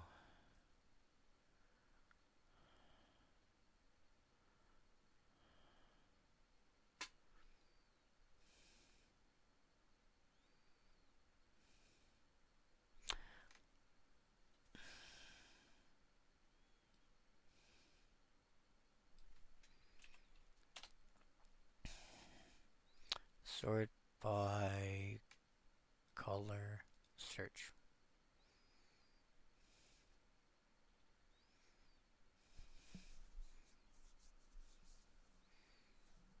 Lol.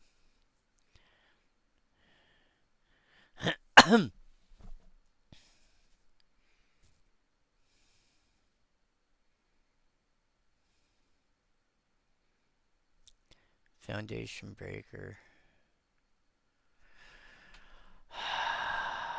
Foundation Breaker. 1, 2.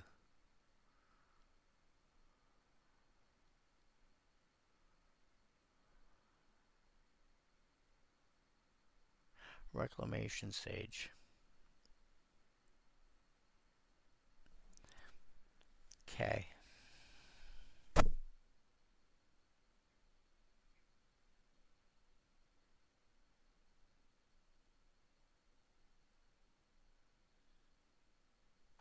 Okay. Yeah, Reclamation Sage. It's fighting for a slot with Reclamation Sage. If you're already considering, if you're not playing this before Reclamation Sage, more than likely. Unless your deck is based on a specific creature type and really needs it. But realistically, no.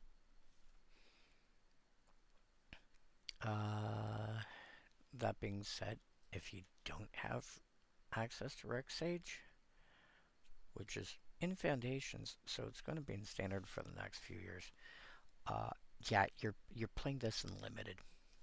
You're playing this in Limited. If you need this ability in Standard, you're probably playing Rec Sage instead. Dunderlin Weaver, 2 mana, 2/1. When it enters, if you control 3 or more creatures, return target permanent card from your graveyard to your hand. Basically, you are looking at a cheaper Eternal Witness. you're looking at an Eternal Witness with different creature types. One less green to cast. And a condition. And can only bring, well, two conditions. One, you have to have 3 or more creatures when it enters. If you don't, it won't trigger. And 2, it can only bring back permanents. But it's pretty, I think this is reasonable for, I think this is worth playing for limited, yeah, standard. You don't play this on curve in limited. Standard, probably, and even larger formats.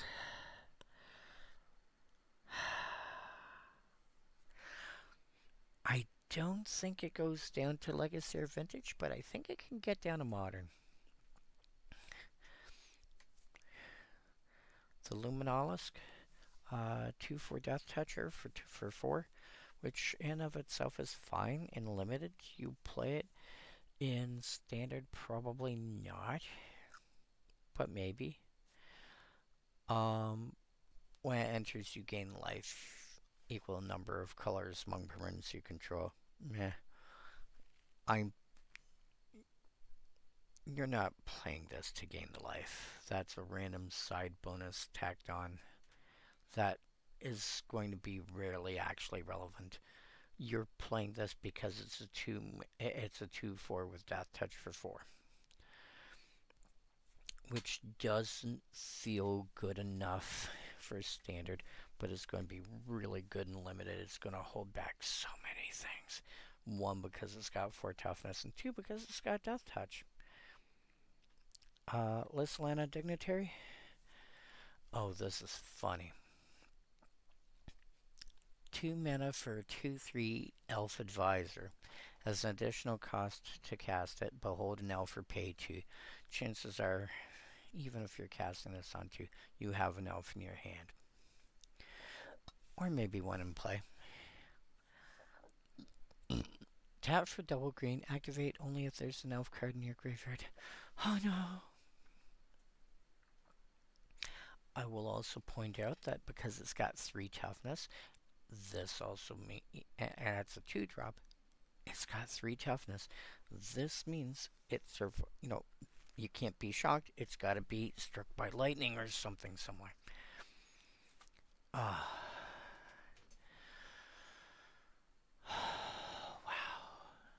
So yeah, like 4 of these and 4 Llanowar, and chances are you're going to be able to create a bunch of mana, and just cool. You know, turn 5, cast like some giant X spell and not care.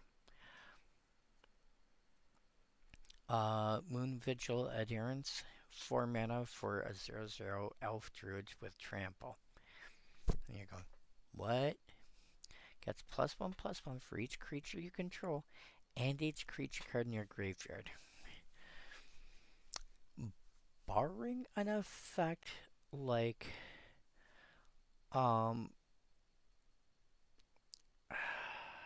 like Farewell,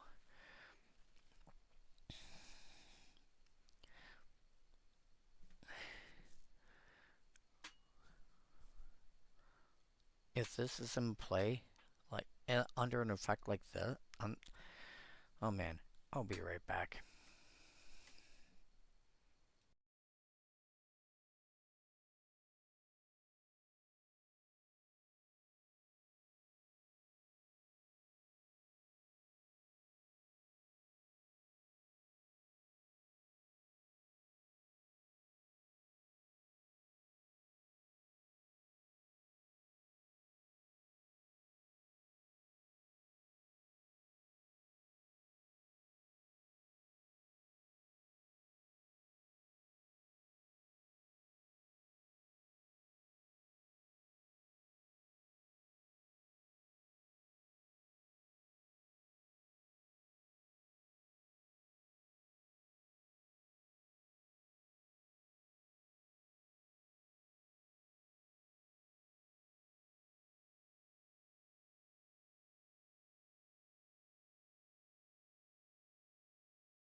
Alright. So yeah. Moon Vigil Adherence. Um, even after a card like Farewell has gone off, I mean, it's going to be a 4-mana 1/1 trample. But it doesn't take long for this to get to reasonable. This plus another creature in play. You know, you control a second creature, and there's another card in your graveyard. Now you're looking at a 4-mana 3/3 trample, which is fine. As soon as it gets any better than that at all, if the other creature you have in play is Elvish Archdruid, now it's a 4/4 trample.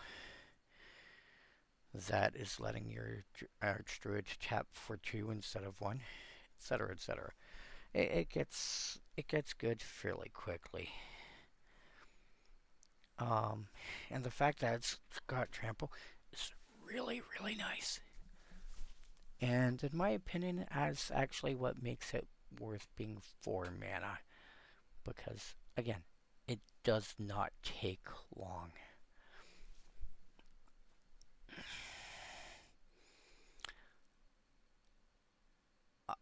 It does not take long for this to get to be good.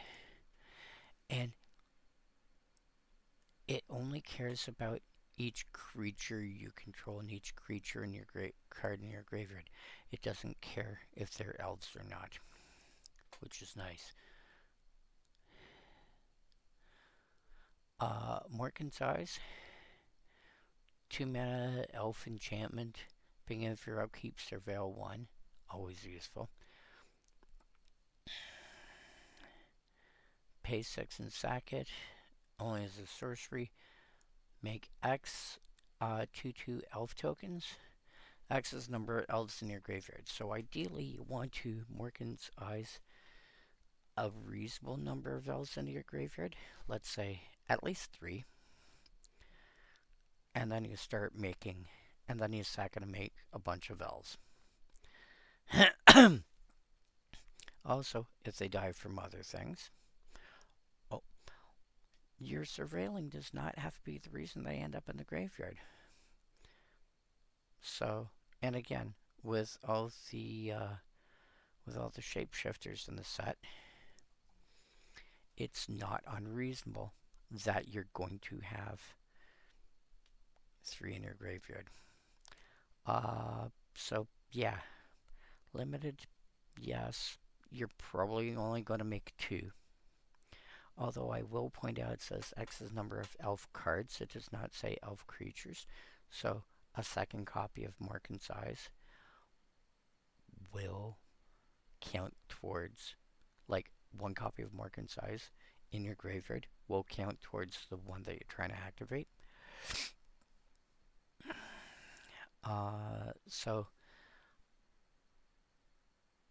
And the number of tokens that you make will be determined when it resolves.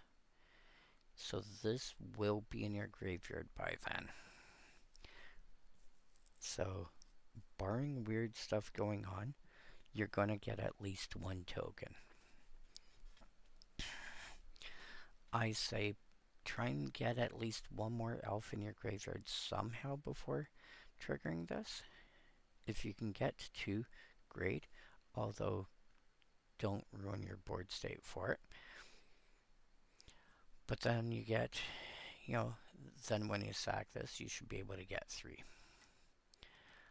Pitiless Fists. 4 mana. Enchant creature gets +2/+2. When it enters enchant creature, fights up to 1 target creature an opponent controls. Cool. I'm going to, sure, I'm going to deal 6 to you. You're only dealing, 4 back to me. Okay. The usual shenanigans. I mean, you're going to play this, again, you're going to play this as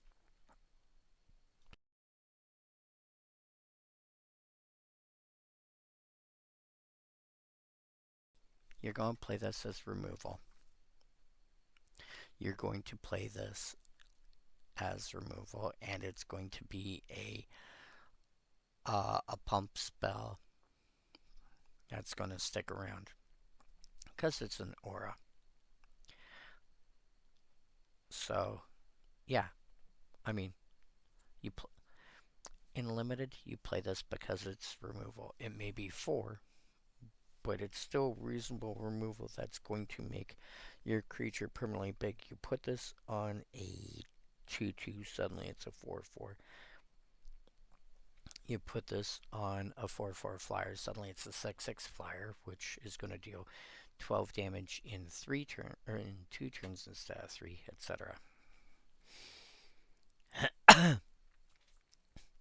So limited, don't be afraid to run this. Standard is a bit more of a tough sell. I don't think I'd put this in most decks. Where I could see this coming into play, in a manner of speaking, is if I'm building a deck that cares about aura synergies, and so I'm probably looking at Commander again, surprise, surprise. Aura synergies, and I want a fight spell, but I want an aura that's involved in it.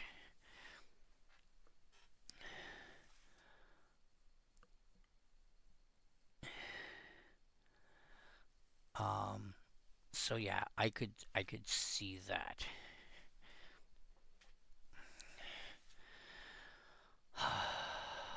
Man. 9 hours and 20 minutes. Jesus Christ, Superstar. Prisma Basher. 6 mana, 6/6 trample. When it enters, up to X target creatures you control each get +X till end of turn, where X is the number of colors and among permanents you control. This has got the same kind of math problem that Doppelgang does. It's just, rather than having to calculate X initially, you're looking at, when it comes into play, how many things can I pump by how much.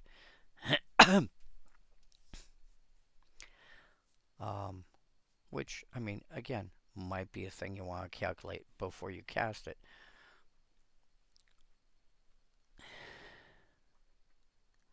But, I mean, you're looking at...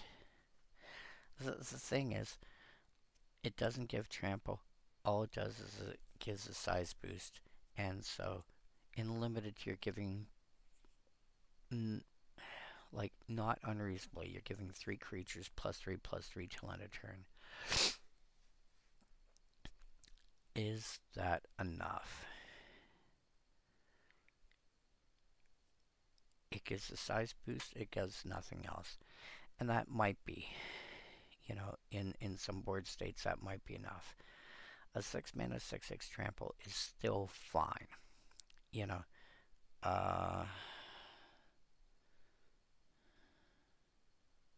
Colossal Dreadmaw, even at uncommon, is still fine.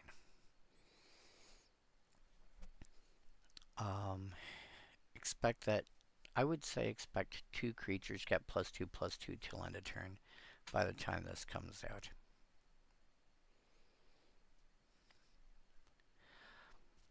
So, it's fine.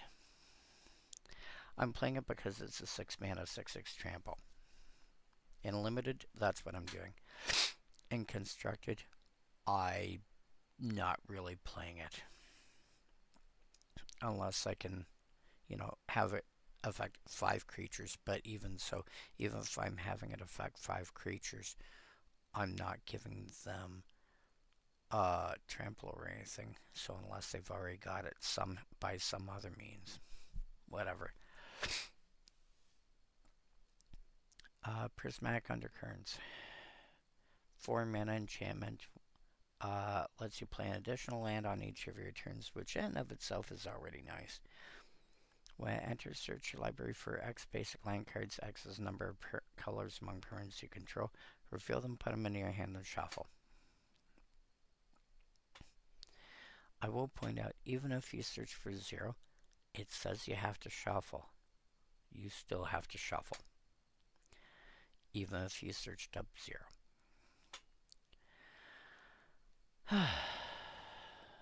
Yeah. But being able to play an additional land each turn is kind of nice. So I would assume that you are digging up 2. You're probably, by the time you play this, you might be digging up 2 lands and playing an additional land each turn.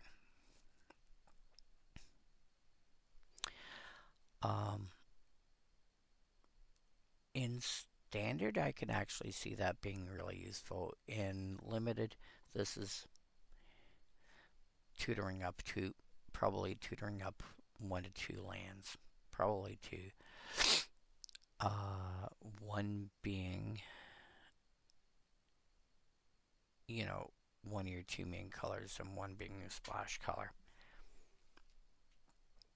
But you get to play them both that turn if you haven't played a land yet already. Though you probably have. But yeah, Standard, I can, you know, just for the fact of being able to play additional lands each turn, I can see that being played. Larger formats, if it's not Commander, who actually wants to be able to play extra lands? Potentially, like Amulet, but Amulet doesn't want to have to pay 4 mana for the privilege.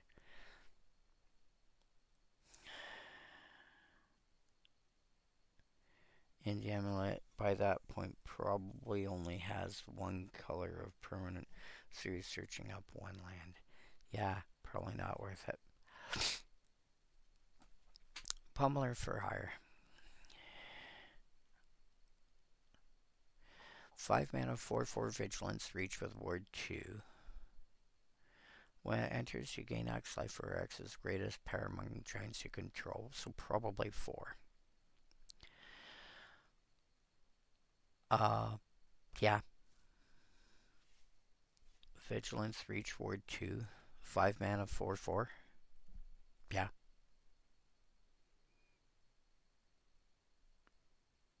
I mean, it wasn't that long ago that we were paying 1 less mana and just getting a 2/4 with reach. And now we get, for 1 more mana, we get Vigilance, ward 2, 2 more points of power, and 4 life, at least. How times have changed. That being said, yeah. Modern, or not modern, Limited, you play this. Don't even blink. Play it. Standard. I'd probably still play it. 4 power with reach. Ward 2 comes out, play, gains 4 life. 5 drop. Yeah, I could see that. I'll just jump in front of so many things and say, yeah, no, I don't think so.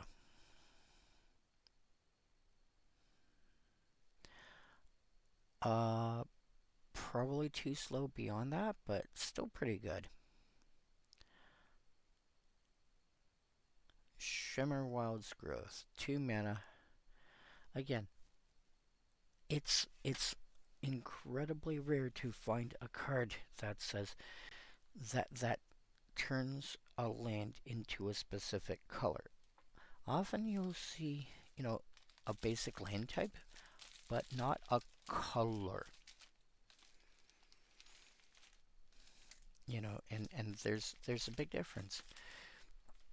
Lands generally don't have a color unless an effect gives them one. This is why, for example, when you see things like lands that can become creatures till end of turn, they'll often say on them what colors they become, because by default they don't have a color.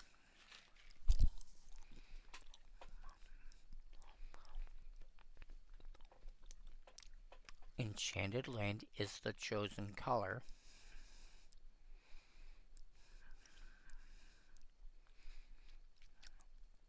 Whenever enchanted land is tapped for mana, its controller adds an additional 1 mana of the chosen color.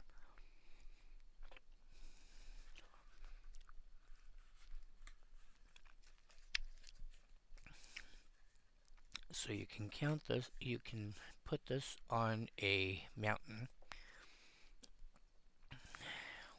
name black. You now have a black mountain that when you tap it for red mana, adds an additional black.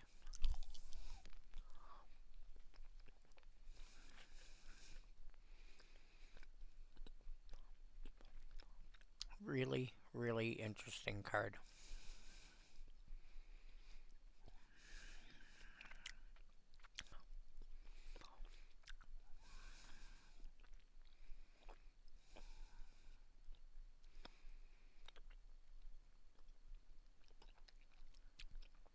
You play it in limited for the mana fixing. You play it in standard for the mana fixing. Pioneer, I think you're good to play it in Pioneer.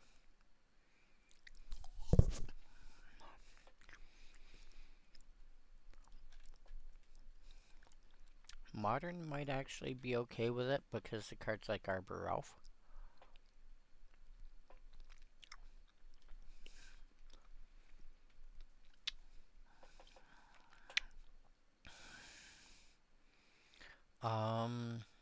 After that, I don't think it needs it.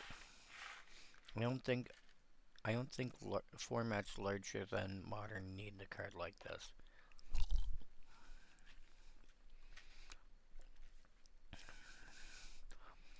Thoughtwave Charge is hilarious.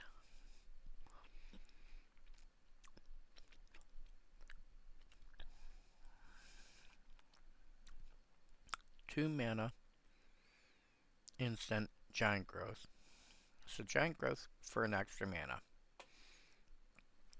But if a creature entered under your control this turn, draw a card.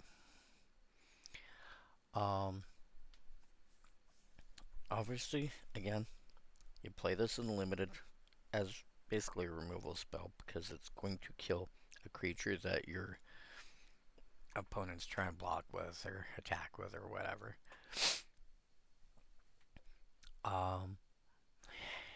I'd say at least half, well, at least a third of, no, pardon me, no, at least a third of the time I would say it'll draw a card. If you're using it aggressively, I'd say half the time. But you're going to use it defensively a fair amount of the time, so I'd say a third.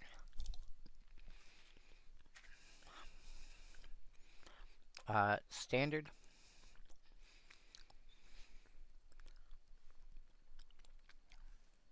If you're going to play with Thoughtwave Charge in Standard, you're going to play with more cards that can trigger it. It's that simple.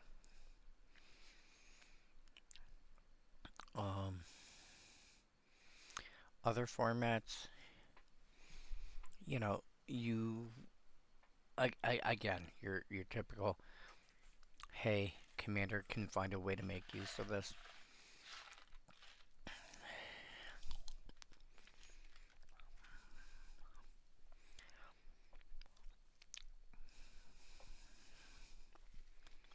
Any way to generate a creature as bonus value. If there's a green version of Resolute Reinforcements that's, efficient enough, then this is. Or Jewel Thief. 3 mana for a 3/3 that comes in play and gives you a treasure. Yeah. Then this is already down to costing you a single mana.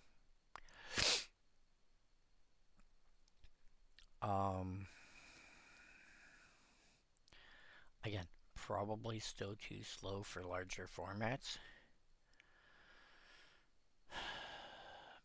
Standard is going to want it. Pioneer, conceivably.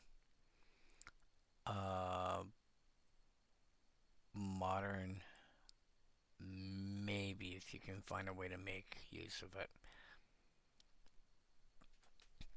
Vinebread Brawler.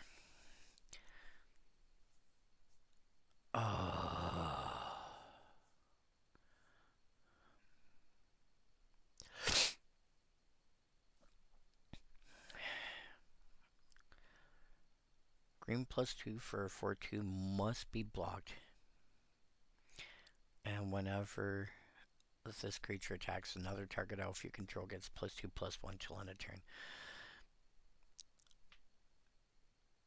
You're playing this in limited to, I mean, realistically, you're playing this in limited to be a cheap 4-power creature that your opponents have to deal with.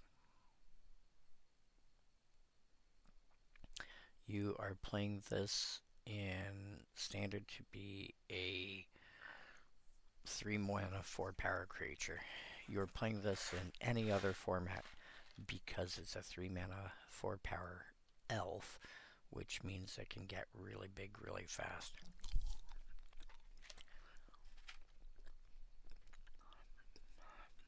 You know, and when it attacks, you're suddenly giving half a giant growth to another creature.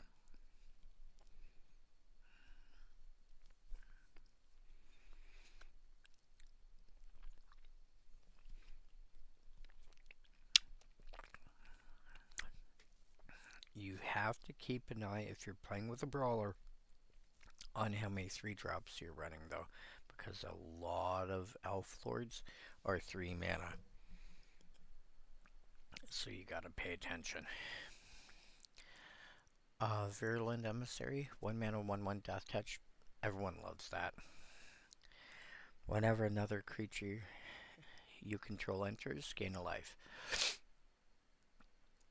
Not only is this very similar to, not only is this almost a Soul Warden, it's a, I forget what the default one is for like only your creatures, but it's also a 1/1 Death Touch.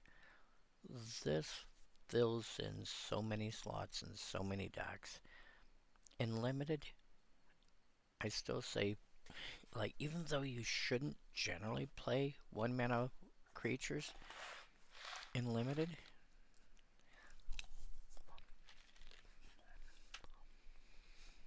it's got Death Touch. Your other creatures entering, gaining life.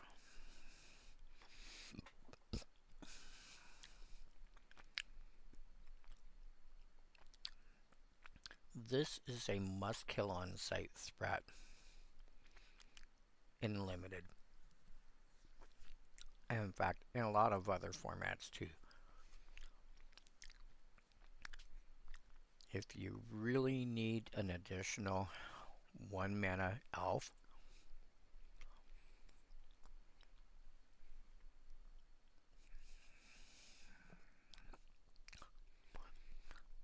this is really, really, really good. Also, I do want to point out it is an assassin. So assassin synergies that you might get from playing with, I don't know, Vraska? How are you doing?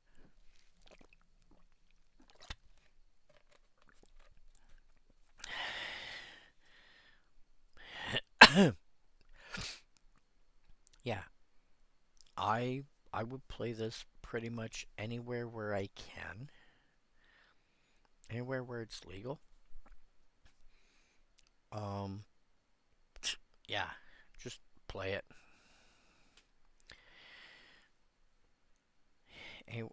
Limited, you're playing it for a 1/1 Death Touch. Larger formats than that, you're playing it because it's a 1/1 Death Touch elf or assassin that gains life when creatures enter. You can very easily use all parts of the buffalo here. Deep Channel Duelist, 2 mana, 2/2 in white blue. Other merfolk you control get +1/+1.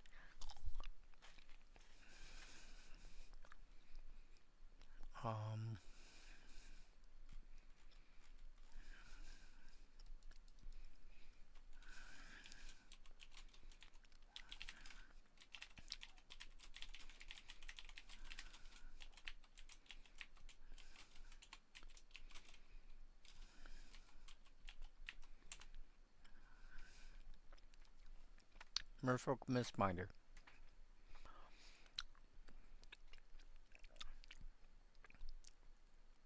During Exile,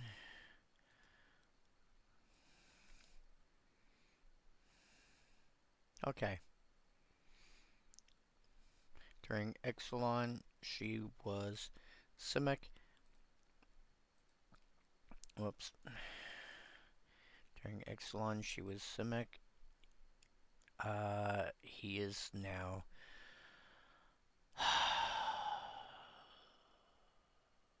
He is now Azorius. I'll get there eventually. Also, at the beginning of your end step, untap target merfolk you control.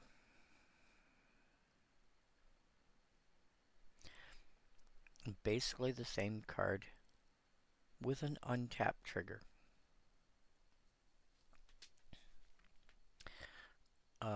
Again, you're going to play it in limited because it's a 2/2. It's a 2/2 with pseudo vigilance at worst. If you have 2 of them, they're both 3/3s.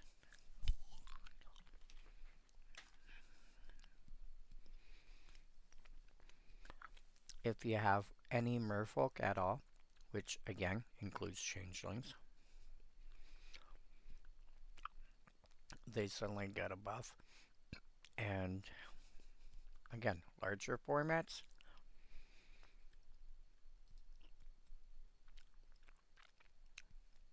now you can reasonably play Bant merfolk and get like 8 merfolk lords. Enjoy. If I have to tell you what you can do with that, I shouldn't have to. Eclipsed Marrow, 3 Azorius mana for 2/3, which really should hit a card in most constructed formats. Even in limited should hit. Because you look at the top 4, you're going to get either a merfolk, of which you'll have some, or plains, or an island. Does not say basic. And reveal it and put it in your hand. And then the rest go on the bottom of your random order. If you're playing white-blue, for example, it's going to hit. The chance of it not hitting, 40% of your deck there or thereabouts is land. Excuse me.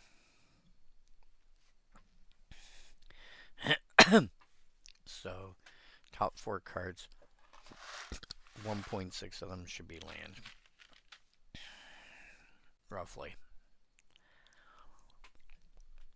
Plus, however more merfolk you have,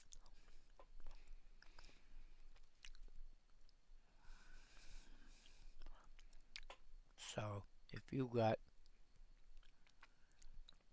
3 merfolk in your deck and 17 lands, that's 20 out of a 40 card deck.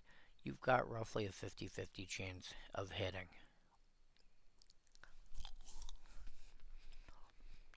Sorry, let me rephrase that.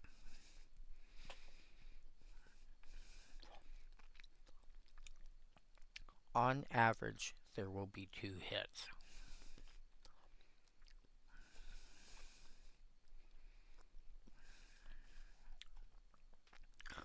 I think that's pretty decent.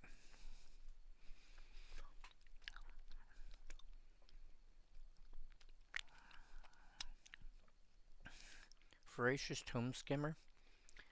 Oh yeah, the Zamiro. Yeah, you're playing it in limited. A 2/3 for 3 is still really good. Comes into play. Comes into play, draws you a card, basically. More often than not. Um, sure, do it.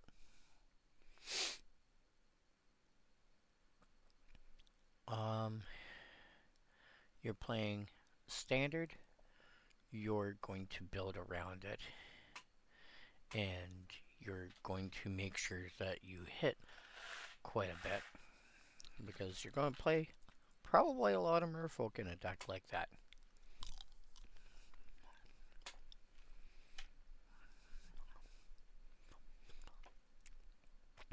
Let's say 24 lands. And, I don't know.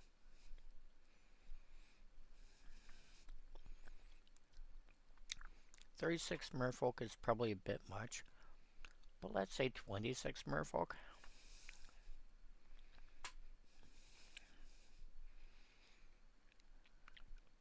That leaves 10 cards where you'll miss. So 1 in 6 of your cards. Out of 4 cards, that's what? On average, 2/3 of a card? Well, let's do this. Let's do this the other way. 5, 6. 5, 6 out of 4 is 26. So yeah, on average, you'll basically hit, you'll see 3 hits and 1 miss.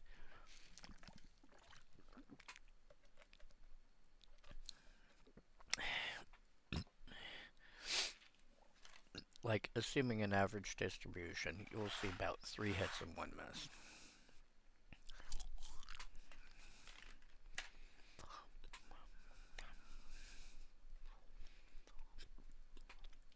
Voracious Tomb Skimmer.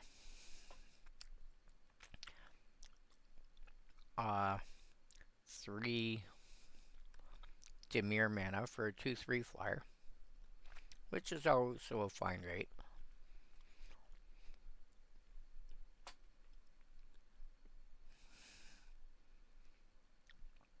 Whenever you cast a spell during an opponent's turn, you may pay 1 life. If you do, draw a card.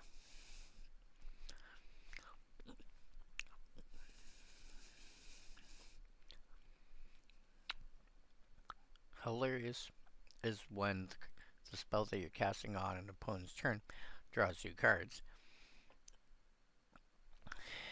You can then pay a life to draw a card before the card drawing spell that you're actually casting, because this triggers when the spell is cast, not when it resolves. So it'll resolve before the spell, before it resolves. Yeah.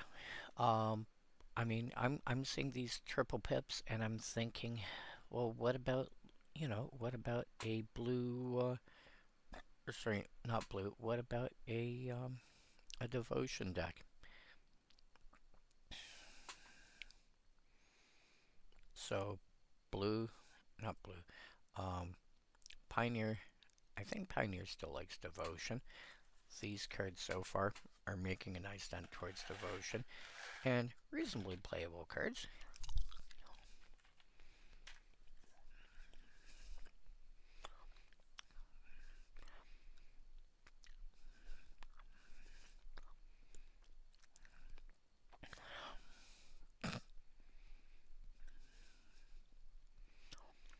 I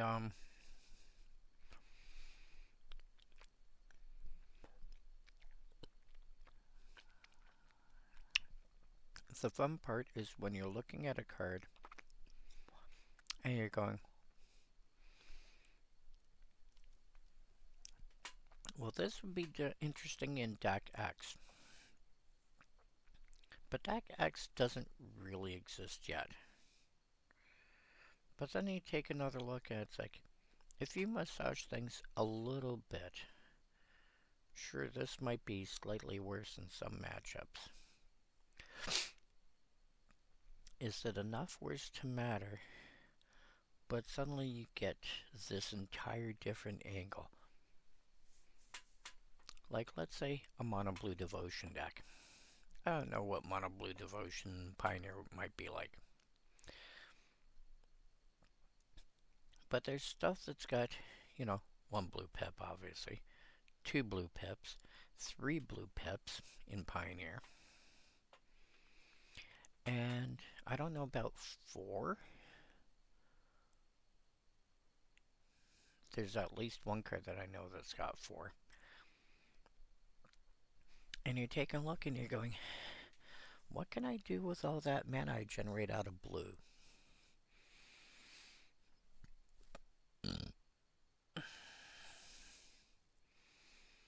I'm sure you can come up with something.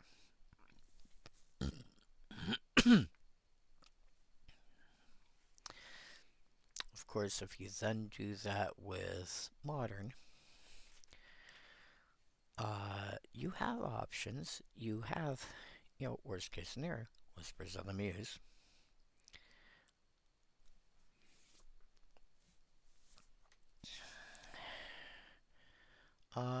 Yeah, I can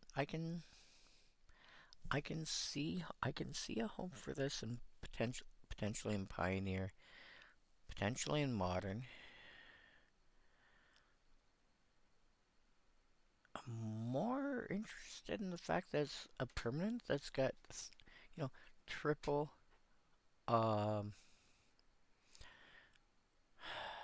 Dimir hybrid than anything else. Standard, I think it's still fine. You don't really have any payoffs for Chroma or Devotion, but you are starting to get payoffs for having more than one color. So you can have a deck that's, you know, mono blue, but with Eclipse Marrow and Voracious Tomb Skimmer or Tome Skimmer. Sure, you play them both as triple blue, but suddenly if you've got one of each in play, you've got 3 colors of permanents in play, so stuff that cares about Vivid is going to see 3. Bogart Curse Crafter, 1 black, 1 red for a 2/3 Death Touch. Nice stat block to start off with. It's a goblin, so also going to be nice if you're playing Rakdos goblins somewhere. Whenever another goblin you control dies, 1 damage to each opponent. Again, you've got a Blood Artist that cares about goblins dying specifically, not just creatures, but you've got a Blood Artist. Again, there was that black card. Ba ba ba ba ba ba ba ba ba.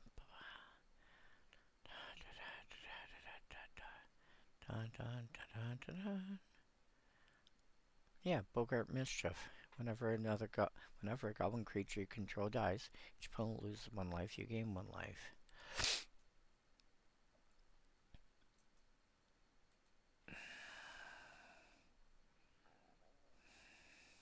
Whenever another goblin creature you control dies, this deals 1 damage to each opponent. Each opponent, yep.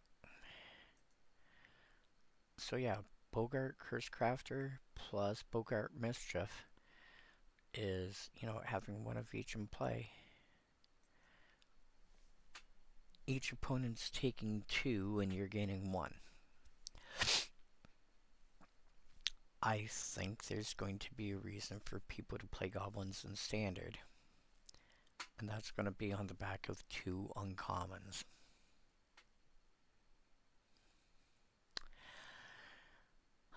Eclipse Bogart, 1.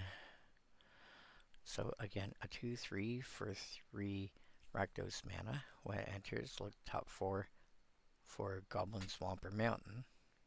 So just like the Marrow. Oh! So all the Eclipse cards are however many hybrid. Apparently they all used to be.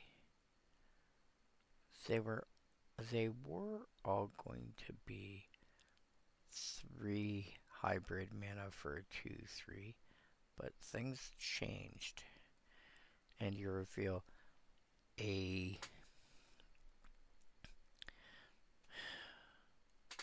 card that has one of 2 relevant basic land types, or a creature that's relevant to that color pair. Reveal them, put them in your hand, and shove, and then put the rest on the bottom in a random order. So the Bogart, you get 3 Rectos for a 2/3. The Kithkin, you get 2 Celestia for a 2/1. And the Eclipsed Flamekin is the only one with a non-hybrid mana symbol. It's 2 Izzet +1 for a 1/4. And you get an Elemental Islander Mountain. Interesting. So yeah, all playable in the relevant decks. The Kithkin is really good because it is 2 power for 2 mana. Although needing to dig out a forest or plains is less relevant. More relevant to dig out a Kithkin.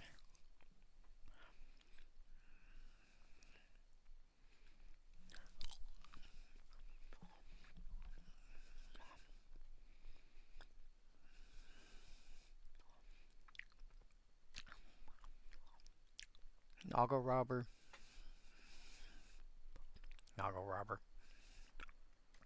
Oh yeah, and Eclipse Flamekin.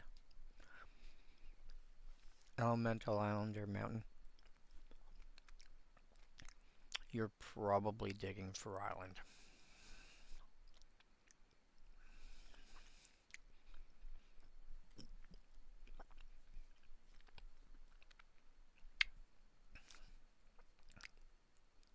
Noggle Robber. 2 Grow +1 for a 3/3. When it enters or dies, make a treasure.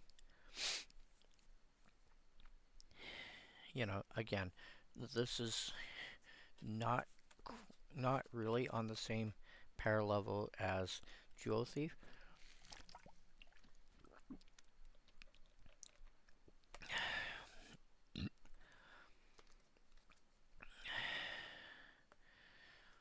But there are ways to break that. So many ways to make sure you can break that. And I think even in, I want to say it was, I know on Arena, Saffron Olive at MTG Goldfish, aka Seth, probably better known as Saffron Olive, broke treasures and stuff with like Academy Manufacturer and some other shenanigans going on. So yeah. Realistically, I see this as being it's going to be fine for limited. I don't know if it's going to be breakable in standard, but as soon as you hit anything bigger than standard in, that's on Magic Arena, I'm sure you can find something to do with that.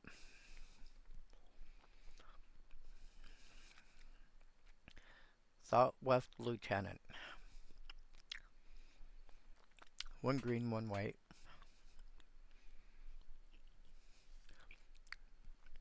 Oh, okay. For a 2/2, when this or another Kithkin you control enters, target creature you control gets +1/+1 and gains trample till end of turn. It specifically cares about Kithkin. Now that being said, again, depending on the format, Maskwood Nexus et al.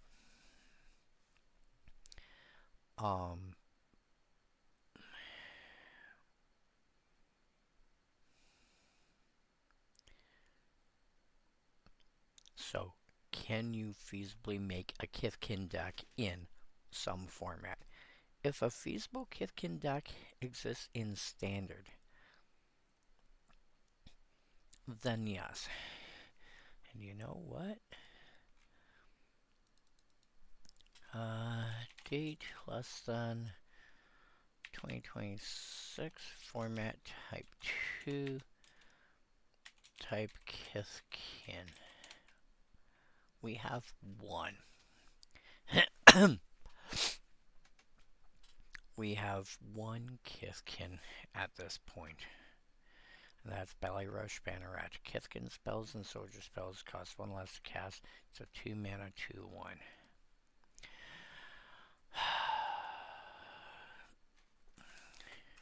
So, at this point, all the Kithkin are going to have to come from Lorwyn Eclipsed. Oh.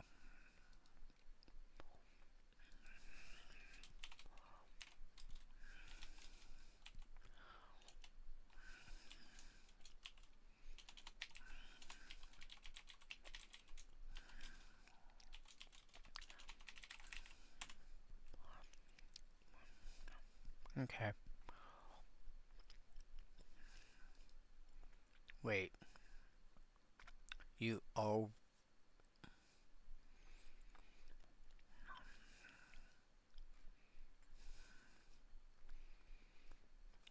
Satorian Mauler.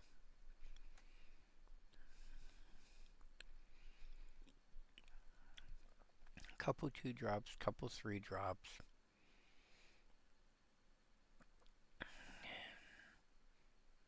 Couple 2-drops, couple 3-drops.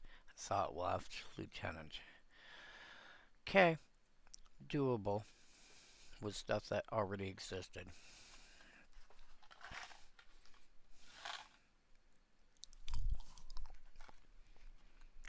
I almost wish it gave a +1/+1 counter instead. Reaping Willow, 3 Orzhov +1 for 3/6 that enters with 2 -1/-1 counters, but has lifelink. So enters as a 1/4. Yeah.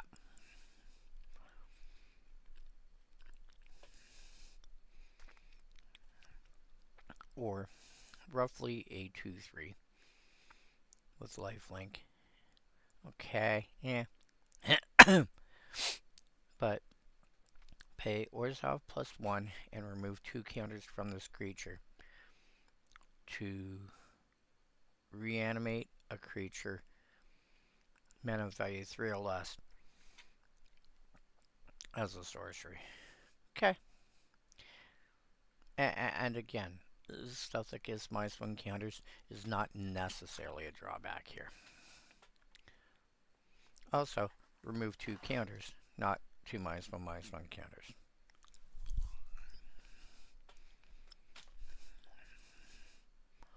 Okay. Play it limited.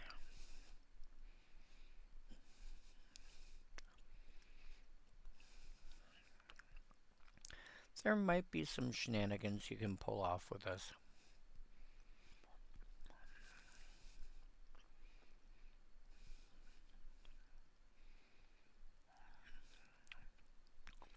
Oh no.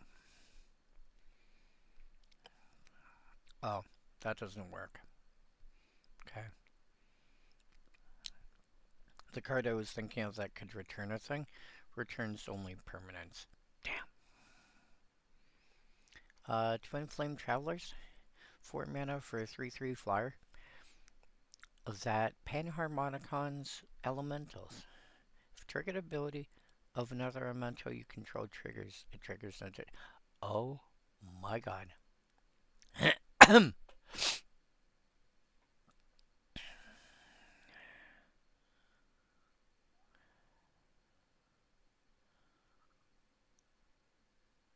All it says is if it would trigger.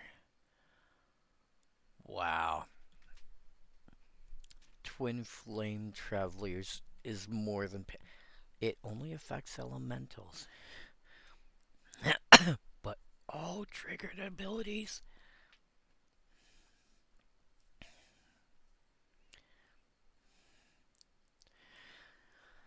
Eclipsed Elf. 3 Golgari for 3/2. Look at the top 4 for an elf, swamp, or forest.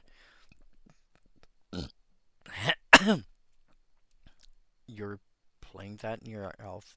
You're playing that in your elf deck. You're playing that in your limited deck if you're in black, black and green. If you're heavy into one of those 2 colors, you might also do it. Morkan, if you're playing elves, you're probably trying to find a home as long as you're in at least Golgari. Well, as long as you're, I would say as long as you're Golgari. Mono green, I'm not sure. I might bother depending on how few hits. Like if I don't have that much that's not hits, I might put it in anyway. Morkan's Loyalist. Black green +1 for a 3/2. Other elves you control get +1/+1. When this dies, return another target elf from your graveyard to your hand.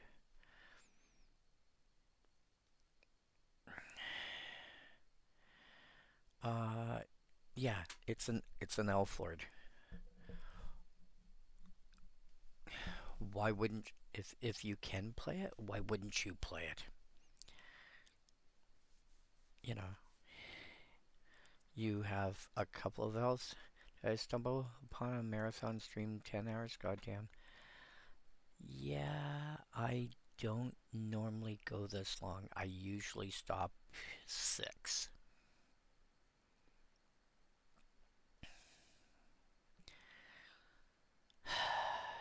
And I'm still not done going through this set. I normally start around 6 o'clock local time and finish around midnight or so. It's currently 3 a.m. and I started at 5. I thought I was going to get through Lorwyn Eclipsed sooner than that.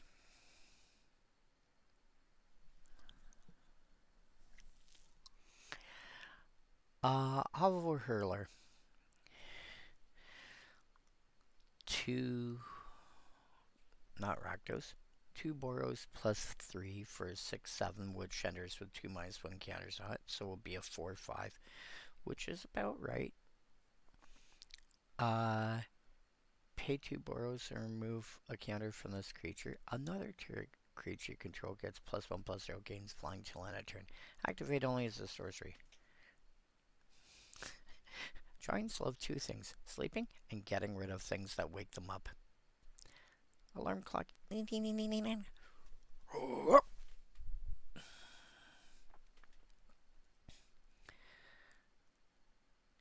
Yeah, unfortunately you can't remove from 1 and then, no, you can't remove from 1 and then in response remove from another. No. You have to do 1, let that resolve, and then do the other. But yeah, it's still fine. Unfortunately, it also can't affect itself. So if you're doing that, you have to have 2 in play and have this one affect this one, target that one, and then this one target this one. Still,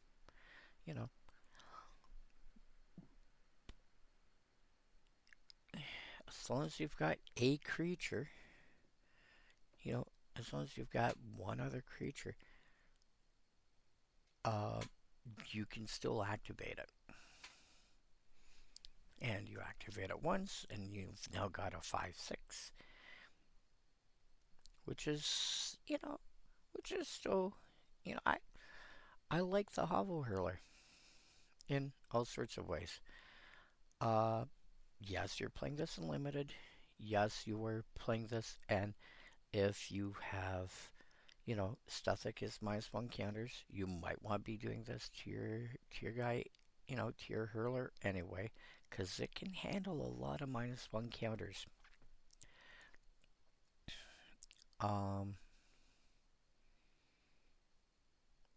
So yeah, you're playing this in limited. If there's a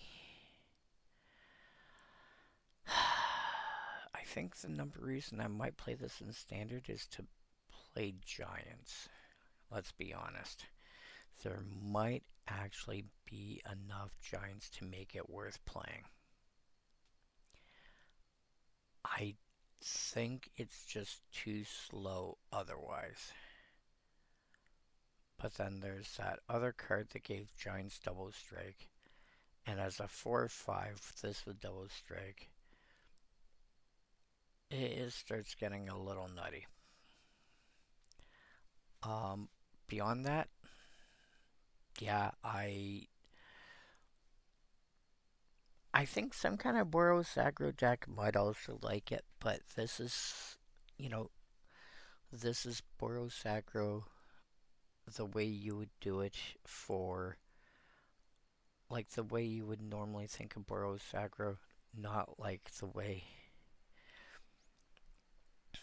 If you look at Commander aggro decks, you're largely looking at something like, what's your name? Edgar Markov. Which every time you cast a vampire card, you get a vampire token. So yo dog, I hear like vampires, so I put some vampires in your vampires so you can vamp while you vamp.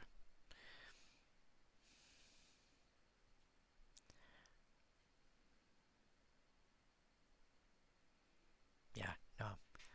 Halvo Hurler, not that kind of deck.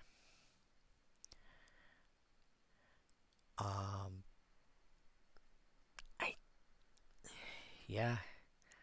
Again, limited or commander basically. Unlikely to be worth playing anywhere else. Glister Baron.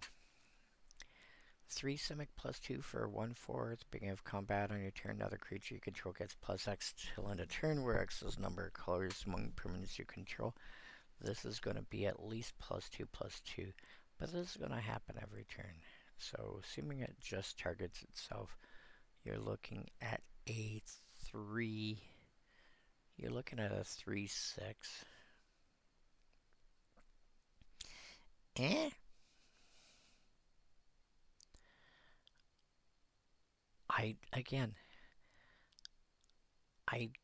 I don't think this does enough unless you've got, because the thing is, stuff that gives this kind of ability that's worth playing also gives trample, flying, some kind of ability. Just a size bonus is not that much. You're playing limited? Sure. Giving +2/+2 to, this random flyer or random trampler or whatever that you've got, great. And thankfully the Glister Band doesn't have to be attacking. But after that, meh.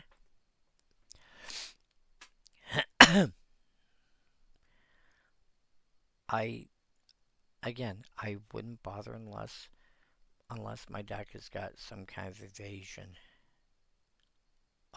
and enough of it. So, I think I'd pass on this even in Commander for the most part.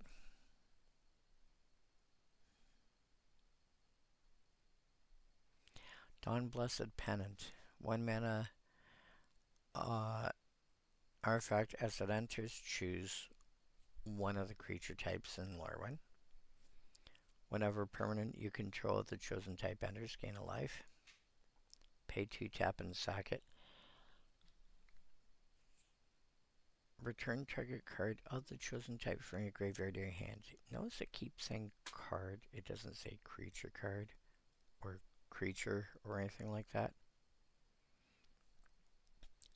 And again, that's because there are enchantments that have these types or artifacts that have these types, etc. So you can actually get those back as well. So this is honestly, it's an artifact soul sister, and I'm seeing that and then combining it mentally with Virulent Emissary and going, if somebody goes Elf, Virulent Emissary, plus Dawn Blessed Pennant, if you've got even just one of each, there's going to be a lot of life gained that game. And losing one, you're going to be able to get them back. Oh my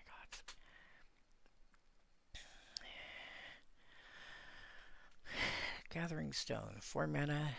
As it enters, choose creature type. Spells you cast of the chosen type cost 1 less to cast. This is already going to see a lot of commander play just based on those 2 lines there. When this artifact enters in the beginning of your upkeep, look at the top card of your library. If it's a card of the chosen type, you may reveal it and put it in your hand. If you don't, you may put it in your graveyard.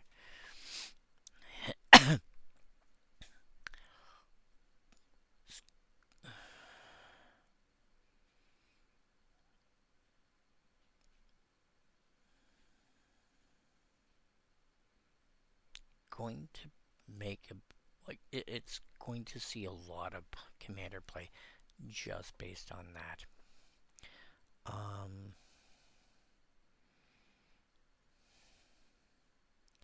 Limited, it's going to be harder to pull that off.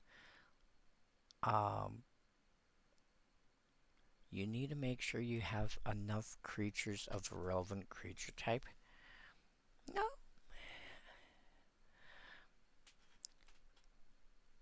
The upkeep trigger, both parts of it are may. You look at the top of your... You always get to see what the top card of your deck is. And then if it's the relevant creature type, you may reveal it and put it in your hand. And if it's not, you may put it into your graveyard. So it's kind of Surveil 1. But where it goes partly depends on its creature type. But you can just leave it where it is in both cases. It might be worth doing that too if you're really looking for certain cards.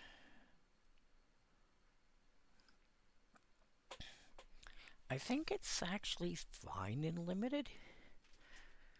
I think it's fine in limited. Keep in mind that a changeling card... Oh no, a changeling card when you cast it... No, it's...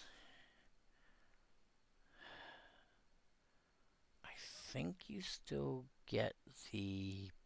I think even if you choose, say, Elf, you're still good.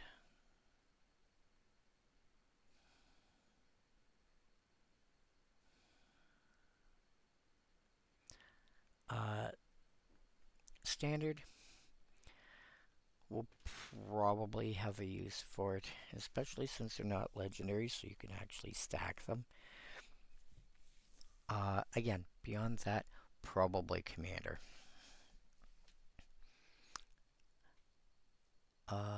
Pukazai, 2 mana artifact. When it enters, draw a card, then choose a color, and it becomes the chosen color. If you get to the point where you've got 5 different colors among your permanents, you can start paying 3 mana and tapping it to draw a card.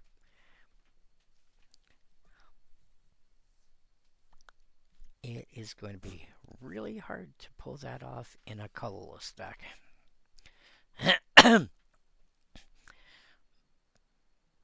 But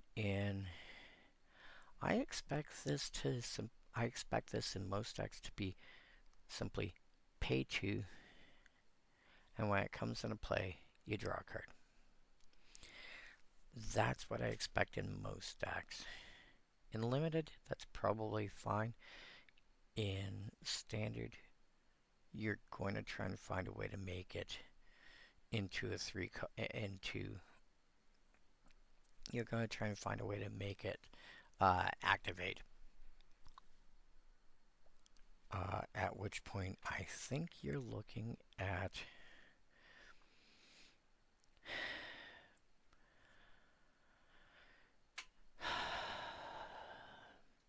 some 3-color light. Well,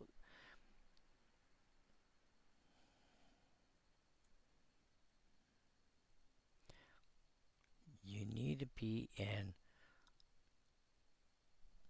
standard. I mean, in theory, in standard, you could go monocolored and just each time, say, each time you get one out, you choose a different color. But I would go probably 3-color, because then once you hit your second one, you can activate them both.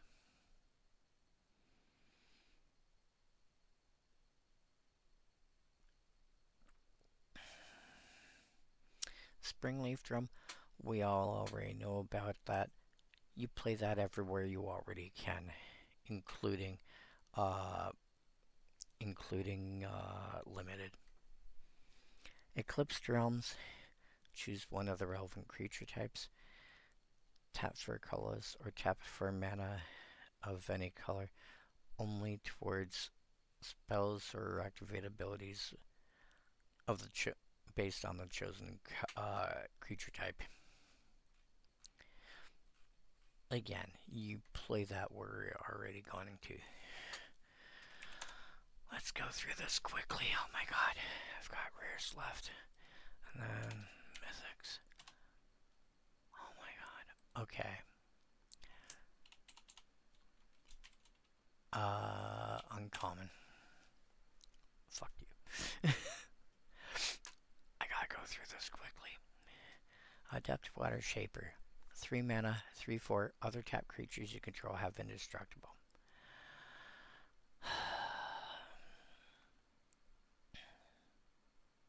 You have to wait. You have to find a way to tap cards at your leisure, and then you're good. You can, if you can do that. Like, the thing is, the Water Shaper does not affect itself. So Water Shaper, if you're worrying about Water Shaper affecting itself, you have to have a second one in play. Then you're good. Blah.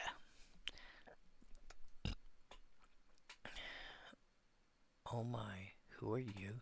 And what happened?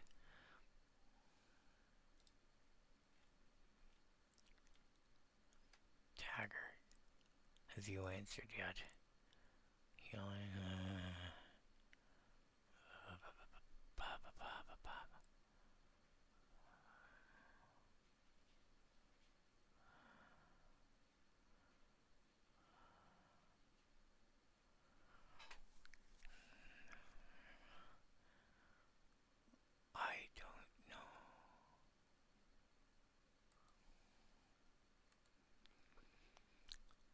That being said, yeah, the Water Shaper.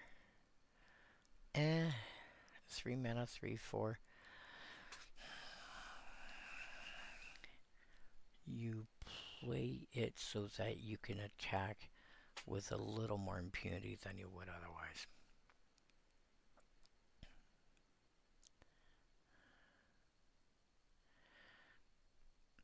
Ajani Outland Chaperone.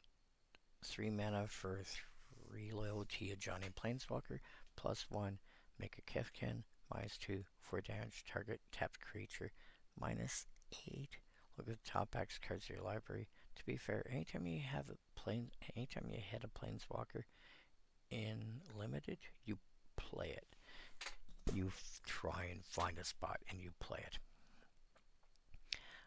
Look at top X cards for X is your life total. So realistically, probably like, you know, in limited, probably I'd say at least 10. You may put any number of non-land permanents mana value 3 or less from among them onto the battlefield and shuffle. So anything that you've got that's cheap and not a land, thunk.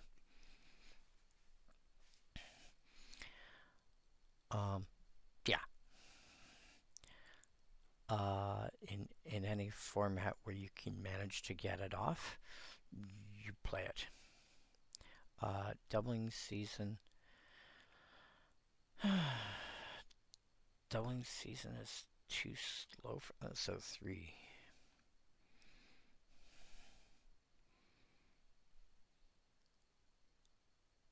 4. 3. 4, 5, 6, 7, 8. So turn 8. 3, 4, 5, 6, 7, 6, no, 7. A Johnny. No, unless you're able to hit your land drops or equivalent every turn. Actually, just plus oneing a Johnny himself is faster than hitting doubling season.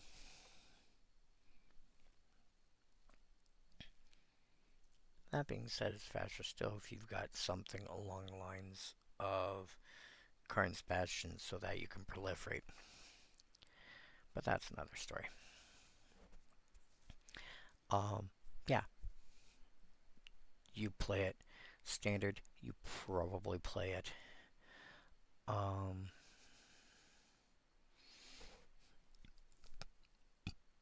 I could see it going down as far.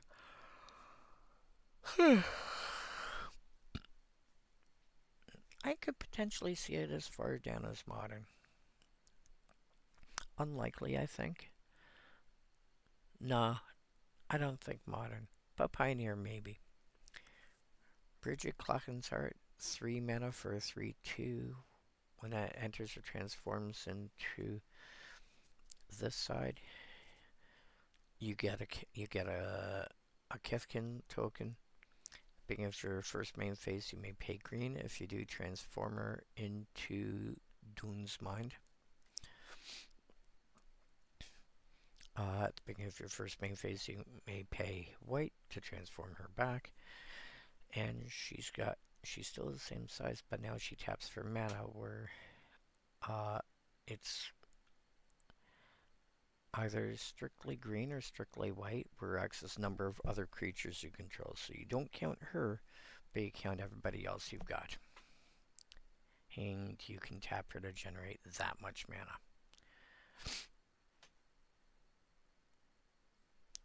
Yeah.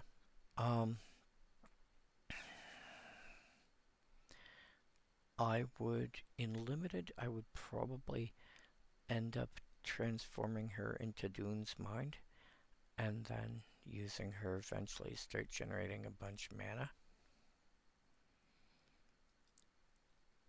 Basically turn her into a mana elf. And then every so often flip her back and forth and back and forth and back and forth. But for the most part, I would probably just treat her like a mana elf. And then I would... Let me think here.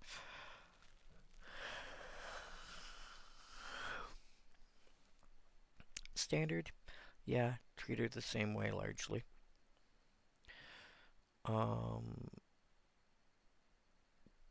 Don't know if she's... I don't know if she'd be good enough. Well, no, you could throw her into a modern or pioneer or whatever elf deck. Sure, she's not an elf herself, but she taps for mana based on how many other creatures you control. So that would basically be another Priest of Titania. Slightly more expensive, but also slightly bigger. And doesn't have the elf synergy to help her get buffed. Champion of the Clan. 4/5 with Flash. For 4 additional cost to cast it, behold it, Kithkin, and exile it. Other Kithkin you control get +1/+1. When this leaves the battlefield, return the exile card to its owner's hand. This is basically champion, like the champion ability from Lorwyn Block. Sure.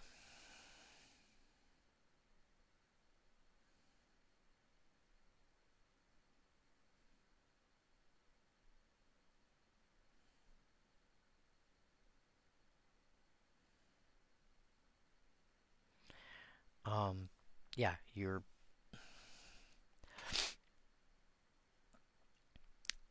so if there was a Kithkin in play, you have to return it back to your. If there was a Kithkin in play that you went, hey, by the way, that one,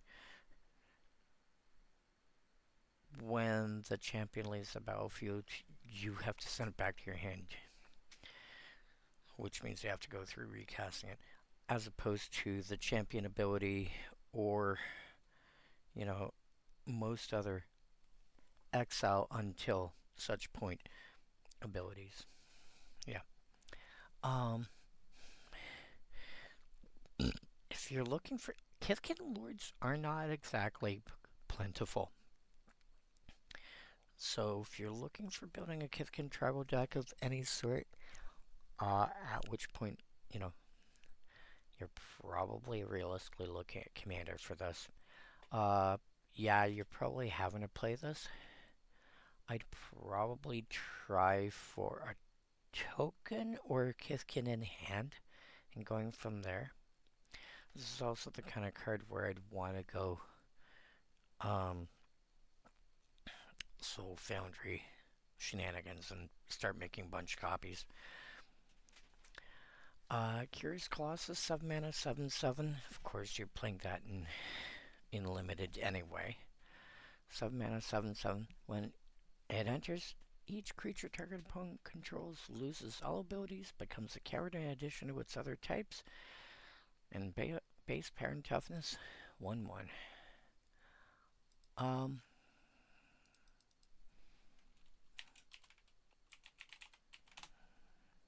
I was so hoping Boldweir Intimidator would make a oh wait, Boulder Intimidator is in Foundation's Jumpstart. It is legal and standard because of that. Isn't it? No. Are you telling me you're not legal? You son of a brisket.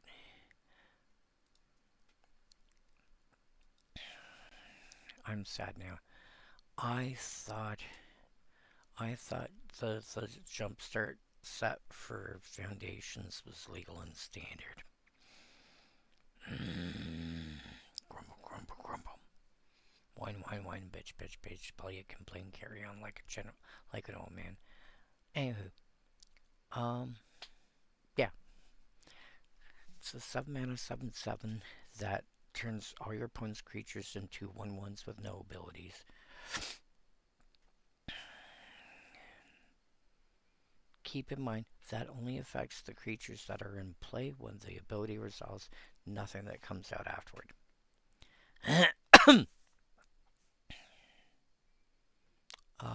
Also doesn't say they get them. It also doesn't say this this happens until end of turn or until the Colossus leaves the battlefield or any of that jazz. That's a permanent effect.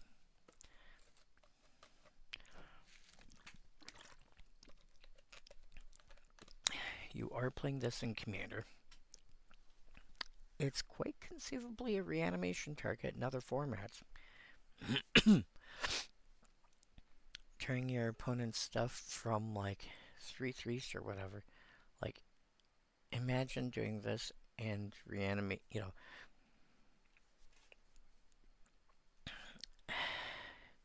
your opponent has like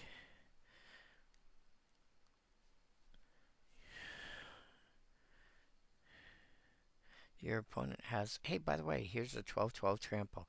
And you go, that's nice. It's now a 1/1. I got a 7/7 deal with it.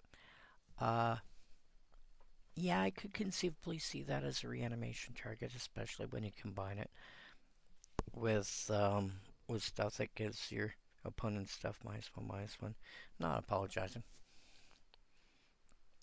Erdu, Carrier of Dawn. 5 mana for a 5/5 flying lifelink.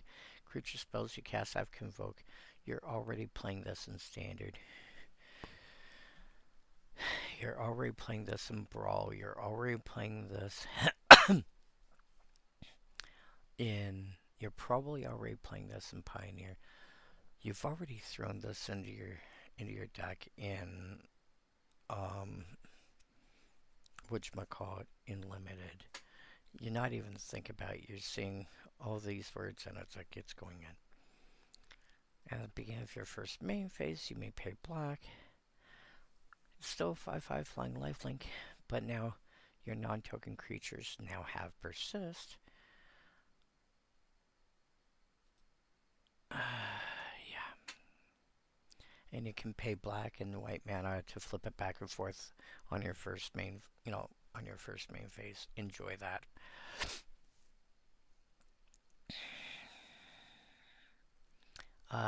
Kin Binding. 5 mana enchantment. Begins combat on your turn. Make a Kithkin. Creatures you control get +X for X's number of creatures that enter the battlefield under your control this turn. Weird wording. I think what it's trying to say is if you end up at any point with 3 creatures entering on your side this turn, they all get, all your creatures get +3/+3. This really wants stuff like Mondrak and I keep thinking it's Alishnorn and I'm not sure it's Alishnorn, but like all the cards that say whenever you make tokens, make more,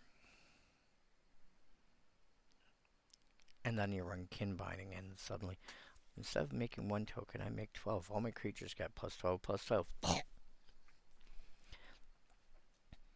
In a deck like that, this is a finisher. You play... I'm not sure if I would play this in Limited. I think it's too meh, because you... Giving your stuff +1/+1 is kind of meh. You really need to be able to make sure you can have this go off more, for more than just +1/+1 every turn. I don't think I'd bother with Limited. In Standard, I'd have to build around it and go from there. Commander, again, it's very much a build around card. Kinskare's Sentry, 2 mana for a 2/2 first strike lifelink. Already good stat lines. Whenever attacks, you may put a creature card mana value X or less from your hand tapped and attacking. X the number of attacking creatures you control. So if you attack with 6 creatures, as long as this is one of them, you get to put a 6-drop in and play tapped and attacking.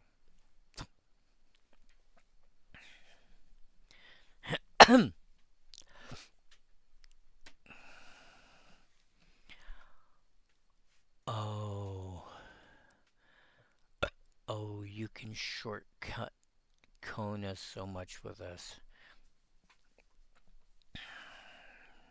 God damn it.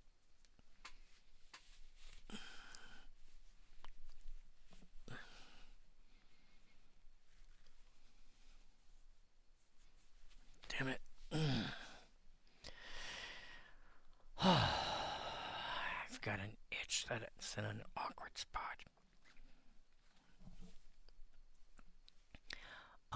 But yeah, you can make Kona to the point where you don't even have to, you don't have to cast Kona. You just have to attack with at least, this and at least 3 other creatures. And when this ability resolves, Kona comes into play tapped and attacking. And on second main is tapped. You don't have to muck around with stations or anything like that.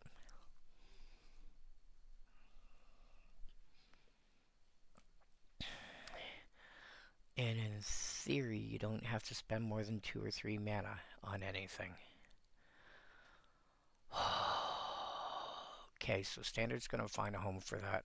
Plus it's got First Strike and Lifelink, which is kind of silly. To be fair, First Strike with a lot of abilities is kind of silly. Yeah. Standard is going to play this. Modern is going to find a spot for this. Legacy? Legacy slash Vintage? Maybe. No, I doubt it. I doubt you have enough creatures in Vintage to actually make this worth playing. Like, I doubt people are playing with enough creatures in... Yeah, but Legacy is more creature-based than Vintage is, at least historically. Potentially.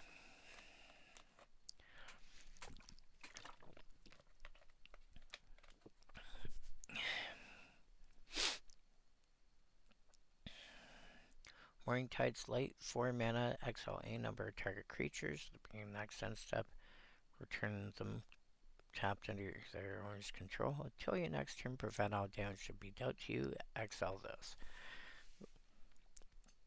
This is kind of like a standard legal version of Teferi's Protection.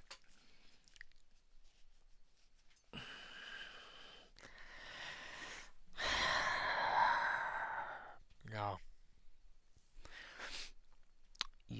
You play this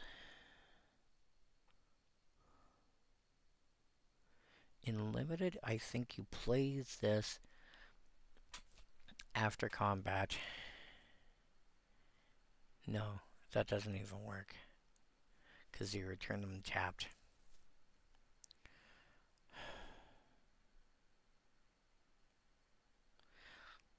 The big reason to play this is a preemptive fog. Yeah, this is pretty much a commander card. Or any deck that's trying to use flicker shenanigans.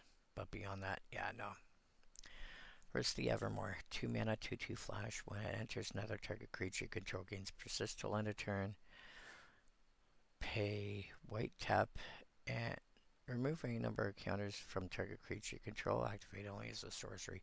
So, for example, the next card says it enters with 2 -1 counters. Risk can turn around and remove them both now. If you're building around creatures got -1 counters on, Risk can just remove them all now.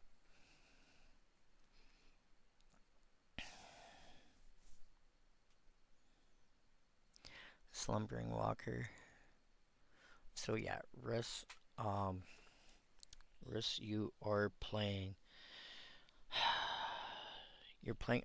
Obviously, you're playing it in your limited deck. Standard, you're probably building around the -1 counters. Or actually, Standard, you're building around counters.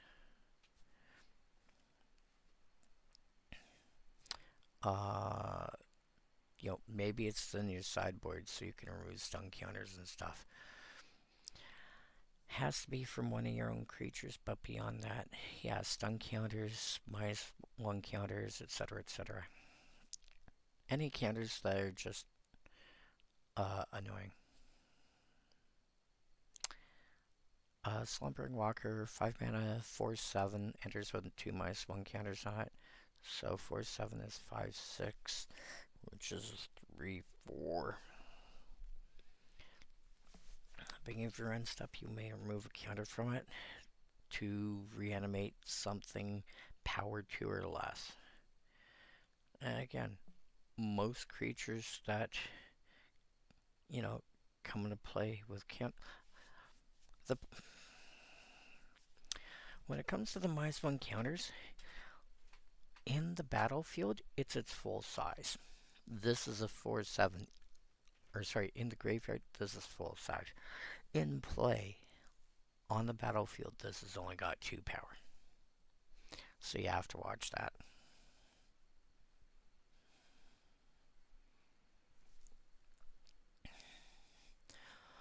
Winnowing. You are playing this in your limited deck. You are playing this in most decks, I think, that have a reasonable number of creatures that wants some kind of board wipe.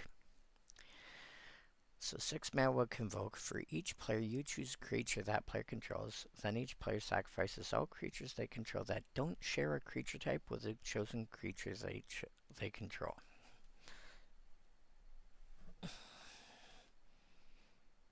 So, what do you have the least creature types of? Oh, you have a jellyfish. And no other jellyfish in play? Oh, okay. I choose your jellyfish. You have to sack all your other creatures that are not jellyfish.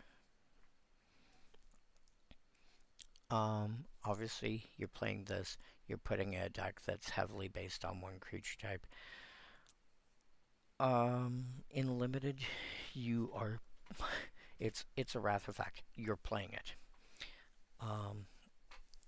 In pretty much every other format, you are convoking it. You're putting it into a deck that's heavily based on a given creature type, like Kithkin, or Elemental, or Sphinx, or whatever.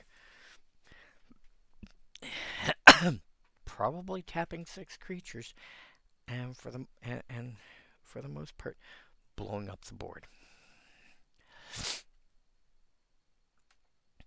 And if you really need to run something like Forbidden Orchard, because a lot of people don't play spirits,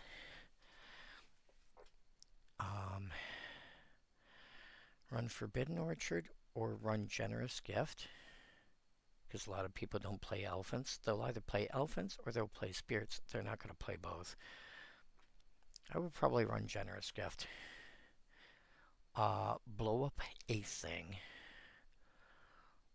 Let them keep the elephant, and then they have to sacrifice all non-elephants.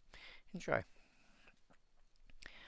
Champions of the Shoal, same idea as Champion of the Klachen.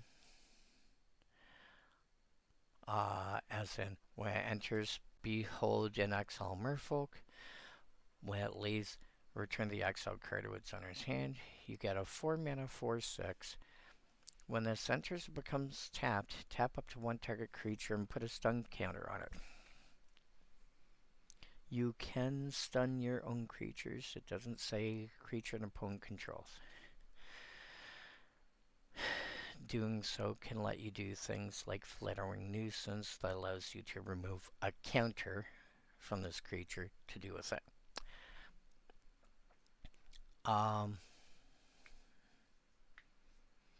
You have to have access to them. Keep in mind with the champions, you have to have access to a creature of the appropriate type. It can be a changeling. It probably is.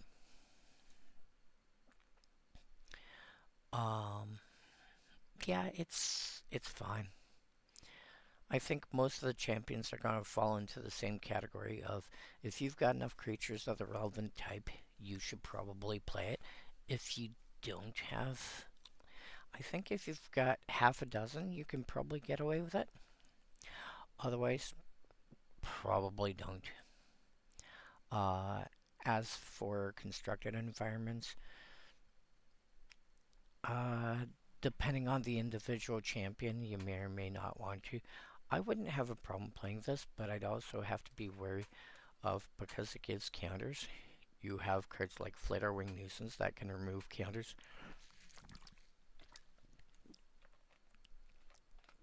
And it also depends on whether cards people are playing can remove counters from itself or anything.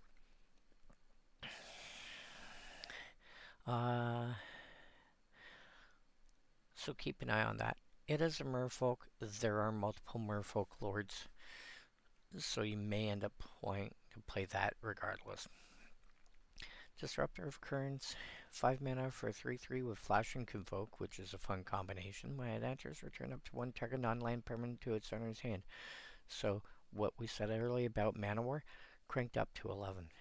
3/3, flash, convoke, non-land permanent, bounce. And can be up to. So if there's no other targets, you don't have to choose the disruptor to bounce itself. Yeah, play it. I would even pay 5 mana.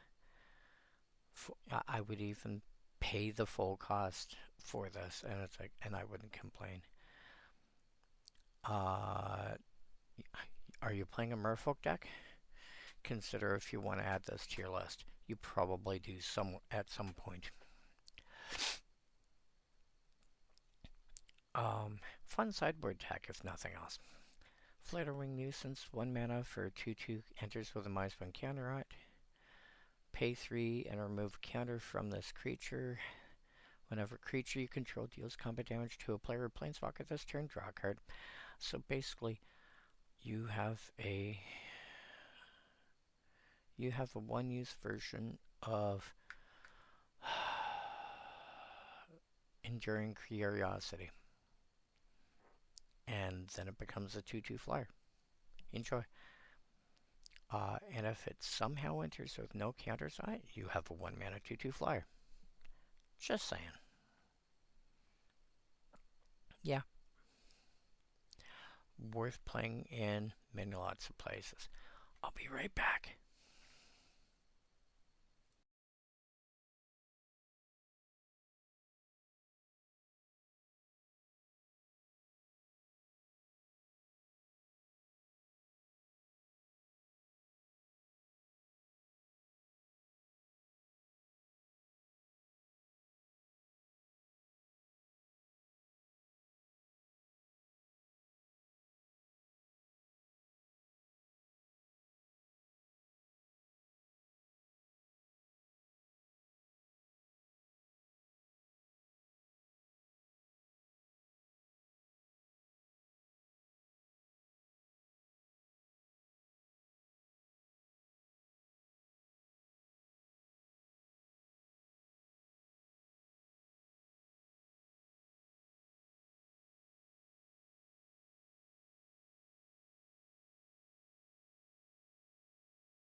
deck.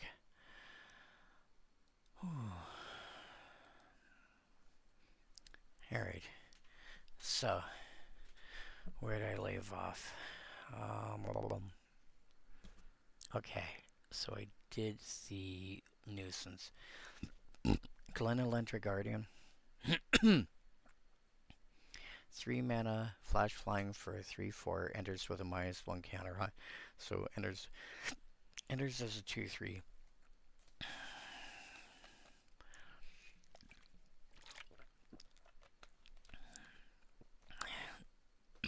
Pay 2 and remove a counter from it. Counter target non-creature spell. Its controller draws a card. So you have to have a legal target to be able to cast it. So you have to target a non-creature spell. You can target your own and draw a card for it. So that being said, hopefully it's something you want to get rid of anyway, or something you don't mind failing anyway, or something that, like the next card, whose first line says this spell can't be countered. It's a legal target, it just won't do anything.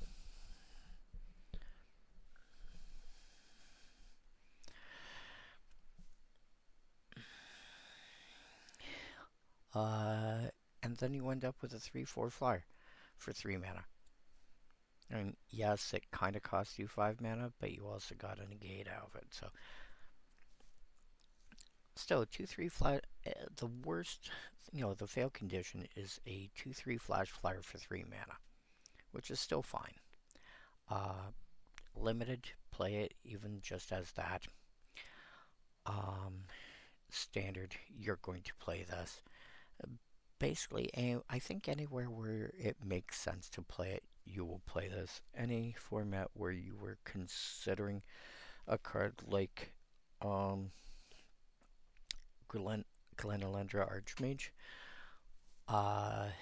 this is a sort of card where you might consider playing it instead. Glenelendra's answer, it's a mega counter spell. 2 blue +2, instant can't be countered.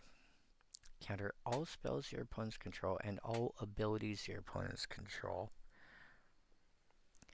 And then for each spell and ability countered this, each spell and or ability countered this way, you make a fairy. So if you counter 3 things, you get 3 fairies. The fun part is, if somebody's trying to do like storm combo shenanigans,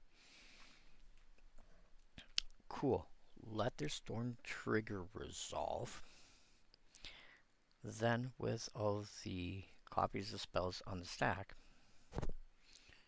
you go, okay, by the way, pay 4, counter all of it.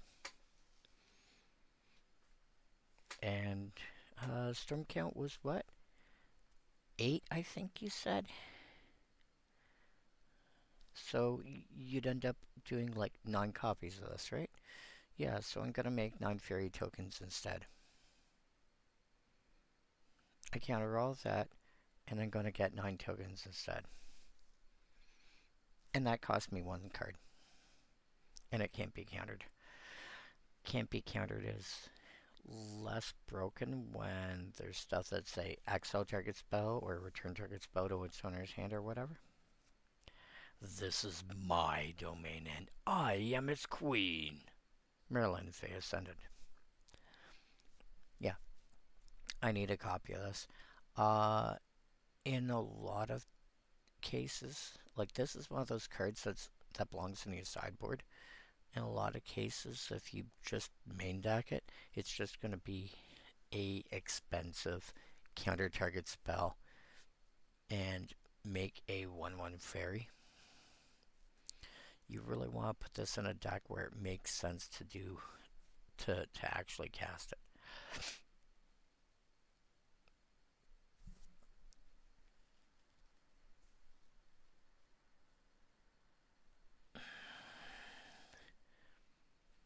So, yeah, I would. I might run one or two in standard. I might go a little further in other formats.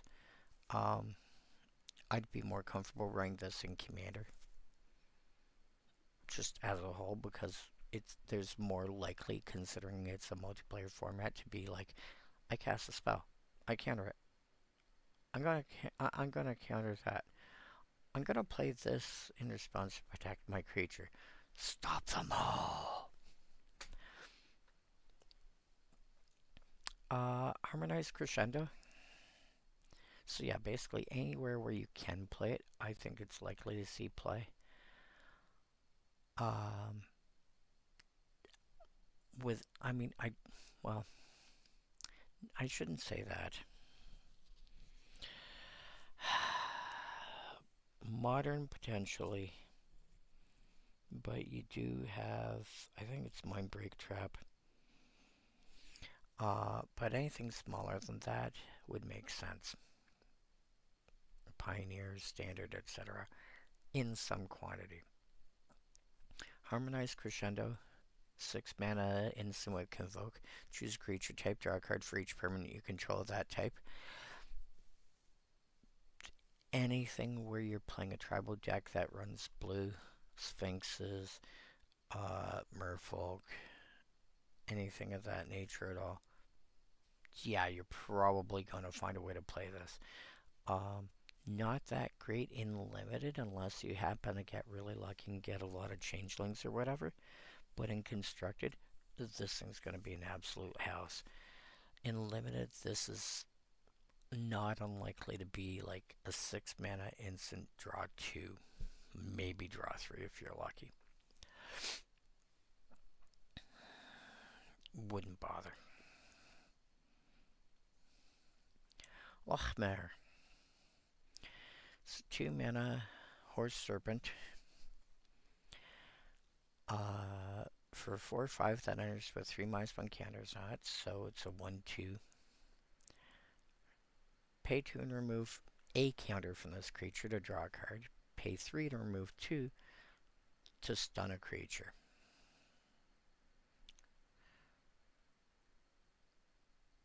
You remove 1 counter. You've paid 4 mana for a 2/3 that drew you a card, which is meh.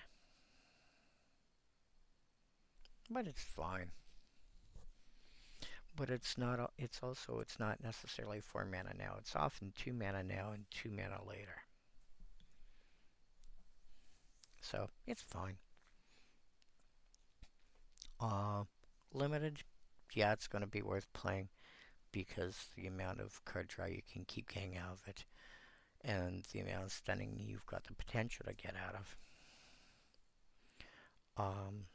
Standard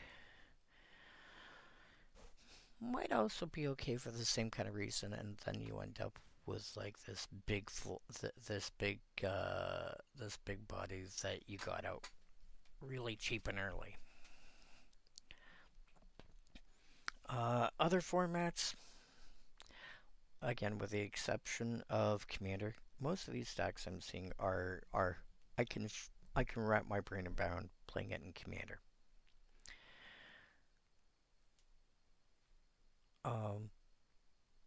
Yeah. Mirror Form. 6 mana, each non-land permanent you control becomes a copy of target non-aura permanent. I believe this is a reprint. No, it's not, really. I'll be damned. Oh, Mirror Weave, I think it is.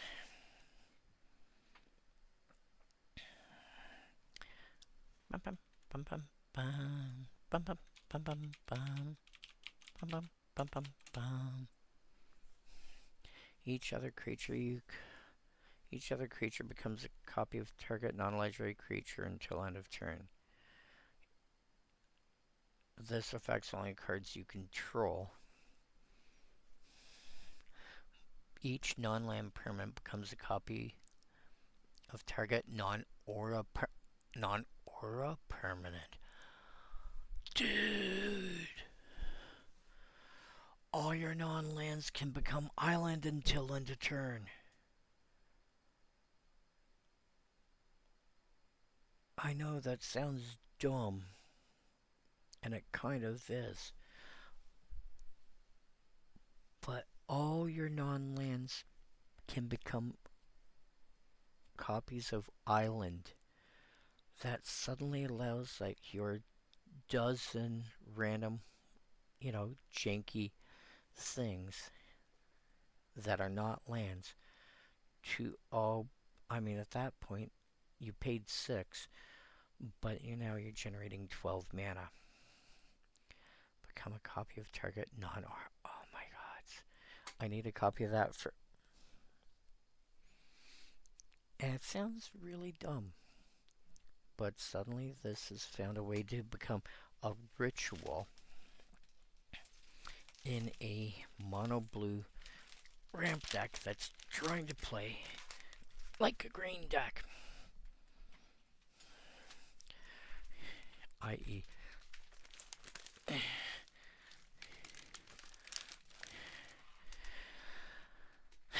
It's not a thing you should be expecting. Guess what? It's a thing I found.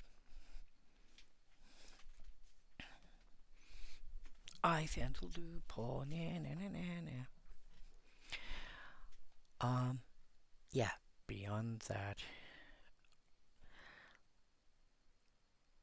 Oh my god. Becomes a copy of target non-aura permanent.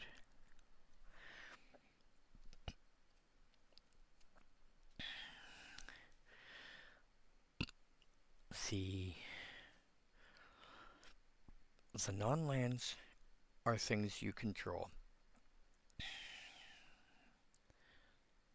The non-aura permanent are something that anybody can control.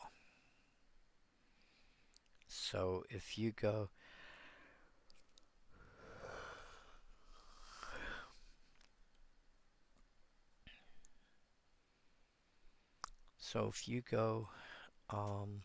Hypnotic Spectre, I can go, cool, 6 mana. Everything I've got that's not a land is now a Hypnotic Spectre till end of turn. Like any vaguely reasonable threat. Oh my god. Lochmere.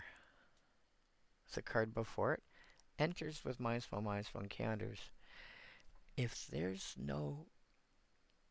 Since they're already on the battlefield, they can't enter with counters because they're already in play. They will become 2 mana 4/5s. And Lochmere is not legendary or anything of that nature at all. One player gets a Lochmere, you turn around and go, cool. Everything I control is a 4/5 until end of turn now. What? Everything I control is a 4/5 till end of turn now. I have 10 permanents other than lands in play. Attack you for the win. Yeah. Wow. That's... Yeah. So, you are playing this in limited. Unsurprisingly. You are playing this in limited. Also, it's an instant, which means you can do this on your opponent's turn. Which means they can attack you with a giant ocean beast, let's say. You block with a bunch of giant ocean beasts? Or... Yeah. Okay. Standard. Yeah, this feels like you ramp into this somehow, and then whatever the biggest thing your opponent has in play is, or the biggest thing that you have in play,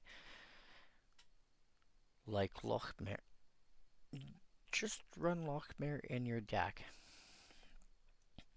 So if you don't think you can get away with killing your opponent with their own copies of their own creature, you can kill them with copies of your creature.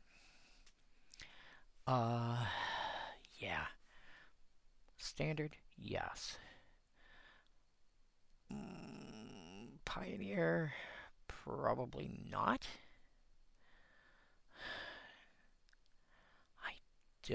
I think it's too slow for any other format. And again, Commander, yeah, sure.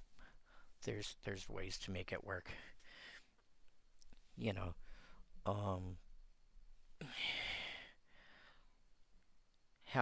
how many? What is it? That elf that we saw earlier.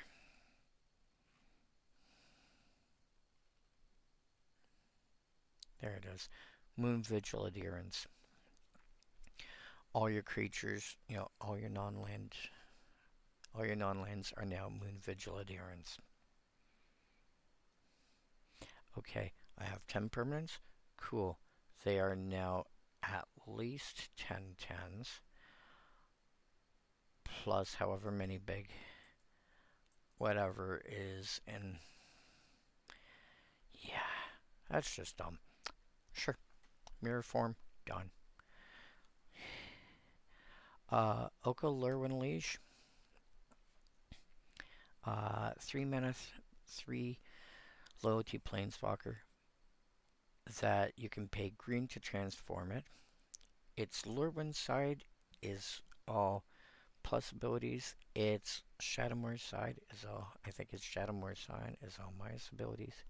+2, up to 1 target creature gains all creature types. This effect does not end. +1, target creature gets -2/-0 till an X turn. And then on the back side, -1, mill 3, you may put a permanent card from among them in your hand. -3, make 2 3/3 elks. -6, choose a creature type you get an emblem with. Creatures you control of the chosen type get +3/+3 and have vigilance and hexproof.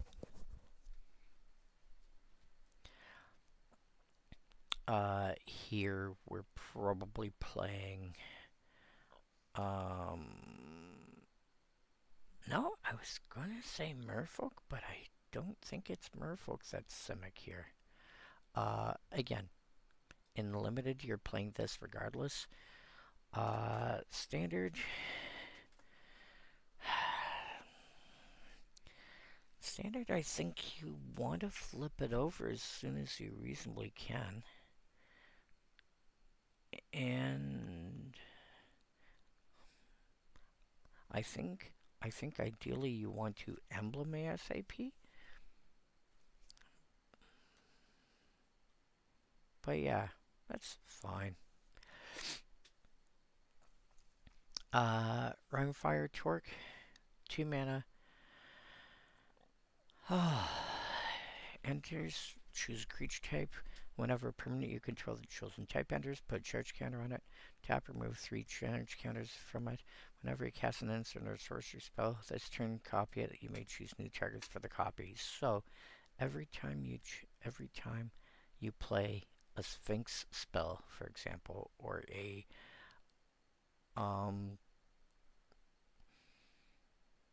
or a jellyfish spell or whatever, this gets a counter, and then you can tap and remove 3 counters to copy your next instant or sorcery.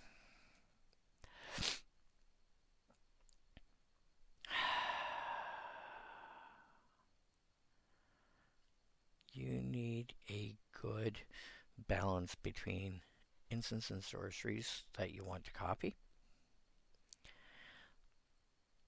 and creatures with a relevant creature type. And that's a bit of a balancing act. It's doable, but it's a bit of a balancing act.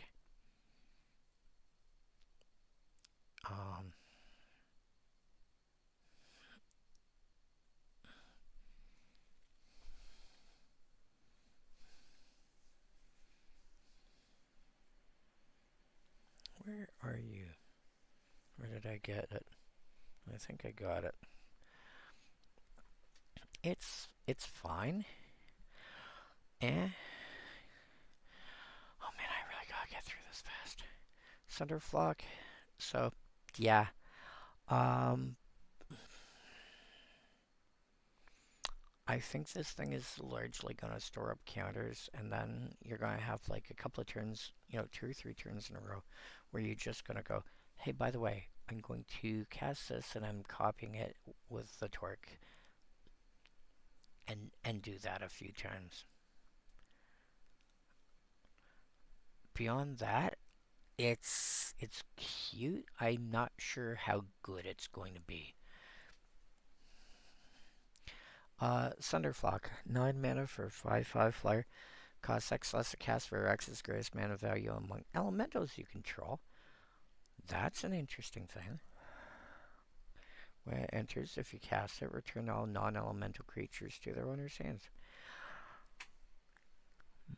Might consider playing this in my mono blue ramp deck if I've got enough elementals to support it.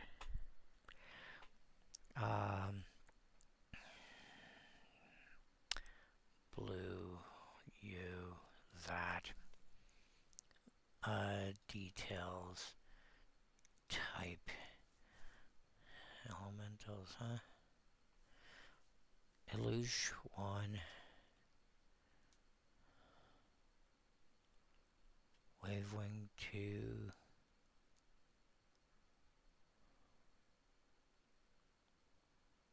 Yeah, no, don't have enough. I have 2.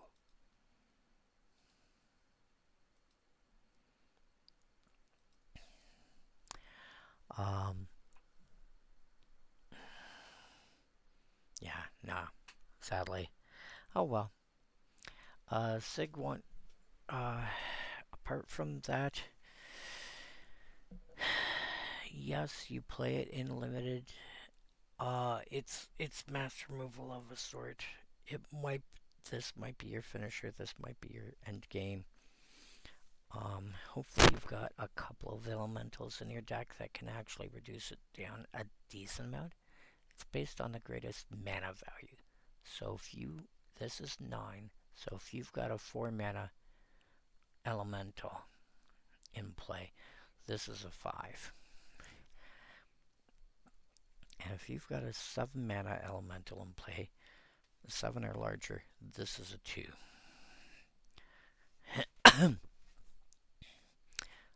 Sig Wanderwine Wisdom.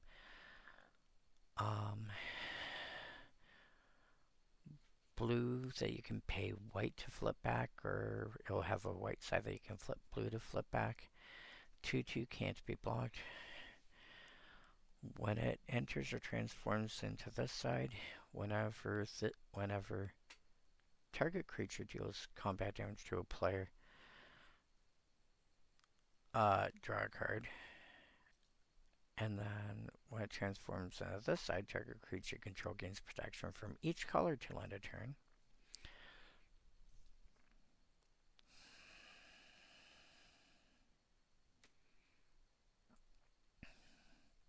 So, it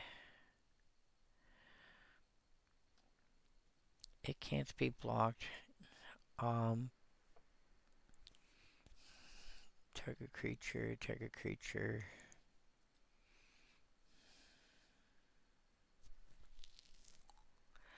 Unfortunately, there's no way to go and give it protection from something in response to a thing.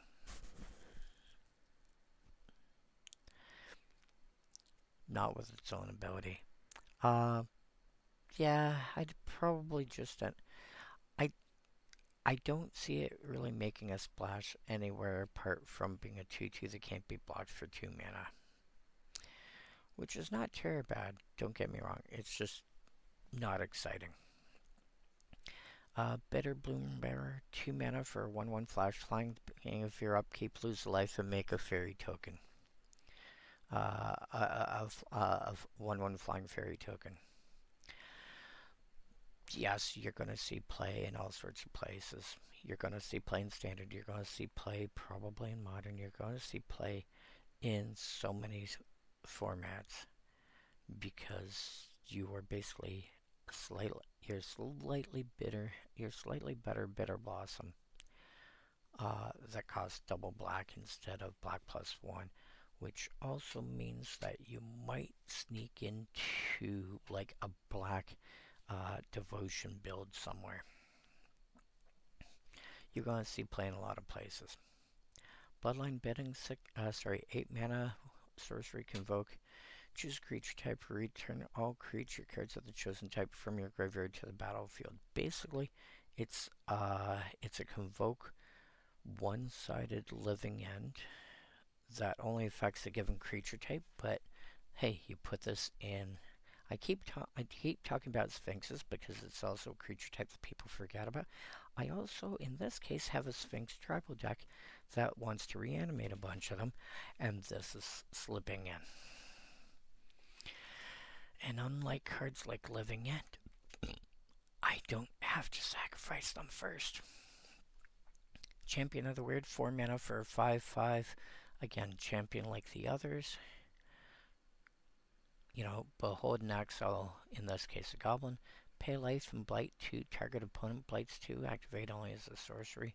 Again, you're going to blight, your own creatures are going to blight stuff that you don't care about.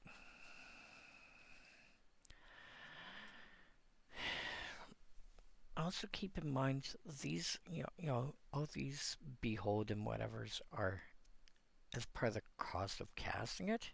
If you don't cast it and you just are putting it in play via an effect like Ether, Ether File or something like that, then the Behold part doesn't matter. Pay life and blight 2, target opponent blights 2, only as a sorcery. I am seeing Commander play big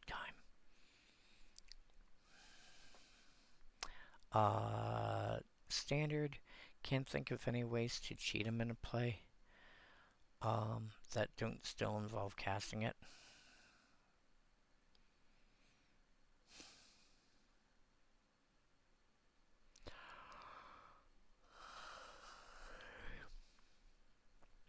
If, on the other hand, you can successfully get him out, being able to pay 5 life and sacrifice 5 creatures to make your opponent blight 10 in total. 5 blights of 2 each. It's kind of a lot. And because you're building around it, 1/1 token, 1/1 token, and your opponent, if you're playing, I would put this in the sideboard probably. And then, because if your opponent's playing with like 1/1 tokens or whatever, other random crap that they don't care about, sure, whatever. But if they're playing stuff they actually care about, hey, guess what? Ward only protects against stuff that you cast, or your spells, your triggers. No, this is stuff that your opponent's doing. They're putting counters on your stuff, on their stuff. So, meh.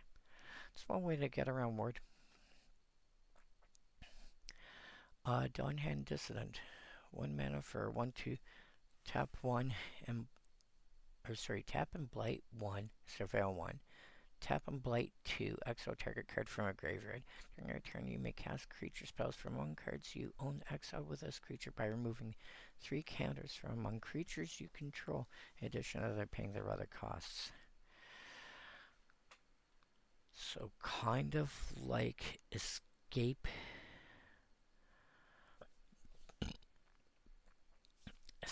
Remove 3 counters among creatures you control. Wow. So you can,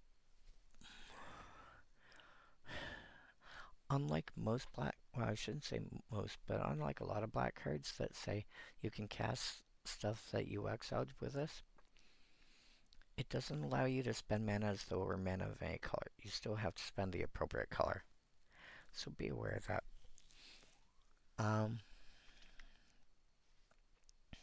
Yeah.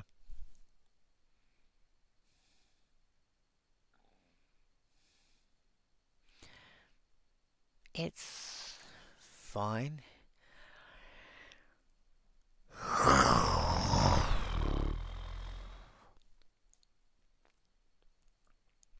It's just really fragile, and to be able to use its last ability, you need to be able to cast spells that are exiled with its last ability. This needs to have some kind of pump power. This needs to have some kind of toughness pumping so it actually survives the second ability. Actually, no, Blight 2 can be on anything. It doesn't I keep thinking, well, let me rephrase that. It doesn't have to be on the Dissonant. The problem is, because this is a 1-drop, it probably will be the Dissonant. So it's going to be a few turns probably before you can actually Blight 2. Which is, I think, Blight 2. This is basically going to be, you can Blight 1 to surveil once, and then you're going to Blight 2 to eat something from a graveyard, and the Dissonant will die. I think that's where you're probably looking at it in typical formats,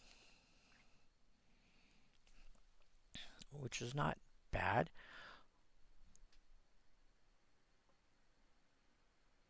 I don't think it's what you really want to be doing, though. I'm having trouble imagining a good spot for a Dawnhand Dissonant. I really am. I don't see it. Gloom Ripper, 5 mana for a 4/4. When it enters target creature you control gets +X/+0 till end of turn, and up to when target creature and opponent control gets -0/-X till end of turn, where X is the number of elves you control plus the number of elf cards in your graveyard. So, if elves in play plus dead elves equals, say, 5. When this enters, target creature is going to gain, target creature I control gets 5 power, and target creature my opponent controls gets -5 toughness. So, steal from your body and make me stronger till end of turn. Oof.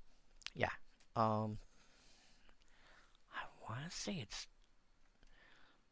is it Drana? I don't think so. Calastria Blood Chief. Yes.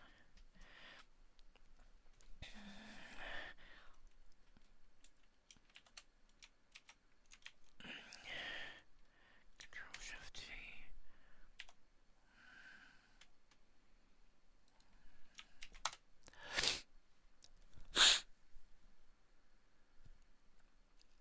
Target creature gets -0/-X till end of turn, and she gets +X/+0. So, she gains power. Other creature loses toughness. Our creature gains power. Opponent's creature loses toughness. Same idea, but as an ETB. Yeah. So Gloom Ripper, again, Elf Assassin, makes sense. Kill it. Kill your creature. One gets bigger till end of turn. Enjoy.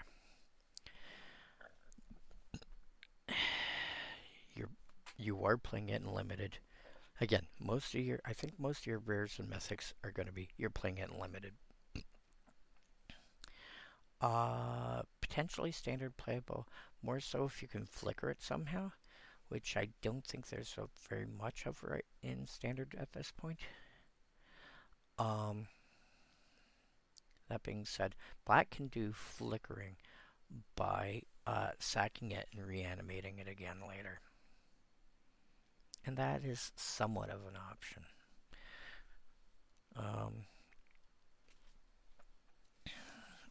Other formats, yeah. Flickering is the thing you can do. Reanimate it. Ephemerate it. Go from there. Are you playing elves? This really wants to be with elves plus flicker and running black. I think that doesn't sound very strongly like a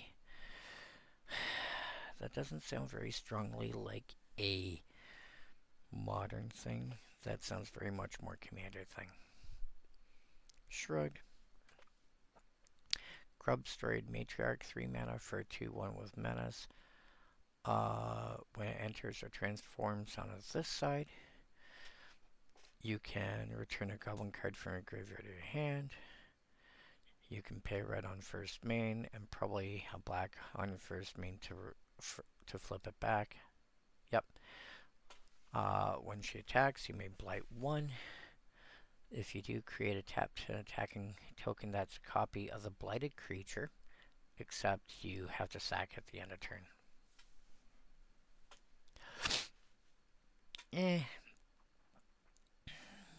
Not thrilled with that.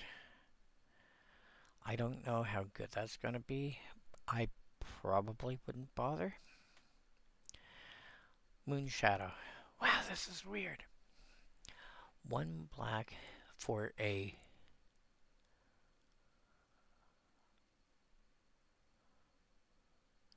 1 black for 7/7 menace. Enters with 6/1 counters on. Whenever one or more permanent cards are put into your graveyard from anywhere,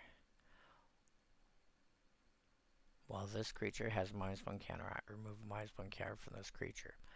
So, oh wow. The funny thing is, even removing a single -1 counter on makes this into a 2/2 with menace for 1 mana, which is pretty good. A permanent card put into your graveyard from anywhere. So, you could toss this into, I don't know, Lantern Control as an alternate win. Because it's 1 or more permanent cards.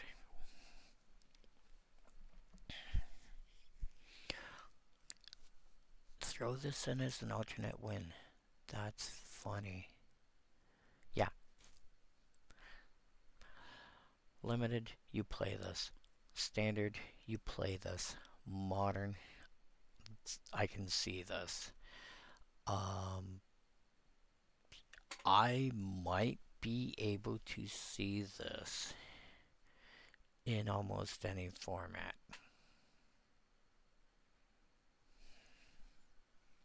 Wow, that's silly. Okay, Mornsong Aria. 3 mana legendary enchantment. Players can't draw cards or gain life. At the beginning of each player's draw step, they lose through life, search for a card, put it in their hand, and shuffle. So basically, you get, instead of drawing a card, you get to Grim Tutor every turn. But you also can't gain life, so whoever's got the highest life total when this starts is going to end up winning. Unless something else happens.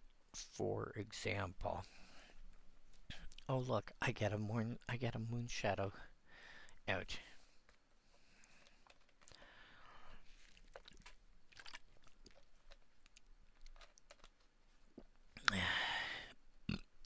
Taster of Wares. 3 mana for a 3/2. When it enters, target opponent reveals X cards from their hand, where X is the number of goblins you control. You choose one.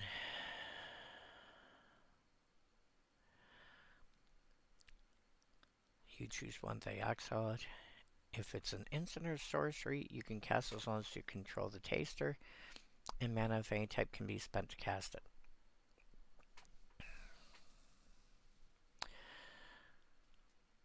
There's a possibility this might be the only goblin by the time you actually get to cast it.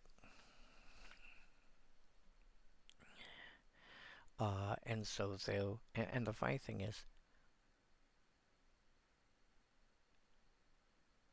if this is killed in response, you still get to look at their, you still get to at least look at their hand. Well, no, look, you get to look at number of goblins worth of cards in their hand. If they have no goblin, if you have no goblins when this ability gets resolved, they get to reveal 0.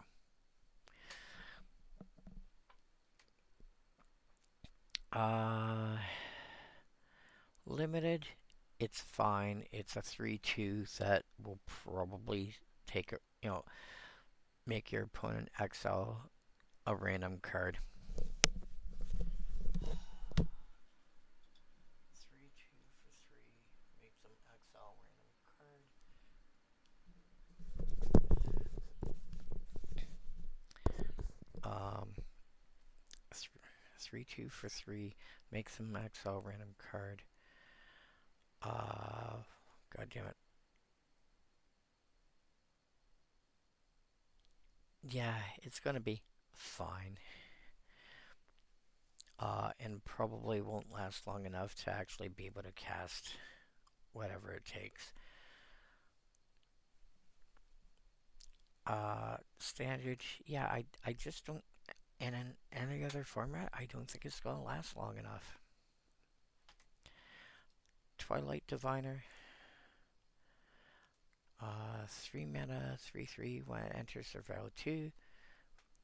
Whenever one or more other creatures you control enter, if they entered or were cast from a graveyard, make a token copy of one of them. Oh, okay. So, once a turn, you can get a token copy. Once a turn, you can get a token copy. Once a turn, you can get a token that's a copy of one of your creatures that entered this turn. Oh, if they entered or were cast from a graveyard. Oh. You can only get the token if they were originally in the graveyard. Oh. So if you reanimated it, you can get a token, etc., etc. I see how this goes. Ashling Rekindled will be red-blue. 1/3. When it enters or transforms into this side, you can discard a card and to draw a card. And on the other side, when she transforms into Rhyme-bound, and at the beginning of your first main phase, add 2 mana of any one color. Spend only to cast spells with mana value 4 or greater.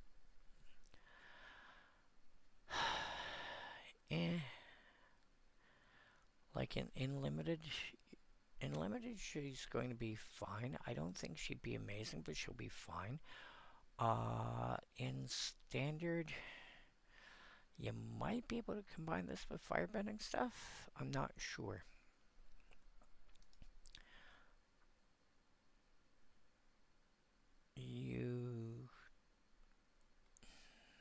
Firebending, you get the mana during combat. This you get during your first main. Dunno. Probably won't work as well as I want it to.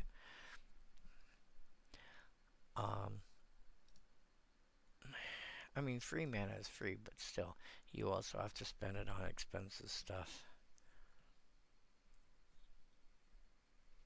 So you get a 2 mana discount, but maybe. Champion of the Path. You get an elemental that whenever another elemental you control enters, deals damage equal to its parity each opponent. Cool. So that Thunderflock comes into play and is going to deal 5 damage each opponent. Nice. Collective Inferno. 5 mana enchantment with Convoke. As that enters, choose creature type. Double all damage sources you control of the chosen type would deal. So if you choose Goblin, for example, all your Goblins will now deal double damage, regardless of whether it's combat damage or triggered ability or activated whatever. Double damage. And Blaze Epiphany. Red plus X instant. X damage target creature. When it dies this turn, exile number of cards from the top of your library equal to its power. Then choose a card exiled this way till end of your.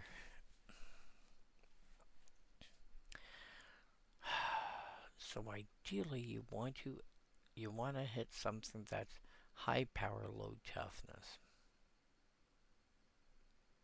You exile cards equal to its power.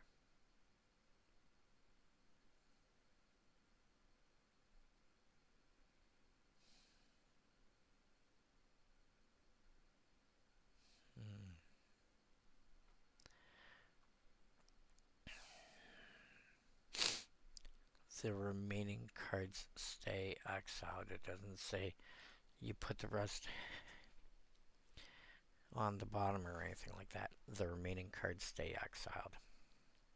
You just get to play the one specific card. You get to play the one card that you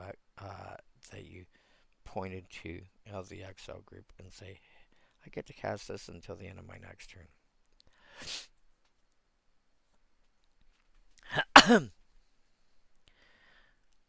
Goliath Daydreamer, 4 mana, 4/4. Whenever you cast an instant or sorcery spell from hand, exile with a dream counter instead of putting it.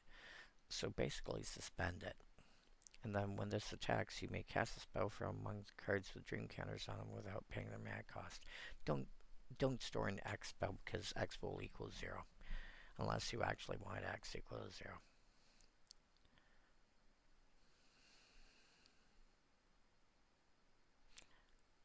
Instead of putting it in a graveyard as it resolves. Oh, the last part of the spell's resolution is putting it into its owner's graveyard. You cast it, and the last part of its resolution is putting it into exile. Interesting. Hexing's voucher, I want a copy of that for my Svella Can't Be Counter deck. 2 red for 2/2 Goblin Sorcerer that can't be countered. Ward, pay 2 life. Spells you control can't be countered. Other creatures you control have ward, pay 2 life. So basically, all your creatures get the same ability, the same abilities the Squelcher gets.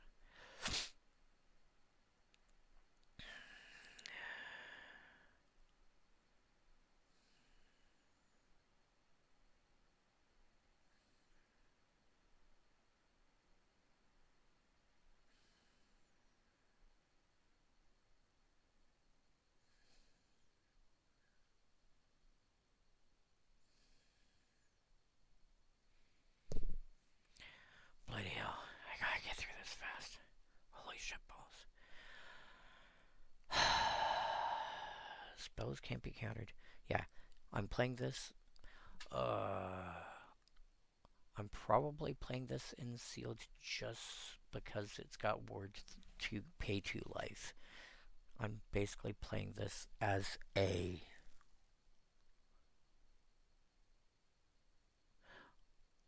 I am putting creatures out and then I'm dropping this to protect everybody else. Nice. Yeah, and then from standard on, yeah, this is going to see a lot of play. Like all over the place. Because making your stuff uncounterable is going to be huge. Lava Leaper, 4 mana, 4/4. All creatures have haste. Whenever player taps basic land for mana, they get an additional mana of any type that land produced. Okay, yeah.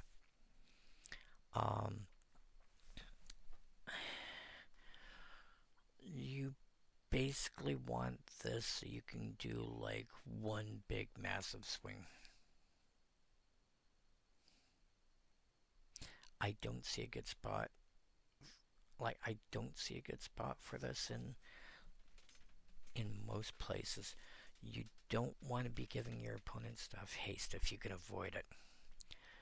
So this in combination with something like blah blah, not blind obedience. Well, blind obedience also works, right?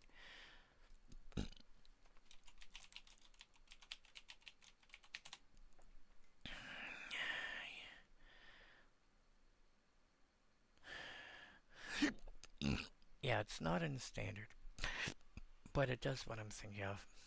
Artifacts and creatures your opponents control enter the battlefield tapped. The one I'm thinking of, it's an enchantment that starts with a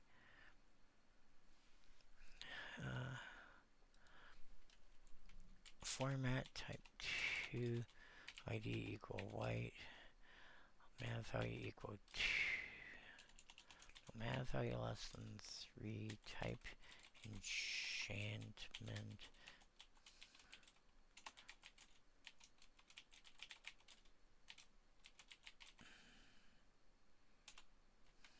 Authority of the Consuls. Creatures your opponent's control enter tapped. Whenever a creature an opponent control enters, you gain life. Yeah, you play Authority of the Consuls, and then your opponent's stuff having haste doesn't matter because it enters tapped. So, I'm sure there's a way around it. Meek attack.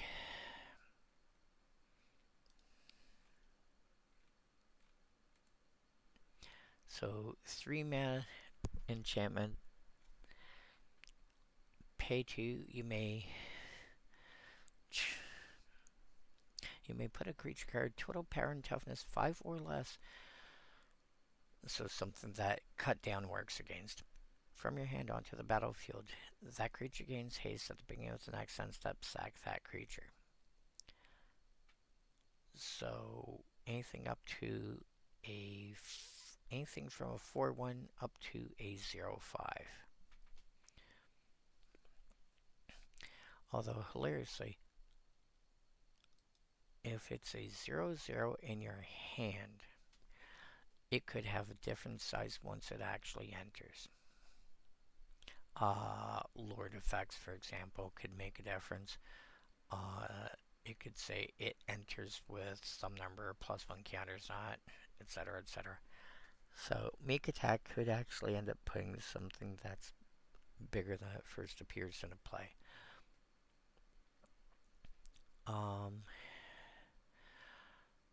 Limited, yes. Standard, potentially. Not sure it'd be worth it for other formats. Have to see what they actually. Although hilariously, if you put, oh my dog, if you put Kalia the Vast into play,